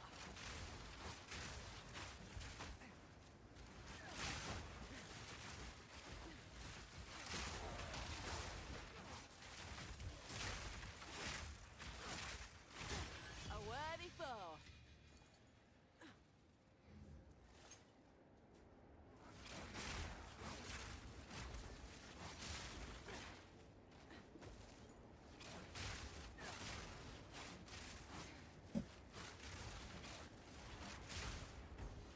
Need mana.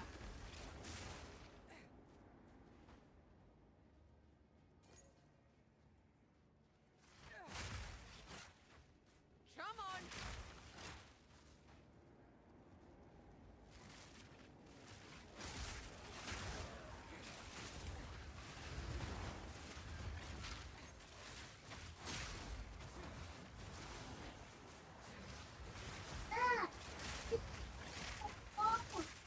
Oh, what's a serious problem, kiddo?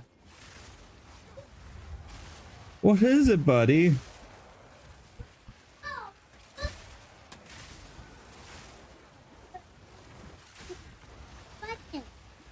What? It died. What died, kiddo? It worked. You had to put power. All right, buddy. You can't keep distracting me. Go to bed. It is time for bed. You do not need it right now. You do not need it right now. Go to bed.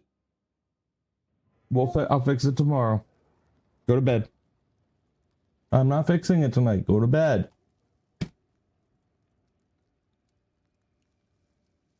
I will put it on my desk. You go to bed. Get up there. Go.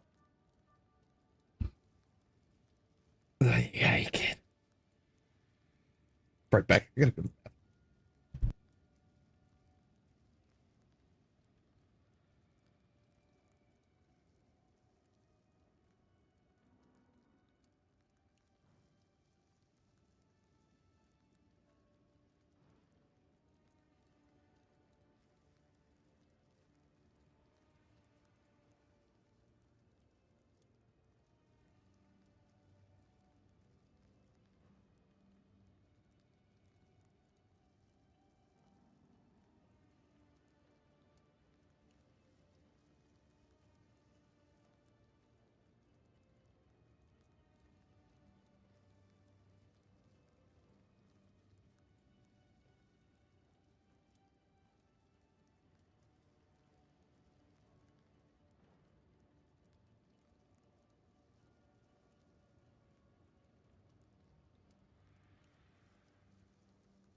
Check out the serious problem.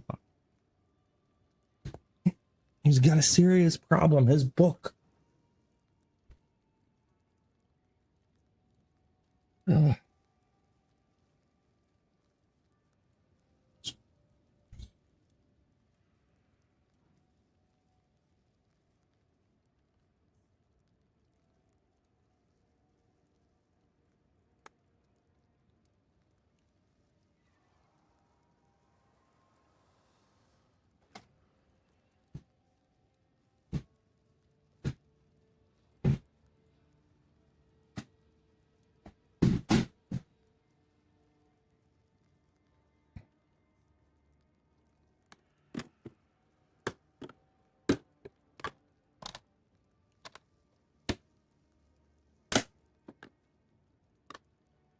cheese stick.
I'll get to the bottom of this.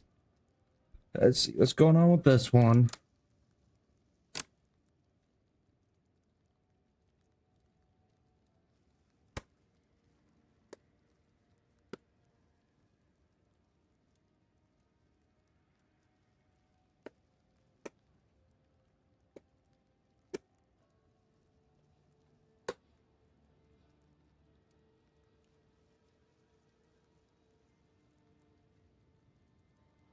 Ooh, almost fell on my foot.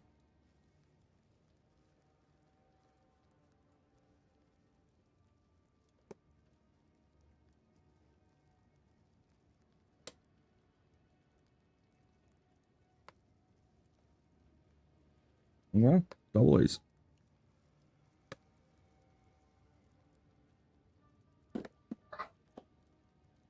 Huh. What? It's buzzing.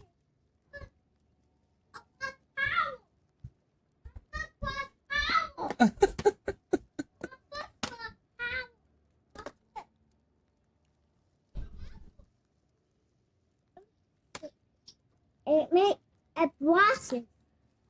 I full of it. I'll make it somehow. Looks like it's working. No, I'll make it somehow. What? A still blossom. See you next time. See you next time. See you next time. It's worry. That is drawing it. That was like this. What's that? I was flashing. It is flashing. Cozy quilt. Here you go. You can learn about words with this one. Just open it up. You want me to take both? I'll help you. We'll take both upstairs. Yep, that one works.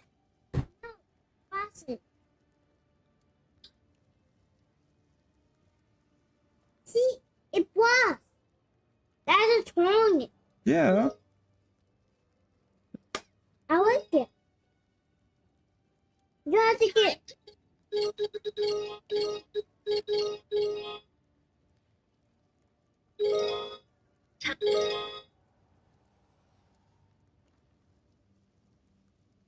Holy cow!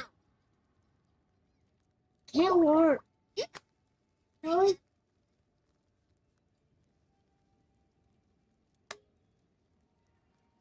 It can't work.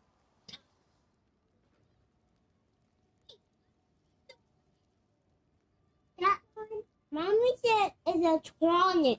It is electronic. Here you go. They're both electronic. Go upstairs. Them both are one. Oh, hear it. You hear that? What? Hey, bed. Yeah, that's a big one. Why? What? Don't make up. It's my burrito.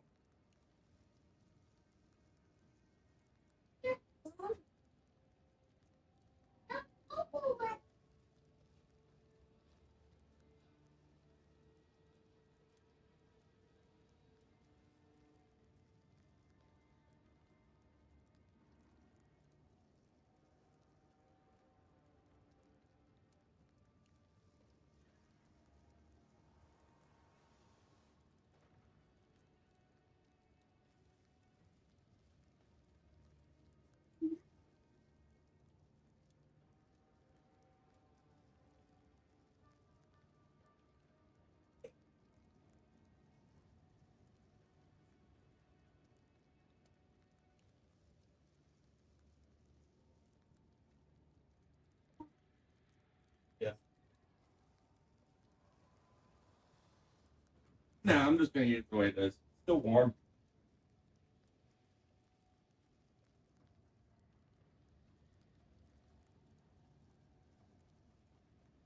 It's still warm. It's still warm. I can't believe I died there. That's frustrating. It's frustrating. How I died.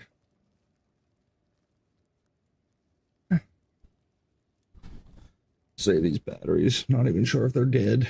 Gotta check.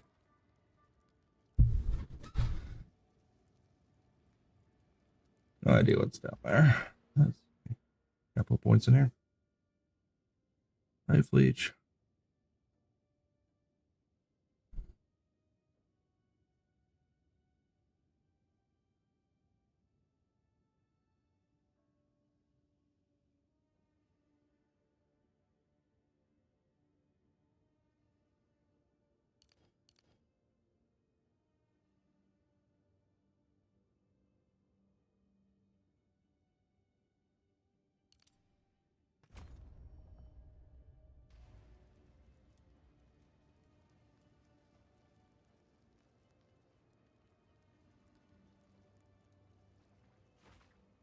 Oh, it's the birds. No.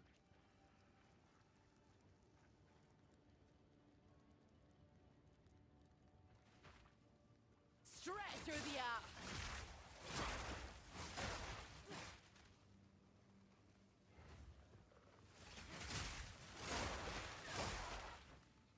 That'll be overly frustrating. Take this.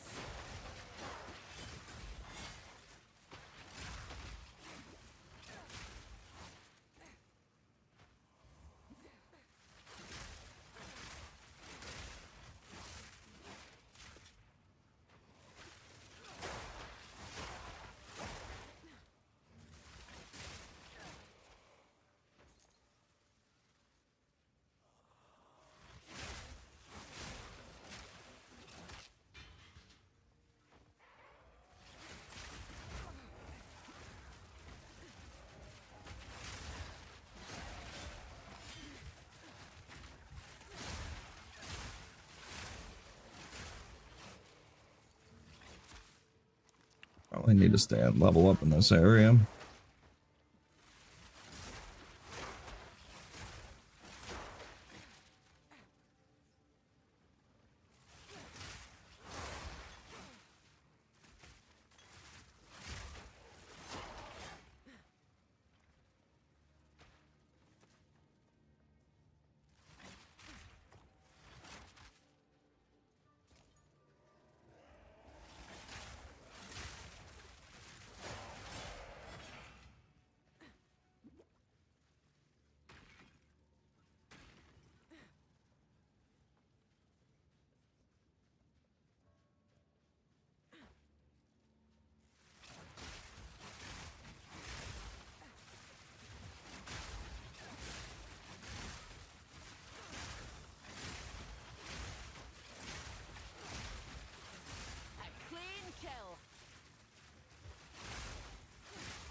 Rent double as is.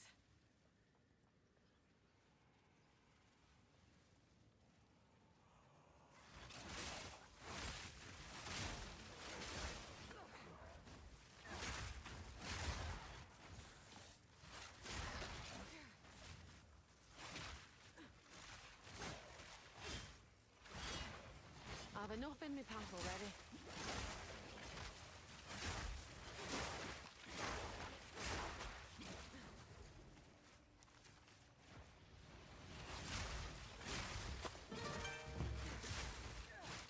Follow Dramdro.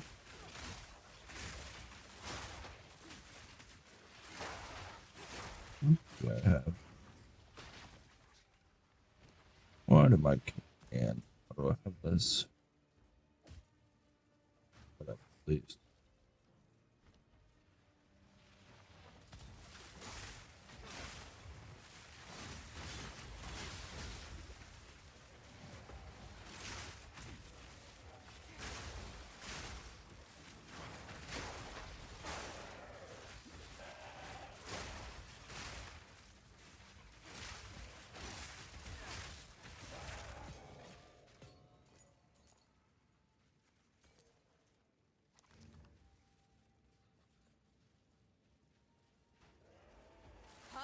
No, no, no, no.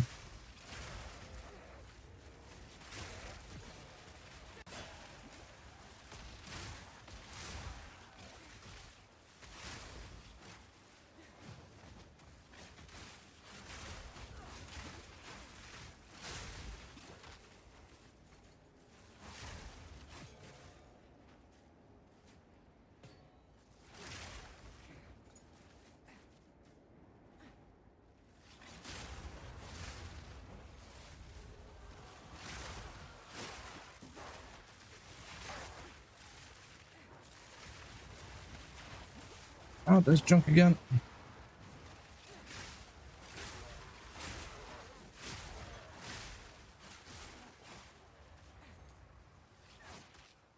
Oh, thanks.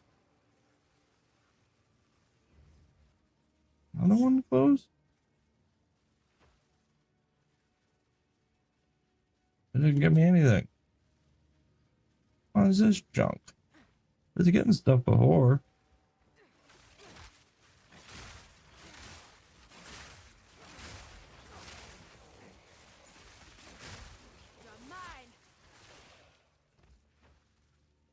Pack's full.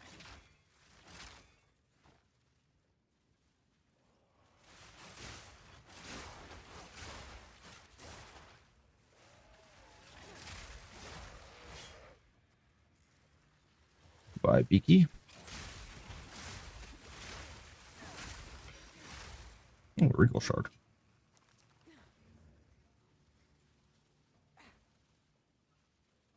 Oh, it's there.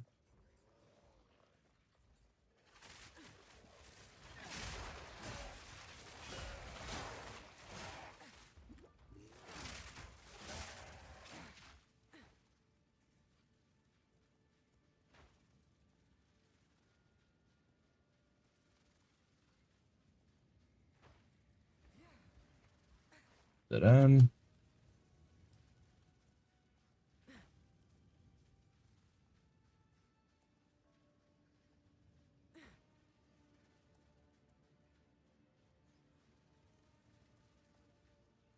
One through here.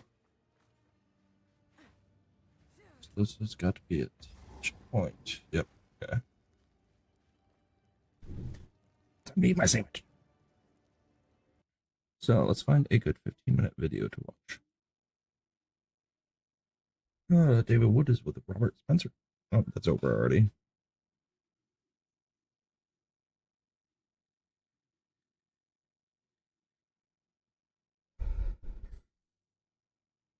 Here's the story from The Atlantic. The arrest that demonstrates Europe's free speech problem.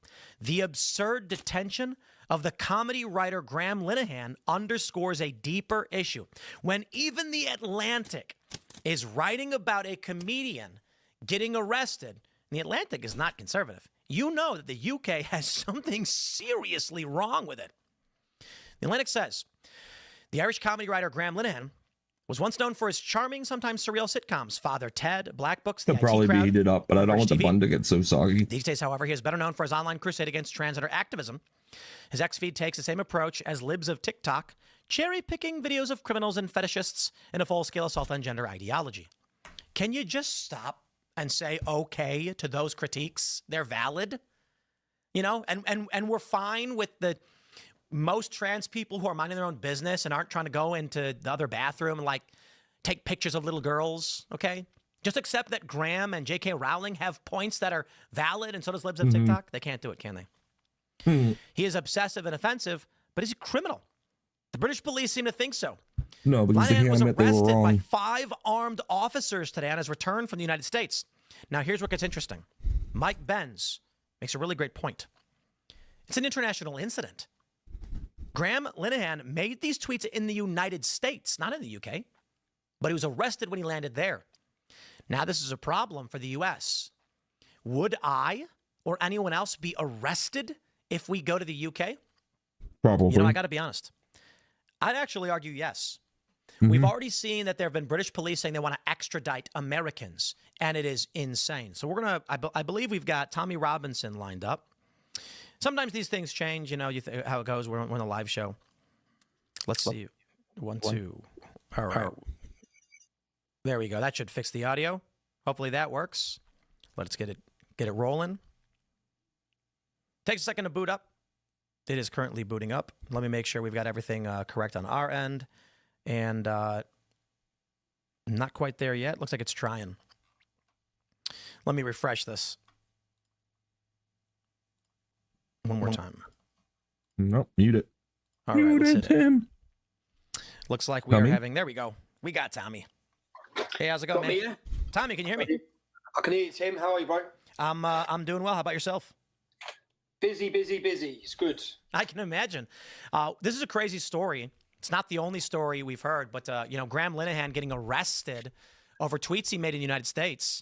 So, obviously, the state of the UK is constantly in question, especially here in the United States. I got to ask you first, though. I mean, what happened with you? I mean, you got arrested? They've been coming at you. How are you doing? Are you all right? I'm all right. I get arrested all the time, don't I, Tim? So, That's horrifying. I don't actually know which one you're talking about. Right. Because recently I was arrested. You may have seen the incident at St Pancras train station where I was in a situation and a man was left, and there was a video that went viral, and it was me walking there, and there was a man that was unconscious on the floor. Now, when I was arrested and detained for that, when we watched the CCTV, it proved that he harassed me, confronted me, attacked me. I defended myself, so I haven't been criminally charged. They've released me without charge. But when they detained me for that, they detained me and arrested me for 3 tweets. Listen to this. The tweets that they arrested me for, one of them was sharing a Daily Mail news article. Now, the Daily Mail have protection because they are a recognised media source. So they don't get prosecuted. But I was arrested criminally under caution and interviewed. They're waiting to see if they're charging me for sharing a newspaper's article. Wow. Because they said, what accreditations do you have as a journalist? Do you have this? Do you have this? Do you have this? And I was looking, thinking, and one of the tweets, this is how they done it. So I shared a story from a year before. Yeah, it was a year before. It was a newspaper article that said no English children in the whole of this school. Yeah, English was not spoken as a first language. Well, when I shared it, they then said, now a year later, there is English speaking children. I'm like, so that's misinformation. It's like, and that was free. So I was arrested for free. But with Graham, what's happened with him? He's landed at an airport. Police with machine guns, if I'm right, have arrested him for 3 tweets. And this is all now. I remember, I've seen Nigel Farage talking currently now, which is great, highlighting the free speech issue in America's Congress. And he mentions that Britain is North Korea. When I was imprisoned and went to court 6 years ago for asking a question outside a courtroom, I asked some Pakistani rapists, they'd raped 100 children. As they walked into court, I said, how do you feel about your verdict? I was arrested. I got a 13-month prison sentence. And when I walked into court, my T-shirt said, Britain equals North Korea. It had the British flag, and it said equals North Korea. because we've been here for a very long time, Tim. I know now people are seeing it, they're understanding it, and they're understanding it because Graham Lynham is he's not a working class kid. He's not a controversial figure. He's a famous comedian. Yeah. He's a famous comedian. So yeah, it's a sad state of affairs. It's also good though that people get to see. I think, so there were a couple of videos I just saw recently. One where there's like an 11-year-old child wearing with the English flag, and the police are harassing, saying, you know, it's offensive, and yelling at the mother. I saw another video where a man at a rally tried to shake the hand of a police officer. I don't know if you saw this one. Did you see that one? Yeah, that's my good friend. That's Liam Tufts. And do you know what? Because if you watch it in its singular on its own, but what you have to understand is that the British public, we've watched the police take pictures with people dressed up as Hamas fighters. We've watched the police get on their knees and bend their knees. We've watched them dancing with high heels on at pride parades. So we've seen the politicization of the police force. So when my friend went to shake his hand, that's Liam Tufts, the police officer was very rude. You don't see his reaction first of all on camera. He was very rude, snubbed. I'm not shaking your hand. Yeah. Now Liam was thanking him. Yeah. Liam was saying, "Thank you, mate." Now this is the truth. If a Muslim or a black individual had put their hand out to that police officer, 100% he'd have shook their hand. It's a photo op. 100%. But the fear is in the police officer. When he says we can't be political, it's like, no, what you mean is you can't shake an English man's hand at an event that's patriotic. You can shake, and that's not every police officer, because I'm going to hold my hands up. The police shake my hands. Yeah, the police shake my hands. But the politicization of our police force, which we've seen, and that video, Liam was angry, and justifiably angry, because of the way we've seen the police pander to every other ideology and wave every other flag. And you're seeing now, you've seen the Raise the Flags campaign spread across our country. There's not one roundabout you can go to. I swear to God, Tim, if you understand how big this is, there's not one location you can go to anywhere where you don't see the Union flag or the St. George's flag. Now, considering 2 months ago, there was no Union flags or St. George's flags. There was none anywhere. And the problem why, again, we're frustrated, the council are taking them down. They didn't take the Palestinian flags down. In fact, there was a gentleman who come out in East London, and I know his wife. She was terminally ill, and he come out and all Palestinian flags have been put all across his estate. And he said, "What is this shit?" or something like that. He got dawn raided by police the next day. Wow. The police come in his house. He's 60 years old. They dawn raided him for having a negative opinion of the Palestinian flag. He never got charged. But what this is about, more so, whether Graham faces prosecution or not, it's about instilling fear in the rest of the general public. Yeah. It's about making people that they're not free to exercise their speech because they're too scared to. And that atmosphere of fear has been spread for decades now. And people in Britain... I was eating. I have it. It's right here. Taking a munch break. We know. I don't know if America's quite grasped where we're at as a nation. I don't know if how severe this problem is. Well, how severe is it? I mean, we've seen the stories of a woman who posts on Facebook, goes to prison, things like that. Well, she got 31 months for a tweet. She got 31 months for a tweet. It's insane. An illegal immigrant this week raped a disabled woman, and he got 14 months. Yeah. What? Mainly.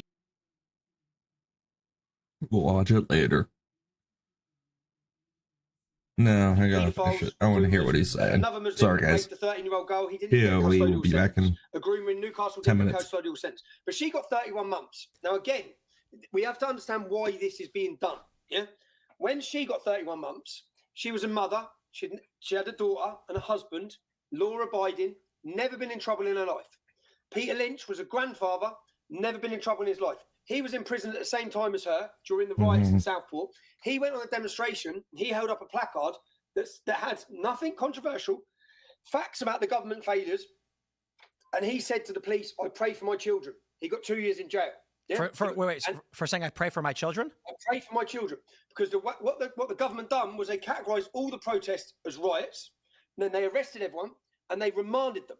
So they remanded everybody. So no one got bail. Yeah, no one got bail. So they remanded them straight into prison. So Lucy Connolly was then told, this is why she pled guilty, and this is where it was part of it was an operation, a state operation. She pled guilty because she was told if she doesn't plead guilty, she'll spend a year waiting on remand anyway. So she'll sit in jail for a year. Wow. Yeah? If she pleads guilty, she'll get out. She pleads guilty, 31 months. Wow.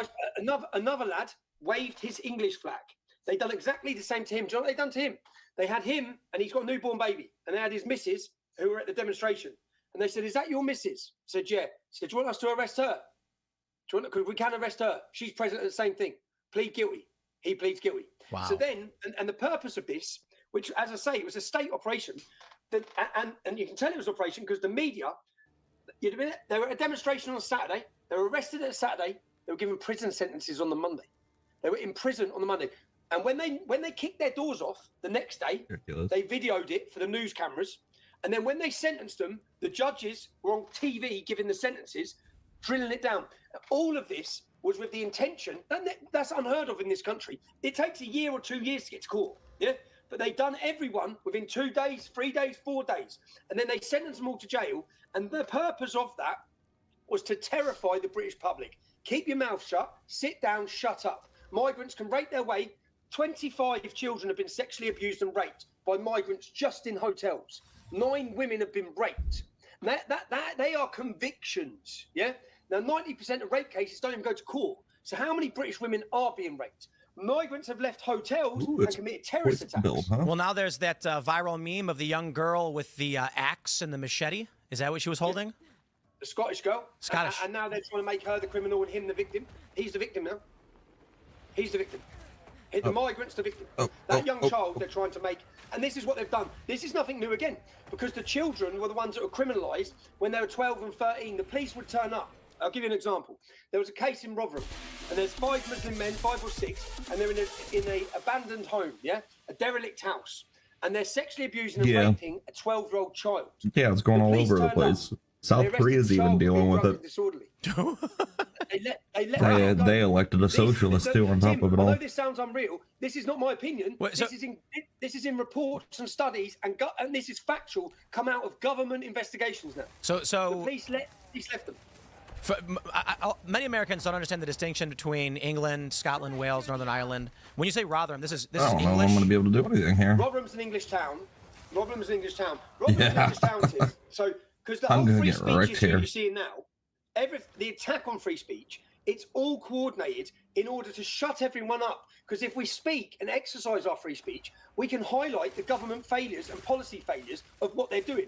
Mass immigration, whether it be transgenderism, all of these things, the indoctrination of children. If the public can speak about it, then the rest of the public can be awakened and realise, look what they're doing. Look what's happening. Do you think you're winning? Oh, we're winning now, Tim. And just so people understand, for 2 decades at least, I've been banging my head against the wall for 15 years, yeah, on these issues. And I've been attacked, silenced, demonised, slandered. Again, a totalitarian state uses the judiciary and it uses the media. And both of these are weapons of the establishment to attack. And they politicise them. Now, that's happened to us for years. And I was seen as a hated individual because the public at one time bought their lives. What we've seen, and it's not just to do with, obviously, my journalism has helped. Elon Musk giving us Buying X, giving us a platform, all of my documentaries. But what's helped? COVID helped. During the COVID pandemic, people saw the lies in the media. It made them question more and more. October 7th, unfortunately for Israel, unfortunately for the victims, it's helped because we saw the hatred. We saw the scale of the problem in the Western nations. We saw the way the police let them call for jihad. Whilst, again, I don't know if you saw this week, a British woman, a councillor, hung the British flag in Epping. Now, Epping is Epping's been the protests outside the migrant hotels because Epping is an area called in Essex. Now, you have East London. East London's now become majority Muslim. All the English, the white flight, they've all fled and they've moved to places like Epping, which are lovely English areas. Then they're there and they put 200 migrants in the hotel. Wow. Now, a girl was walking to school, 14 years old, 13 years old. She gets sexually assaulted from the migrant, telling her he's going to have a baby with her. He grabs her and sexually assaults her. The community are all protesting outside the hotel. At the same time, another migrant leaves the hotel and he lets himself into an old pensioner's home. Then the pensioner's daughter comes out and chases him, and the pensioner's daughter's been arrested and she's facing prosecution. He hasn't been arrested. Yeah, he hasn't been arrested. Now, then the community, they went to court to try and get the migrants removed, just in this one hotel. Then someone with a camera went round the back of the hotel and started filming through the window what the migrants are watching. They're watching beheading videos on their phone. And then as he flicks through the beheading videos, they then got pictures of him with machine guns. These are the men that are now in the hotels, yeah? So the community go to court and they have and they challenge it, and the judge rules that the Home Office, the government, have to remove the migrants for the community safety. Wow. The government, the Labour government, then take it to the High Court and appeal the decision, and then in the court, the barrister paid for with taxpayers' There's so much going on with this whole identity issue. Migrants' rights outweigh the community's rights, and the judge says yes. So then they've now forced 200 migrants to stay in the hotel. The next night, the councillor who wants them out of the hotel to support her community, a lady called Sarah, she hangs her Union Jack over outside the council building. 6 officers manhandle her, throw her to the floor. She's never been in trouble in her life. She's a mother of 3 children. She spends 24 hours in police custody. Now, bearing in mind, ridiculous. Again, if we live in a police state, which we do, but it's not a police state for everybody. We know that because we saw after October 7th. We literally saw terrorist organisations, his but here, standing in front of hundreds in the streets, demanding jihad. And when they stood and said jihad, jihad, jihad, the Metropolitan Police Force put out a statement saying there's lots of different meanings for jihad. Oh, they man. defended them. You know, so, yeah. I watched V for Vendetta the other day. Well, you've seen that movie, I imagine, right?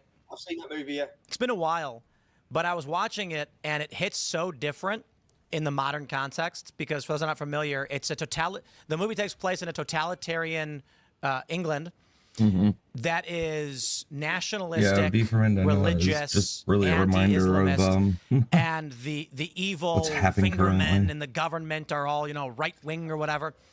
And then you take a look at what's actually going on with the arrest for speech and the fear, and it's like, oh, that's all leftist stuff. It's like the right are the ones who are actually getting arrested for saying they love their country. So it's just kind of crazy what people thought 20 years ago versus where you actually went. I do think media influences I don't realize I had it up so high. How they vote. Blow my eardrums out. Ends up creating a fear of the right. Now, it's probably intentional, but I digress. You do think that you are winning? That was basically the premise here. But the premise is, if you look at what's happened, I would say, Tim, and I'm not exaggerating here.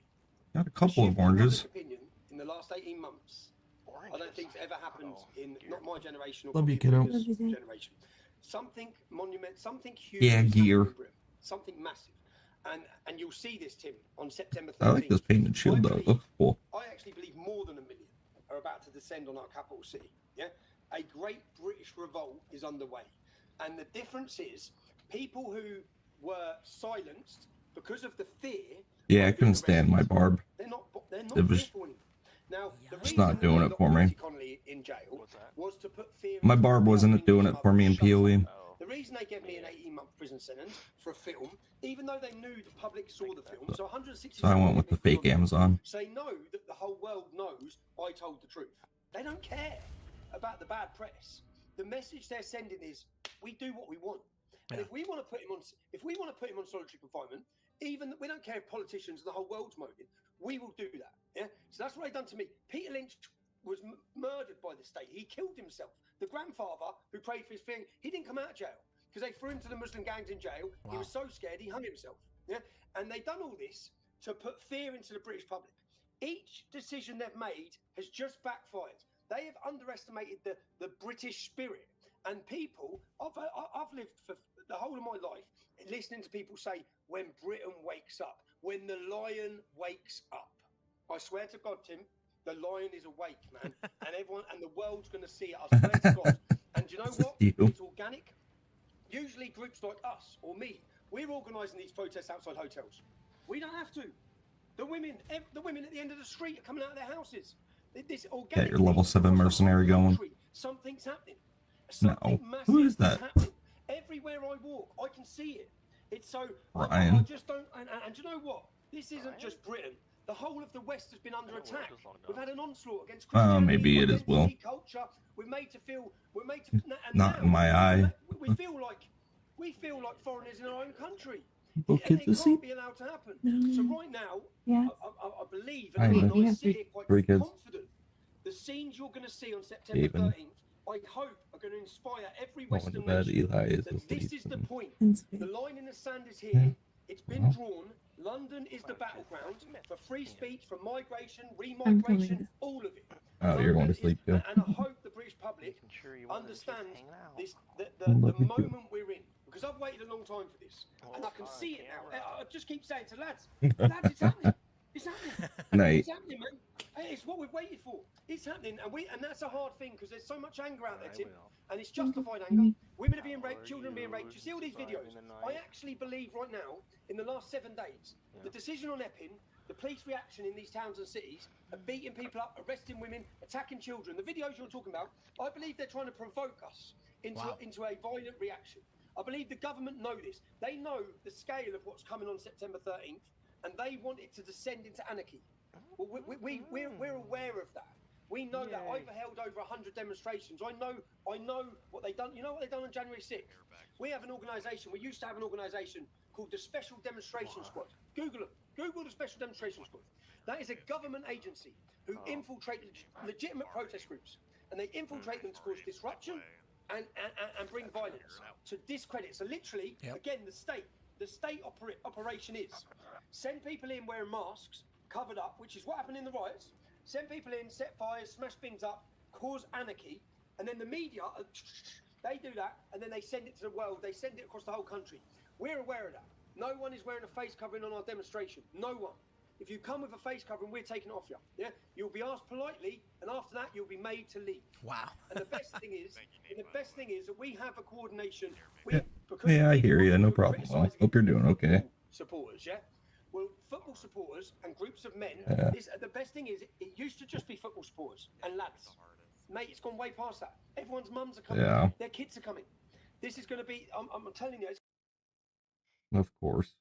Doesn't matter who you are, though. It's just No, it's not easy. Yeah, but my dad had like my dad is a man who uses my dad is a man who follows his routine.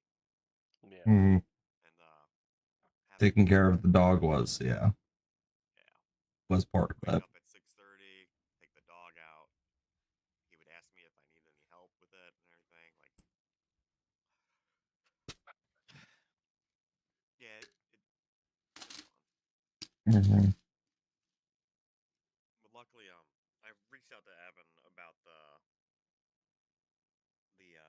program that he used with his dog. Oh, okay.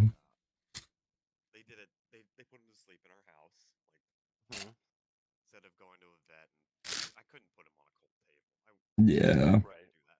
Not to mention he wouldn't let me pick him up either. So I was like, I won't do this. Won't let my last memories with him be this. It is we did that with my mom's dog, and it's hard. It's almost harder that way because you seem so comfortable and at home, but it's good that way. Better than the way they used to. Not as panicky for sure. Not as panicky. You're not sitting in that fucking waiting room. You know, you hear all of the other people, like the yelping, the people crying, people screaming.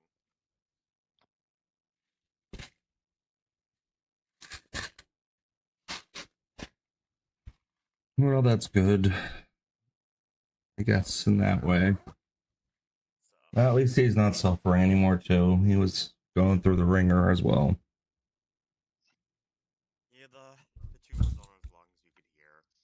He was weeping like I used to, and I was like, oh my god. And then we pretty much think he broke his other leg. So we were like, he hasn't gone to the bathroom and he won't get up to go to the bathroom. Every time he tried to get up, he fell over, and we were like, okay, something's wrong with the other foot now. Yeah, yeah, it does. Almost felt like unreal. Yeah. But he's better now. dogs will put up for a lot, which is crazy.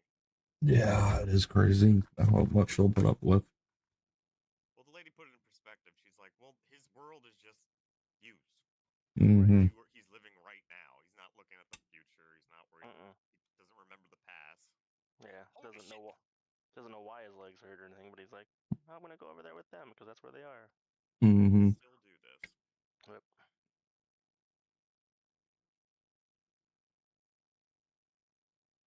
Die.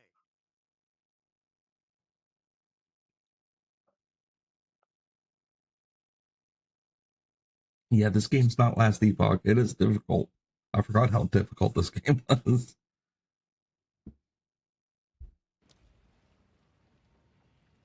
I kind of like this game more than Last Epoch. I just feel like the colors in Last Epoch are more bright and this one's darker. Like it's dark. Yeah. I think leveling was easier in Last Epoch. Yeah. Oh yeah, 100%. It's skipping around, yeah.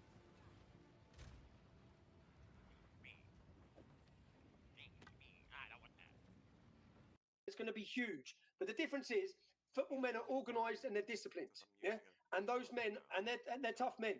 They're not going to allow people to cause anarchy. Yeah, no one can contemplate for every second in case the police do. I'm going to put an appeal to the police. But our relationship with the Metropolitan Police Force has changed over the last 24 months. The police were purposely, their reputation's been dragged through the gutter.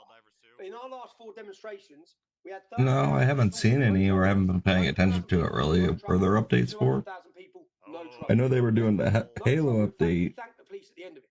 Because I believe the police have purposely been put at loggerheads against us by the tactics, the senior ranking officers. Oh man. I want to ask you. You mentioned. Oh man. And there was a big story. Might have to re-download it and give it a shot. 7 AFD politicians dead within a few days up to this election. So for those that aren't familiar, this is Alternative for Germany. It is the populist right-wing party. The media lies, they call it far right, but it's actually the top polling political party in Germany. 7 politicians dead. And I'm just going to tell you, it's very similar. I'm not playing this coincidence game. They haven't, for 4 of these individuals, they haven't released the cause of death. And the narrative that we've heard is natural causes, but it doesn't seem blood plausible. goo or bug goo. goo. Do you think that this is the extreme reaction from the machine saying no to the people who want Starship Troopers, yeah. If it wasn't for X, and it wasn't for alternative platforms like yourself and others like us, would anyone even know that 7 are dead? Right. That's the reality. Would anyone even know? Would anyone even know? We wouldn't know. So these discussions are now being had.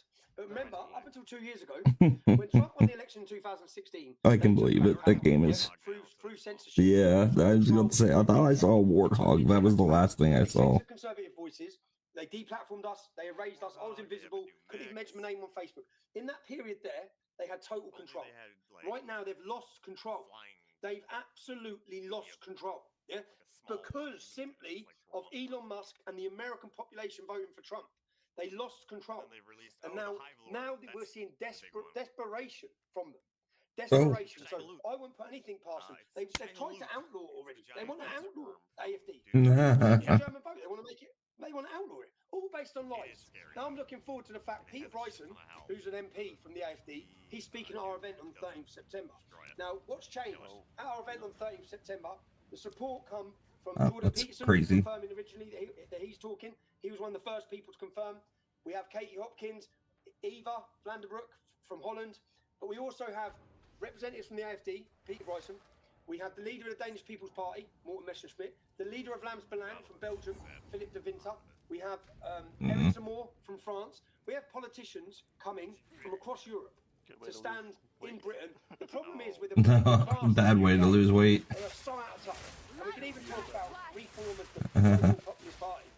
I believe there's going to be 1 million people. Yeah, this has never happened before. There's 650 members of Parliament in our House of Parliament. Not one of them is coming. Wow. Not one. Not one. That's the detachment. What is this tier stuff? What are the tiers? The Labour communist tyrant got voted in on 9 million votes. 20 million people didn't vote. He got voted in on 9 million. He hasn't got a mandate. It's not like Donald Trump's mandate. It's not like it. So 20 million people didn't vote. Now what we sat down. I don't know if you're aware of this, Tim. We sat down 2 years ago. We come up with a name, United Kingdom, and we sat down. It was myself, Cole Benjamin, Lawrence Fox, Maya Tusi, we brought Katie Hopkins, Jordan Peterson flew in. We had lots of influencers, and we had a vision and a plan. And the vision and the plan was, if we change the culture, you change the politics. How do we change the culture?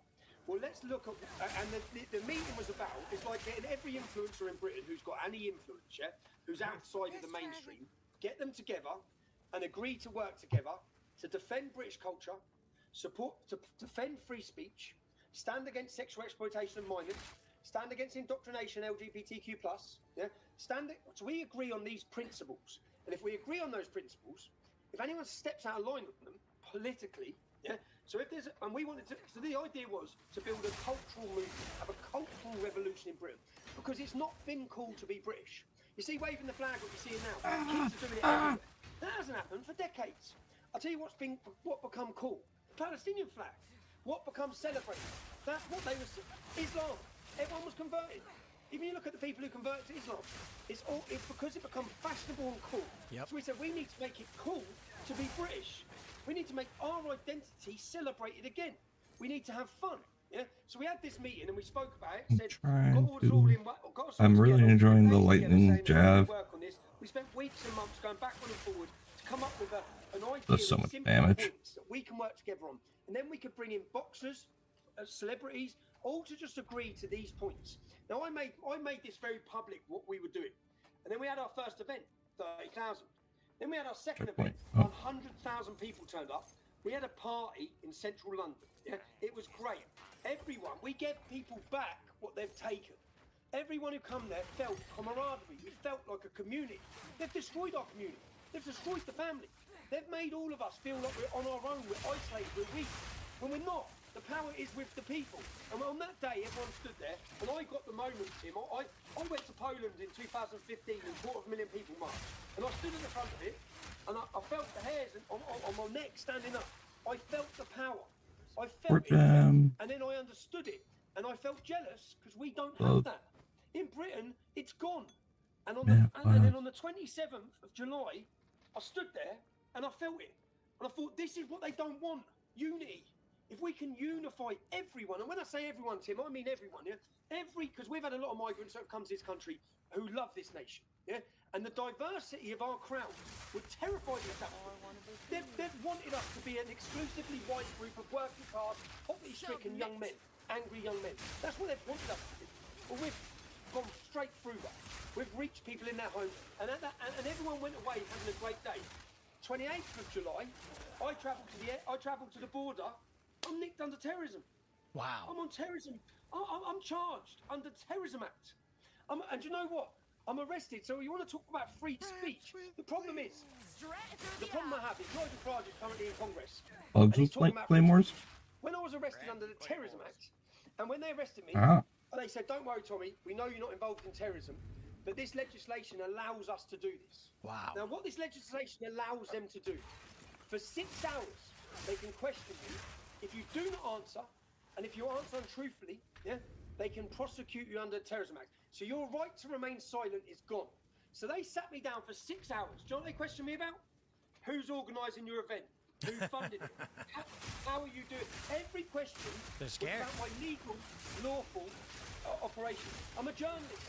So let's we're just about out of time though. But this event you have coming up, just quick elevator pitch, about 30 seconds. What's going on?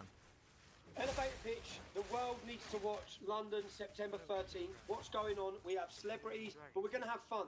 We have comedians, we have music, we have everything. Dragon Key Empire. British, yeah?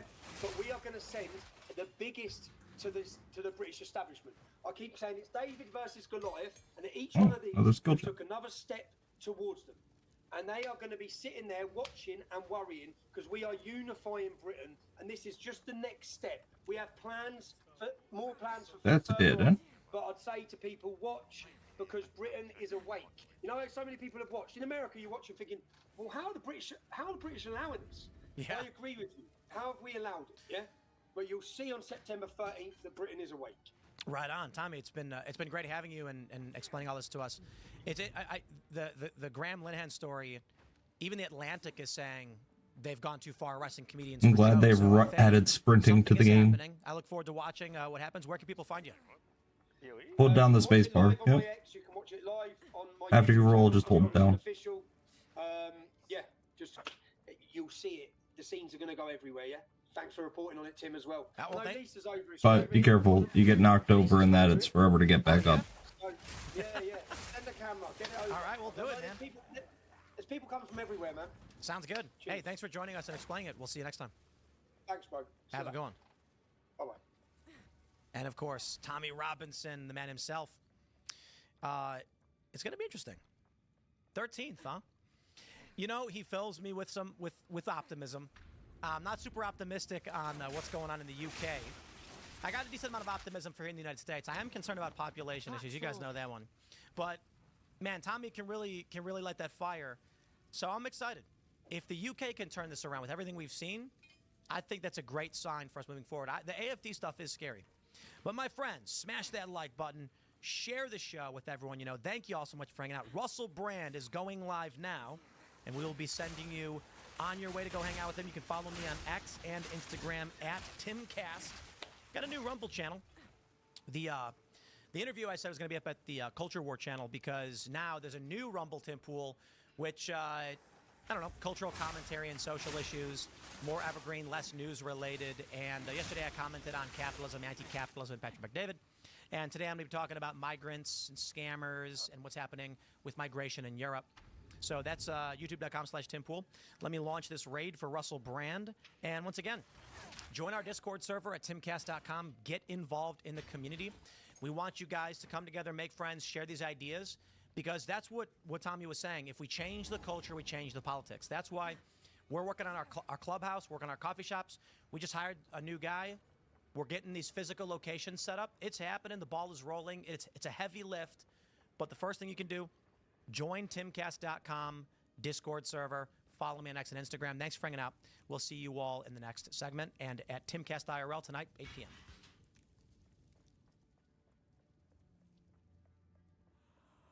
Straight through the air. The hunt is on.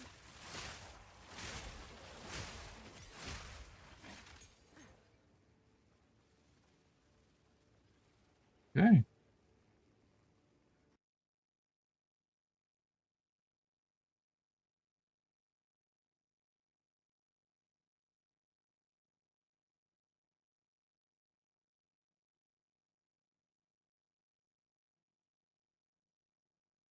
Staying in the UK, and the Greens believe with their dynamic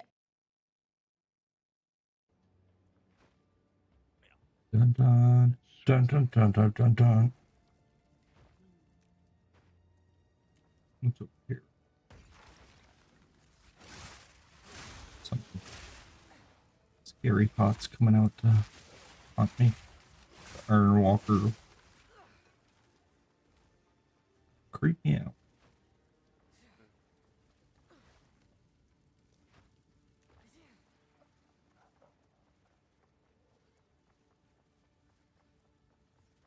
That made this area a little easier to maneuver through. Hey, Brian did get on Passive Exile too. How'd you know? I saw him on earlier. I don't know. I have him as friends on Steam.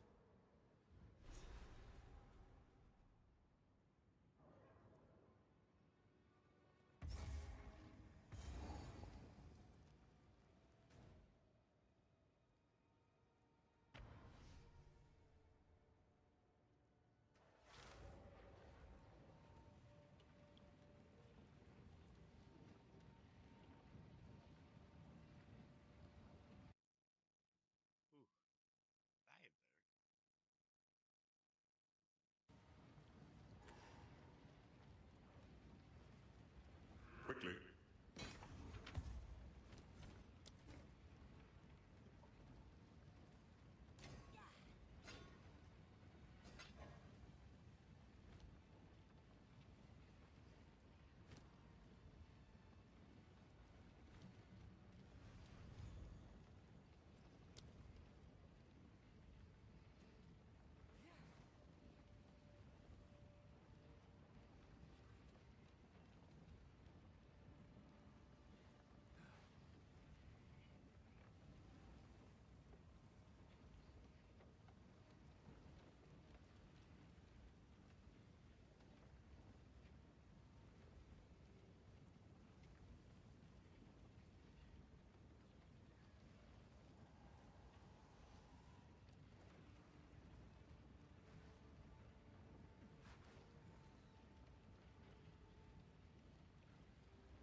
can I advise? Ought to rethink my approach.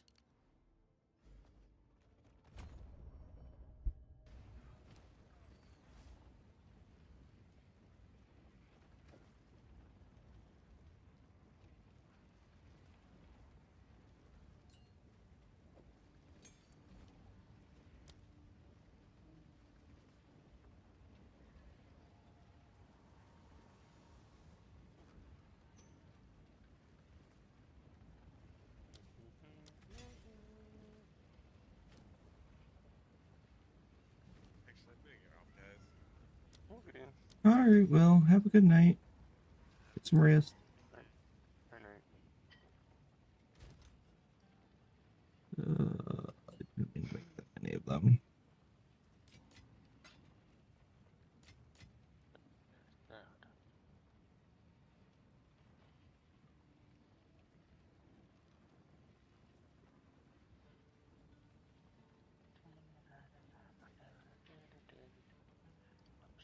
Batman. Increased action skill damage. Good staff. Really good mace.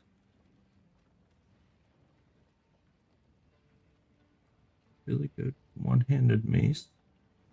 Spirit Crusher.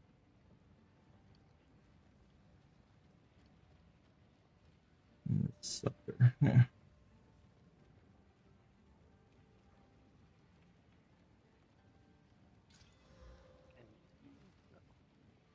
What are you playing, Jack? Nothing. I'm on max roll making some builds. Mm-hmm. Seeing what skills I like. Yeah, I'm kind of just putting things in the tree. I haven't looked at a build yet. I just knew I could go lightning, so I figured I'll just buff everything lightning that I can. No, I'm messing with Borderlands 4 character stuff. Ah. Young one.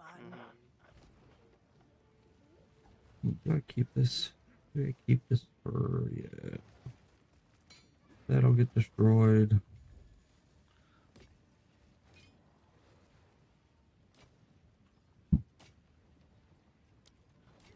I will tell your tale. I'll put that back. Ought to rethink my approach. Increased skill damage. I think that's what I want, but... I'll leave it. Probably up a little bit.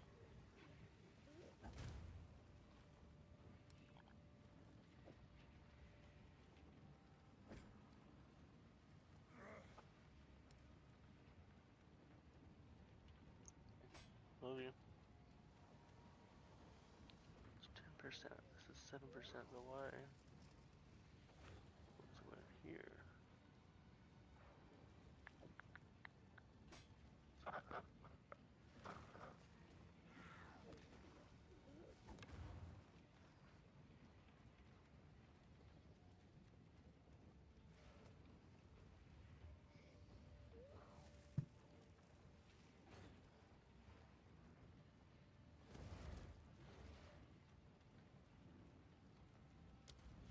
What?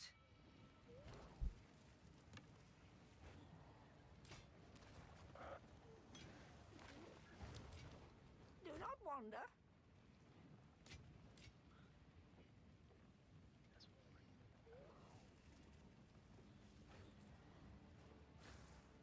Odd jawbone.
Another big bird.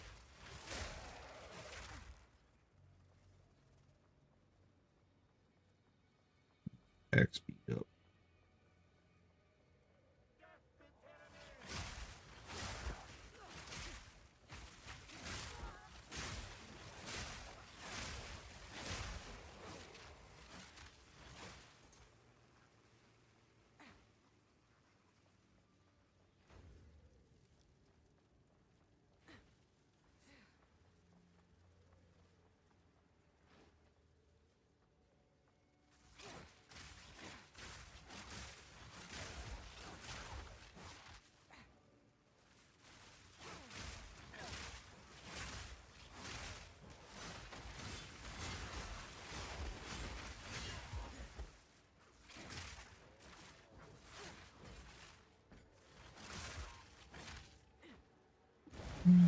Burn.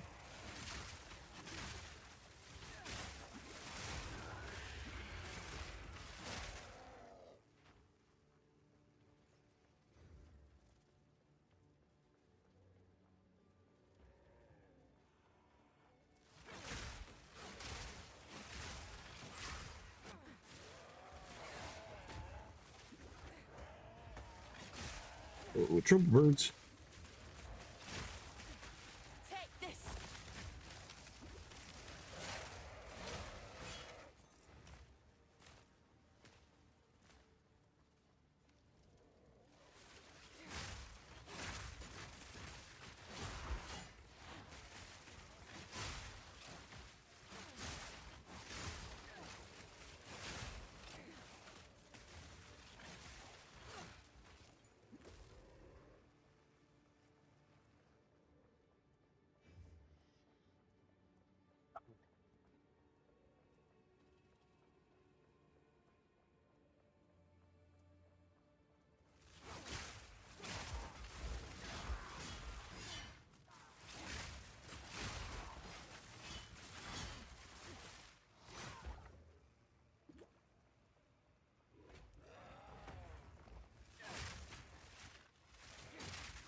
Down.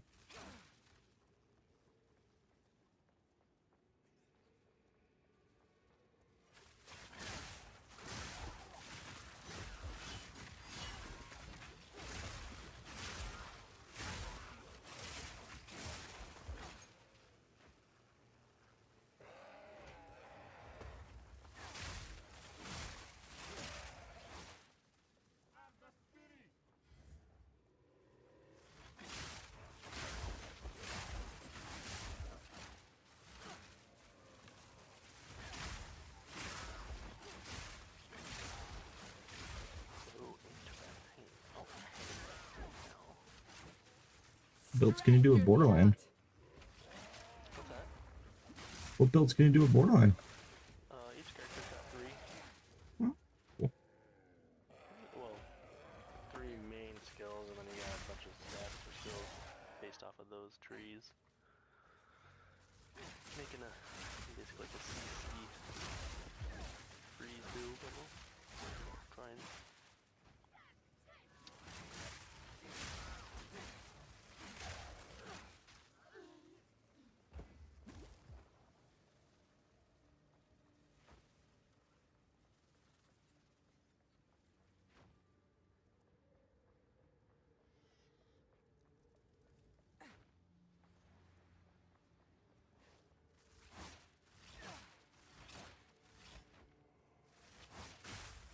The hunt is on.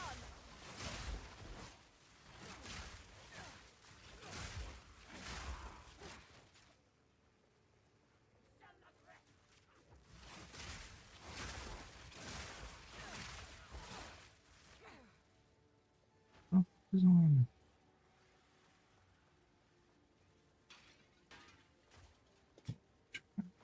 Chantiera. Oh.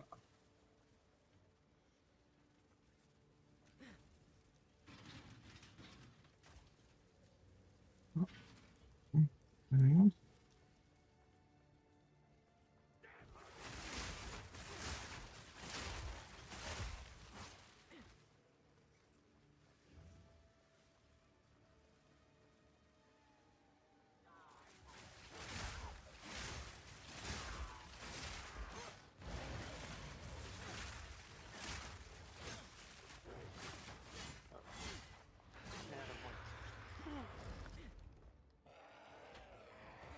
Ran out quick, huh?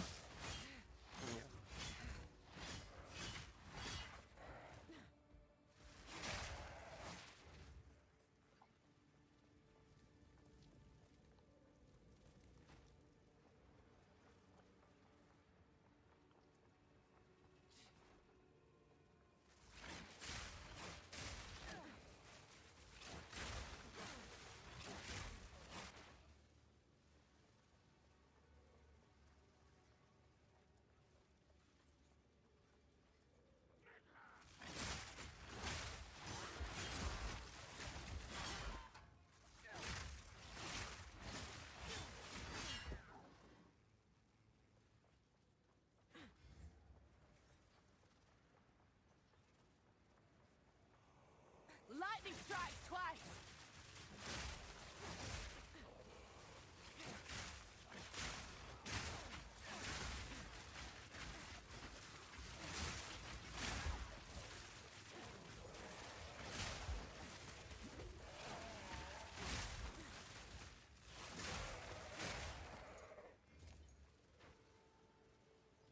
Yeah, lightning quick. But you need to shoot your lightning quick.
We'll skip.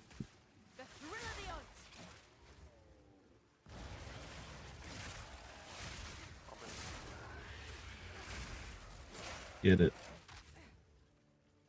I have to mindlessly play this game.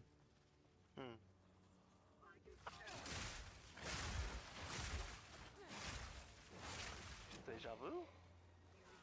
Leadership team, they can beat Labour. Zach Polanski has promised to make the party even more radical. This character, Douglas, thinks even women's shelters should not be safe from men identifying as women. Does someone with a penis have a right of entry to a woman's refuge? Does someone with a penis have a right to entry to a woman's refuge? However they identify. Yes, if they identify as a trans person. Yes, he thinks men identifying as women should enter women's shelters as long as they think they're women. And elected as co-deputy leader of the Greens is this character who called October 7 a fight back by Hamas. They're going to use the pretext of the fight back by Hamas fighters, or supposedly Hamas fighters, this morning. Now, remember the situation in Palestine and especially the situation in Gaza. It's an open-air prison. It's the biggest concentration camp the world has ever seen. Douglas, there you have it. That's the modern-day Greens for you. They don't know what a woman is. They think October 7 was a fight back. Yeah, they seem to be very confused, but they are the absolute epitome of some of the strange contradictions on the radical left in our time. That Polanski guy has said that it's going to be a priority for him and his party to fight for LGBTQIA+ rights, and of course they'll do that. Slammed it down on you. What that really means is we're going to force feed male rapists into female prisons and female safe spaces like refuges, and that's progress. I mean, it has nothing to do with gay rights or anything else. It's just a preposterous pushing of a gender ideology question, which they're not smart enough to have worked out the answers to at the moment.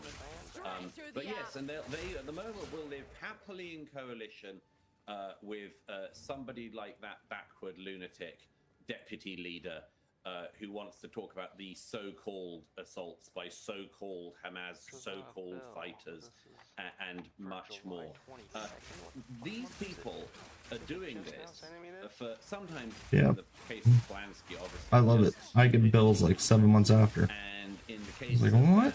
I didn't even know. Sharia-loving seeming guy, just because he's obviously on the other side of civilization when it comes to whether or not people should go and rape and massacre young people at a dance party. But, No idea. The interesting thing about them is that they choose these incredible, weird, sectionalist interests, and they're trying to run to govern a country, Great Britain, which has a stagnant economy, a fleeing young class, welfare debt repayment it simply cannot pay, a pensions crisis, an employment crisis, a cost of living crisis, a housing ladder and house building crisis, and much more. And what do these people want to talk about but palling up to Hamas terrorists and praising penis-having men going into women's shelters? They've really got their finger on the pulse there, haven't they? They're really going to solve Britain's crucial problems were they to get to power. Fortunately, they've got no more chance of getting to power than the Green Party ever has to date. I mean, I wonder if they've even asked one of the deputy leaders there his attitude to the LGBT community and whether being homosexual, for example, is acceptable, because there's also a great deal of conflict between these individuals and their... And may that conflict have its final meeting place at some point soon. I really hope those two sides hash out their contradictions together, and the female penis holders can go and meet the Gaza lover, Hamas lovers, and have it out once and for all. But yes, I think I know how that's going to end. Now, we've just had a very controversial March for Australia rallies around the country just this past weekend. The media were quick to demonise these protests before they even began. In the UK, you've had a similar movement that's been growing. There's a flag movement. Thousands of Union Jacks and St George flags have gone up around the country. And you wrote about this phenomenon for The Spectator. Tell me what it all means and why it matters in the UK.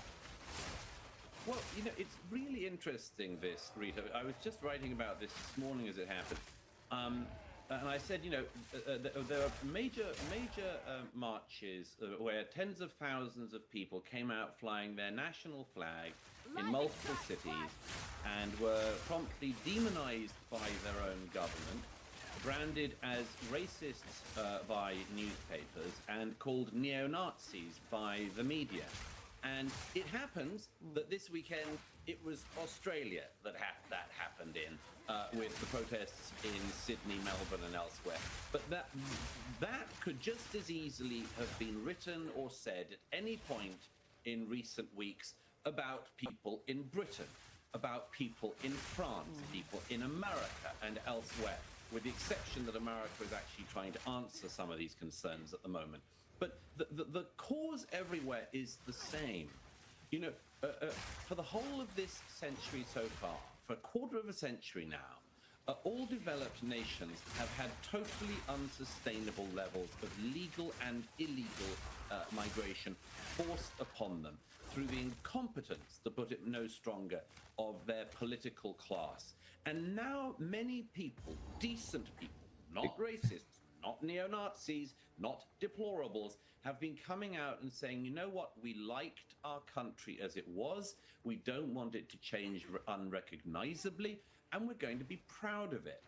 And everywhere, the astonishing thing, again, with the exception of America, where there is a political response to this, everywhere else in the West, from Australia to the UK, the trick of the political classes, let's demonize the general public, let's call them every possible nasty name and try to anathematize them. And in each country, whether it's Britain, Australia, Europe, there is another way, which is, hey guys, how about getting control of the borders? How about making sure that our welfare states are sustainable? How about prioritizing the tax-paying population of your country, the citizens and subjects of your country, prioritizing them over recent illegal arrivals? But in every country, apart from America, it is always prioritizing the people who've broken the laws and broken into the country and denigrating the population of the country. I'm just surprised that today the reaction from the general public, whether in Sydney or in When's Borderlands come has out? been so decent, because by now most populations pushed like this and pushed around like this and insulted like this would have done things far more radical. I just need something that's fun and not Now, too serious. switching to the US, Yeah. you've warned New All right, Yorkers I'll be right back. against electing Zoran Mamdani as mayor, and you make the excellent point that they only need to look at Gavin Newsom's California to see what can happen when you implement these sorts of far-left policies. Of course, Gavin Newsom was mayor of San Francisco before he fouled his way up to governor of the state. Douglas, God forbid, there's talk of him being one of the front runners as a Democrat candidate in 2028. Could he fail his way all the way up to the presidency, Gavin Newsom? Oh yeah, he probably could. The Democrats haven't got a very deep or talented bench at the moment, and Gavin Newsom seems to be failing up largely because a lot of people seem to think he looks the part and seems to be a nice guy of some kind, which I think is a mistake on multiple levels. Gavin Newsom has been safeguarding, looking after one of the most beautiful states in America with some of the most beautiful parts of nature and indeed cities of anywhere in the world. And he's caused a massive exodus, and he's overseeing a city which, when it's not on fire from wildfires, is on fire from riots. And he'd be an absolutely catastrophic president. But yes, the interesting thing that New York is about to see, whether it elects the radical socialist Mamdani or not, is just how much can you break a city before it's broken for good? There are cities in America that have fallen completely through the floor. Occasionally they come back, but cities like Detroit have fallen through the floor in past generations. LA has been stress tested to an incredible extent. San Francisco, ditto. New York, people like Mamdani, the failed rapper, seem to think that they can just stress test a city like New York endlessly. You know, the interesting thing in America is that you can't, not least because one of the geniuses of the federal system is that it means it is incredibly easy for somebody who has been tested too much in New York, who's paying taxes that are too high, to live on streets where there are needles lying around and homeless and illegal migrants around the streets and dangers on the subway and much more. They can just leave and go to Florida where they'll have a better standard of living, or they can move to Texas. It's so much easier than, say, if you're in Australia or Britain and you've decided you're being so badly governed you want to get out. In America, it is incredibly easy to move between states. And if Mamdani gets in New York, not only will he hike the taxes, he'll, of course, as he said, he'll tax the white in particular. No racism there, of course. And I think we will see a massive exodus of talented people, and not just the 1%, but the sort of people who work hard to afford to live in the extremely expensive city of New York. You'll see an exodus of those people. And yes, it's not inevitable that a city like New York can just be endlessly tested, because there have been times in the city's history before, not least in the 1970s, where you showed that actually you keep testing New York like that and it can fall an awfully long way. And maybe next time there won't be a Giuliani figure to save it. Now, before you go, Douglas, I read in The Hill just a couple of hours ago the startling news that Harry and Meghan could possibly return to their royal duties. Apparently, it was never Prince Harry's intention to give up his responsibilities as a senior royal. Douglas, I know this keeps you up at night, but do you think Harry and Meghan could do their so-called passion projects while serving the crown? I love this alleged spin that it was an accident that he gave up his royal duties. You or I might forget to empty the dishwasher. Harry forgot to keep doing royal duties. Could happen to anyone, you know. I mean, it was only his main job and role in life. So no, I don't particularly buy that. I suspect they will hold out in Montecito as long as they can, until the Netflix deals dry up further and the sales of Meghan's Jam don't bring in sufficient funds. And at that point, they may try to make a re-entry. But I love this thing of just sort of forgetting about it. It's like, whoops, I left the country, insulted my family, and stopped doing any royal duties, but I didn't mean to. Brilliant. Only Harry and Meghan could do that. Absolutely. Douglas Murray, thank you so much for your time tonight. Great pleasure as always. Thank you, Rita.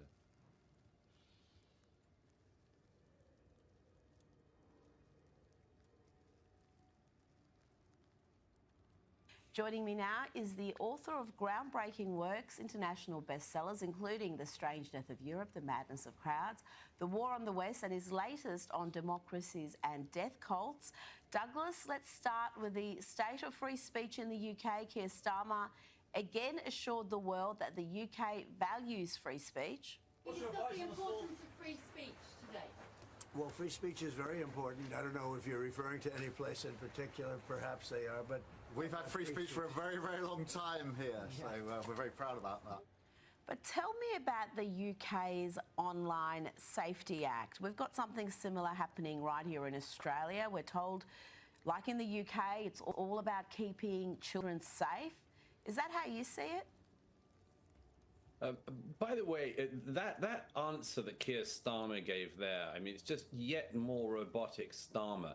That's exactly what he said the other week in the Oval Office when reporters also asked about the free speech problem in the UK.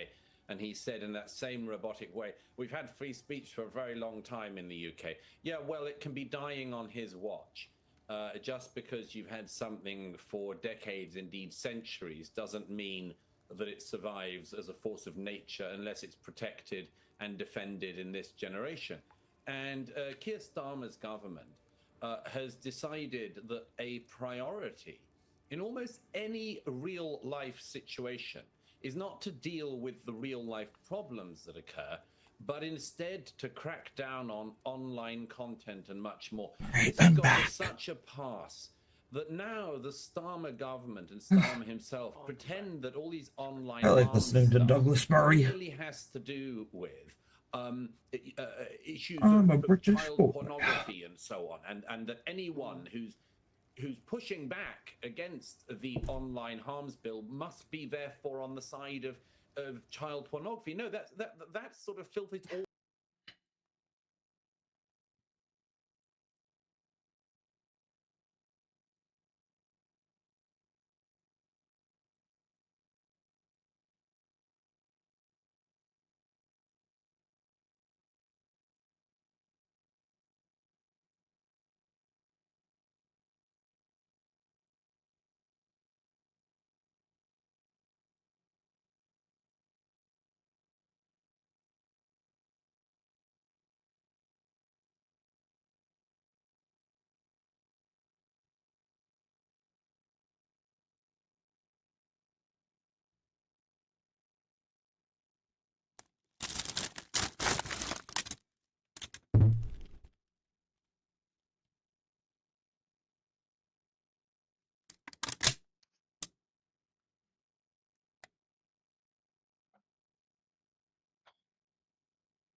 Peanut butter ones are good. Peanut butter fudge cookies. Trump administration has released a video of what they say is narco-terrorists on a boat delivering drugs being blown up. 11 people were killed. There are now concerns that the U.S. may get involved in a war with Venezuela. Maduro says that they're going to respond to the U.S. taking military action in the Caribbean. And Democrats are apoplectic. How dare Donald Trump kill narco-terrorists? I'm not joking. Now, to be fair, okay, fine. I mean, when the government blows somebody up and then just says, trust me, we don't necessarily have to trust them. However, in this regard, when the U.S. government releases the video themselves, it's probably not something they're going to get caught doing wrong. Usually it's a whistleblower or whatever. So it is funny to see that Trump has now gotten the Democrats to get behind Tren de Aragua and drug cartels. Mm-hmm. Oh, boy. Well, we'll talk about that. We got a lot of other news. The Epstein stuff, of course. Victims held a press conference saying they were going to be releasing their own a client list, which will be interesting. And then a couple stories that I think are particularly interesting, even though they're across the pond. In the UK, Graham Linehan, a comedian, gets off a plane and gets arrested in the UK. He's British, but for tweets he sent jokes while in the United States. So this is very interesting. And then, probably the most interesting, Germany's AfD party, this is their populist right-wing party, 7 of their politicians have died within days of their upcoming election. Yeah, did you hear about that? 7 German politicians have died. So we'll talk about that and a lot more before we get started. We got a great sponsor for Of the same party, of the rightist party. Crowdhealth.com. So, you can get healthcare people, it just sounds Take agency impossible over your own health and rid that yourself it could be of the by bureaucracy accident. of the healthcare system with CrowdHealth's new Black Swan membership. It's the healthcare alternative for people who want autonomy over their care, their costs, and their lifestyle. So you're ready for those rare but potentially devastating black swan events in life. With CrowdHealth, you stay in control without insurance and the networks dictating your care. Health insurance processes are confusing and can leave you feeling taken advantage of. CrowdHealth is doing things differently. You get healthcare for under $100. You get access to a team of health bill negotiators, low-cost prescription and lab testing tools, as well as a database of low-cost, high-quality doctors vetted by CrowdHealth. And what if something major happens? You pay the first $15K, then the crowd steps in to help fund the rest. It feels like the options we used to have before Obamacare messed everything up. And of course, you'll join the crowd. A group of members just like you want to help pay for each other's unexpected medical events. Black Swan moments might be rare. Stay up in stasis longer, probably. It's so weird. But good health insurance alternatives shouldn't be. Get started today for as low as $80 per month for your first 3 months using code TIM at joincrowdhealth.com. CrowdHealth is not insurance. Opt out, take your power back. This is how we win. Join crowdhealth.com. And of course, my friends, for those that want to stay awake, we've got castbrew.com. Have you re-upped your Cast Brew order? Maybe you're running low. Appalachian Nights, everybody's favorite. But maybe you're one of those individuals who gets a tummy ache from drinking coffee. Well, Ian's Graphene Dream is here to save you. And it's just nuts. This dude sells so much coffee. You guys are putting Ian through college, and you know he needs it. His Graphene Dream is low acidity. So go to castbrew.com and pick that up. He sold 50 bags in a day. Like I shouted this out yesterday. 50 bags already got sold. This is nuts. Everybody is raving. They're saying it tastes delicious and the low acidity is easier on their stomach. So definitely check that out. But don't forget to also smash that like button. Share the show right now with everyone you know. And I do mean it. Right now, if you're watching this live, it's more important than ever to take the URL and then just copy and paste it and blast it off on whatever social media platform you use. Support the show. Join our Discord server. Joining us tonight to talk about this and so much more, we have Gavin McInnes. Hey, I'm number 1. You are? You want to grab your microphone? I'm number 1. I'm happy to be here. I am number 1. And, yeah, let's... Well, who are you? What do you do? I have been so canceled that I'm the only person in the world not on Twitter. I started the Proud Boys, Vice Media, invented hipsters, gentrified Williamsburg, and made 3 Native Americans from scratch. And I'm left with censored.tv, which is the only place I'm allowed to exist. I have to say, you were responsible for creating one of the most nefarious and notorious groups that we have known in the modern era. Bloods. Hipsters. Oh, yeah. And I'm sure you feel deeply... I wrecked your joke, by the way.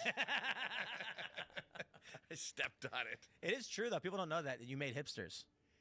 You went to Brooklyn and you put a flag in the ground? Well, Williamsburg? New York has these decade-long scenes. Like there was Jack Kerouac with the Beatniks, and there was the sort of raver scene in the 90s. There was the CBGB scene in the 80s. 15 minutes of silence. Round numbers, and it's like 80 to 90. That was the club kids. 70 to 80. That was the CBGB, like art school kids that became punk.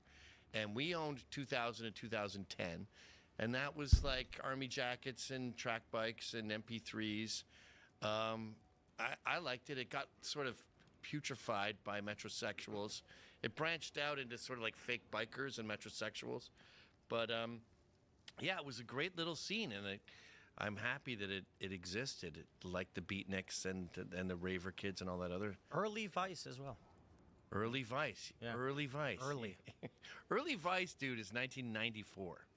Voice of Montreal is Early Vice. Yes. I think for the millennials and for my generation, it was like 2010 was when everybody liked. 2010, I had a salt and pepper beard. At that point. This is a long time ago. And I think were you still there in 2010? No. Yeah. No, I was 94 to 2008. Ah, interesting. Yeah. Right on. Well, I definitely want to talk to you about it. It should be fun. We'll get into the news. We got a lot hanging out. Good evening, everybody. I am Elad Eliyahu, the White House correspondent here at Timcast. I was going to say, Gavin, it's befitting that you started the hipster trend because you still do look like a fruity hipster a bit. Why fruit? Why'd you add fruity? Because the tattoos are gay? Those types of tattoos. Yeah, not cool, Elad. I think it's like counterculture to not have tattoos. So hold on. It's gay to have Fidel Castro and Chiang Kai-shek. We can't hear you. By a underwater jellyfish. Is a jellyfish? Is an octopus? A robotic jellyfish. That's gay. Why don't you grow enough balls to get at least one tattoo? Yeah, and why don't you get a tiny Star of David on your wrist? Too cliche. That's all we ask. I feel like I ooze Judaism. I don't need like a star to prove. Why don't you just get a mole? Hey, Elad. Get anyway, the right behind your gay now. Phil's here. Hello, everybody. My name's Phil Labonte. I'm the lead singer of the heavy metal band All That Remains. I'm an anti-communist and a counter. That's probably gay too. I don't know. Probably gay metal. Yes. All right, let's start with the first story. So y'all may have seen this video. The Independent reports, beware how and why Trump attacked a Venezuelan drug cartel boat. The attack comes a day after the Venezuelan president accused the Trump admin of plotting a military invasion of his country. And the Trump admin published this video of, indeed, a boat exploding. So Trump claimed 11 drug traffickers were killed in the strike. Look, I see a lot of liberals, and they're angry, saying Trump murdered people. They're saying he murdered civilians. And I'm like, wait, what? Okay, listen. I've been critical of the Middle East intervention, the war in Ukraine, U.S. support for Israel, all of this funding we're spending overseas. The one time you can probably expect the government not to be lying about the strike is when they publish the video and tell you we did it. Typically, when we see like we've got the famous collateral murder video that was leaked, where U.S. blew up a couple journalists, a Reuters reporter in, I think it was in Iraq or Afghanistan. This is 15 years ago. That was leaked, and that made the U.S. look bad, and they were upset about it. This is Trump saying, here's what we've confirmed and we did. So certainly don't take their word for it. I'm not going to sit here and be like, the U.S. government blowing people up, fine, it must be trustworthy. But I'm going to give them the benefit of the doubt in this regard that they're striking narco-terrorists and traffickers and cartel members who rape, murder, and steal. And I'm not going to sit here and cry and call Trump a murderer on this one. This is what I can't stand. You get these military actions in Eastern Europe or the Middle East, and then these pro-military industrial complex neolibs are just like, no, that's fine. No, we all right. They don't go after Biden for what happened in Afghanistan. If he was getting guys that were bringing fentanyl to the West, I don't even care where in the West, anywhere in North America, then thank God he did that. But I think we have to differentiate exactly what was on this boat. Because if it was coke with no fentanyl, well, yeah, I'm glad you got those guys. We totally don't want cocaine in America. No way, Jose. Glad you got them. Anyway. It is going to go, though. Cocaine as well. Like all of that stuff that's trafficking. He's like, I regret my great. I love that cocaine is going down with the fentanyl shit because it's all bad. All drugs are bad, and even pure cocaine where you can do a line and like have a meal and do a line and go to bed, that stuff's just as bad as fentanyl. So get it out of here. No way, Jose. He will, though. You could give me a bump right now, and I'd be like, no, thanks. I'd probably grab it and run to the bathroom to throw it in the toilet. As you should. Yeah. But Drugs are bad. You obviously don't have, you know? Have a toilet? You do have a toilet. You, Yeah. Okay, so. Yeah. Sam Cedar broke it, though. Yeah, he literally did. He did. No, but let's be honest. I don't know why he told us that, but he did. The war on cocaine is retarded. It's a great drug. It's like weed. It's 100 coffees without the diarrhea. Oh, I disagree. I think it's all bad. Yeah. I think cocaine and fentanyl are just as bad. Oh, I'm not going to sit here and say all drugs are the exact same thing, but drugs in general are not good for caffeine. The United States, absolutely, yeah, yeah. But it's a scale. Did we just sell caffeine like we did 2 minutes ago? Coffee, but it's a scale, right? I'm not going to sit here and tell people to buy pure caffeine and go do a bump. Okay, weed, cocaine, caffeine, fentanyl. Agree. That's why we have the schedule. Heroin, opioids, like they are Russian roulette. They're way up here. Cocaine is, you get a little chatty. I think a big part of the issue with cocaine too is that it's usually cut with stuff and could kill you nowadays. But not just that. I could tell you stories of people whose lives have been completely destroyed by cocaine. But what if And coffee pot, was too. cut with fentanyl? Do we blow up coffee trucks? But we're not telling people to isolate caffeine and snort it. Okay, that doesn't matter how you ingest the drug. Well, 90 milligrams in a cup of coffee, and you know what? Yes, the caffeine addiction this country and the West has is really bad. You know what? This is kind of like Epstein.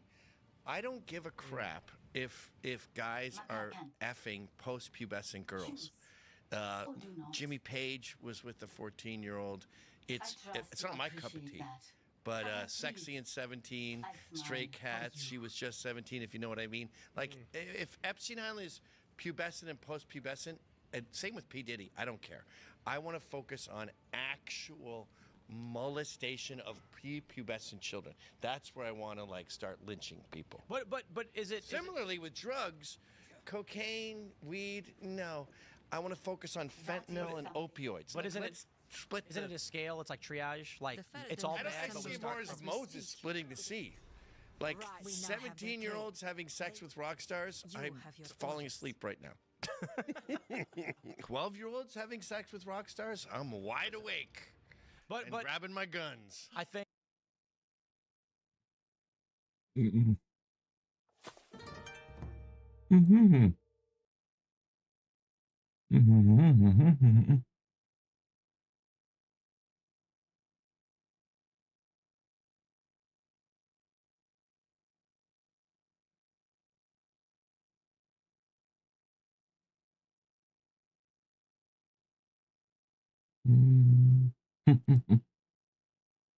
How could you say something against Israel?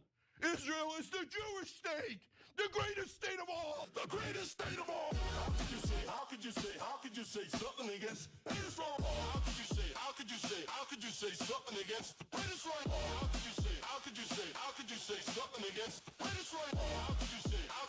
How could you say something against Israel?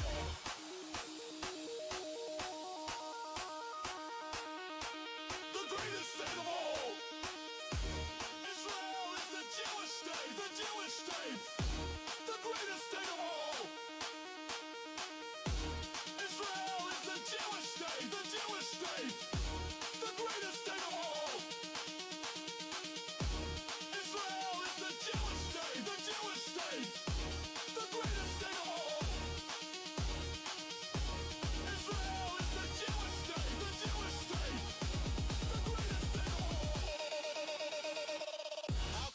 How could you say something against Israel? The greatest state of all. How could you say something against Israel? The greatest state of all. How could you say something against Israel? The greatest state of all.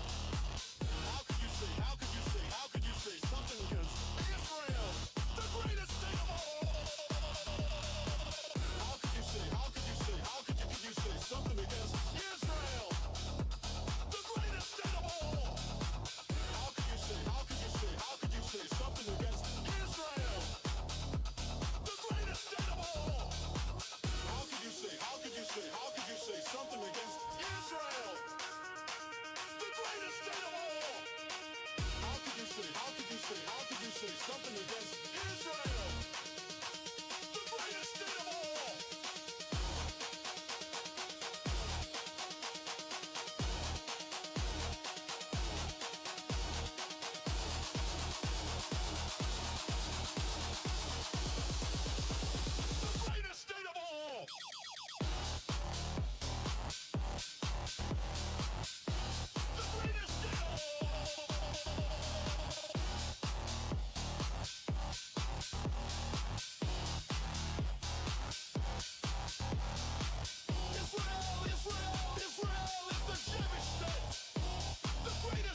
something against Israel, the greatest state of all. The greatest state of all, Israel. The greatest state of all. The greatest state of all, Israel. The greatest state of all.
We don't. First of all, we don't have time to litigate all of this. Of course we don't, because then you're going to lose the argument. So now this comes up, and I know in my mind that they're going to try to pretend like it is about erasing slavery.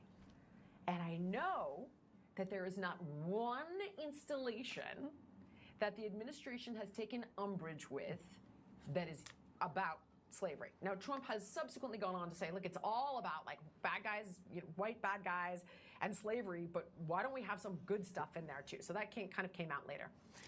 So here's what happens. Take a look. Uh-oh. Yeah. Gone into the Smithsonian, and he's effectively now has some random person deciding what is appropriate for the Smithsonian to teach in terms of American history, things that don't offend parts of the MAGA base, right? So we're now literally reviewing parts of American history and parts of American culture to make sure it comports with Dear Leader and what the MAGA Can we organization address wants. some of those things that are in there? Because have you looked at some of the things that are being reviewed? Slavery was a bad thing that was to talk about. Okay. Like, He's not whitewashing slavery. So he's not? He's not. No, Okay. he's not. And you cannot tie imperialism and racism and slavery to just one race, which is pretty much what every single exhibit does. Well, you have a lot of stuff in front Yeah, of I you. do, What because I don't, exactly because here's the are thing. you talking about? Okay, I'll give you an example. Yeah, please. There's one called Change Your Game, right? This has been an installation there. Is gender testing fair in sports? Does that, and then it goes on to talk about how it's complex to do gender testing in sports. It's not complex, it's basic science. That's untrue. It's XX chromosome, XY chromosome. That's sports. Is it fair to have biological men competing against biological women in sports? No. But why is this in the Smithsonian? So it's look. It's been completely captured. First of all, I don't. And think it's totally we don't. partisan. First of all, we don't have time to litigate all of this. Of course we don't, because then you're going to lose I do, the argument. No, and no. everything is racialized, just like you're trying to do to me now. So this took a bit of a turn. Yeah, so here's what happened. Yeah. So we're supposed to be in the middle of a conversation about the Smithsonian. So Okay. Julie Rodzinski is so smug. Yeah. And I'm about to nail her because I know she's making the whole thing up about Right, she doesn't- slavery. yeah. Because she has no idea what's even in there, right? So I'm like, no, he's not, with extreme confidence. And I'm like, by the way, sidebar, this has been going on for thousands of years. Yeah. Like, stop demonizing just one race, because nothing good is going to come out of that, right? So I'm about to list all the things you and I just talked about. Then all of a sudden, Abby Phillip and Richie Torres go, I can't believe you're trying to relitigate slavery in America. I go, I'm not. I just told you slavery's been around for thousands of years. And we continue. They're like, oh, this is a system of oppression. And now we're having two separate conversations, right? And I'm like, okay, am I talking about the Smithsonian stuff? And like, there's nothing about slavery in the Smithsonian? Or I'm sorry, the installations he's taking umbrage with? And by the way, let's talk about slavery. So then I'm like, all right, you know what? I'm ready to take this on, because I come back from Africa and there's nothing but really negative racial stories in the news.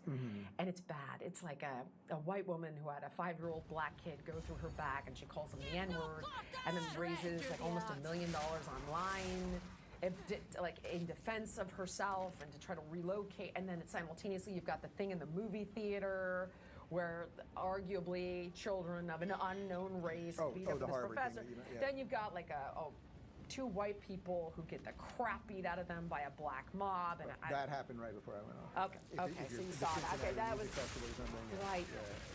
So, for me personally, this is a bit of a sidebar, not August news, but I've never in my lifetime seen racial issues this bad, and I think it is. Yeah, because we're children of the '80s, and we put all this down, and these motherfuckers are trying to. Oh, that was my first F-bomb. There you go. We're back, baby. It's bad. Yeah, they're trying to rehash. It's working. And bring back all of the stuff It is that working. we. Yeah. So at this point now, I'm about to take it on, right? And I was like, okay. Do you realize that less than 2%, and this is from the 1860 census, right? Less than 2% of white Americans own slaves. And I'm about to continue on to say, it ends up going in multiple directions. And then I'm like, this has been going on for thousands of years. And if we were to continue litigating, because you know the argument is, well, the entire South built their economy on it. It's like, and despite that, the North banned it. Like, and well, people fought and died to maintain it. And yes, we have entire cemeteries of people who fought and died to end it. It isn't about erasing slavery, but where is the part about the good guys? Why is that always left out of the equation? Why are you not teaching young white kids about the good white guys that died to end this evil? So, long story short, Abby Phillip and CNN launched a multi-week campaign in numerous episodes of her show to brand me as a racist. She then goes on Kara Swisher's podcast and lies. And she's like, I don't know, we were just having a conversation about the arts and she just brings this up, and I had to educate her and my whole show know about the history of slavery. And she goes on to talk about how I defended white people in a slavery debate. Jesus. And relitigate slavery in America, despite the fact that I said I'm not twice on her show, and that this has been going on for thousands of years. And this is all going bananas viral and all. All going bananas viral, of course.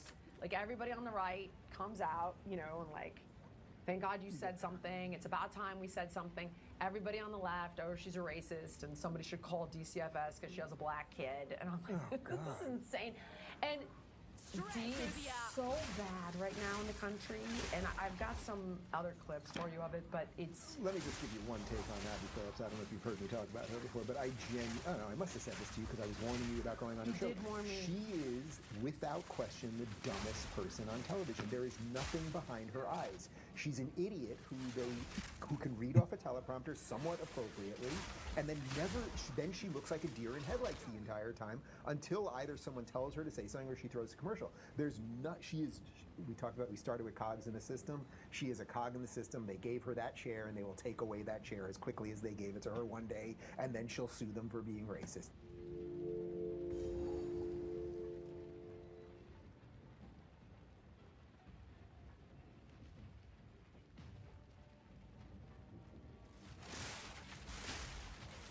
Catching crooks in Paris gone wrong.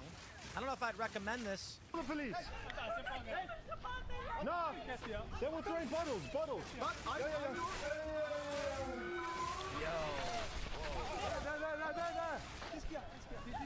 No. I have it on film. I have it on film. Let's go. I have it on film. Let's go. They're fucking throwing bottles at us. They're throwing bottles and stones at us. Look. Let's do. Yeah. Regarde. No. They throw bottles at us. Oh, you're playing now. Let's go. Yo. Check it out. This video, Catching Crooks in Paris Gone Wrong, has got millions of views. And there is something happening in this country. Check this out. I'm going to play this from the beginning, introduce you to this guy. This is Kurt Kaz. He's got 3.6 million subscribers. I just want to show you the quick intro and what he explains he's doing. And I want to talk about what's happening. I had a conversation recently about the UK, about people waking up. I've been in Spain, France, Germany, and I've seen some of this myself. Check this video out. It's a little bit. It's 40 minutes long. I'm going to play a little bit for you. That's it. No, camera. What are you coming up to? Don't do it. Oh, you feel good to take money from people, yeah? Where are you from? Very good. You need a Snickers bar. Bonjour. We've made it to one of the most touristic places on earth. Terroristic? No, Fred and I aren't here to hold hands and go sightseeing. We're here to catch some scammers and to reclaim France. Wiggers in Paris. Let's go. As you can tell, right underneath what is one of the most touristic sites on earth, we have all of these souvenir sellers, which have completely plagued the surroundings of the Eiffel Tower, unfortunately. It's worse than that. I was at, it's been a minute since I've been to Paris, and, you know, I wish I could have been there a long time ago. There was a really funny meme where some woman was like, wouldn't it have been amazing to be in Paris in the 40s? And you're like, lady, read history. Maybe not. But at least before the scammers, now I'm not going to call these dudes selling knickknacks and whatnot scammers. They're not. They're just selling stuff. But I went there, and there's a lot of scammers. There's 3-card Monty. They have these shakedown scams where when you go up to buy some of these knickknacks, what happens? They pickpocket you, they surround you, they steal from you, right? And this is happening all over. The fact that a video like this is the story, right, for you guys. Something is changing in the cultural identity that we're experiencing in the United States and in Europe. This video, it's got 2.4 million views in only a couple of days. 2.4 million. And YouTube isn't shutting it down. On Instagram, people are posting videos like this saying, enough. Let me play a little bit more for this. And we'll jump forward to, I don't want, it's a 40-minute video. I'm not going to play their whole thing. They're selling t-shirts, caps, souvenirs, mini Eiffel Towers. Unregulated probably too. Pictures, drawn pictures. Harry Potter. That's They look fine, like right? they're Drawing hand-drawn, pictures. But a lot of the times they aren't. They just prints. Right. And you pay an awful amount for these prints, and they're not even authentic. Yup.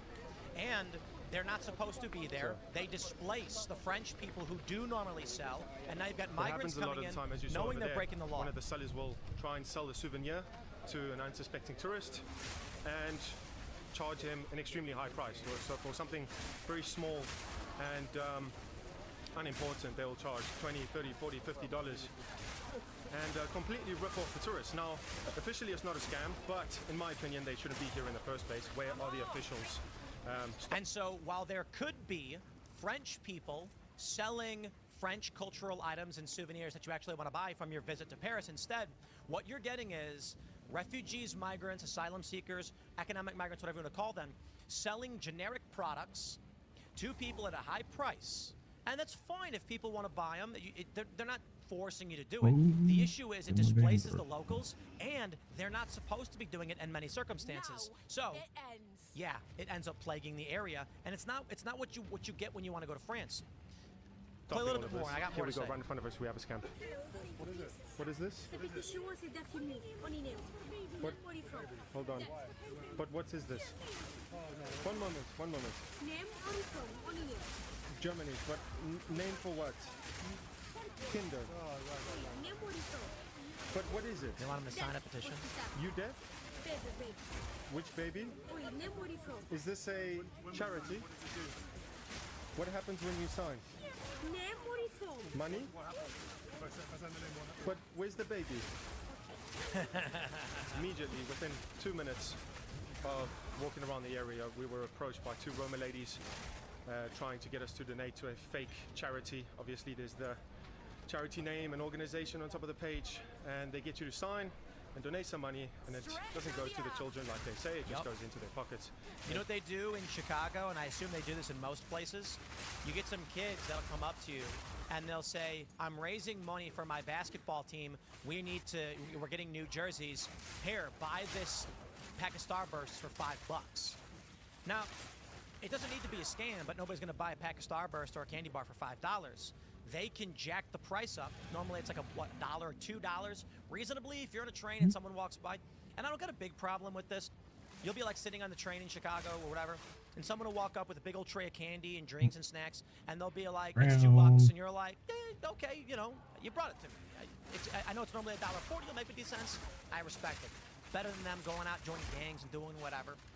What they do, though, is they'll say, no, it's $5 because I'm raising money for jerseys for my basketball team, which they aren't, and that's the scam.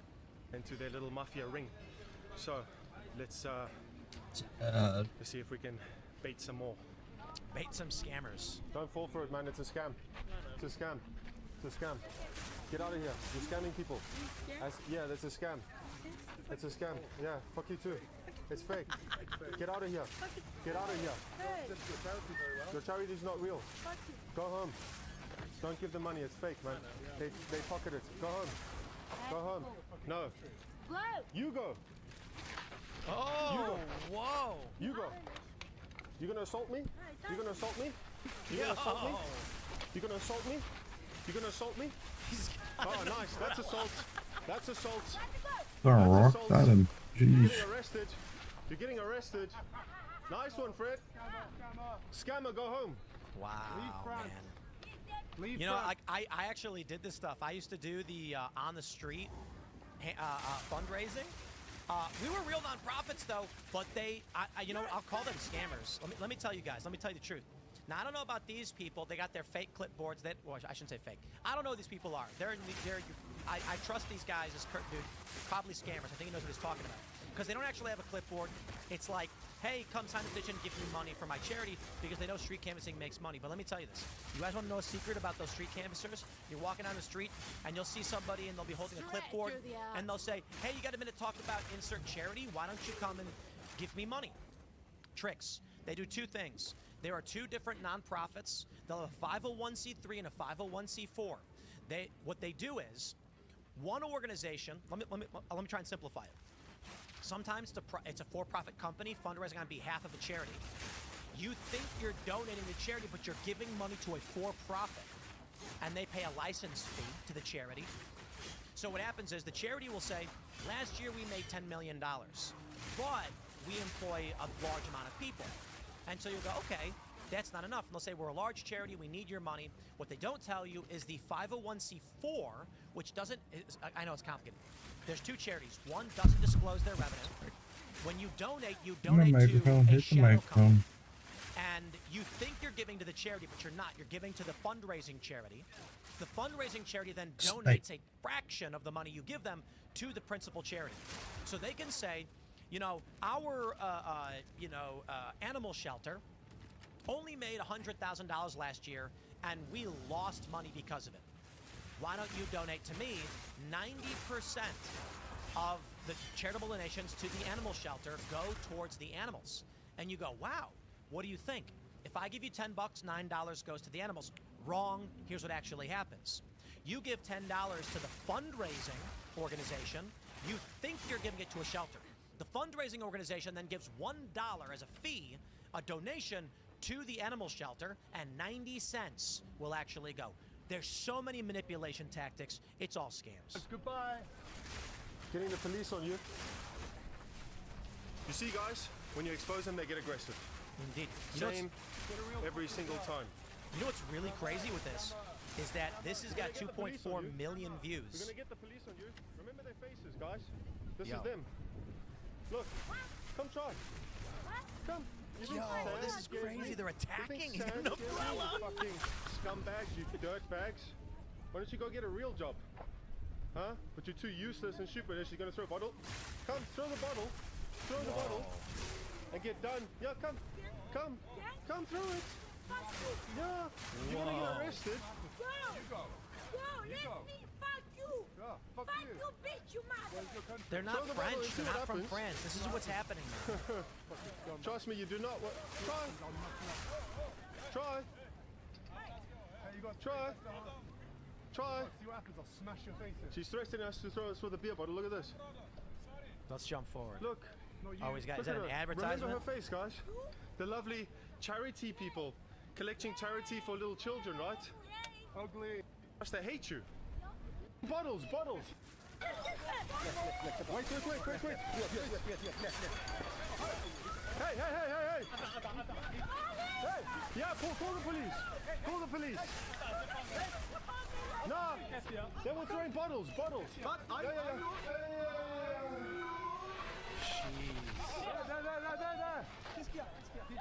There he is, guys. 3-card Monty. He's back in the same spot. Check this out. He's leaving. He's leaving. He's seen the camera. These other members to join. We're waiting for the coast to be cleared. There he is. I saw this scam. I was There he there in is, Paris. guys. They tried doing this to us. Setting up. He's back in the same spot. He's Yup. leaving. He's leaving. He's seen the camera. There's his lookout, looking around. Right, we're going to storm him in a bit. Pull back. He's not looking at. So what he's doing is the cups. 3-card Monty is when you have 3 playing cards and you shuffle them and say, so we're gonna storm wager him. money, and if you find it, back. I'll double your money. Scrupulous cunt. You can't win. we're gonna You storm can't him win. He can't see us before he gets in. Come, Fred. Yeah. Yeah, we can do it. Why are you scamming people, bro? Why are you scamming people? Is that the That's beast? brave, dude. That's brave. That's brave, dude. Why are you scamming people? Why don't you get a real job? Criminal. Why are you scamming people? Scammer. Who's in on it? Who's in on it? That's why Are they're you brave. in on it? Who's in on it? Why are you scamming people? Go get a job, man. Who's in on it? Who's in on it?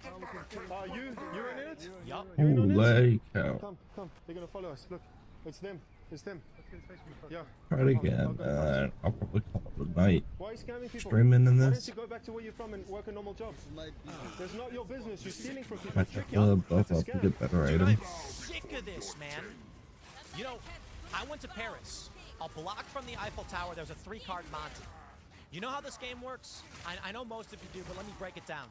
3 playing cards, and they'll be bet in the middle, and the guy shuffles them around and moves them around and says, follow the ace of spades, and he moves them around, and then someone comes up who's friends with the scammer, and they'll throw 20 euro down. Hurts. And then he'll shuffle them up, they'll pick, he'll show the ace of spades, it goes, oh, you won, and then hand another 20, guy wins 20 euro, he gets 40, he walks away. It's just for That's damage. the trick. The dude was in on it. You can't win.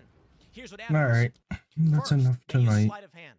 So when they're shuffling the cards, they'll grab it and they'll throw Thank the you top everybody card, for not the stopping bottom by card, and to checking it trick out. the average person into picking the wrong card, and it Be usually sure to works. follow, like, But you may be subscribe, thinking, do the I'm wise to things. their game.